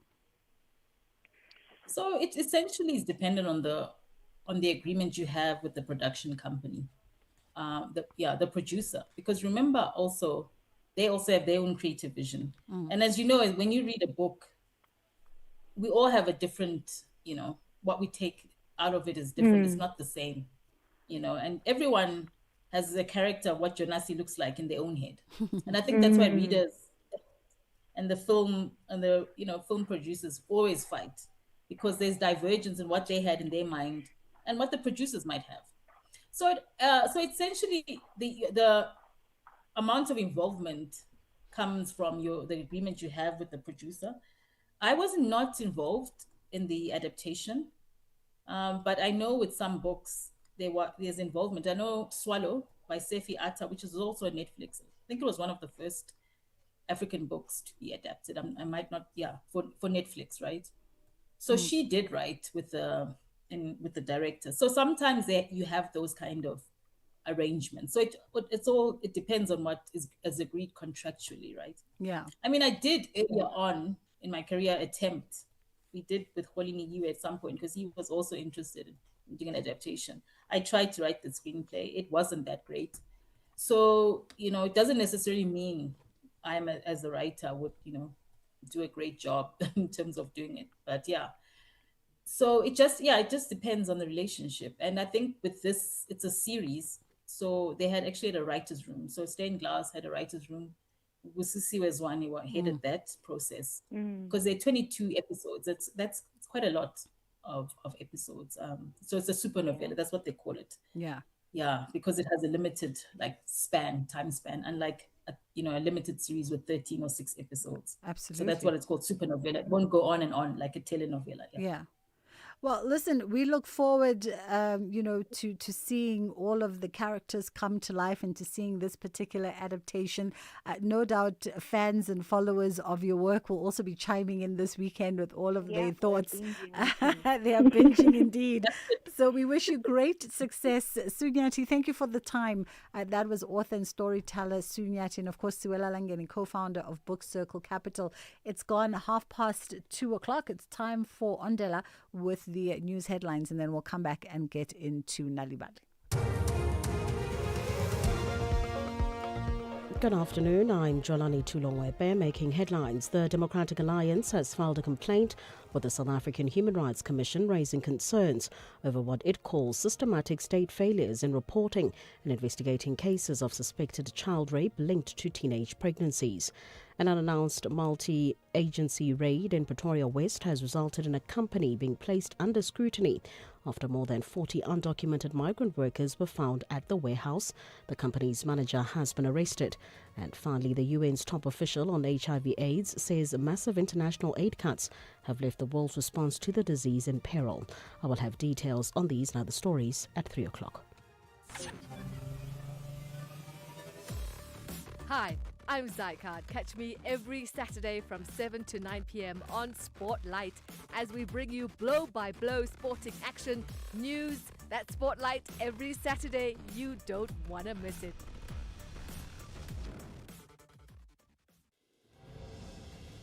SAFM supports a litter-free South Africa.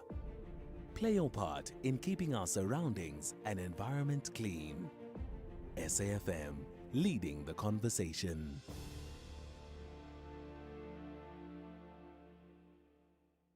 "50 years later, Youth Month, the Voices.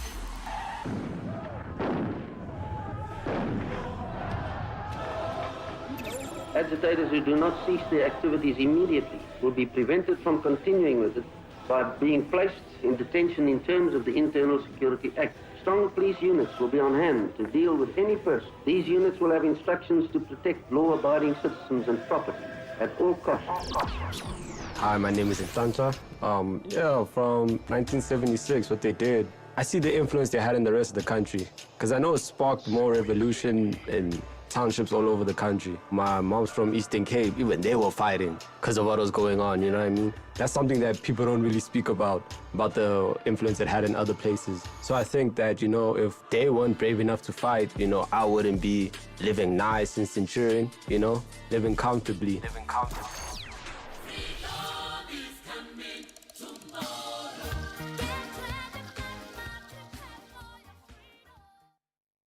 The soundtrack of your life with Ernest Pillay. Some songs take you back instantly to your first love, a road trip, or just simpler times. The soundtrack of your life with me, Ernest Pillay, is where timeless hits and forgotten favorites come together to tell your story. It's not just music, it's memories, moments, and the meaning behind this jam. Don't you change somebody by night. Rediscover the songs that shaped your journey. Tune in to The Soundtrack of Your Life with me, Ernest Pillay, Saturdays and Sundays, 1 to 4 p.m., only on SAFM 104 to 107 nationwide. Standing on his own. The public is invited to nominate persons who have expertise or knowledge in the field of broadcasting, journalism and media and/or broadcasting law and related fields for an ad hoc appointment to the Appointment Committee of the Broadcasting Complaints Commission of South Africa. 3 committee members will be appointed to serve for a 4-year term commencing August until the 30th of December 2029. And persons with a financial interest in the broadcast or printed media industry are not eligible. Motivated nominations, nominees' acceptance, and a short CV should be addressed to the registrar on the email bccsa@nabsa.co.za. Nominations close on the 17th of June 2026. And for more information on the task of the Appointment Committee for the Broadcasting Complaints Commission, visit www.bccsa.co.za and see the Constitution. Only the best qualified nominees will be called for an interview. This program is brought to you by SABC Education. And if you miss any of our programs, you can catch up anytime on the SABC Plus app or on the SABC Plus website, www.sabcplus.com. Brought to you by SABC Education. Enriching minds, enriching lives.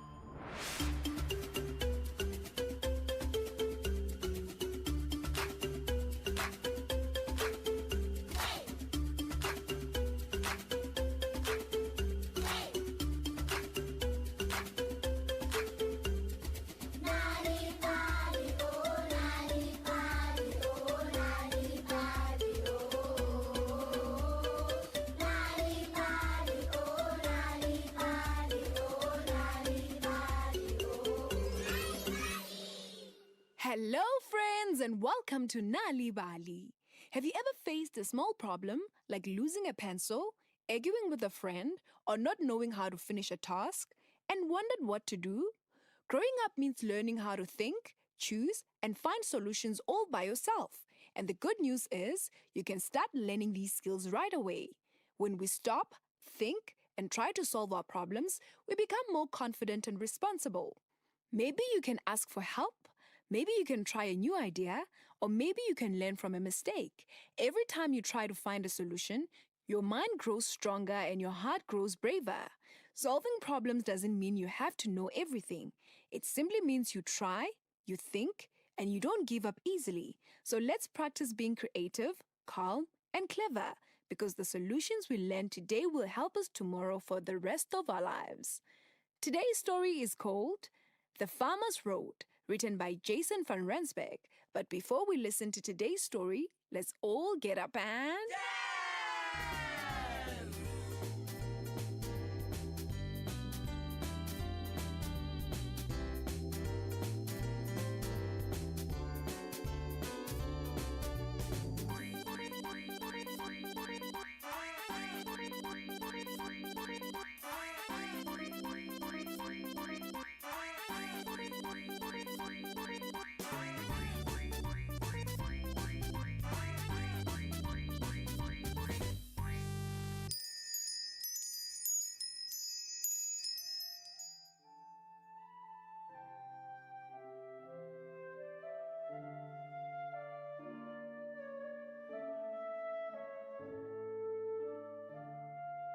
Once upon a time, in a quiet valley far from the busy city, there lived a strong, hard-working farmer.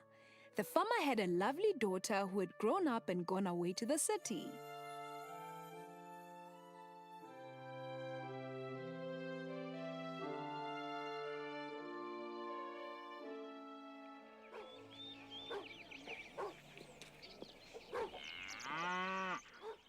The farmer missed his daughter terribly, but she could only visit him once a year. The journey between the farm and the city was simply too long and difficult. Between the farm and the city lay a mountain with a narrow, winding road. Then there was a dense forest, and then a wide, deep river that was very dangerous to cross. A journey from the city to the farm would often take 3 days. If only I could fly like a bird, I could visit you every weekend.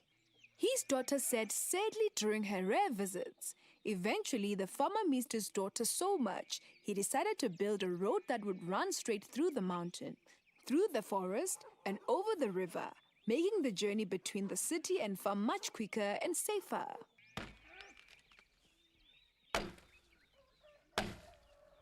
But as the farmer dug his tunnel through the mountain, an angry bear came running towards him. She was upset by the noise. The bear glared at the farmer. What's all the noise? The bear growled. The farmer looked at the bear straight in the eye. You see, the thing is, I'm building a road to the city so that my daughter can visit me more often, bear. He explained. The bear snorted. Huh. Well, you're making too much noise. Go away before I eat you.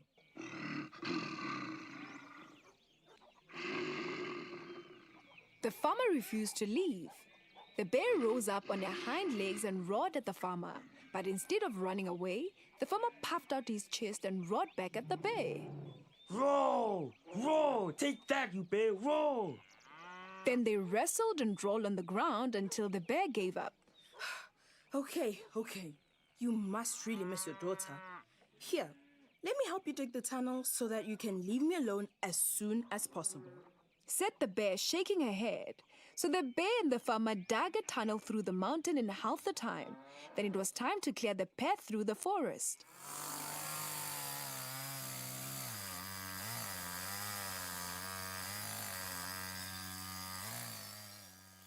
The farmer used the big chainsaw to cut down as many trees as he could. On the third morning in the forest, the farmer came across a herd of deer who were stamping the ground in fear and anger. A huge deer that was the leader of the herd approached the farmer angrily. Oi! Oi! Stop it this instant! What are you doing? Can't you see the trees are falling and you're scaring the forest creatures away? The deer yelled, glaring at the farmer. The farmer answered, Oh no, Mr. Deer, I can't stop. I'm building a road to the city so that my daughter can visit me more often. The deer snorted and shook his antlers. Hey, you're ruining our forest. He snorted loudly and charged the farmer. Another battle broke out as the farmer wrestled with the deer. The deer butted the farmer with his antlers and kicked and bit, but the farmer was too stubborn and eventually the deer gave up. Hey, fine. Build your road to the city. We will help you to clear the path through the forest so that you can be on your way sooner. The deer huffed. The deer helped clear a path as the farmer cut down the trees. The bear, who had started to enjoy the work, paved the road with the stones that had been cut from the mountain.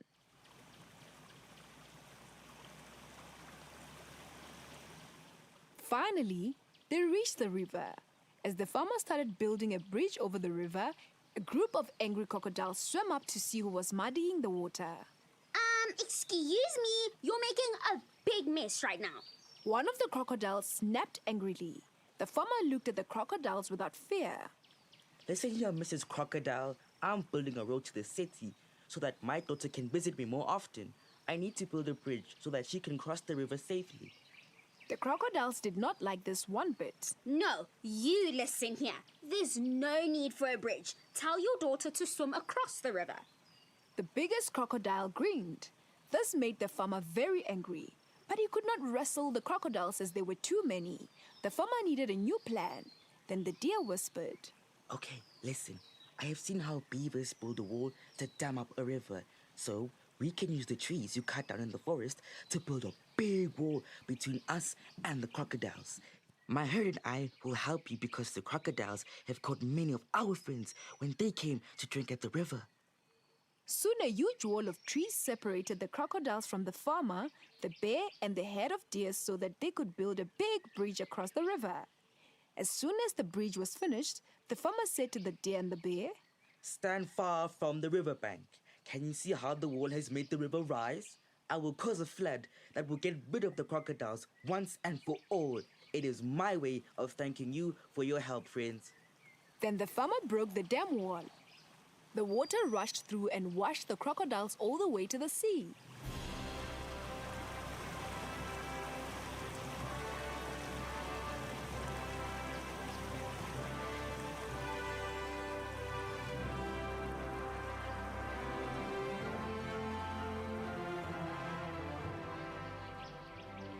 The journey from the city to the farm now took only one day, so the farmer's daughter could visit him often. And the farmer had a bear and a head of deer to keep him company when she was away.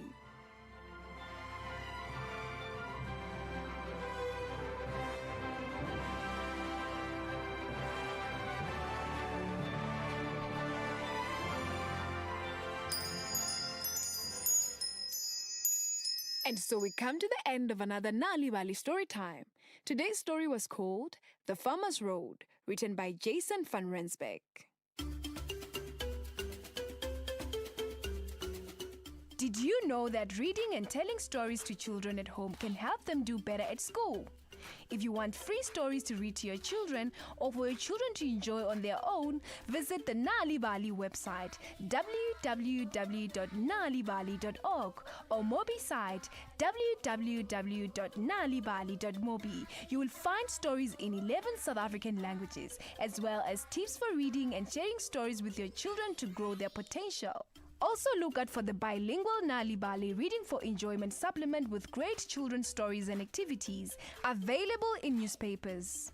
Nali Bali, it starts with a story.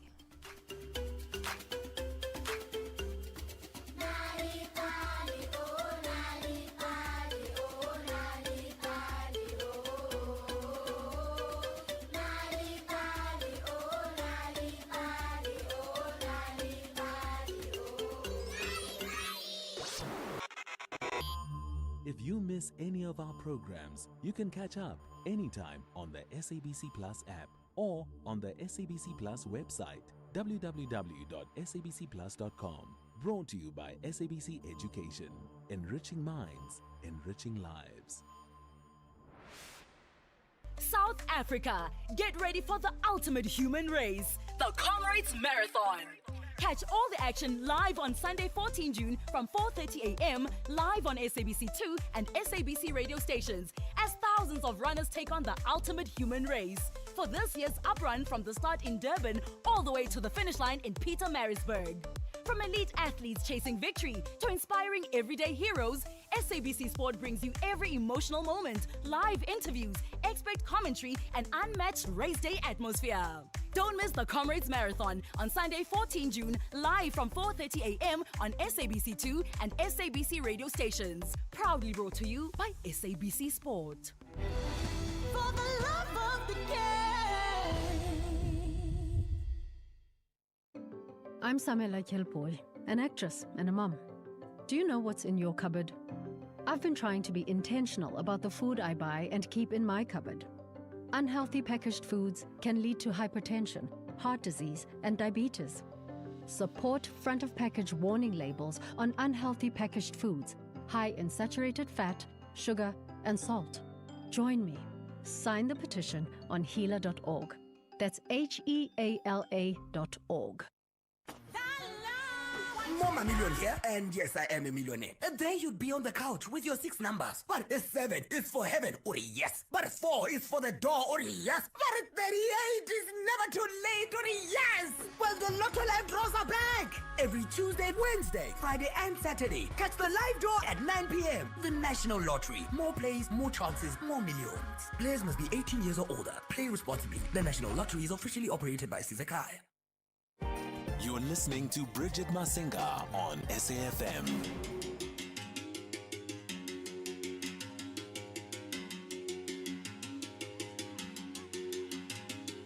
Mawubona inwele zami zincome ngoba zinhle. Mawubona inwele zami zincome ngoba zinhle. Mawubona ibala lami lincome ngoba lihle. Mawubona ibala lami lincome ngoba lihle. Ibala lami lihle. Amabele ami mahle. Ifika yami inhle. Isinqe sami sihle. Ukuhamba kwami kuhle. Isithu sami sihle. Ibala lami lihle. Mina nginsundu futhi ngimuhle.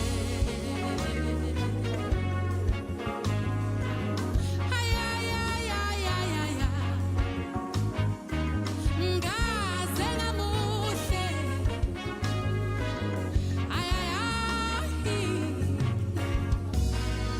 Awubona inwele zami zincome ngoba zinhle.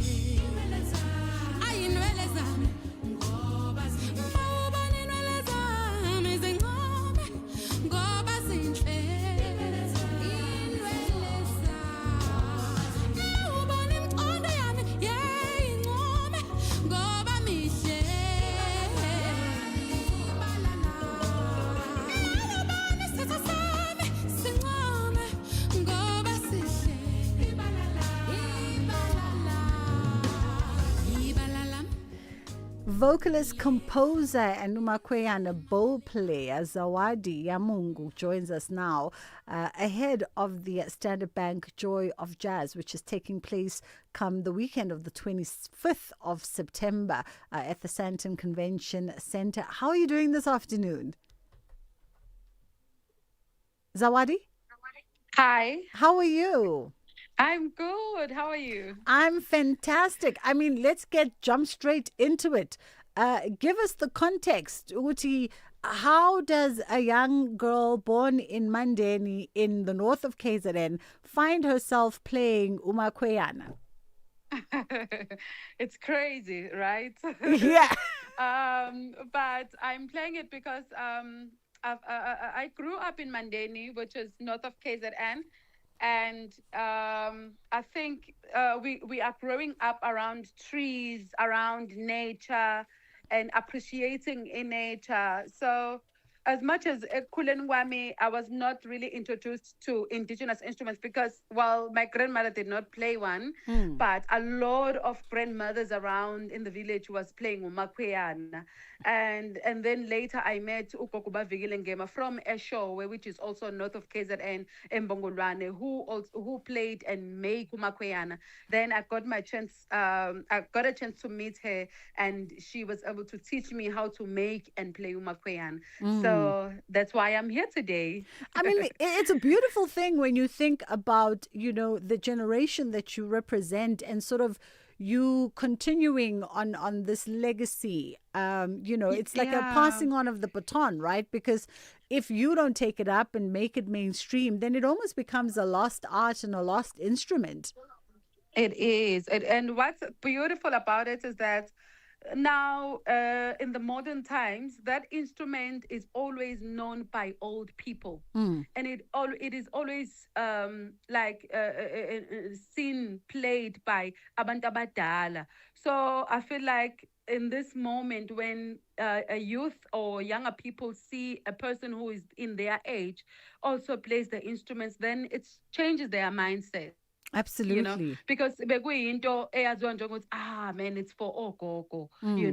When we see Obavigile, when we see Princess Magogo, when we see ogogo omama Badosini and all of that. But now when they see umuntu ongangabo within the age, then it tells them that actually this is still as relevant as it's placed by old people, but we can also play it. We can also learn how to play. We can also find ourselves within the instrument and learn even to create songs and storytelling around umakweyana or even other indigenous instruments. It's very beautiful. I like the fact that it makes people who are young, who are in like universities. I get a lot of people from universities telling me, even now, I was live on TikTok and I see one lady is like, at Vets, they've just introduced African music and sound. Can you visit us? It makes me happy. No, absolutely. And it should. Happy. It should make you happy because, as you say, it is important to uphold these indigenous knowledges and these transference of artistic history, right? In 2020 is when you released your debut album, Magogo's School of Thought. And then your most recent album is Ngimuhle, which came out last year. Just paint us a snapshot of the evolution of your music and the journey through music from that first project to where you are now. That first project was very inspired by Princess Magogo Zulu, and I think I was able to grasp and learn the essence of her, all the aspects that was found in her music, as playing in umakweyana, as history, as preserving the sound. That Eastern sound that is African sound and very, very African. I don't know how to explain it, but there's that voice, Princess Makoko, that she does that's more like wailing, but also very calm, but also very healing. I think I got that from her just by listening to her music. I found myself within the music, and I got to learn that for my second album or for my next album, I'll be more intentional about music that speaks to the soul, music for people, music that is meditative, music that is as you find that affirmation song, Ungemuhle, music for our people to learn and know their identity and be proud. So I think I was able to move from her sound to now make her sound as an inspiration to my own sound now, because in 2020 releasing that album was reimagining Princess Magogo's music, you know. But then that helped me and shaped my way of thinking when now I want to write my own music, you know. As I always say that, yes, we are inspired by Princess Magogo, Mam Miriam Makeba, Busim Shongo, Mam Busim Shongo, but when you listen to their music, you always get a feeling of home, and the grounded sound. But you always get a feeling of they write music that has teachings. Yes. They don't just write music. They tell stories that are happening around them. When you hear Omambo say, most cases, when you listen to ama lyrics akhe, "Yehlisani umoya bantu bakithi," yo bakade madoda sibulala naso. So it's meant she's saying, can we all calm down? Why are we killing each other? So it was happening then. So I think we need to learn that style even in the modern times, to say, can we speak about things that are happening around us, and be brave enough to talk about those things, but through music. Absolutely. Yeah. I wish that I'd had more time to chat to you, but at your earliest convenience, when we can get you in, we'll get you in for an even more in-depth conversation, just unpacking the creative mind and tracking that lineage that you now carry. And you do carry all of those voices on your shoulders, as they have carried you into the music industry. Zawadi, we appreciate you. Have an incredible weekend. That was Zawadi Yamungu, vocalist, composer, and arranger. We are at the end of the show, so we're going to be catching up with the Malanga Commission, just reflecting. And this week, of course, the focus had been on that Ariton 300 million cocaine bust. The Commission has been probing this bust quite intensely from a whole variety of angles, and currently is the Gauteng Traffic Police Chief Inspector Samuel Mashaba, who's been on the hot seat today. He was also on the hot seat yesterday, and it's anticipated that he shall be back again come Monday next week. That's where we'll leave it. Have an incredible weekend. Inshallah, God willing, we get to do it again. According to this report, he sent you the location at 25 minutes past 10 on the 8th. And then just after midnight, before your conversation in the morning, just after midnight, you then opened the message. At 25 minutes past midnight, you opened the message, which was before this call that you say took place at 5 o'clock in the morning. That's the simple point that is being made. That before the call in the morning, you had already accessed the location just after midnight on the 9th. I don't remember that. I remember saying to him, please send location of that yellow jersey in the morning after waking up. Okay. And then the next message, you'll see the messages are divided by, there's a dotted line there. The next message is also from Mr. Nku. The timestamp is 22:25:37, so a few seconds after he sends the location, that same Thursday evening. And then it's also from Telegram. The body says, that's the message that was in the message, we need to go there. So that he sends to you 22:25 on the Thursday. We need to go there. Here, we need to go. Oh, we need to go here. My apologies. We need to go here, meaning we need to go here where I've sent you that pin location. That's where we need to go. I'm not like him. Where is my response to this? If maybe you would say I communicated or I saw. I'm just telling you what he said. Remember, I didn't say to you when you access this message, when you've read it. I'm just telling you when he sent you the information.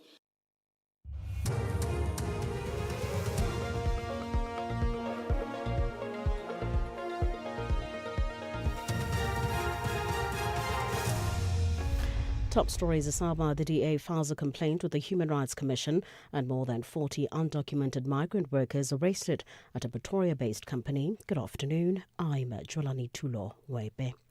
The Democratic Alliance has filed a complaint with the South African Human Rights Commission raising concerns over what it calls systematic state failures in reporting and investigating cases of suspected child rape linked to teenage pregnancies.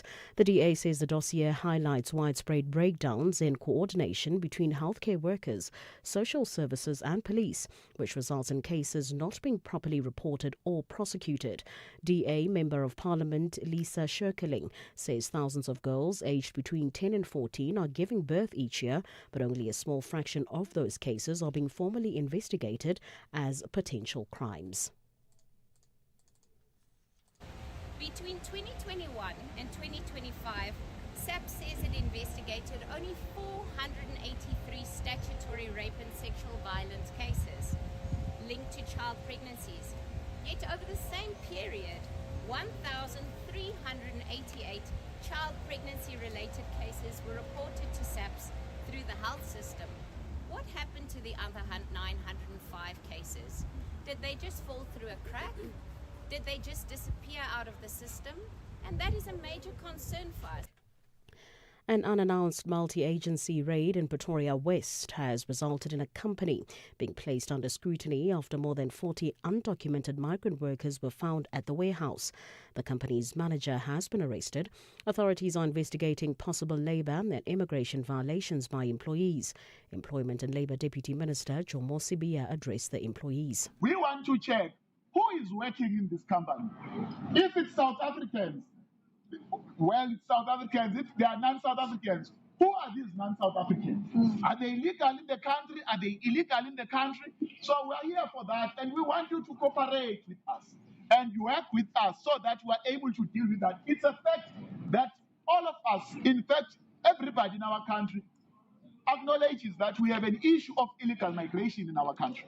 And we want to deal with that, and we want you to assist us because already we know that your employer is hiding some among these buildings.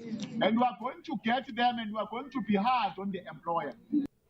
Deputy President Paul Mashatile is among 8 MPs who were reprimanded in the National Assembly for breaching the Ethical Code of Conduct.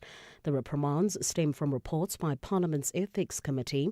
The other MPs are NCC leader Fadiel Adams, ANC Deputy Chief Whip, and former Minister of Higher Education and Training Nobuhle Nkabani. DA MP Ian Cameron, Public Works and Infrastructure Minister Dean McPherson, PA Chief Whip Marlon Daniels, and 2 MKP members David Skosana and Visvan Reddy. Adams, Nkabani, Daniels and McPherson, who were absent from the House sitting, had to apologise to the NA. Sanctions include apologies to the House, fines and the docking of salaries.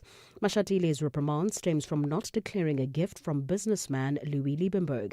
He was fined 10,000 rand. Speaker of the National Assembly, Togo Didiza, issued the reprimands to the members. Majority of you have actually shown remorse in terms of the actions that were intended to. But it also says for each one of us, we do need to remember that our oath of ethics does not only relate to what we do in the House, but it could also be what we write on our social media or what we say to other members of the public. But this is also a reminder to all of us as members that we should at all times remember the oath of office that we have taken. The criminal case of suspected underworld boss Ralph Stanfield, his wife Nicole Johnson, and more than a dozen others is ready to go to trial at the High Court in Cape Town, with the trial date set for the 19th of October. They appeared today via video link for a pre-trial hearing. Stanfield and his co-accused face a string of charges under the Prevention of Organised Crime Act, including murder and racketeering. During today's proceedings, Stanfield's lawyer highlighted several grievances on behalf of his client. These include alleged attempts on his life, the non-provision of chronic medication, and concerns over regular raids of his prison cell. The court ordered the state to look into the claims and that the Correctional Services Department ensure that Stanfield gets his medication. NPA spokesperson Eric Ndabazalila. Yes, the NPA is ready to go for trial. We did indicate that at the last, I think when it was moved to the High Court. Look, we heard what was said by the accused himself during the consultation and as well as by the legal representatives. There were some issues that were raised by the court which we need to address. We will make contact with the Department of Correctional Services. Unfortunately, most of those fall outside our jurisdiction or purview. So we will consult with correctional services to raise the issues that were raised by the court. And finally, the UN's top official on HIV/AIDS says massive international aid cuts have left the world's response to the disease in peril. She said the reductions, including the scrapping of US aid by the Trump administration, has marked a serious disruption of efforts to tackle the disease. The BBC's Charles Haviland reports. Winnie Byanyima, the head of UNAIDS, said the slashing of international aid was reversing hard-fought gains. Prevention is badly affected. Last year, 40% fewer people than in 2024 got a drug called PrEP that helps stop HIV infection. Condom provision has fallen, so too has testing, meaning more people are transmitting the virus without knowing it. Recapping the top story this hour, the Democratic Alliance has filed a complaint with the South African Human Rights Commission, raising concerns over what it calls systematic state failures in reporting and investigating cases of suspected child rape linked to teenage pregnancies. For SAFM News, I'm Jolani Tulo-Wepe. Well, coming up in sports, the Sour Curry Cup First Division kicks off with 3 clashes. Bruce backs his tactical plan after World Cup opener defeat, and Dedejana happy to go with the flow ahead of Comrades Marathon Challenge. More details at 3:30. SAFM 106.1 FM in Bombela.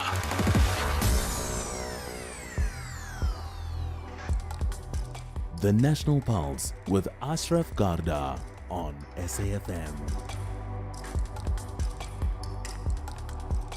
You're listening to the National Pulse, weekdays 3 to 6 p.m.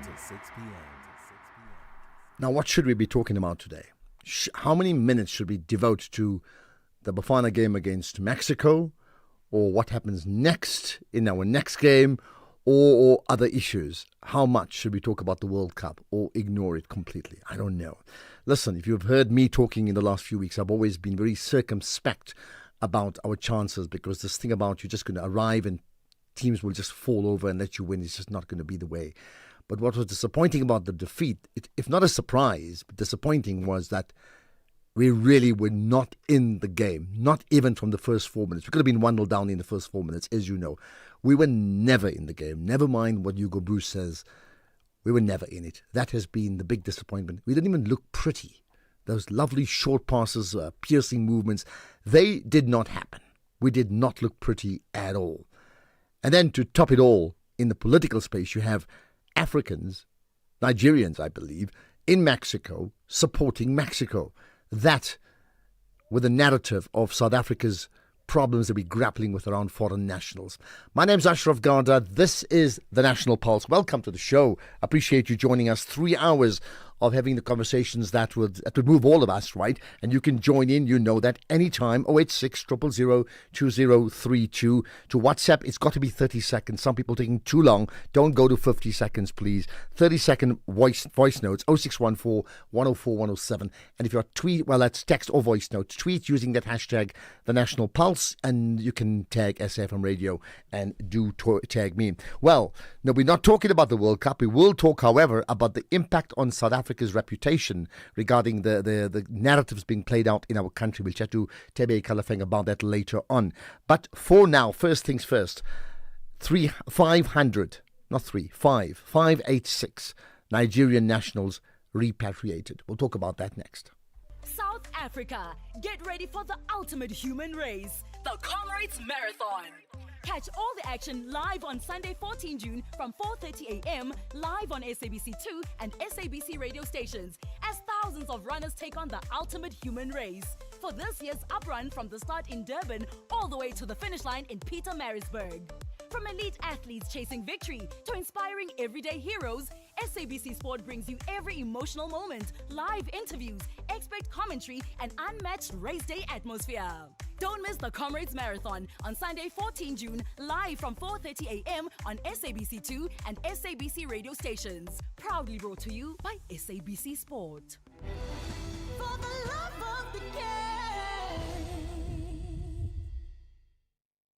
We asked rugby legend Francois Steyn what he thinks of the all-new Toyota BZ4X. France, would you say the BZ4X is a rugged all-wheel drive SUV? Yeah. Cool. Was the acceleration and handling good? Yeah. All right. So you think the BZ4X can handle South Africa? Waarom jij? Well, there you have it. The all-new Toyota BZ4X, an all-wheel drive battery electric SUV made to handle South Africa. The BZ4X. It just got real. Water bottle, check. Sunscreen, check. Binoculars, around my neck. Is that Tembi? The same couch potato who shouts when we interrupt his soapies with But look at her now, a professional bird watcher. Oh, I'm shook. She's finally out here. I love the peaceful sounds of nature. Live life outside with Cape Union Mart.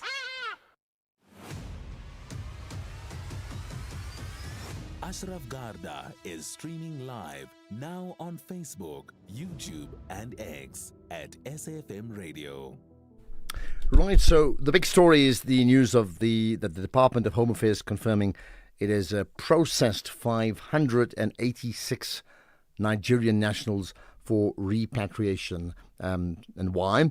Well, they were found to be residing in South Africa illegally, so they claim. The first repatriation flight left yesterday with 268 passengers. A second flight, which will transport the remaining individuals from the group of 586, will depart on Monday the 15th, right? So what do we make of it? I mean, you may have your own thoughts around it, and the key part here is, from the department side, is that these people have been living in the country illegally, or in this case, undocumented. Dr. ABC Okoho is Nigerian president of the Ohanaeze Ndi Igbo South Africa. We chatted to him a few weeks back, I remember. Dr. Okoho, appreciate you joining us on the National Pulse. And good afternoon, listeners. Thank you for your time. What do you make of it? I mean, just under 586 Nigerians set to be repatriated in the next 24 or 48 hours. Ashraf, of course, it is mind-boggling because the number which Home Affairs is claiming that they are all undocumented or illegal is also a sort of, judgment in terms of what is Home Affairs actually doing. Let me put this into context. It doesn't mean that these people, they just came in illegally and they are staying here illegally. Something must have happened. Most of them might have applied for their visas to be renewed or permit to be renewed, but maybe they don't have a response from Home Affairs. So they are stranded, they are trapped, they can't move, they can't go anywhere. So it now takes the civic movement, the so-called March to March and others, who are now trying to flame kind of fears in the minds of people for the Home Affairs now. Well, I don't know about it. I mean, let's deal with the reality, okay? We got 268 who left yesterday. Others will leave on Monday. We know that, right? The point is, if Home Affairs are emphatic that they are effectively in the country illegally, it doesn't matter then what you think or I think or March and March thinks. They shouldn't be here in the first place, isn't it? No, of course. What I'm trying to say is that actually have shown that something is wrong somewhere. So this is not just ordinary problem, it's a systemic problem which needs a systemic solution. That's what I'm trying to point out to. What would be that systematic solution? No, I mean, remember, in terms of the address of our president, Mr. Cyril Ramaphosa, His Excellency. Yeah. I mean, he actually have laid down approaches to tackle this immigration problem in terms of undocumented migrants.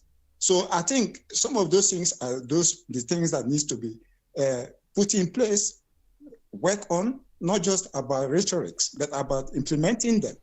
Because if these things are not implemented, you will still get more people who are undocumented in the country. Yeah, I mean, I hear that, but I mean, look, one thing is we can debate the growing call for undocumented foreign nationals to leave the country.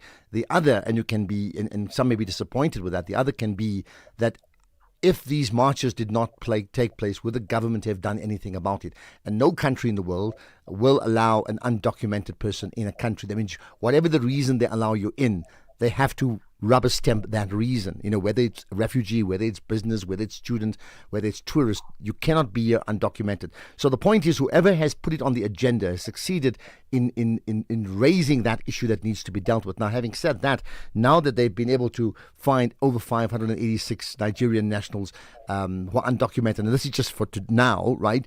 I mean, would you support that? Because, I mean, you wouldn't want an undocumented person in the country, would you? There's no way anyone will want an undocumented person in any country, in any place, because it has got its own implications. But what I'm trying to say is that in this particular instance, people are not doing their job. And that is why this has happened. So what's the issue of blaming this on, let's say, a particular set of people? It's not just about Nigerians, others are also undocumented. And that reason why you can see people from Mozambique, Malawi, taking out their people, Zimbabwe, and others. There are others also from Asia who are undocumented. So what I'm trying to say, let us stop blaming the issue on undocumentation. We are trying to say the process, the systemic approach, is it followed? Is it what actually we need to do in this country in terms of trying to say, let's fix this problem? Let it not go out of hand. So how then how does one start to fix up the problem? And we don't even know the numbers, because it's not just Nigerians. As you know, there are many from different countries who are in South Africa who are undocumented. And there's this growing call from dissatisfied people who see all these people undocumented, many of them getting jobs anyway. When you say we need to fix the problem, how do we fix the problem? Well, you remember, I'm not expert in immigration, but what I'm trying to say, government have got experts who can help government to do it. This is the job of government to tackle, and I think they're on top of it. But the issue is that let us not blame migrants for being undocumented, because in the first place, how did they manage to come in? That is the first question. But I mean, okay, I hear you, but how do you still not blame a person who's undocumented, no matter who helped them come in? I mean, they have come in here undocumented, so how do we not blame them? Okay, let me paint a scenario. Do you know that somebody can apply in Home Affairs? It might not be happening now, but previously that was the case. Somebody can apply for extension of permit. He will not even get response for the next 10 years or the next 5 years. Let me just be on a very pessimistic level. 2 years, nobody have answered that person. The file will be dumped there. And that person automatically becomes undocumented. So, and that person cannot do anything, cannot work, cannot contribute to the economy, cannot actually pay his or her own fair share of contributing in the country. So are you saying if the person comes into the country undocumented and remains undocumented, then that is the fault of the South African government? No, that's not what I've said. I said some of them came in documented. Right. When it comes to renewing of their permit, they don't get response. Nobody, even their file is dumped somewhere. Even if you follow up at times, nothing is done about it. So those things, the cases are like that. So Home Affairs can actually give you that statistic to show you those who applied, their applications were not finalized, those whose applications were abandoned, those whose applications, there are different categories. So being undocumented doesn't mean automatically the person coming undocumented. Yes, there are those who took chance through the borders or wherever, but there are those who came in genuinely. But because of the system and the processes, they were actually left undocumented. Okay, point taken. Just before we conclude, then, have you had a chance to speak to some of these 586 Nigerians who are repatriated or set to be repatriated, and what are they saying and their families? To be honest with you, they are all human beings like us. Most of these people are traumatized. Most of them has been put to shame. They've been dishonored. For them not to leave, most of them didn't leave just simply because they were undocumented, but because for the fear of their lives. So there's issues of protection and their security, which were not actually met. Because when people are threatening on the street, trying to, come to take laws into their hand, and nothing is being done about it, why wouldn't they try to leave the country? So apart from being undocumented, another issue is how is their life and how is their dignity treated? These are the issues. So most of them, when you talk to them, what are they going to tell you? They will not say to you that they are happy the way they've been treated. No. Just lastly, and we've got like 30 seconds to answer it, what has been the sentiments of Nigerians regarding what is happening in South Africa? These are Nigerians in South Africa and Nigerians in Nigeria. Well, I will not speak for Nigerians in Nigeria, but because I'm still in South Africa here. But for us in South Africa, we are telling everybody, please try to document yourself, try to make sure you have legitimate papers so that you can stay in this country. You cannot stay in a country where you are not actually in the system. So if you want to be part of the system, you have to work with the government and get your papers legitimized. All right, and that's we shall leave it at that. Dr. ABC Okoho, Nigerian, president of the Ohanazi Indi Igbo, South Africa. There we are. This is in relation to the news that 586 Nigerians said to be repatriated by Monday. At least half have already left South Africa yesterday. Reaction from you? Let's hear it. This is the National Pulse. I'm Samela Kelpoy, an actress and a mum. Do you know what's in your cupboard? I've been trying to be intentional about the food I buy and keep in my cupboard. Unhealthy packaged foods can lead to hypertension, heart disease, and diabetes. Support front of package warning labels on unhealthy packaged foods, high in saturated fat, sugar, and salt. Join me. Sign the petition on healer.org. That's HEALA.org. Sanmuran, this is Shugela from Amalanga Wafani. Hi, my name is Sipho Mbele, playing the role of Mahlangu on Amalanga Wafani. Sanmonani, hello, my name is Zazi Kunene, and I play Untando on the new season of Amalanga Wafani. Catch Amalanga Wafani on SABC 1. Do yourself a favor, tune in every weekday at 6:30 p.m. only on SABC 1.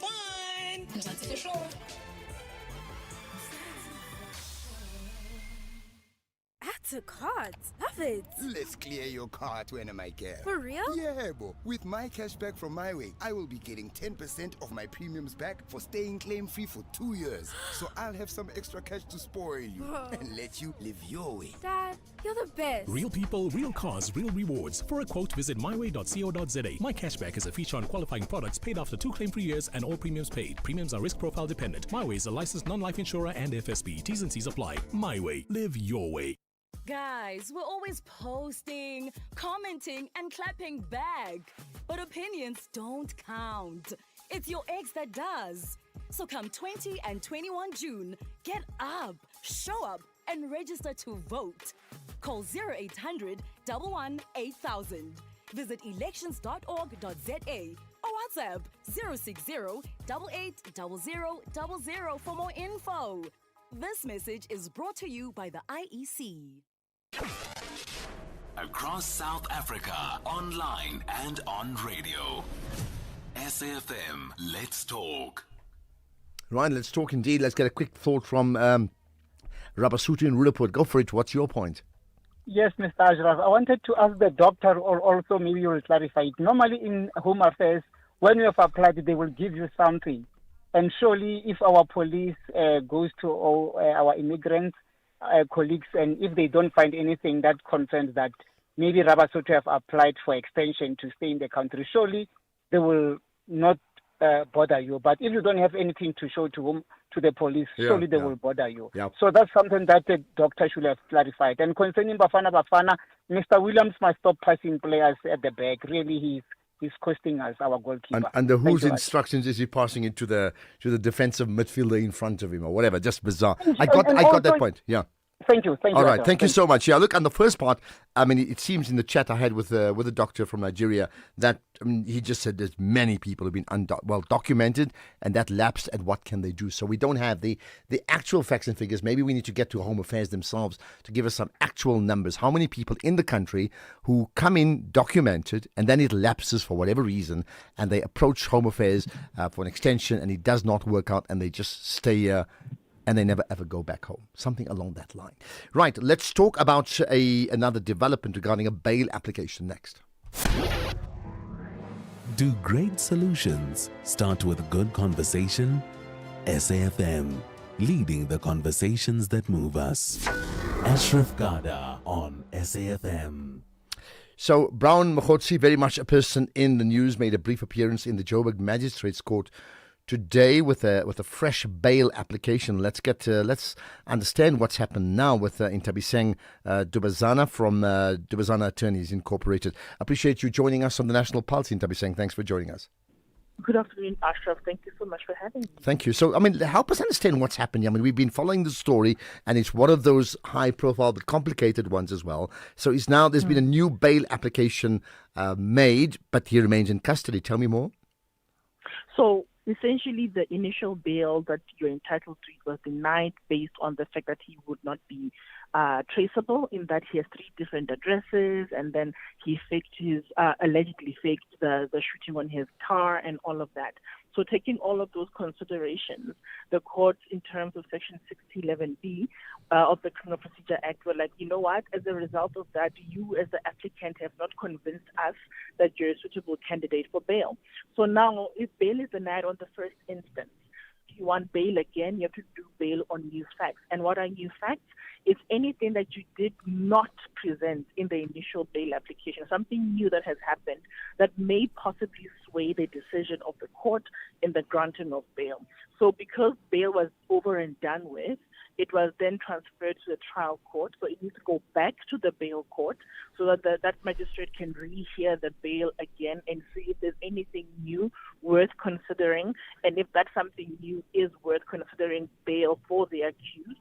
So yeah, that's basically where we're at. And there's often 2 sides to a story. One is that person who may be feeling aggrieved believes they genuinely have a case and they've been wrongly charged, for example, and therefore should not be should be out on bail. But the other is, another tactic of just playing for time and keeping the person out of jail, for example, although would have to stay for another week at least, or 2 in this case here. How would you interpret this in terms of the decisions that are made here? Well, I would be very curious to see what is the new fact that has come across, because they are not appealing bail, which means the attorney is very much aware that if they were to appeal the initial bail, they were likely going to fail. Because if memory serves, the attorney of Ndate Mokgotsi was saying that the confusion with regard to the residence was a simple mistake. Attorneys lose cases all the time on not verifying certain facts and not dealing with certain aspects, and it's a simple misunderstanding and a simple fact. The fact that it's not in your papers is going to make you lose your case. So I think based on that, that's why they did not do a bail appeal. So now the question is, what could possibly be new that the court can consider and say, okay, yes, it's a new fact that wasn't present before, and therefore I can now consider releasing you out on bail. So I think that's where we're at. We're trying to figure out that, and then we'll hear it properly once it is heard before the magistrate. Okay, and then just to confirm, so what happens next? Yes, so what happens next is that they're going to draft a bail affidavit. It is going to be bail on new facts, and then they're going to put in all the Section 611B requirements, what the interest of justice, the reasons why he should be released out on bail, whether he can maybe report at a certain police station every week or whatever the case may be. We will have to wait and see what's there, and then the magistrate will then consider whether or not they have put out a sufficient case for the matter to be heard on those new facts. And if the magistrate is in their favor, great, he gets released. If not, he stays in custody. Okay, thanks for clearing all of that up. I appreciate your time. Intabiseng Dubazana from Dubazana Attorneys Incorporated. This was the news that Brown Mokgotsi will remain in custody until June 22nd, but there's now been support for a fresh bail application. This is the National Pulse. Let's get some further thoughts from you, and there are many. There's a couple of voice notes I can try and pick out. In fact, we'll do it just now. Okay, I'll tell you what to do. There has been, reaction on the conversation we had regarding the Nigerian nationals. There's also been calls, and I see that it's come from the Kathrada Foundation, which in many ways is reflective of what many of the human rights bodies are saying, that no way can you justify the current position, but it has to be dealt with differently. I mean, here's the point. They say, we urge all South Africans to reject the national shutdown and instead uphold the values of our constitution. Let us ensure our frustrations lead to constructive change rather than division. And the precept to all of that is this via their tweet. The Ahmed Kathrada Foundation welcomes the President's commitment to strengthening border management and enforcing labour and immigration laws. We call on all sectors of society to work together to restore public confidence, strengthen social cohesion, and ensure that migration challenges are addressed through dialogue, accountability, and the rule of law rather than division and scapegoating. 3:30, here's the news headlines with Jolani Tulo-Ngwepe. Thanks, Ashraf. Good afternoon. Making headlines, President Cyril Ramaphosa has declared that the late King Makhosoke Mabena of the Amandebele Nation will be honoured with a special official funeral Category 1 with military honours. He has directed that the national flag be flown at half-mast from tomorrow. The Democratic Alliance has filed a complaint with the South African Human Rights Commission, raising concerns over what it calls systematic state failures in reporting and investigating cases of suspected child rape linked to teenage pregnancies. And finally, Nigeria's president has given a television address calling on militants ravaging the north to surrender or face the full force of the state. I will have details on these and other stories at 4 o'clock. This is SAFM Sports with Tuming Khapele. Tumi, I don't know what you want to do. You got the Curry Cup, 3 matches. Bafana will play next week Thursday, but we lost. What do you want to start with?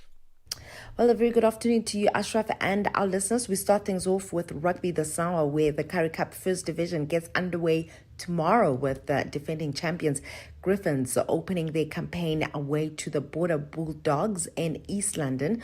2 other fixtures see the Leopards host the SWD Eagles in Potchefstroom, while Eastern Province travel to Kempton Park to face last year's runners-up, the Valka.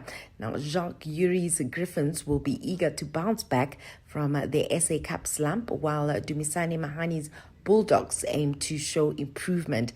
SWD under Hanneke Meyer are chasing their first division crown since 2018, and the Falke, led by JP Immelman, will look to extend the winning streak over EP. The competition runs on a single round format, with 4 sides advancing to the semi-finals on the 18th of July and the final set for the following weekend. Moving on to football, Bafana coach Hugo Broos has defended his tactics on the day, which saw his 9-man team lose 2-0 to Mexico in the opening game of the FIFA 2026 World Cup. Bruce surprised everyone with not just a back 3, but also 3 holding midfielders and 2 strikers, a formation that he was trying out for the first time. Now, Bafana suffered an early goal after a defensive lapse from Sitole, and the second one arrived in the second half when they were already a man down. This is Bruce's take on the tactics. I believe and I have confidence in my team, and I knew that they should play a big game and a great game today. They were motivated. They wanted to show all the world what South African players are, how good they are.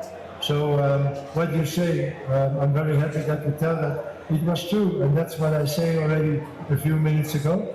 The Mexican players sometimes were desperate. They didn't know anymore how to find the spaces, how to find the free play.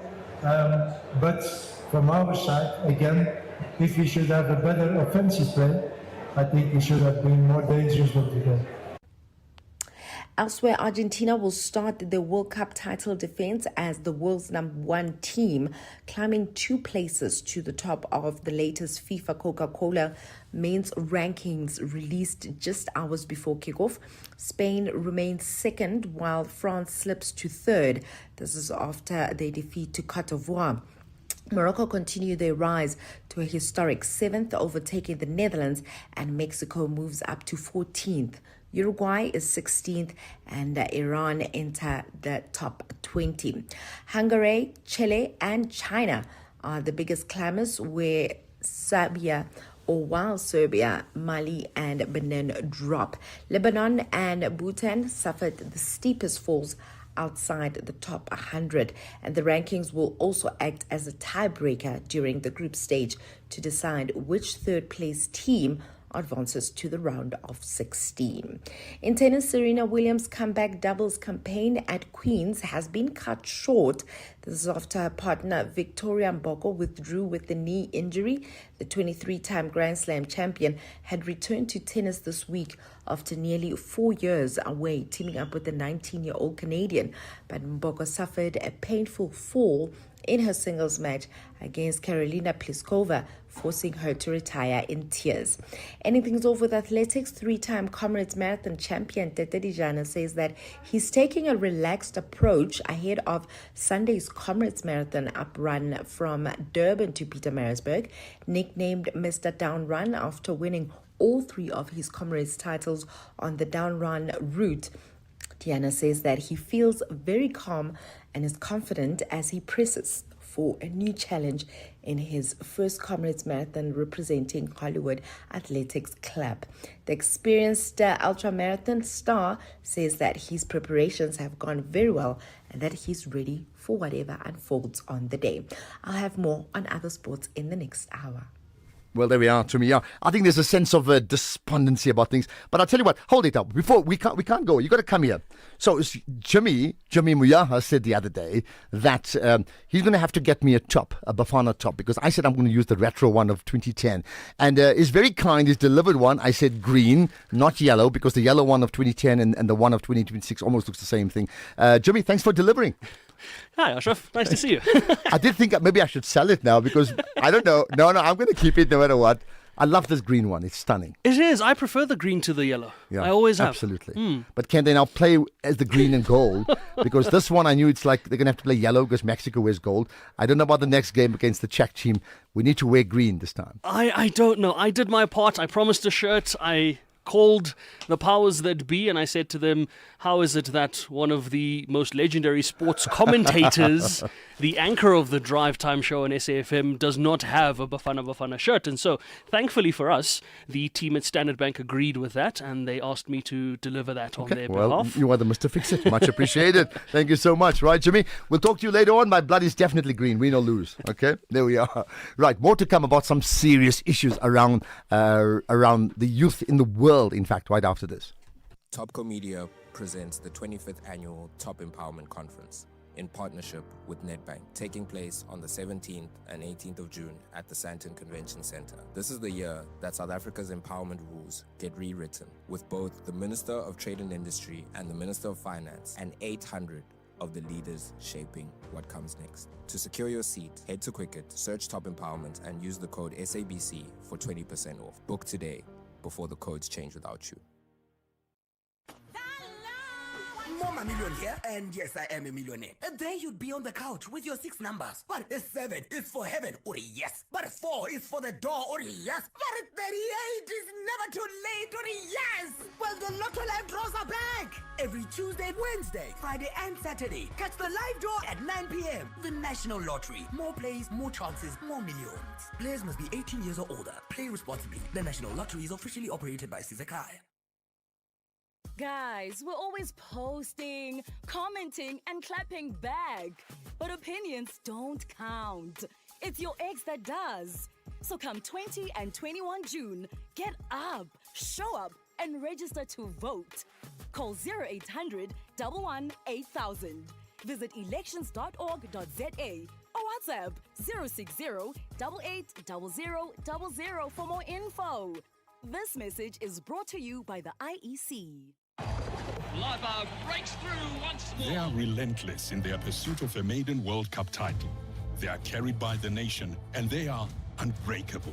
Get behind Laura Wolfhard and her team as they compete in the 2026 ICC Women's T20 World Cup in England and Wales from 12 June to 15 July. Watch Shabneen Ismail, Marizan Cup, Ayabonga Kaka and company raise the game to new heights. Find out all you need to know at cricket.coza. Is there ever a bad time for a good conversation? SAFM, leading the conversations that move us. This is Global Watch on the National Pulse. We'll have another take on our big issue around, foreign nationals and labor coming up shortly. But for now, here's another critically important issue. Today being World Day Against Child Labor. So with me is Fernando Morales de la Cruz, who's a journalist and human rights activist. Fernando, appreciate you joining us on the National Pulse. Me. You're there, right, Fernando? Yeah. Hello. Yes, I'm here. Thank you very I'm much. here. Right. Okay. Good. Now, I must say, I've seen your piece that you've written, expressing yourself, but addressing G7 specifically. So I thought, in the time we have, instead of me reading it, perhaps you may want to highlight 5 key points that you've made in your letter, effectively to G7. What are they? Well, first of all, you have to think about the G7, about not only like 7 countries or 7 economies, but they are basically around 43% of the global economy. So they have the lion's share of the global economy and of trade. And of course, being such important trading partners, they have a huge impact on all economies. And of course, the G7 also includes as guests, since many meetings, the European Union being represented by the President of the Council of the European Union and the President of the European Commission. And when you add the European Union, of course, then we have a lot more than 60% of the global economy.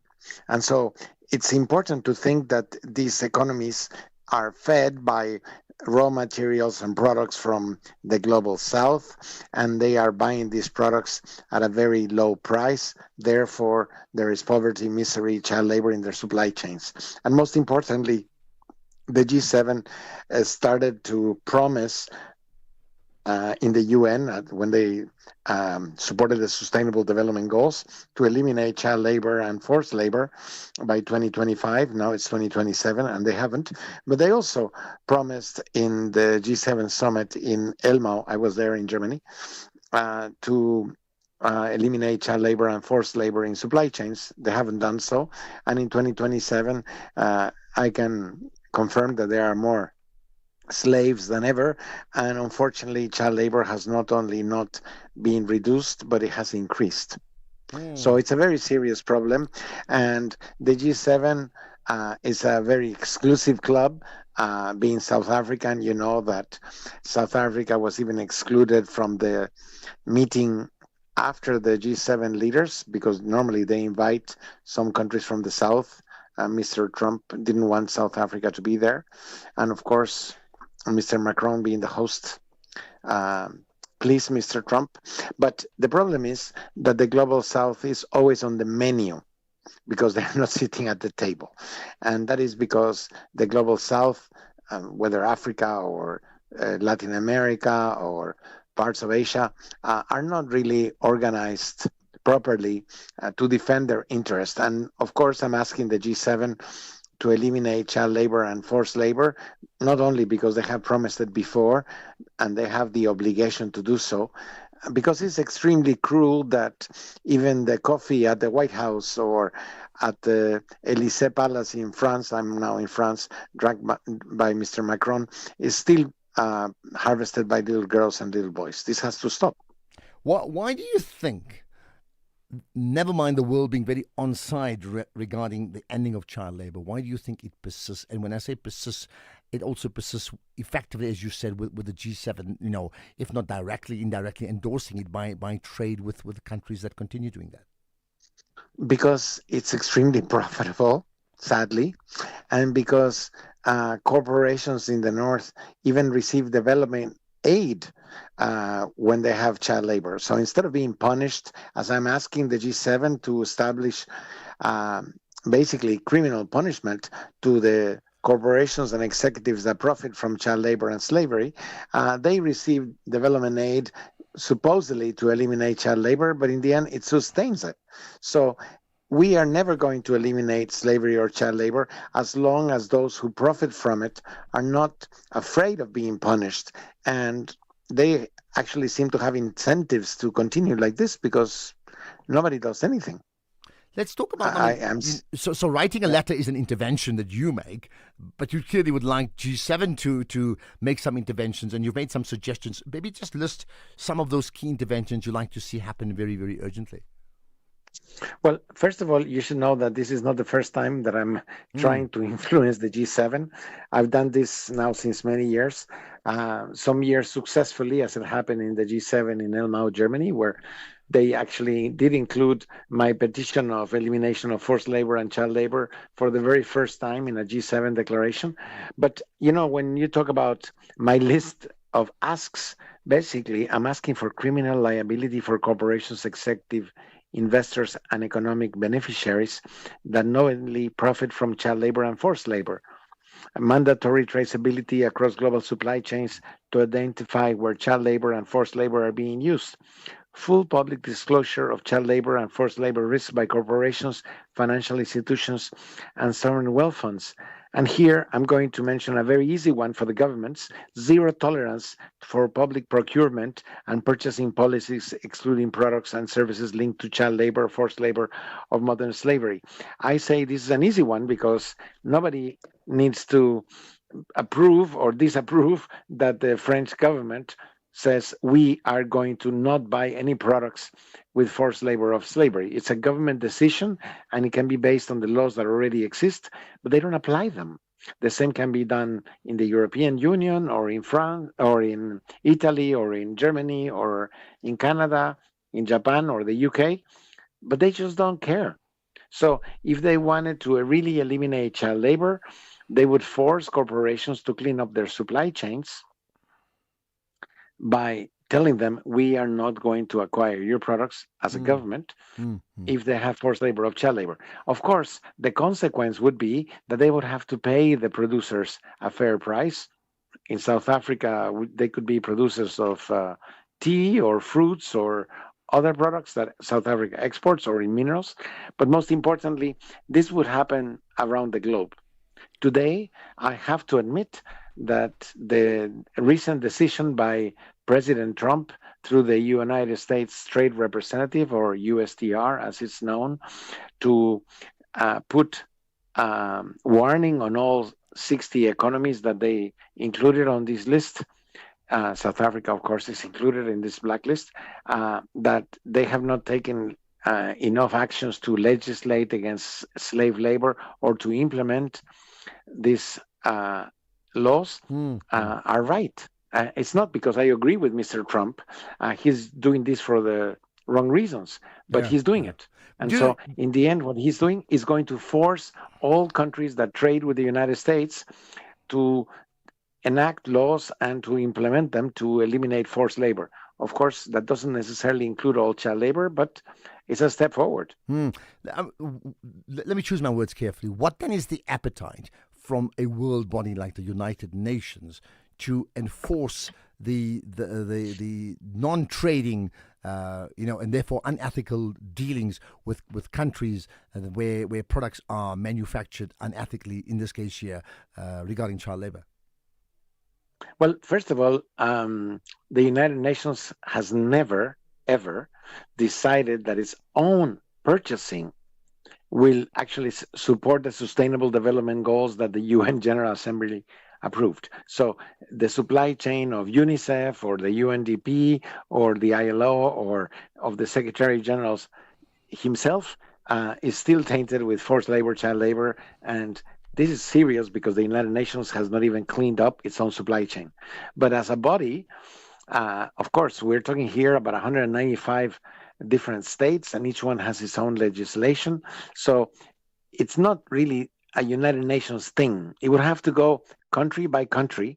And in this case, when you talk about G7, which is some 43% of the economy, if you talk strictly the G7 nations, and almost 60% when you add the European Union, then you have to think that these countries really do have the capacity to act within their own governments, but they're not doing so. I mean, France can talk. I'm in France right now. I live in France since 15 years. They can talk about the beautiful declaration of Universal Declaration of Human Rights of 1948. Yes, it was written in Paris. But today, it's not being respected when you think about human rights in supply chains or children. So we need to start acting, and blah blah blah doesn't help. Of course, I'm talking because I'm a journalist and an activist, but I also go to these events and try to pressure the political leaders. I just sent a letter to the president of France. I hope he will read it. I know that his team will read it because I directed to them via email, which is what you do these days. But the problem is the political leaders of the global south need to unite and defend the economic interests of their own people. Yeah, it's a good point. Let's leave it Not at that. only I of the think that's an companies. important point. What about the global leaders of the political, or the leaders of the political South? What, or the global South in this case, what are they really doing? Fernando Morales de la Cruz, thank you for your time. Talking about the realities of world of child labor on World Day Against Child Labor, and therefore he's done, not for the first time, written an open letter to the G7. Very important advice, instruction to them. Stop it. Are they listening? Let's talk about the next big issue around migrant labor in our country after this. In case you missed it. Bafana may be beaten, but do we have a reason to hope, Si? I certainly hope we do. Can we keep our hope alive in the words of King Luther Vandross? Thank you, Luther, for keeping the faith in us. And somewhere this morning, Bafana fans are keeping the faith as well. I mean, listen, the coffee's strong, but you know what? The faith is stronger. That was National Briefing with Kathy Mutlatlana. 50 years ago, young South Africans changed the course of history. Today, a new generation asks a different question. What have we inherited, and what must we build next? This Youth Day, SAfm joins forces with South Africa's leading campus radio stations for a series of powerful national simulcasts. The National Briefing and Voice of Vets, exploring education, employment, and economic opportunity. The Daily Discourse and Northwest University FM, examining democracy, leadership, and active citizenship. The Full Circle and Radio Turf, reflecting on identity, culture, and social cohesion. Students, communities, leaders, and listeners. One country, one conversation. 50 years after June 16. Join SAfm and Campus Radio as we explore where South Africa has come from, where we are, and where we need to go. Youth Day 2026, 50 years later, only on SAfm. SAfm, South Africa's national meeting place, and still leading the conversations that move us. The big issue on the National Pulse. Right, let's get to talking about, the big issue we've focused on this entire week on, labor issues and foreign nationals, very much at the heart of the conversations we've been having. So what about another perspective? This time round, we get the thoughts of Dr. Vusimuzi Sibanda, the chairperson at the African Diaspora Global Network. Dr. Sibanda, it's been a while. Good to connect with you once again on the National Pulse. Thank you very much. Good afternoon, Ashraf, and good afternoon to the listeners. Thank you. Now, if I just stay with the narrow part of employment, right? What do you make of the current relationship in South Africa between foreign nationals who are employed here, right, and foreign nationals who are technically undocumented and still employed? What's your thoughts on that? Well, look, obviously the relationship is currently tense, especially when you look at the foreign nationals, those that, obviously are in the country legitimately so and who are working and who know that they should be protected, by the laws of the country. And then you've got those people that obviously are undocumented, and of which some of them are working. They obviously, a lot of them obviously want to, they're afraid of the current state of affairs, but they would want, if they are working, they would want to keep those jobs because, remember, these people have left their country so that they can either find some form of pasture that can, help them to keep a livelihood. So albeit the fact that they might understand that they shouldn't be working, but in their view, it's all about survival. So that has caused a very tense relationship, between, a number of people in the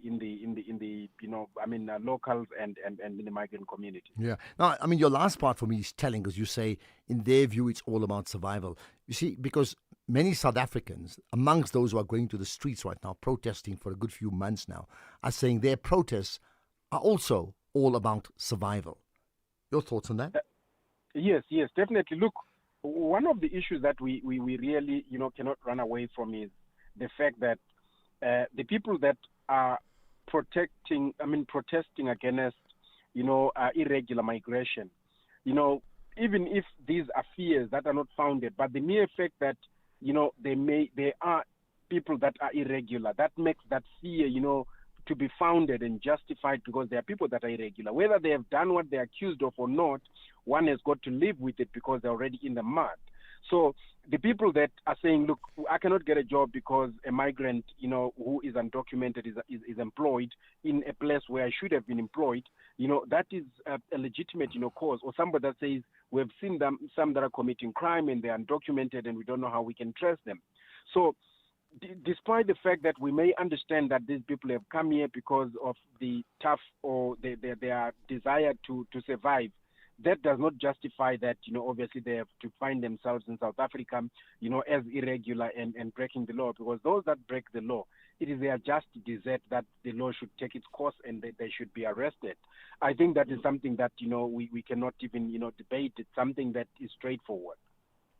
How now? Let's just look at the other issue, right? Of what is called exploitation. There's a school of thought to say that we should not have foreign nationals in our country because they are open to being exploited, and they are being exploited. Where they employers know of their vulnerabilities of not being wanting to send packing back home, so they will take a lower salary or wage, they will stay on longer hours, they will tolerate maybe unfair labor practices. Do you think that's a grounds for justification? Because the flip side to that would be a foreign national without a job may well take any job no matter what to survive. Well, look, that to a certain extent it is true, particularly for irregular foreigners. I think that's what we need to get straight there, that look, the issue of migrants or foreigners that are in the country, those that are documented, they will not obviously be easily, exploited, where they cannot, get paid or told to work, hours that are abnormal and all that, because, a lot of them understand their rights and they know where to go to, and their issues be resolved. But those that are not documented, though, that are irregular, because these are very desperate people at the lowest, at the bottom of the food chain, they find themselves having to be exploited. But one thing that I need to mention is that the Labor Relations Act, on essential has come up with a system, because from, as far as back 2010, 2000, this was very prevalent. And employers would even employ these people, use them for 2-3 months and not pay them and then fire them. So or even call the police when it's supposed to be time for them to be paid. But then CCMA, upgraded the laws and Department of Labor to an extent that if you employ a person that is not documented, if that person is even arrested or has got to be, fired, they must be paid even if they were not regular. You cannot make it an excuse that this person was not, documented, and therefore you want to avoid, making, those necessary payments. So that somehow reduced that, desire to employ, foreign, migrants that are not, rather foreign people that are not documented, so that you don't pay them. Though, of course, that did not eliminate the question of, low salaries and maybe extreme, working hours. But during the meetings that we had meetings with COSATU 2014, 2012, which we called the Vulnerable Workers Task Team, that was looking at how best these issues could be resolved, which also included ensuring that these people can join trade unions, because it was difficult, for trade unions to record people that don't have the 13-digit ID number to become members of the team. But that has since been, resolved, because all members of COSATU then devised their systems to ensure that they can, take members who use passports or other means of identification. So just to confirm that, as we conclude, are there one or two practical steps that you think needs to be taken? Well, look, one of the things that really needs to be done is to make sure that employers that employ people that are irregular, they need to be obviously, charged a heavy fine. I think, as the president was alluding to, that steps to ensure that labor, officers are at workplaces enforcing the laws, because no one is encouraged to break the law. And employers that want to resort to employ people that are not documented, they need to be charged so heavily that they are discouraged. There needs to be a deterrent, because this is what causes the unnecessary tension. Now you've got people that even end up going to the streets and saying, we don't want foreigners at all. There is a creation of a tension by a certain niche of people that want to exploit other people. So this headbutting that is caused by these exploiters needs to be closed. And one of the best ways to do that is to make sure that any employer who is found employing a person who is irregular or who's undocumented, they must be given a hefty fine, which includes, a prison sentence, because the Immigration Act does provide for that. I heard some people saying, but how does the president say that's going to happen? Okay, let's leave it at that. Dr. Vusimuzi Sibanda, who's the chairperson of the African Diaspora Global Network. Let's get your reaction on that. I'd love to know. By the way, we'll talk about this next. 20 initiation schools approved in November, and the point is it's only 20. So how many have missed out? We'll find out in a moment. Let's get the news now. It's 4 o'clock. Here's Jelani.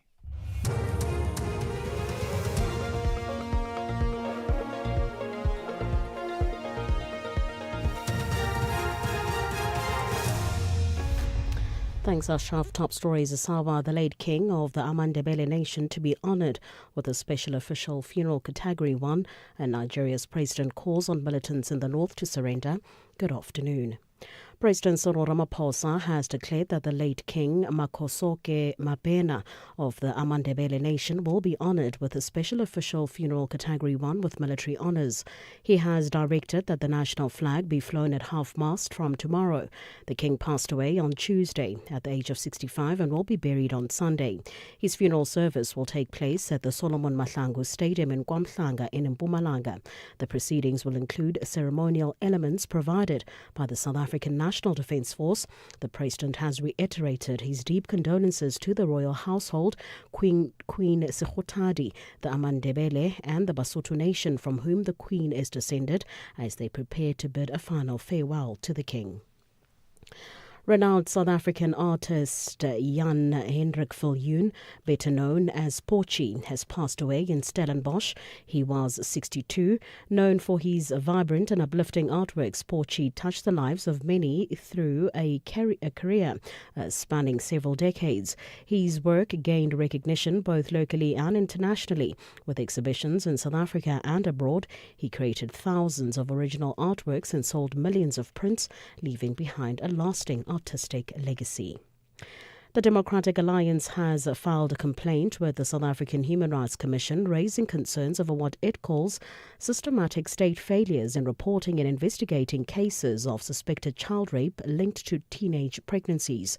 The DA says its dossier highlights widespread breakdowns in coordination between healthcare workers, social services and police, which results in cases not being properly reported or prosecuted. DA Member of Parliament Lisa Scherkeling says thousands of girls aged between 10 and 14 are giving birth each year, but only a small fraction of those cases are being formally investigated as potential crimes. Between 2021 and 2025, SAP says it investigated only 483 statutory rape and sexual violence cases linked to child pregnancies. Yet over the same period, 1,388 child pregnancy-related cases were reported to SAPS through the health system. What happened to the other 905 cases? Did they just fall through a crack? Did they just disappear out of the system? And that is a major concern for us. Evidence presented before the Madlanga Commission in Pretoria has revealed that alleged informer Tumelongu sent Gauteng Traffic Police Chief Samuel Mashaba the coordinates for Yellow Jersey Logistics via telegram. The coordinates were allegedly sent to Mashaba on the 8th of July 2021, a day before police intercepted the Arrowton drug consignment. Mashaba has consistently maintained that he only received confirmation about the alleged drug shipment from Unku on the 9th of July. Mashaba has claimed to evidence leader advocate Lee Siegels Ngube that he was already asleep when the message came in and therefore did not see it. So he told you already that he sent you the coordinates on the 8th already, the evening of the 8th, and he told you on the 8th, the evening of the 8th, we need to go here. And then the next message is at 22:28 from him to you again saying before 6:30, meaning we need to go here to Yellow Jersey Logistics before 6:30. Do you want to comment? I would have communicated, I would have responded to this if I saw it. Okay. I was sleeping on the 8th. And Nigeria's president has given a television address calling on militants ravaging the north to surrender or face the full force of the state. Bola Tinubu said 13,000 terrorists had been killed in the past year by Nigeria's security forces and their allies. However, the president's claims appear to conflict with independent data showing a surge in conflict-related killings. Tinubu said other terrorists had surrendered. Over 124,000 fighters and dependents have laid down arms since 2023. Through Operation Safe Corridor, we turn our former enemies into citizens because every life saved is a victory for democracy. Recapping the top story, the Sawa President Cyril Ramaphosa has declared that the late King Makhosoke Mabena of the Amandebele Nation will be honoured with a special official funeral Category 1 with military honours. He has directed that the national flag be flown at half-mast from tomorrow. For SAfm News, I'm Jolani Tulo Ngwepe. In your sports, United States kick off World Cup campaign today. SA Hockey launch World Cup crowdfunding drive, and Bulls focus solely on URC final. More details at 4:30. SAfm, guiding you through the rush hour traffic. We started Joburg with heavy pressure on the N3 southbound. That's a earlier crash scene that's just been cleared away from the Heldene interchange. So scene has been cleared, but traffic very slow coming down from the Alexandra area today. Also northbound, there's a backlog on the N3. That's a broken down vehicle inside Buccleuch interchange. Heavy getting up through Limbro Park. It's a Friday. It's a drive time, driving home, driving into the weekend, driving into a long weekend. So we've got to check Pretoria. And as you would expect, the N1 is busy today, sitting from John Foster Drive through to Gasfontein Road. That's a combination of weekend volumes and a couple of breakdowns as well. It's a busy run into Durban, obviously Comrades weekend, and it's the upruns. It all starts in Durban on Sunday. To get there, a lot of traffic congestion into Marion Hill Plaza. A lot of trucks, but just a lot of vehicular traffic stuck there between Shongweni and the Plaza toll booth. Pietermaritzburg down to Ashburton. That section looks okay at least. And then if you're driving out of Cape Town, there's a breakdown in front of Lagos, so the N2 outbound slow from Hospital Bend. Behind that, the M5 South is heavy from Kuburg interchange down to the N2 off-ramp, and a bit of traffic pressure out through Somerset West on the N2. Queues towards Victoria Street, and then queues out towards Broadlands Road as well. With your traffic updates, I'm Rob Byrne. SAfm 106.2 FM in Thohoyandou.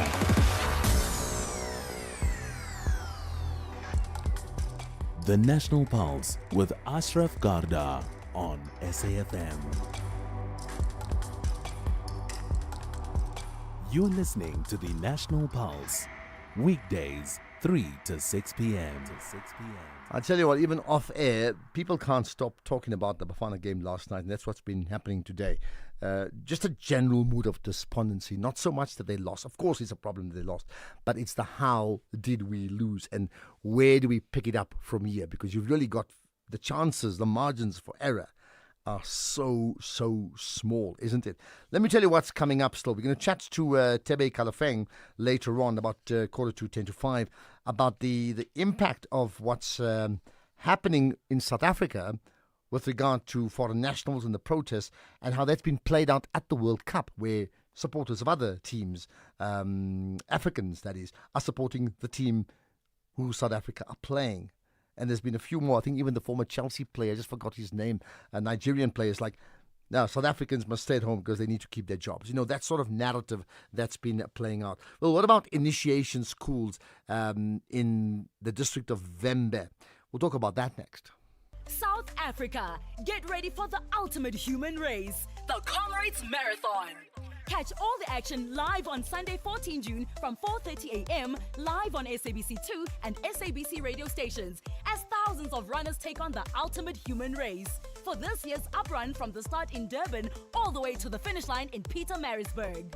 From elite athletes chasing victory to inspiring everyday heroes, SABC Sport brings you every emotional moment, live interviews, expert commentary, and unmatched race day atmosphere. Don't miss the Comrades Marathon on Sunday 14 June, live from 4:30 a.m. on SABC2 and SABC radio stations. Proudly brought to you by SABC Sport. For the love of the game.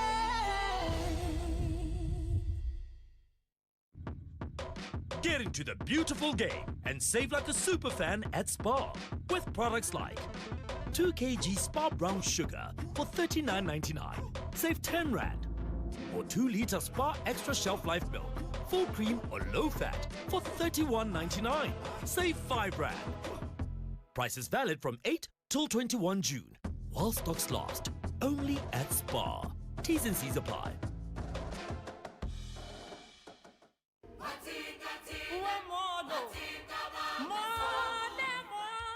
This June, Youth Month, SAFM brings South Africans together across generations to reflect, challenge, remember, and reimagine the future. From students to struggle veterans, from campus radio to community voices, from 1976 to 2026. This is 50 years later. A month-long national conversation, only on SAFM. SAFM, leading the conversations that move us.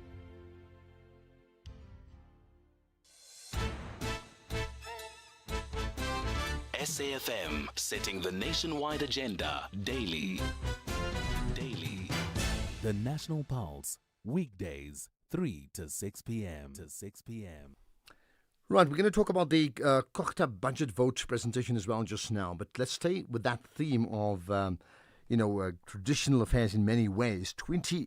Only 20 initiation schools in the Vembe district have been approved for Limpopo's winter initiation season, which starts imminently, the 19th of June to the 19th of July, so for a month. So if it's only 20, what would be the norm? Let's find out more with Basi Kopo Makapu, the Limpopo Kokta MEC. Appreciate your time, MEC, and thanks for joining us here on the National Pulse. Thanks very much, Ashraf, and the listeners for this opportunity on the season of Initiation Schools 2026. Much appreciated, right. So, I mean, the note says only 20 initiation schools, which suggests that many others have been declined. Look, in the total in the province, we have declined 186 applications, mainly because some were applying to have initiation schools in areas which do not belong to them, and verification were done and we declined. But also, even when people do not have or complying with the sections of the CIA, including even getting people who are traditional surgeons who are not necessarily having experience enough to can conduct operations, we quickly decline. So, I mean, the net result of that, I mean, so this time 20 approved. So just to give me the perspective, before how many normally gets approved? Look, I can tell that Vembe district is the one with least initiation schools with 81, followed by Waterberg, followed by Capricorn. Both Mopani and Skukune almost 294 initiation schools that have been granted, and Mopani 146. Where that's where you expect to have the bigger number of the initiates for this year. Okay, so in this case here, explain some of the issues that is seen, 20 accepted and maybe 60 or not. That means what is the criteria for signing off for these schools to be approved? Look, in the province of Limpopo, we start very early for the preparation of the initiation school. In September last year, 2025, we issued a circular and requesting senior traditional leadership who are normally the permit holders to say those that wish to have initiation schools next year in June, they should start to apply, and the closing date was made to be February. And almost 1,000 applicants or applications were made. Hence, I'm telling you that total 771 has been approved in the whole province per district. So these are applications which were made. Then we put in the team through the leadership of the PICC to scrutinize and then finally approve the applications. Where they will have disapproved the application, you still have got the right to go to the Premier and appeal the decision of the PICC, which the Premier get to process and issue the verdict. What then happens to those schools that were not accepted? What happens to them now? Well, there are no schools. In fact, we don't have to even call the schools. If your application has been rejected, you don't have an initiation school. You don't have to start with any illegal initiation, because that will mean contravention of the Act, which is prosecutable, and you can be fined to be jailed for a particular time in the custody. Okay, that's that. What about the parents? I mean, ultimately we know that this is a very important cultural rites of passage, and yet it's also fraught with dangers every winter season and every initiation season. What's your advice to parents, guardians of children? Well, in the province we have issued a gazette which has got all initiation schools that have been approved, so parents should be able to take their children there. Secondly, parents must make sure that their children have medical certificates. They get to be screened by the medical doctors or medical practitioners to make sure that they are fit to get in there. Those that they know that they have got underlying sickness, they must allow them to carry on with their medication into the initiation schools. But also, they must make sure that each and every parent or child who will get in has got a signed consent form by the parent or legal guardian of the child. They must not allow any child to get into our initiation schools without this consent form and the medical certificate. This will help us to curb any sickness there, and we can be able to realize our theme of this year, meaning that all those that will get in, we want them to come back home, all of them alive and fresh and kicking. You know, you say they must not get in if they don't meet certain requirements or they may be ill. Do you find that often enough, children do get in with the support of their parents? Yeah, we are saying nobody must get into our initiation schools if they don't necessarily have the necessary requirements, as I have outlined now. All right, let's leave it at that. Appreciate your time. Limpopo Kogta MEC Basikopo Makamu, who reports now that 20 initiation schools in the Vemba district have been approved for Limpopo's winter initiation season. 20, but many others on the outside, they just don't measure up. That's the bottom line to it. Catch Top Billing this Youth Day Tuesday evening at 7 as vlogger Snigiwe Sneem Mhlongo finds her mom the best travel companion. Designer Tina Ngogolo marries Xhosa tradition with modern styling. And Geordie and Debbie Osler plant a forest, then build themselves a treehouse of a home. That's Top Billing this Tuesday at 7. Repeat Sunday at 1 on S3 and Tuesday at 9:30 p.m. on SABC1.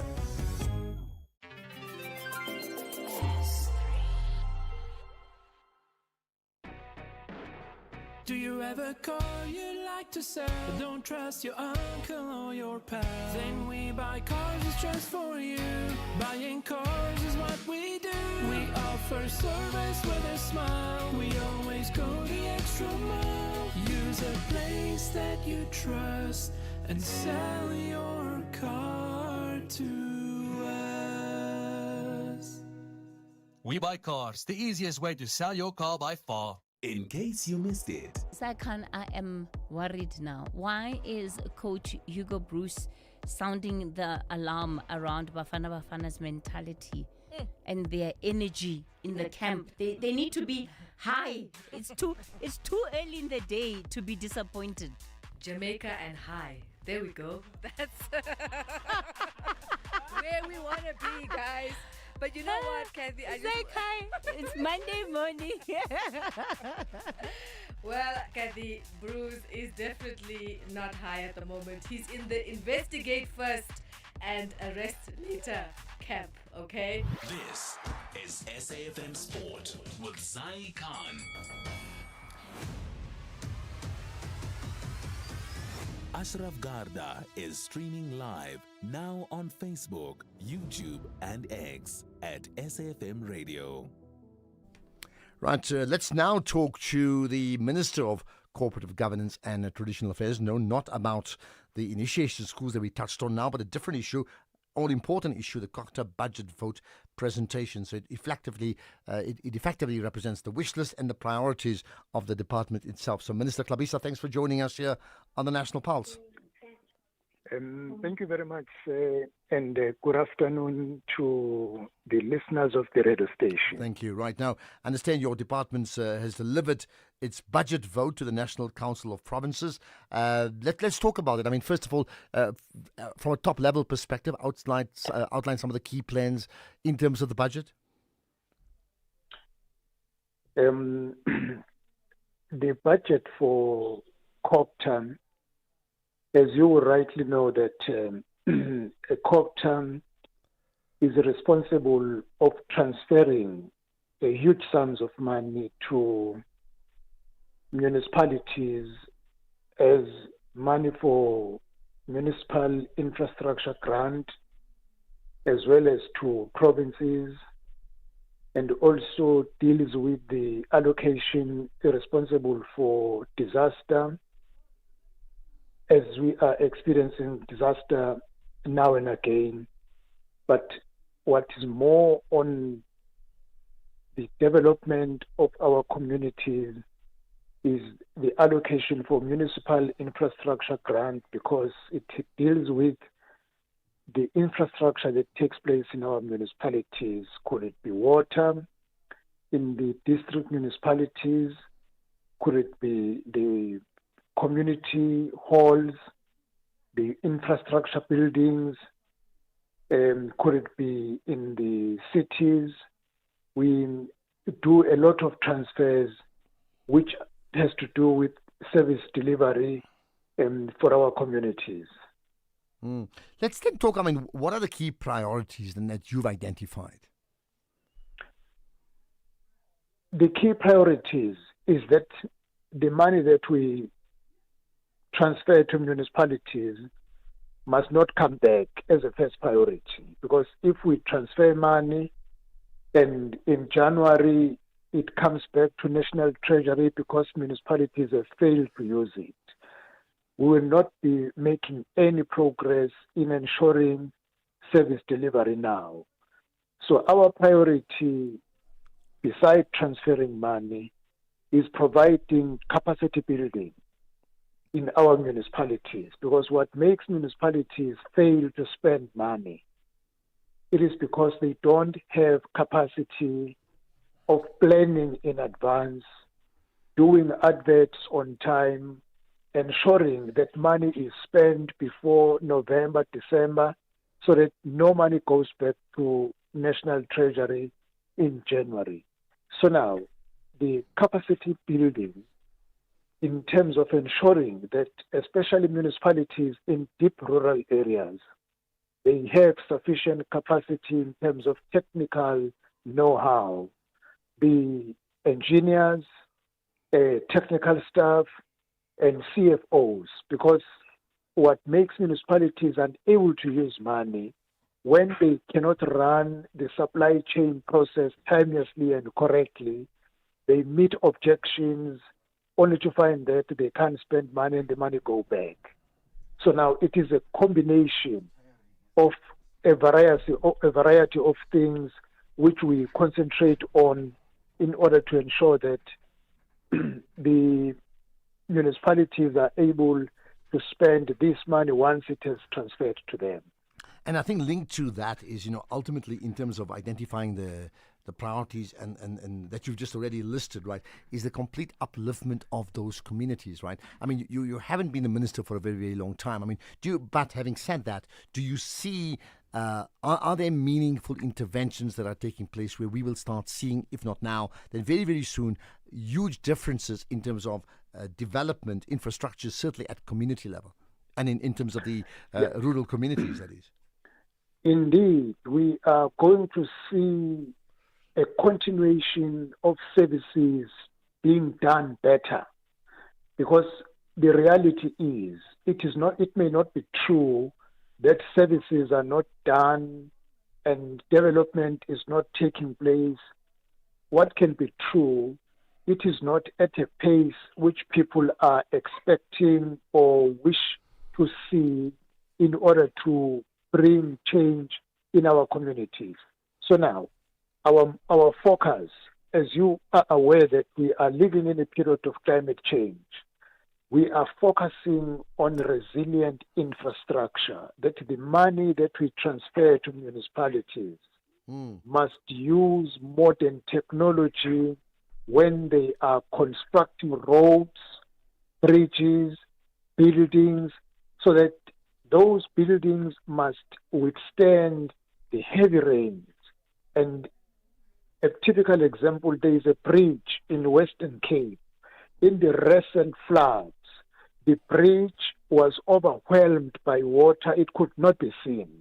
But when water had subsided, the bridge remained standing, and they said in this bridge, modern technology was used to reconstruct it when it was washed away previously. That is why it could withstand the test of the climate change.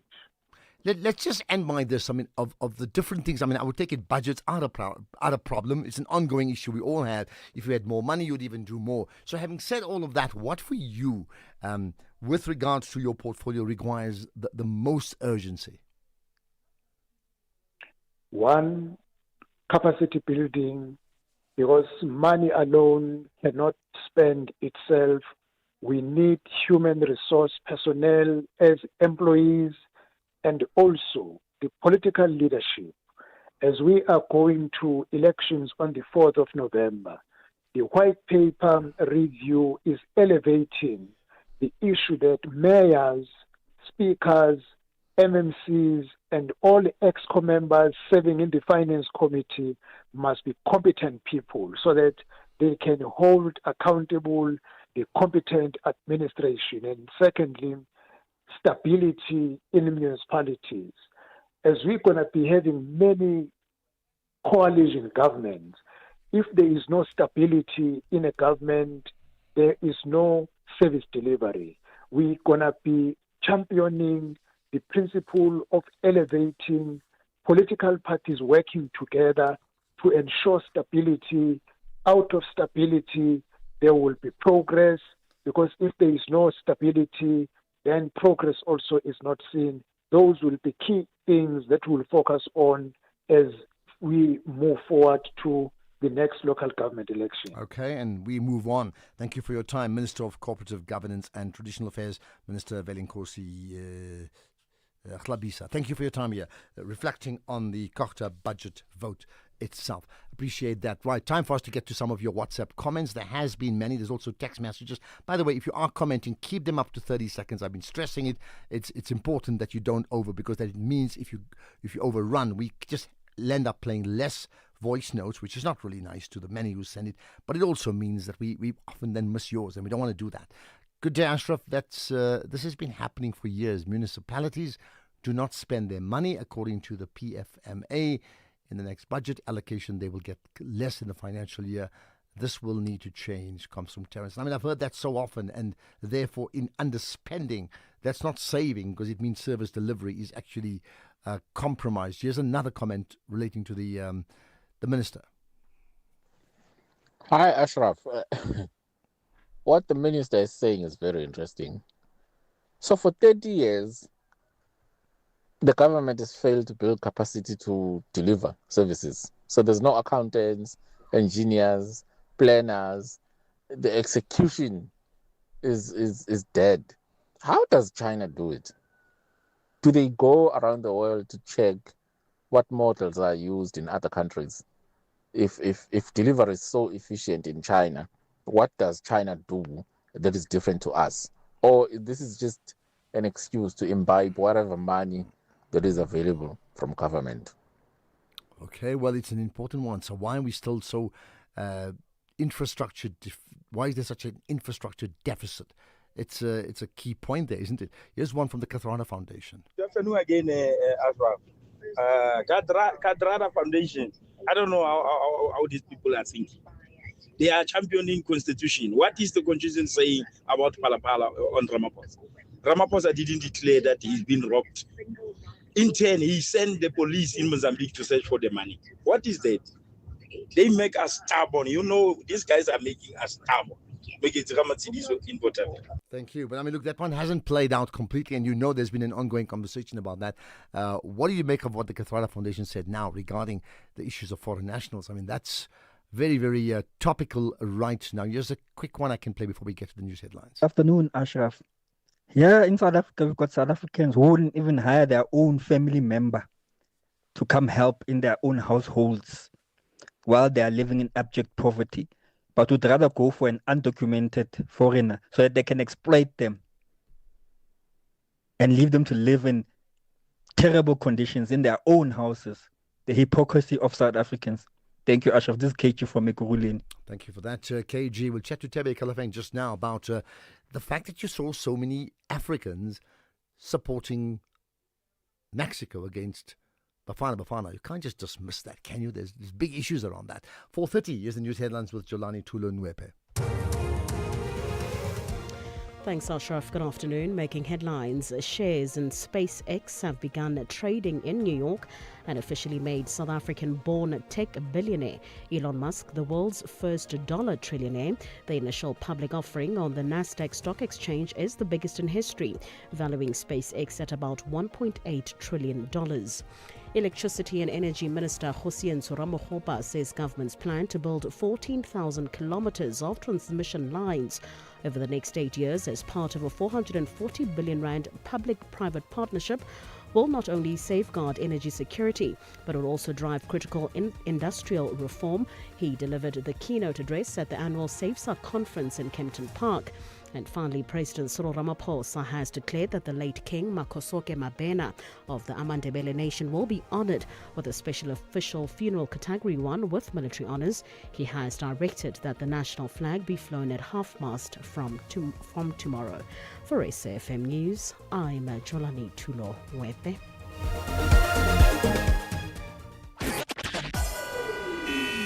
SAFM, guiding you through the rush hour traffic. Good afternoon. Big volumes of traffic around Pretoria today, as you might expect. We're on a cusp of a super long weekend for a lot of people, taking the Monday off and getting a 4-day break. And a lot of those motorists heading out of Gauteng and going north on that M1. So from about John Foster Drive through to Castlefontein and on to Linwood Road, there are multiple breakdowns on that run through. The N3 pretty heavy today from Alexandra down in towards Galulis.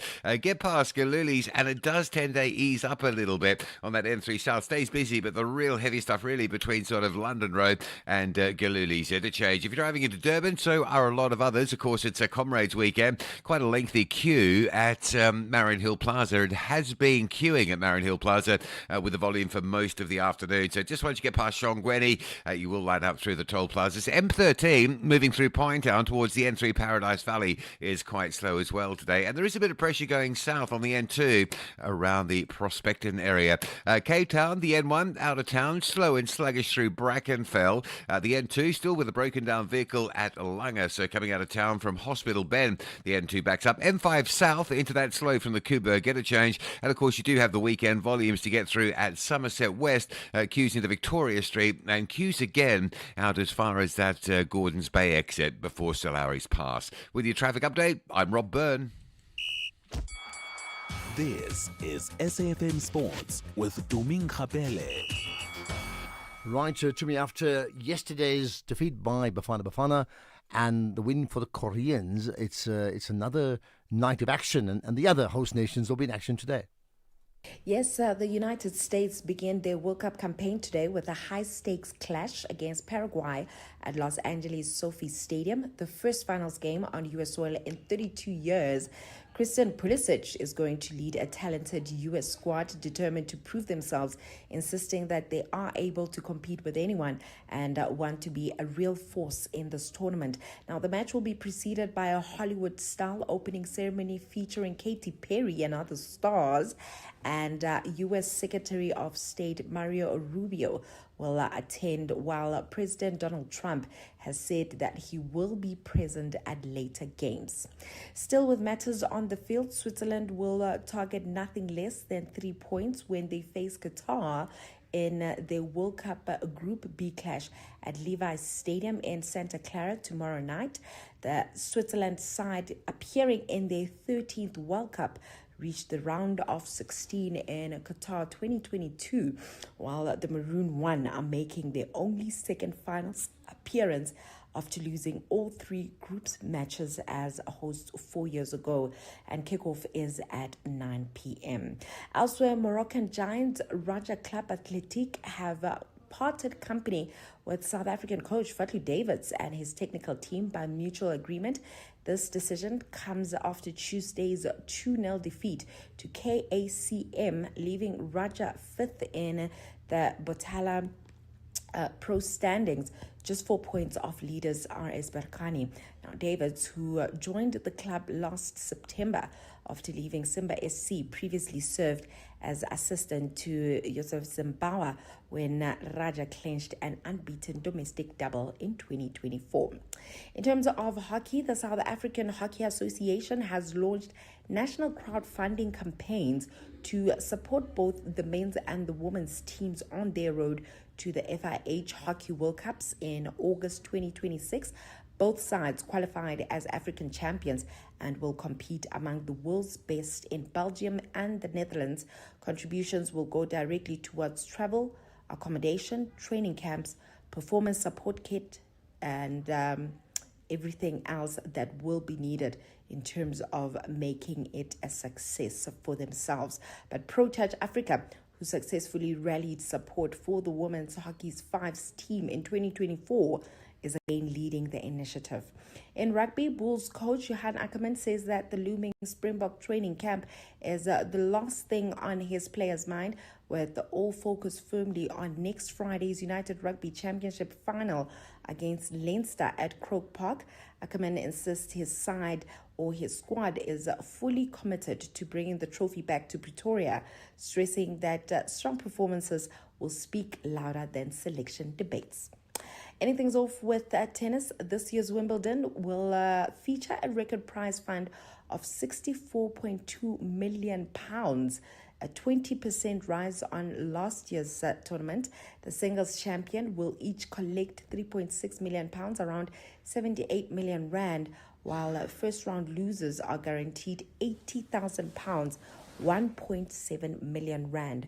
More than £6 million, which is 130 million rand, has been allocated to qualifying, up 25%.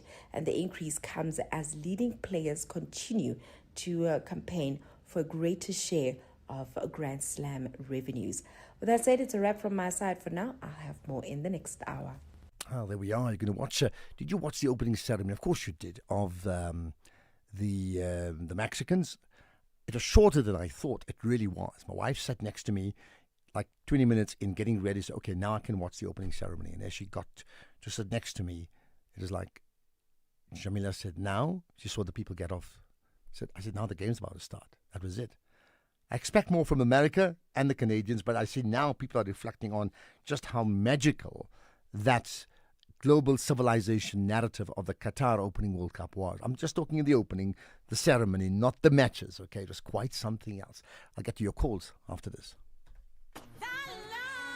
Mama Million here, and yes, I am a millionaire. And then you'd be on the couch with your 6 numbers. But 7 is for heaven, or yes. But 4 is for the door, or yes. But 38 is never too late, or yes. Well, the Lotto Live draws are back. Every Tuesday, Wednesday, Friday, and Saturday. Catch the live draw at 9 p.m. The National Lottery. More plays, more chances, more millions. Players must be 18 years or older. Play responsibly. The National Lottery is officially operated by Sizakai.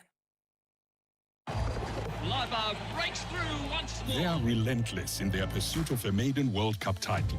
They are carried by the nation, and they are unbreakable. Get behind Laura Wolfhard and her team as they compete in the 2026 ICC Women's T20 World Cup in England and Wales from 12 June to 15 July. Watch Shabneen Ismail, Marizan Cup, Ayabonga Kaka and company raise the game to new heights. Find out all you need to know at cricket.coza. In case you missed it. Before March and March and before everything, we were doing this work. Inspectors were out there, police were out there. Personally, since I was Minister, appointed, if that I've was been the out there. But case, I want let me continue. I want to would come. not be I doing want what to they're come. doing. I want to come there. I want to come there. We can't ignore the protests that are going on in the country. We're a government that listens, we're a government that can see what is happening in the country. That's why there's intensification now. Jomo Sibia, Deputy Minister of Labour. That was National Briefing with Kathy Mutlatlana. Economic news on SAFM. Facts and figures you can count on. As with all those numbers on this last, for the last time for this week, Paswane Patlele, what have you got, Paswane, local and global? Afternoon, Ashraf, and to all your listeners. Well, it's markets. The U.S. reported on positive data signaling disinflation and growth stabilization. The consumer confidence is improving from May's lows, and this is due to the gasoline prices easing off. More importantly, the one-year and long-term inflation expectations are coming down, sitting around 3.4%. The markets are trading on this momentum also, as they're continuously increasing to smoke the peace deal pipe between U.S. and Iran, being the deal being finalized over the weekend, and will include details like reopening the Strait of Hormuz and unfreezing the Iranian assets. And this is just signaling that it could be signed by next week at the G7 meetings in Europe.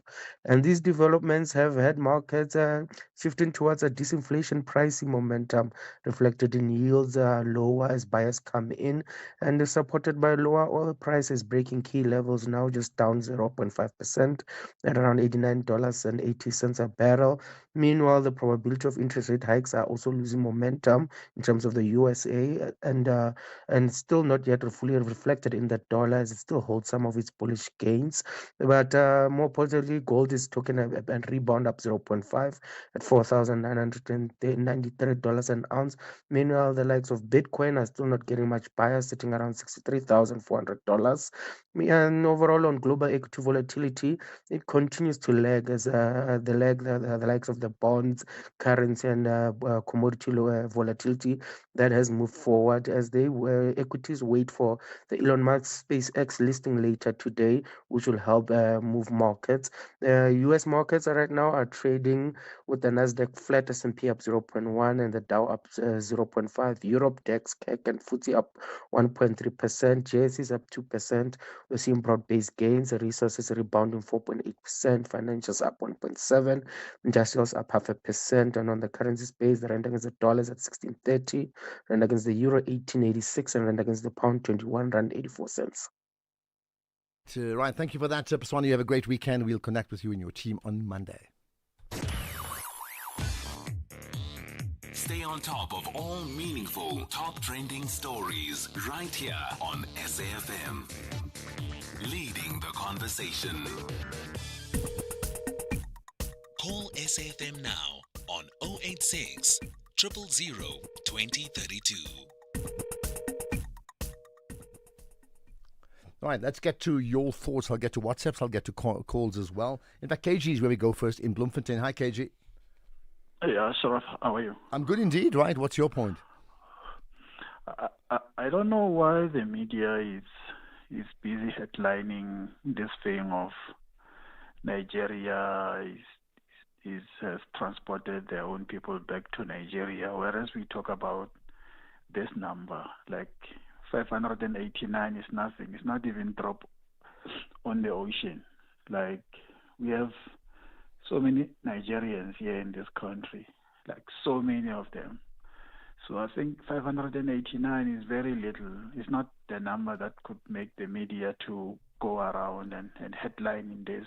But I don't know. I mean, we headlined Afrikaners taking on Trump's refugee status invitation. We did that too with less people.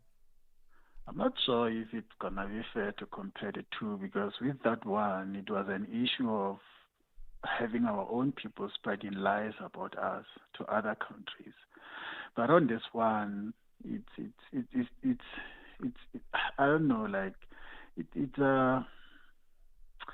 But I mean, should we? Here's the big question: should we ignore it? Like if they've been repatriated because they're undocumented and they are being sent home, should we ignore it like it never happened? We should not ignore it, but to report it is fine. But to go on and beyond and make it a headline, I think it's something like a creation of a narrative. Maybe the SABC is trying to. No. Look, let's stop at the SABC part, because I don't know why some people think like somebody presses a button from the top and everybody just follows suit. No, we have a production team. It's myself, it's Keys, it's Intabi saying we make a decision about what's right for the show at that time. So it's not the SABC. We make calls, and sometimes you may like it, sometimes you may not. I hear what you're saying. Let's move on. KG, thanks for that. So yes, KG says report on it. Don't make it the top story. It's an interesting one. Should we just ignore it? Never in Durban. Hi. Good afternoon, Ashraf. How are you? I'm good indeed, right? What's your point? Thanks for taking my call. Thank you. Ashraf, it's about migration. Yep. I'm a little bit worried because we are failing to follow the history and look at what happened before. You see, now that the president has spoken, the South African president has spoken, and everyone is aware now what is going to happen and what is happening on the ground. The problem will be the resistance to heed whatever that is supposed to be hit on. For an example, if foreign nationals are asked to please just go home for now and let South Africans be alone and sort out their things at their home, that is so simple. Fortunately, some governments are able to repatriate their citizens. That is so fortunate. So that at this point in time, because my fear is that it could spiral out of control as time goes on. So we are begging the foreign national just to go home and allow South Africans some time, and then they look at themselves and sort out themselves. Maybe next time they will want again to come back to South Africa. That's my point. I don't know if there's going to be a next time if you say go and sort yourself out. It's very, very complex. Thanks for that, Neva. I get your point. I want to move on. I mean, it is complex. Not everybody, even let's put it this way, I need to choose my words. Even those who are undocumented, and I know it's illegal, I think we can't minimize the sense of desperation that people have when they leave their countries to another in search of a better life. I'm not talking about people who are crooks and drug dealers and doing hideous things like kidnapping and trafficking. I'm not talking about that. I'm talking about the average person, not just in this country, but other countries. You've heard stories of stowaways trying to get to Europe and other places. Like the bottom line to that is the sense of absolute desperation. That doesn't mean I'm saying it's okay. I'm just saying we have to handle it in a way that comes across as humane, as opposed to sending people just backing out en masse no matter what. But they do need to be documented, and I do agree with that, in case you think I think differently. Ali in Mahikeng. Hi, Ali. Hi, Ashraf. How are you? Much appreciated. I'm well. Good. What's your point? I'm well, my brother. Yeah, no, just in short, Ashraf, I listened to your talk, to your comment, to the comment of the Nigerian guy reviewing there. Yeah. Yeah, it sounded so pitiful that he said, no, they can't do anything because these guys, my brother, in South Africa, they found fertile ground for spiritually hungry people. They come here, they've got a lot to do. They've got go to every province, they've got so many born-again Christian churches. And our gullible South Africans, spiritually gullible South African and hungry ones, they go after these Nigerians, they pump billions and millions into them, and Babasalava Magis, why can't we, Ashraf, if I'm at your home, and you ask me, Ali, can you please give us some time? We want to sort out some family issues. Why can't I, out of the courtesy that you have accommodated me for that particular time, respect your decision to give you space? All right, I hear you. I mean, but so that you can sort out your family issues. But now, because these criminals are here, look, it's drug dealers, it's false pastor. Yeah, but it's not okay. You've repeated. I'm gonna move on because you've repeated it already. I hear you. It can't be that every person is that. Yes, I think there's evidence. There is evidence that there are many who are drug dealers. There are many where these churches and they set them up. There are many, but to suggest that it's everybody, I can think of I don't know, at least about 8 Nigerians I know who do everything completely different to what you just said. So what I'm concerned about is where we speak in absolutes, where because it's the entire community, it's the entire nation, it's the entire country. Can't really say that. Ali, thank you for that. Right. Let's get to voice notes, and there are many, predictably, on the issue of migrants. Yo, Ashraf, someone breaks the law in our country and blames it on us. That no, you didn't do your job. What nonsense is this? I heard that. I must say I found it very, very strange that they came in undocumented and then we didn't do our job. So, yeah, it's our fault. Yeah, okay, you're right. Good evening, Ashraf. No. Guys, this thing of documenting undocumented illegal foreigner, those are documented, those are illegal documented or illegal foreigner, is not gonna work. The system is corrupt. Since 1994, all those who are thinking that they're documented, they must go back and come back. Because these guys, they've been defrauding the system. They must go back and come back and re-document it. No, that's not right. They must come back. The system is corrupt. Those who are said they are here illegal, they are not illegally here. They've been frauding the system. Thank you. Anonymous. So those that are saying they are legal, you're saying, I don't know what you say, those who are illegal are illegal. They are defrauding the system, if I heard that correctly. Good afternoon, Ashraf. It's very surprising about these foundations. Please tell me, Ashraf, what is that the constitution and the rule of law of this country is going to do, which it failed to do in the past 2 years to protect the South Africans? I mean, the 40 illegal Malawian who were found in Pretoria have created 40 spaces for young South Africans to work. So this strategy is working. Let's keep it. Really think it is working? How are you going to measure that? You don't measure it on a day-to-day basis. You look at it from a total reputation of an entire nation.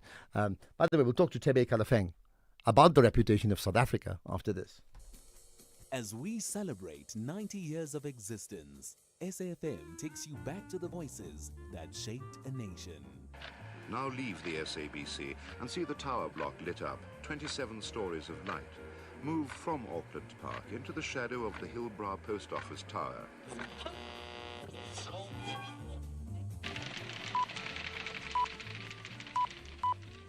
This is the English service of the SABC. Here is the news, read by Patricia Carr. A member of the Planning Committee of the President's Council, Mr. Nick Trunicht, has been appointed chairman of the Council's Community Relations Community. 90 years of trusted voices. This is SAFM. In case you missed it. I am so worried. After listening to the president yesterday, I myself, my face is really denying me. You know, I had so much anxiety last night when I went to bed. The reason is that my helper, the domestic worker, she's not a South African, she's an illegal immigrant. I was like saying, you know what, I'm part of the problem. Yeah, I am saying that I'm part of the problem and I will try to resolve it. I'm not sure whether me trying to fix it, it will fix South Africa, but now I'm dealing with my conscience. That was National Briefing this morning with Kathy Mutlatlana. Ashraf Garda on SAFM. Marketing and branding on the National Pulse. Yeah, the plan is to at least do one marketing and branding feature on a Friday, every Friday for about 8 or 10 minutes or so. But today it's very much about brand reputation more than anything else. With me, Dr. Tebe Kalafeng. Tebe, you know, we've chatted so often. Good to connect with you once again. But we're talking at a time of great concern about our country's brand reputation, right? Indeed. I mean, it's a difficult situation that we find ourselves in. Because, you know, for a long time, Ashraf, as you know, because of our poorly managed borders, or rather non-existent borders, and the corruption within Home Affairs, it created a condition for an illegal for the breeding of an illegal behavior. That now people can buy a passport, they can buy work permits, people can just walk into South Africa. So now when the crisis is big because we didn't manage it, now when we try to manage it, because we didn't manage it legally, the people themselves took up the arms, and that created a second problem, that South Africa is a very violent country. We're in trouble. Now, I mean, I remember going and attending the 2010 World Cup. And of course, as we know, Bafana did not advance beyond the first round. And then all of us naturally adopt the rest of the African countries. That's like my standard. And the same will apply to this World Cup, right? From the whole lot, from Morocco to Egypt and going down to the DRC and so on and so on. You have a situation now where Nigerians yesterday openly support, in Mexico, supporting Mexico against South Africa. And they're taking up a position to say anything but South Africa. From a brand reputation point, I mean, how do you manage that? The truth is, for a long time within the continent, as you said, for Morocco, as long as South Africa is representing, Africa felt represented. And also, we also had the moral authority across the continent as the one country that does the right thing all the time. That's now been eroded fast. I think part of the president spoke about sending envoys. We also talk about having representation as the African Union to deal with this issue. Those are just two parts of it. But the bigger problem to me is the violence. Every country's got an immigration issue, particularly the well-being countries, Kenya, South Africa. And they always have, and even Ethiopia and all those, there's immigration issues. The problem is how we are resolving them is not the right way. And how the government has allowed us to get to this point is not the right way. And we've been too reactive as a country, and consequently, we are now reaping the bad rewards of that. I mean, I saw, as you talk of the countries you mentioned, Northern Ireland, the latest country, talking about this immigration problem or crisis. It seems to be a global phenomenon, right? So, having said that, and I mean, it's very clear from the time of Nelson Mandela to many other luminaries of our country, where we've been very on-side regarding our position in the world. I can include even the issue of the ICJ and South Africa's stance and leadership at that. Things are now turning in a different way. So, you're not government, I get that, okay? But you're very much the voice. You're the voice for Africa, and I know that. You brand Africa more than anybody else. What should we be doing right now? So you can't sort out Home Affairs, but who and what should happen regarding our narrative? I think every South African has to take it upon themselves to tell the story of the true South Africa, of a country that is a welcoming country that is truly part of the African continent. I think government should create an enabling environment of how they are resolving this, and by ensuring that we accept the rule of law, and instead of the way we are behaving now, which is almost like a threat, we are going to enforce this, we are not going to do this. We need to enforce the rule of law and all that. That we have to do. And unfortunately, I mean, that's how I do it. But it is now so out of hand that it's going to take every South African one at a time. Mm-hmm. I mean, is it a fair point to say that if South Africa, whether it's the president or whether it's the Minister of Home Affairs or others who say, look, we've allowed people to come in here undocumented into the country for whatever reason, whether it's through corruption or whether we just turn a blind eye, that cannot continue any longer. We have to let them leave the country now, and we'll repair those faults down the line. Is that a fair and good enough comment to make by them saying that? Because the opposite would be to say, we've made a mess in the start, we just have to allow this to continue indefinitely. I think it's way too aggressive the way we're doing it.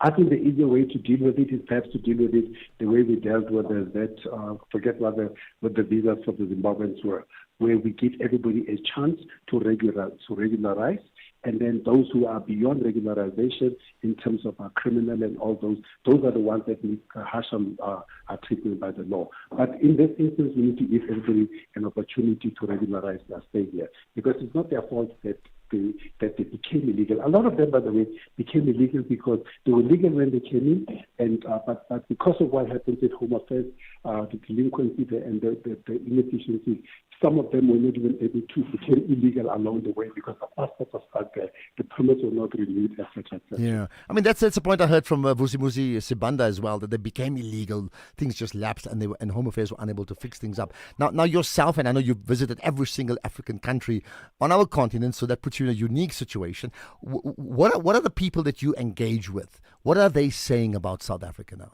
First, all of them are looking at us that we've lost the moral authority that we had. All of them are reminding us that we, at some stage, we were immigrants ourselves and we were refugees ourselves. And a lot of them are telling us, don't forget that even economically, your businesses are successful because you are selling most of your goods in Africa. And don't forget that 70% plus of the people who visit South Africa are from within the continent. So economically, spatially, morally, we're in the corner. Yeah. And lastly, let Home Affairs sort out their issues with the president, but from the president to say Brand SA to others or international relations, who is saying what about South Africa internally to the world that is convincing? Is anybody saying something that's convincing? Well, I don't know. I mean, right now there's too much emotion involved. And people are in this unnecessary bad language of saying, let them go, we'll fix ourselves. Yes. It's a terrible language that we're having. I'm not sure whether anybody's saying anything right now. People like Vusi Tembakwai obviously are speaking the right thing in terms of South Africa's being a country that's welcoming. We are writing, saying things. I mean, I'm trying to be very fair in my comments about these things. I'm fair around the fact that illegal immigration is not correct. The rule of law should be applied. But I'm also saying that immigrants should also be treated fairly as human beings, and violence should not be condoned. That's the language we should all have. And that conversation, I am sure, will continue next week and the week after and thereafter. Tebe Kalafang, appreciate your time here on the National Pulse. Certainly gets the pulses moving. It's 5 o'clock. Let's get the news now. Here's Greg.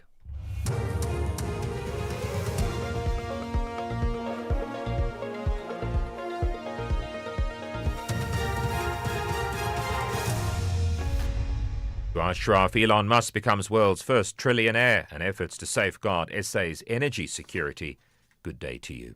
Shares in SpaceX have started trading in New York officially, making South African-born tech billionaire Elon Musk the world's first dollar trillionaire. The initial public offering on the Nasdaq stock exchange is the biggest in history, valuing SpaceX at about $1.8 trillion. Musk discussed his motivations for launching the company. If there's not a new company that enters space, we will never be a truly spacefaring civilization. While the other aerospace companies, they build good rockets and everything, they were simply not pursuing the technology that's necessary to make life multiplanetary, to make Star Trek, to make the exciting science fiction futures that we've read about real. And that's what SpaceX is all about.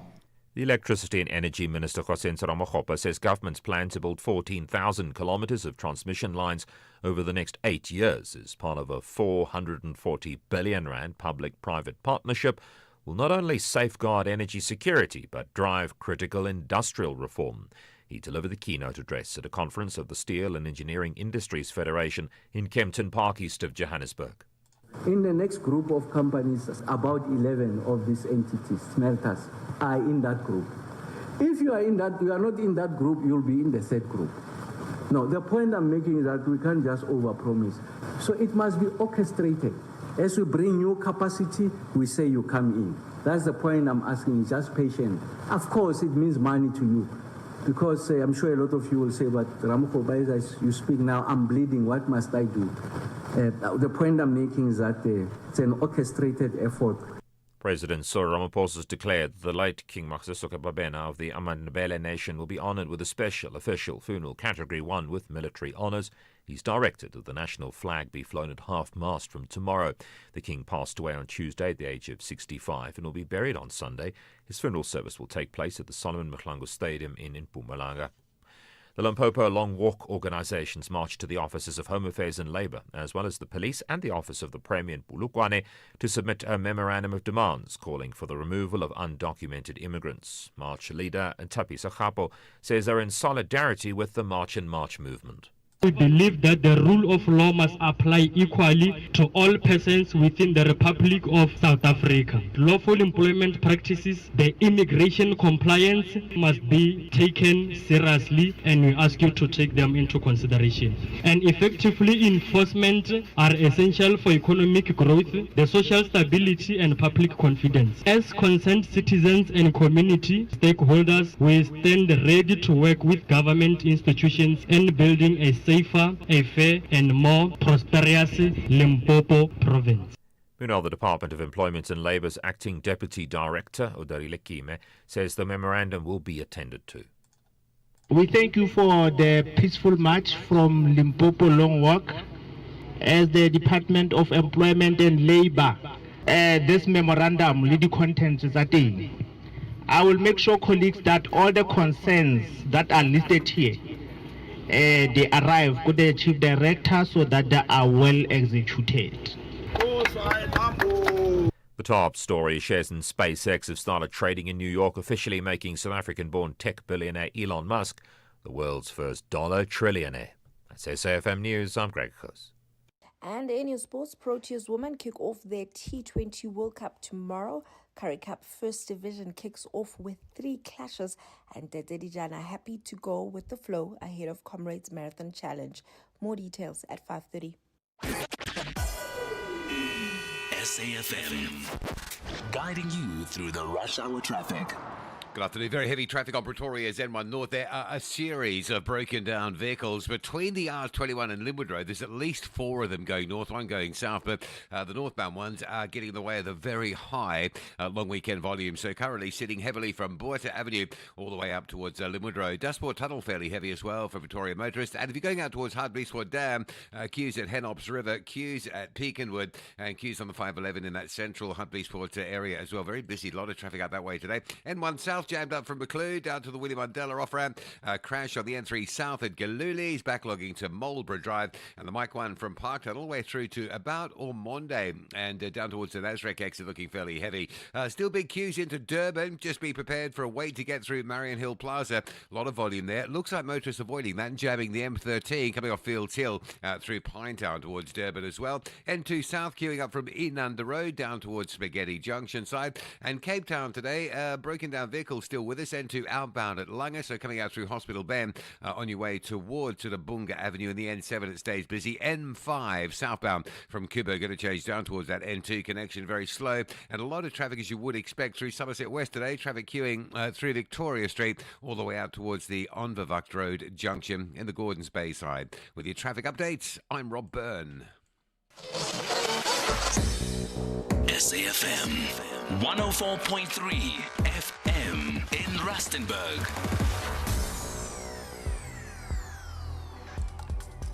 The National Pulse with Ashraf Garda on SAFM. You're listening to the National Pulse, weekdays 3 to 6 p.m. Later on, we're going to talk about that dramatic story around that links to Tiffany Meek and the scholar driver responsible for her son's disappearance. And I'm talking about the murder of 11-year-old Jaden Lee Meek, a tragic story from last year, 2025. We'll talk about that just now. By the way, feel free to connect on any of the issues we've covered so far. Just your thoughts in terms of the conversation I had with Tebe Kalafeng. You can react to it in terms of how should South Africa manage the process. I mean, he's saying illegitimate is rather illegal, undocumented must be sorted out, but there has to be a more humane way, and I'm paraphrasing, of how we deal with it as opposed to sort of mass exits out of a country. That is just not the way to do it, and also has serious repercussions. But there's also a thought that something has to happen. We can't leave things as they are. There's been different conversations on that, and you can respond to that. There's podcast that'll be up shortly, so you can check that out as well. If you want to just talk about just your expectations into the World Cup after Game 1 for South Africa specifically, but any other issues around that, feel free to bring it up. And you also know there's a Cricket World Cup on the go that starts tomorrow with our national team that somehow has been overshadowed by the FIFA World Cup. Maybe to a degree understandable, because that FIFA World Cup is that huge. Well, we touched on that story this week of the Cleveland mass shooting. 12 people died. There's been a reaction from the Forum for South Africa. We'll talk about that next. 50 years ago, young South Africans changed the course of history. Today, a new generation asks a different question. What have we inherited and what must we build next? This Youth Day, SAfm joins forces with South Africa's leading campus radio stations for a series of powerful national simulcasts. The National Briefing and Voice of Vets, exploring education, employment, and economic opportunity.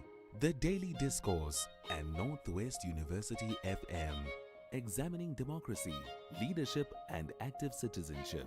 The Full Circle and Radio Turf, reflecting on identity, culture, and social cohesion. Students, communities, leaders, and listeners.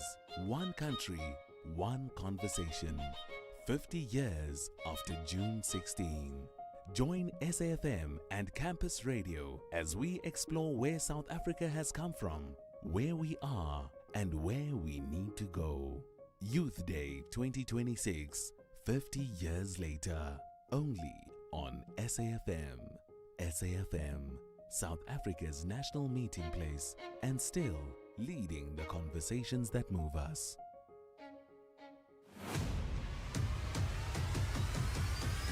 Ashraf Garda is streaming live now on Facebook, YouTube, and X at SAfm Radio.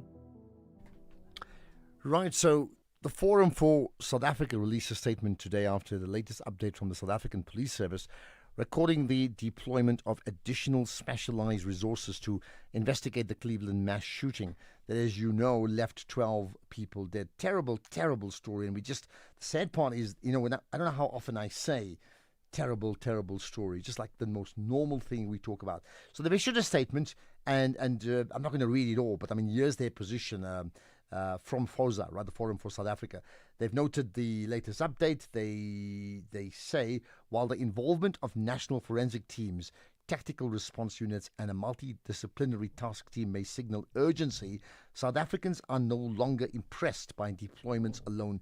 They demand results. And making the point, this was not a random act of violence. The coordinated movement of more than 10 armed suspects entering and exiting a community with apparent ease points to a well-organized criminal operation. And then FOSA warns that further things and talks of action, calling for the immediate tracing and arrest of all suspects linked to the white Toyota Quantum used in the attack. And there's more on that as well. Let's find out more from the FOSA position. The national leader of the Forum for South Africa is Tebogo Mashilompane. Appreciate you joining us here on the National Pulse.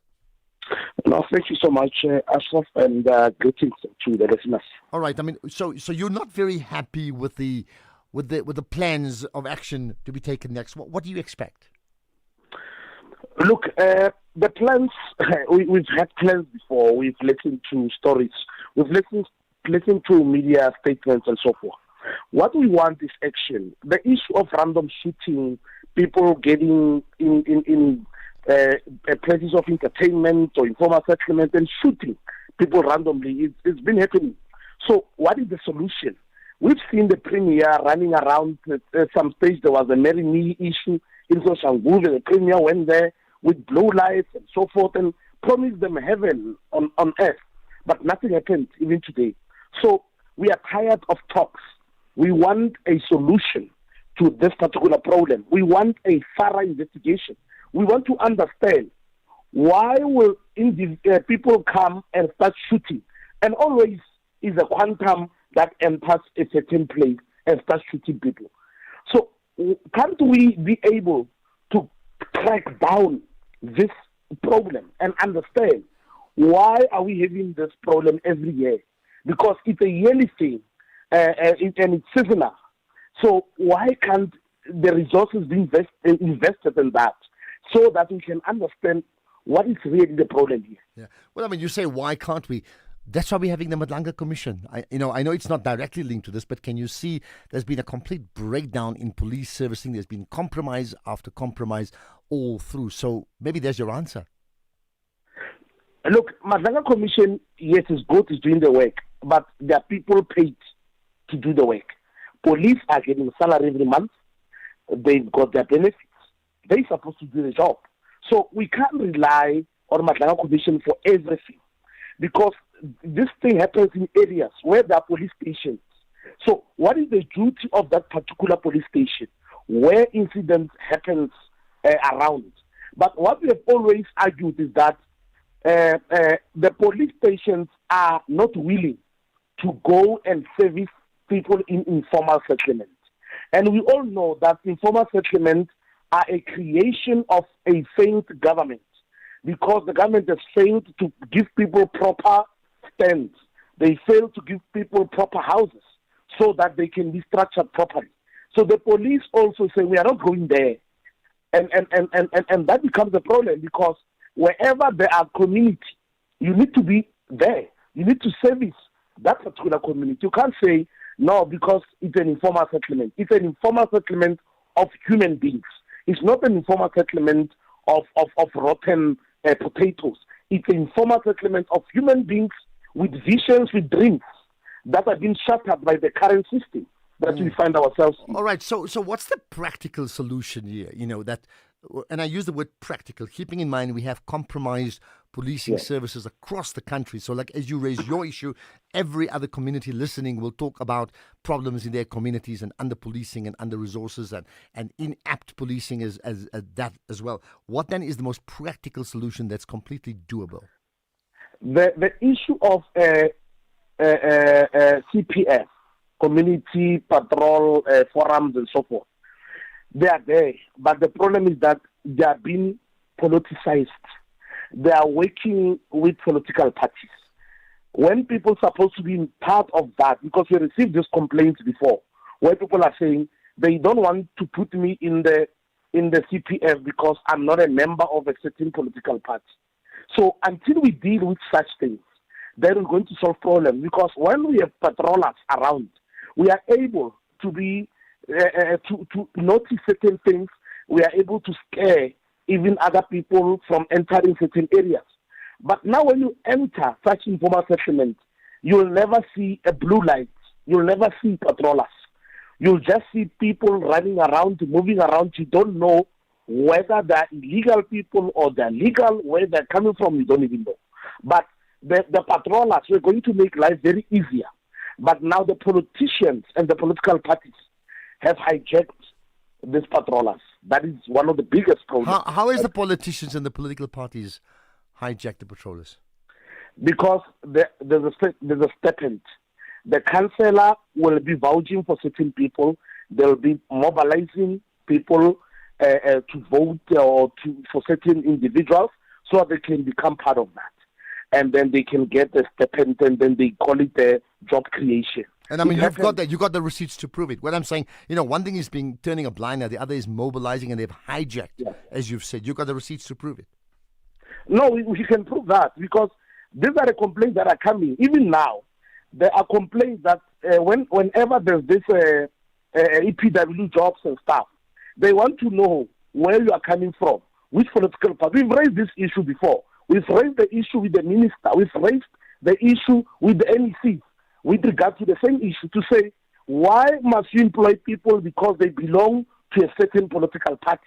Because it's the councillors that recruit these people. And then when they recruit them, they put the regalia of that particular political party. And the people are forced to belong to a political party so that they can get this abnormal jobs where they get 1,800, because people are poor, they are hungry, they will go for that. So it happens, and we have that proof. It's not a question of saying we are talking out of context. We have received that, and we have complained about it, we have written to the relevant authorities. Up to today, no response. Okay, maybe you'll pass it on to my producers, that proof, so we can have a look at it. Just send it to Keys or Intabiseng. Tebogo Mashilampane, the national leader of the Forum for South Africa, thank you for your time here responding to the issue of the Cleveland shooting and another case of not enough being done. They want even more, and suggesting that we're losing this battle and there's compromises across the board. Response from you, most welcome. You have your fingers on the pulse.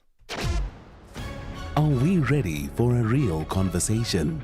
SAFM, leading the conversations that move us. Ashraf Garda is streaming live now on Facebook, YouTube, and X at SAfmRadio. Right, we're going to get to further comments from you. I'm looking at, Jeffrey York, who's been a correspondent for the Globe and the Mail in Canada as well, currently in Joburg, right? But he just tweeted saying South African government officials are gleefully tweeting about the anti-migrant violence in Belfast. It's very odd. They seem to think that anti-foreigner violence in one country is proof that South Africa's own xenophobic violence shouldn't be criticized. Classic whataboutism. Do you find a lot of that? Classic, rather talk about other people and blame them and then everything's okay. Something like that. Right, let's pick out comments from you, and there are many. There's one, relevant to the conversation we just had. Ashraf, this is not in Cape Town. Graham Kotze, the investigative journalist, was interviewed by a sister station yesterday, talking about illegal immigrants, who are staying underneath the ground, various areas. I can mention Springs, Cleveland, blah, blah, blah. Is the ANC ready to govern? Is it governing by rhetorical gymnastics or strategic ambiguity? Ashraf, good day. I think you know that rhetorical answer, I would think. Good afternoon, Ashraf.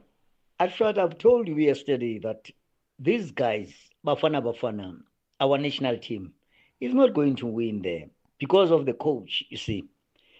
That coach took players who are tired. The Sundowns players are tired, I'm telling you. We're not going to win any game there because, you could understand that those guys, they're just forcing their body. The body needs to relax. And as such, even now, I don't think in the next game, you could understand he's coming up with a lot of excuses as such, that this team won 10 games before they play with them. Typical of a coach that undermine the black man and the African mentality. It's good men again.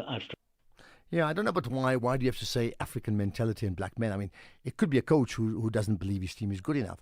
Statistically, they are not good enough, but I do think it comes across very poorly when you suggest that the gap is huge. On the other hand, you're saying they're tired. I don't know what's your proof for them being tired, excepting Sundowns may have played another game or two extra more than others. All the other countries in the world have had the same thing. The leagues just end. They're overworked. All players are. But on the day, they didn't just look tired. I think they just looked out of ideas completely. And that, I would agree that the coach has a huge part to play because he admitted that was a certain tactic that they put in place there, right? Good afternoon, Ashraf. It's Rwanda from Durban. Ashraf, I hear you're crying about some of the African countries supporting Mexico. It's not new. You'll always say Africans help us during the apartheid. It's only 5 countries that help us. So how do you expect someone who couldn't help you in your hard time to help you when you are rejoicing? It's not going to be possible. They're going to be supporting US, UK, and Ireland, where they are being called aliens and being chased out by the barrel of the gun because they have that mentality of the colonial masters. But you think it's really as bizarre as that? Look, I stand to be corrected. Even someone, and I'm, sometimes with these tweets, you don't know how verified they are. John Obi Mikel, who played for Nigeria and for Chelsea, I think he's also making the point that he'd support Mexico. How does it get to that level? What mentality are we referring to there? But South Africa, as a country, not as a football nation, has got to come back and understand that it's like how many people feel about the USA. Think about why people think the way they think about the USA, or about Russia, or about Israel. And if you don't like it, ask yourself what those countries are doing, and then look at it differently. Now, there are questions being asked about South Africa. Understandably, we have to answer those questions and see how we respond. Right, let's get to the issue of that crime case, the drama of last year that we talk about with a child who was murdered, 11 years old, after this. Conversations that you connect with and react to. SAFM. Ashraf Garda is streaming live now on Facebook, YouTube, and X at SAfmRadio. Okay, so the Joburg High Court, sitting in Palm Ridge, has heard how the murder accused, Tiffany Meek, alleged that the Scholar Transport driver was responsible for her son's disappearance. Meek is the mother, as you know. She's been on trial for the murder of her 11-year-old son, Jaden Lee Meek. That happened in May of last year. Dramatic story indeed. Let's get up to speed with it, and maybe a reminder of what happened as well with Horisani Sitoli, the SABC News reporter, covering this story. Horisani, I appreciate you connecting once again on the National Pulse. Hi, Ashraf. Good afternoon and good early evening to the listeners. Absolutely. Perhaps just very quickly go back to what happened a year ago, very, very quickly, so we understand it. The short and brief of it, you remember that the boy was reported missing. I mean, at the block of flats in Vliehof, that side of Florida, west of Johannesburg. Something that caused a huge public outcry. We've seen people coming all out in support of the mother. And then now the trial is on. We've heard of how now the case took a U-turn from the mother being a victim and now to be the accused of the crime. Now, ever since it started, we've seen the state calling different types of witnesses, actually, two of them. Today we're expecting the driver that you've also spoke about in the introduction, that we're expecting him to be there as a witness, but then because of some unforeseen circumstances, he couldn't make it. But one of the police officers who was there did to take the stand, and then that she gave a testimony. Okay, so what then happened today? Actually, we heard of, you remember, let me just take it from yesterday, because first witness started yesterday, which was the first police officer that attended to the lady. Here we're talking about Meek. He says she reported that the son was missing. So then you remember that the speed works most on a missing person, more especially on a child. The faster the police moves in trying to get into the bottom of it, it counts the most. So the police did a dispatch and started to go look for the boy. The first place they went to, which of now we're moving into today, was at the residence of the Scholar Transport driver. Here we heard of how the mother told the police that she suspects him, alleging that he did not bring the boy back at the property after school. But unfortunately, they say when they got there, the driver was very welcoming and then allowed them into the property, and then he agreed to be interviewed, and then also allowed them to search. After that, then they were convinced and gave them the time that he dropped the boy off at the property, which they say later the day security guards confirmed. Okay, and I mean in this period, the mother who's been first the grieving mother, then arrested herself in terms of being a prime suspect. I mean she's been arrested and in custody since then, right? Yes, true that.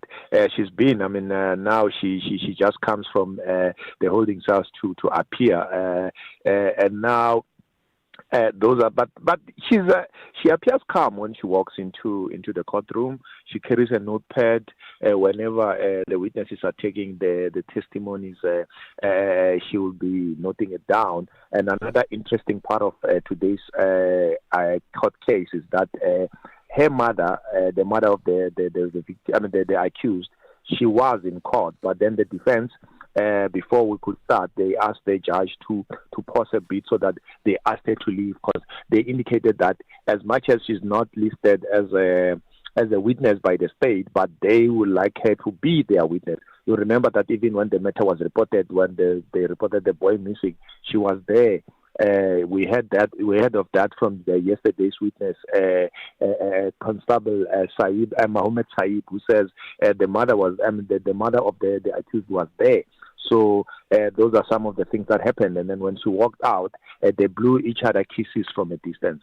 And has it been determined what would be the motive for the mother, if we're looking at her as an accused, to actually killing her own child?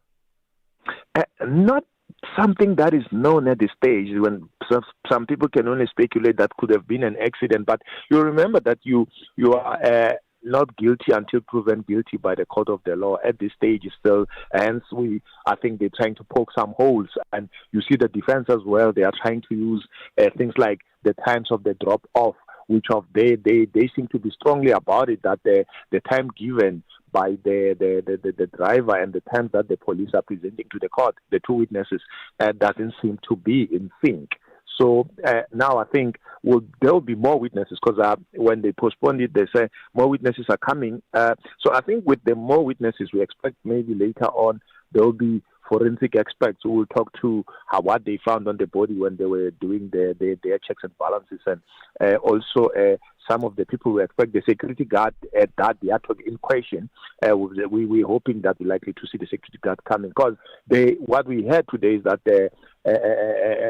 Sergeant Goveni is saying that what she picked up, she began to suspect the mother at that time, but she couldn't take it. She spoke to her seniors about it. That seems like the mother is trying to hide something because the mother, we understand that, tried to block the police, saying they shouldn't interview the security guard because the security guard smokes ganja. And then he's always sleeping. So, and then she even got to a stage where she raised her voice and trying to say, what does the security guard knows?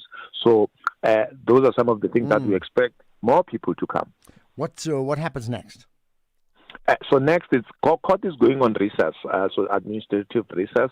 So the nearest date that we could get is that in August we are going there. But I think one thing that both the defense and the judges asked is for the state to call more witnesses in one day, because it seems like the testimonies and cross-examinations, they last for at least 2 hours, and we had the defense saying actually their cross-examination only even last 15 minutes. So they asked the state to bring as many people as possible so that maybe on a day you can have 3 to 4 witnesses testifying so that they can move up to speed to conclude the matter. And you remember, Ashraf, South Africa has a serious backlog of cases. So I think that request suits so many people good.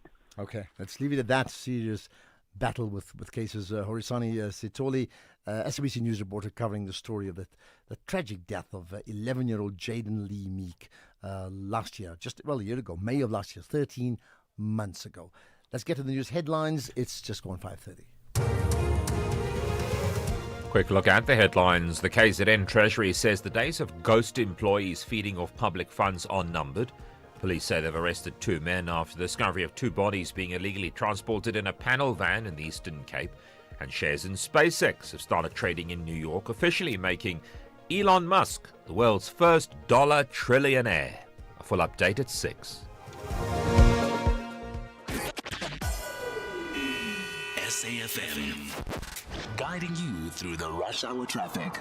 Good afternoon. Heavy pressure on Pretoria's N1 North. A long weekend, potentially. You take Monday off. You've got 4 days starting today, and that is proving a very popular route to exit out of Gauteng. So really heavy from John Foster Drive right through to about Linwood Road. Also a lot of delay around Hartbeespoort Dam as well, I would think, with holiday makers. The 512 at Peakenwood and the 511 Central Hartbeespoort. Very slow. Gerbex N3 under pressure from Marlborough Drive down to Heldon Ace. The bike one from Boyson's down to Nasrec today. And the N1 jam from Buccleuch all the way down to William Mandela. N14 to Krugersdorp's Pinehaven crossing from Muldersdrift, quite slow as well. Still a big backlog into Durban for Comrades, not only a long weekend, but Comrades Sunday, and the run into Durban via Marion Hill is so heavily congested, and it has been for literally hours. Cape Town, the breakdown out of town on the N2 at Bunga Avenue is being cleared, so things are starting to ease up there. Crash on Viking Way at Jakes Kerville, leaving the Old Mutual and Pinelands area, crossing to Epping very slow, and big volume out through Somerset West. The N2 is slow all the way through to about the Onderwacht Road junction. With your traffic updates, I'm Rob Byrne. This is SAFM Sports with Domin Khapele. Well, I'll tell you what, it's been reflective around the World Cup and so much more, but that doesn't mean that's the only thing happening. There's a lot happening in the world this weekend. So let's get it, top of the agenda with Tumi. Starting off with cricket this hour, the field is ready and the stakes are high as the Proteas women take on Australia at the ICC Women's T20 World Cup tomorrow. This will be one of the toughest challenges South Africa has faced, as going up against 6-time world champions is definitely no easy task. Now, this clash presents an early opportunity for the Proteas women to make a statement within the group, while Australia remains one of the favourites for the title. South Africa arrives at the T20 World Cup with hopes of finally lifting the ICC trophy. Here's Proteas women coach Mandla Mashimbi. I think the beauty of it is that I've got no prior experience playing against Australia. So obviously the players are the ones that have some experience and obviously beat them in the semi-final or in the last World Cup.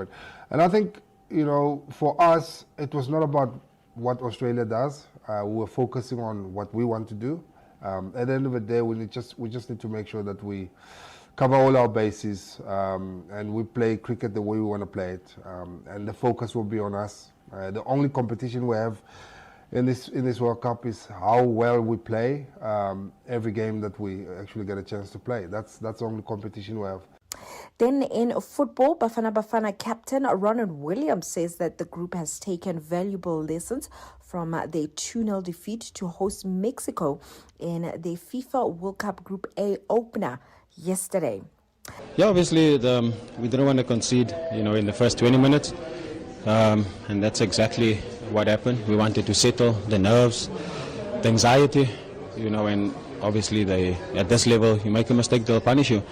And that's, what happened in the first 20 minutes. But then, we got into the game. We had a few, caught them on the break a few times, but just our final pass let us down. But, there's a lot of lessons to take. Proud of the boys, the effort, we didn't stop. We kept fighting. So now it's to obviously analyze and see our mistakes and, not give up. There's still 2 games to play and we must believe. And take the tough lessons, as difficult as it is, but try and grow. Meanwhile, the United States began their World Cup campaign today with a high-stakes clash against Paraguay at Los Angeles SoFi Stadium, the first finals games on U.S. soil in 32 years. Christian Pulisic leads a talented U.S. squad determined to prove themselves, insisting that they are able to compete with anyone and want to be a real force in this tournament. The match will be preceded by a Hollywood-style opening ceremony featuring Katy Perry and other stars. And U.S. Secretary of State Mario Rubio will attend, while President Donald Trump has said that he will be present at later games. In rugby, the Currie Cup First Division gets underway tomorrow with defending champions Griffins opening their campaign away to the Border Bulldogs in East London. 2 other fixtures sees the Leopards host the SWD Eagles in Potchefstroom, while Eastern Province travel to Kempton Park to face last year's runners-up, the Falker. Jacques Urie's Griffins will be eager to bounce back from their SA Cup slump, while Dumisani Mahani's Bulldogs aim to show improvement. SWD under Hanneke Meyer are chasing their first division crown since 2018, and the Falker, led by JP Emmelman, will look to extend their winning streak over EP. The competition runs on a single round format, with the top 4 sides advancing to the semi-finals on the 18th of July and the final set for the following weekend. Then 3-time Comrades Marathon champion Tete Dijana says that he is taking a relaxed approach ahead of Sunday's Comrades Marathon uprun from Durban to Pietermaritzburg. Nicknamed Mr. Down Run after winning all 3 of his Comrades titles on the downhill route, Dijana says that he's feeling calm and confident as he prepares for a new challenge in his first Comrades Marathon representing Hollywood Athletics Club. The experienced ultra-marathon star says that his preparations have gone well and that he's ready for whatever unfolds on race day. In tennis, this year's Wimbledon will feature a record prize fund of £64.2 million, a 20% rise on last year. The singles champions will each collect £3.6 million, around 78 million rand, while the first round losers are guaranteed £80,000, which is around 1.7 million rand. More than 6 million pounds, 130 million rand, has been allocated to qualifying up to 25%, and the increase comes as leading players continue to campaign for a greater share of Grand Slam revenues. With that said, it is a wrap from my side. All right, Jimmy, have a great weekend. It's a football weekend. It's a cricket World Cup weekend. It's so many other things. And we hope our teams do well. And, we can have collective more than one team. I understand that's how the way the World Cup goes too, right? Nightfall on SAFM. Join me on Monday night as I speak with Tony Leon, politician, book writer, but can he do the tango? Tango's, got a bit of African elements in it, Spanish. It's a real combination of not just music but dance steps as well. And ironically, it started off, apparently, according to local Argentinian history, in the brothels of Buenos Aires, but now absolutely obligatory viewing for any tourist. That's why I got a bit tired of tango shows, because every person wants to go to a tango show. Can you dance the tango? That's Track Record on Monday night from 11 p.m. And in case you don't want to be up that late, you can always catch the podcast on Tuesday. 50 years later, Youth Month, The Voices. June 16, 1976, 50 years ago, saw the battle between the book and the bullet that resulted into a lot of blood. South Africans, on this 50th anniversary, let us make sure that we don't see blood anymore from hands. Now it is time for us to be now using the book and the ballot to fight all that is against the democracy that we fought for so much. Different generations, different experiences. One South Africa, 50 years later. Only on SAfm, leading the conversations that move us. Economic news on SAfm. Facts and figures you can count on.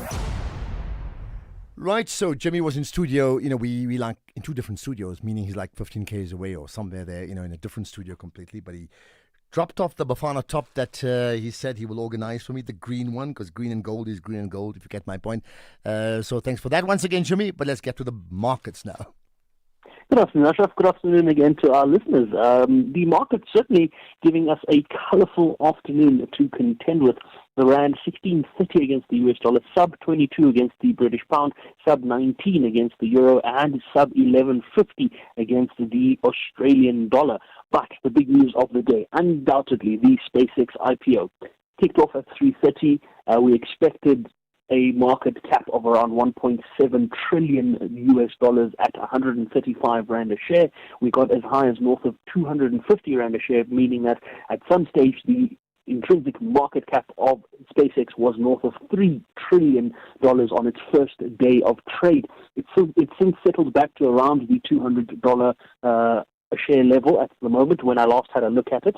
That was the one side of the conversation that had markets very buoyant in the afternoon. The other side was of course, the conversation that Paswane alluded to a little earlier on when you caught up with him around the potential ceasefire, potential agreement with the United States and Iran. That has sent the oil price to below $87 a barrel. It has sent resource stocks up. It has sent a lot of confidence back into the market. If we look at the performance of international markets, the European markets all up more than 1%. Asian markets that traded earlier today, almost anticipating this, the Nikkei was up 2.8%, and all the other Asian markets were up more than 1% there as well. Our own local markets, the gold price bouncing quite nicely back up to $4,200 a fine ounce, alongside the platinum pricing back above 1,700 and palladium almost at 1,300 once again.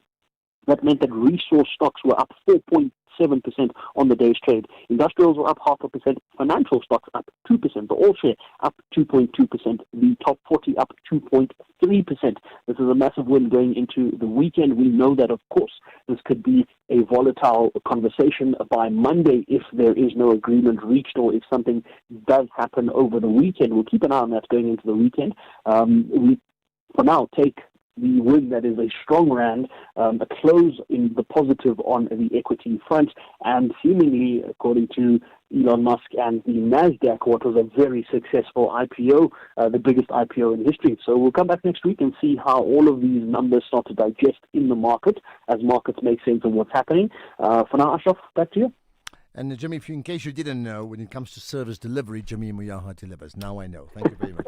Enjoy your weekend, in fact, right? No show at 6 o'clock. Enjoy your weekend. Thank you so much for that, right? By the way, quick one. When it comes to a different type of service delivery, we've chatted about Mama Joy before. who was the most photographed, videoed South African over the last 2 days in Mexico City? There's your answer. Do great solutions start with good conversation? SAfm, leading the conversations that move us. This is the Madlanga Commission update on SAfm.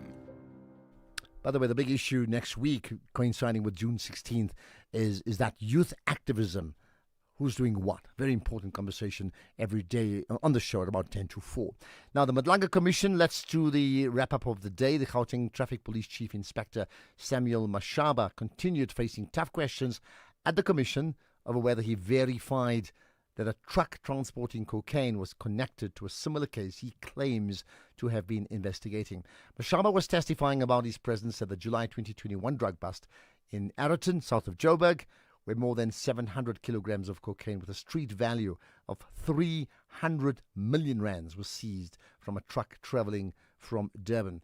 The Gauteng Traffic Police Chief Inspector Samuel Mashaba maintains that he received the tip-off from his so-called informant Tumelo Qu, alerting him of the truck's movements. In 2020, Qu allegedly informed Mashaba about a Pretoria North man who was involved in drug trafficking. The Commission questioned why Mashaba did not forward that information to the relevant South African Police Service unit and instead chose to involve himself directly. Now, as far as the session that went today, the advocate Kumalo cautioned Chief Samuel Mashaba about how commissions of inquiry work. Now, my last question is, Mr. Nku, are you aware that he was found with large amounts of hard cash on him on the day in question? I'm aware that he was found with 60,000. 60,000 rands. Now, were you aware that he was carrying that amount of cash on the day? I was not aware. Did he tell you what that amount was for? No. Now that you know that he was carrying that much amount of cash, as a police officer, what do you think it was for? Well, I wouldn't know, Commissioners. I'm going to say this, and this is the last thing I'm going to say. Commissioner Baloyi has a few questions to ask you. Many witnesses have come to this commission and they have said, well, you must prove these things beyond a reasonable doubt. That's not how commissions of inquiry work. That was Mr. Mnisi? Mnisi. I was not addressing him, Chair, but it might as well apply. And that is dangerous, and it's a wrong approach to take because we are not a criminal court. We are a commission of inquiry. We don't prove things beyond a reasonable doubt. We look at all the proven facts, we balance probabilities, and in some instances, we connect dots and we draw inferences. So we will look at the documents, look at what happened, look at all the statements, and we will draw conclusions from what we see in front of us. That's why it's important that when you are called upon to comment, you must do so, because where you've chosen not to comment, you leave it to us to draw inferences. And those inferences may be adverse to you and may have serious consequences. So the attitude that many witnesses have taken that the commission must prove beyond a reasonable doubt, that does not work here. Right, and let's just conclude by this sound clip of Advocate Sesi Baloyi while effectively delivering a character reference on Samuel Mashaba. Your part I put to you for your comment that the appearances here is you are part of a criminal network, and you may possibly still be part of a criminal network that is involved in off-the-books, in fact, let me not call it off-the-books subs operations because it's as if it is subs operations. You are involved in unlawful activities. You personally, with Ms. Tenku, who, from the WhatsApp messages that we have seen, is involved in activities that involve drug trafficking. You are involved in involving other police officers in unlawful activities at Mr. Nku's instance and funded by Mr. Nku. All of that, I want to say to you, suggests or gives appearances that you are part of a criminal network or a network of criminals who deal in illegal activities that include drug trafficking, that include arrests of people without proper authorization at the airport. You wanted to arrest Kensani. That includes spying on people's vehicles. That includes you inquiring with investigating officers about exhibits because Mr. Nku wants that. It places you very badly as being involved in a criminal network. And I would like you to comment. That's the impression I have right now, having listened to the evidence. And I'm putting it to you so that you can respond or comment if you want to, and maybe I will recheck this my impression of it. If you don't comment, and in fairness to you, I have to say that to you, if you say I have no comment, then the last impression that I'm left with at the end of your evidence is that you are part of a criminal network that is engaged in the various activities that we have discussed. I stop there. You can comment if you wish. You have said you would like to comment, and I would like to hear your comment. Thank you, Commissioners.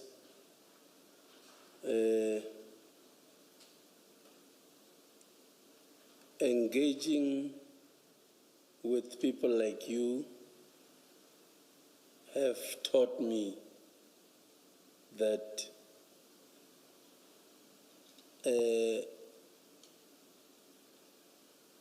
as a human being, you need to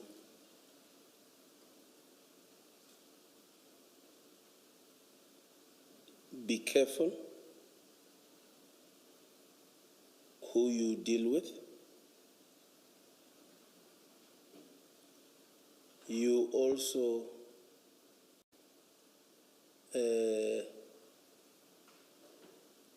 need to learn more of,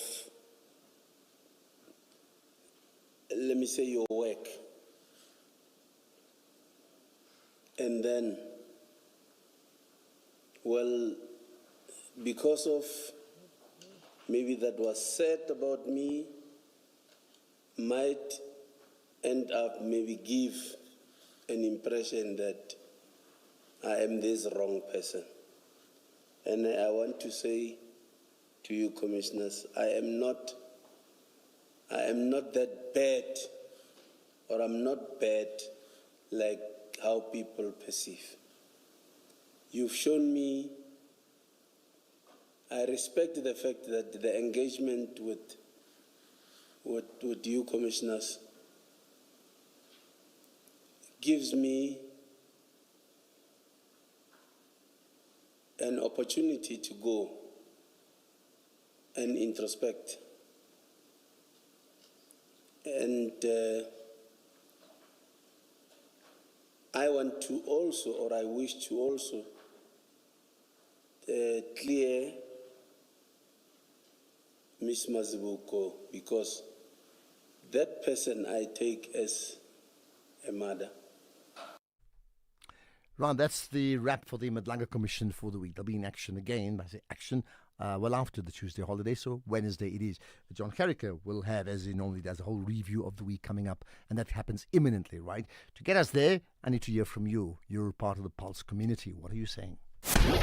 Is there ever a bad time for a good conversation? SAfm, leading the conversations that move us. Right, so let's get to some of your thoughts.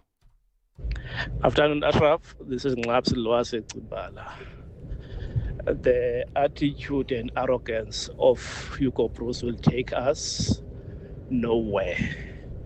And the unfortunate part is that he's got nothing to lose. Now he's a Madala who's going to retirement, as he already told us that after World Cup he's not coming back.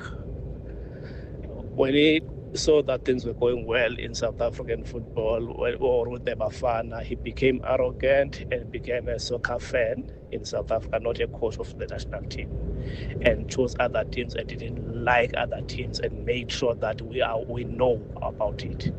Now we kept quiet. We are dealing with the consequences now. Thank you very much. All right, but I mean, do you think he's got nothing to lose? I don't know. He's got a reputation to lose. If he messes up and they fall and they really mess up in the next two games, then yes, he's retiring. But like, surely he want to retire on the up. Why would he want to do that deliberately? Good afternoon, Ashraf Uzweli from Durban. Whether other countries, whether the other 53 countries in our continents are supporting the opposition when South Africa plays, it doesn't really matter. What matters here is that we, as the citizens of this country, need to stand for the truth. Okay, I think that just got cut short. I'm not too sure. I get the sense of where you're going, but I don't know. A very good afternoon to you, Ashraf. You know, after every AFCON, after every World Cup, it's the same old story. You know what we fail to realize is that our grassroots levels, at the grassroots levels, the training camps for the youngsters, there is no future because we've got no schools of excellence, nothing compared to the rest of the world. The problem here is you need to get rid of Danny Jordan and co. Put fresh blood, people who know what a winning feeling is, the like of Lucas Radebe, Mark Fish, Neil Tovey, a few to mention. And let them run SAFA and you see how our football will come right. Like this, we are wasting our time. Danny Jordan and co never kicked a ball in their lives, but they are managing SAFA. Tells you a story. Thank you. Bye. Okay, I don't know. They never kicked the ball in their lives. I mean, they could have kicked the ball at the park. That still does count, But I get your point. There does need to be some change, not only to qualify for the World Cup. A nation of South Africa, we were ranked 15 in the world after 96. Do you know that? 96, just before the 98, we were ranked number 15. We can't be ranked number 60, which is where we are at the moment. Good afternoon, Ashraf. This is PFM in Durban. Ashraf, a person who uses illegal channels and forges documents to enter the country is a criminal. And what do you do with the criminal? You arrest the criminal, or you call the police on the criminal, apprehend the criminal if you can, and call the police. And the police, what do? They arrest the criminal. Doesn't matter if the criminal is crying and say the criminal is hungry or doesn't have a place to sleep. And what next? You send them back to their countries. This is not difficult. And the police have not been effective in doing that. Hence, the citizens have decided, okay, we are going to help the police. We are not going to break any law. We are just going to help the police. We have a lot of criminals here in Durban. And those criminals must be arrested and sent back to their countries. It's simple as that. It's simple as that. Just send them back. And then? Hi, Ashraf. This is Anonymous here. I would like to know if COSATU agrees with what has just been said, that they are encouraging foreigners to join unions using passports, that they are encouraging foreigners to come here on holiday and then get into jobs. I'd like to know if that is true, what has just been said. Maybe it's an issue we need to be following up as well next week. Point taken. Don't know if they really are. Well, not going to admit it, are they? Ashraf, good afternoon. It's Dums from Waterfall in KZN. You know what chews my brain and my heart the most? It's the fact that whenever the African nations, many of them, they're having elections.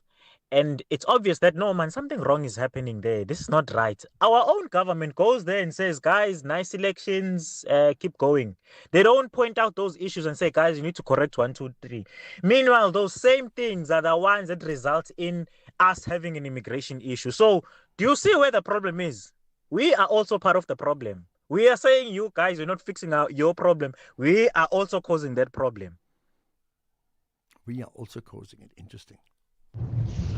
Good afternoon, Ashraf. It's very surprising about these foundations. Please tell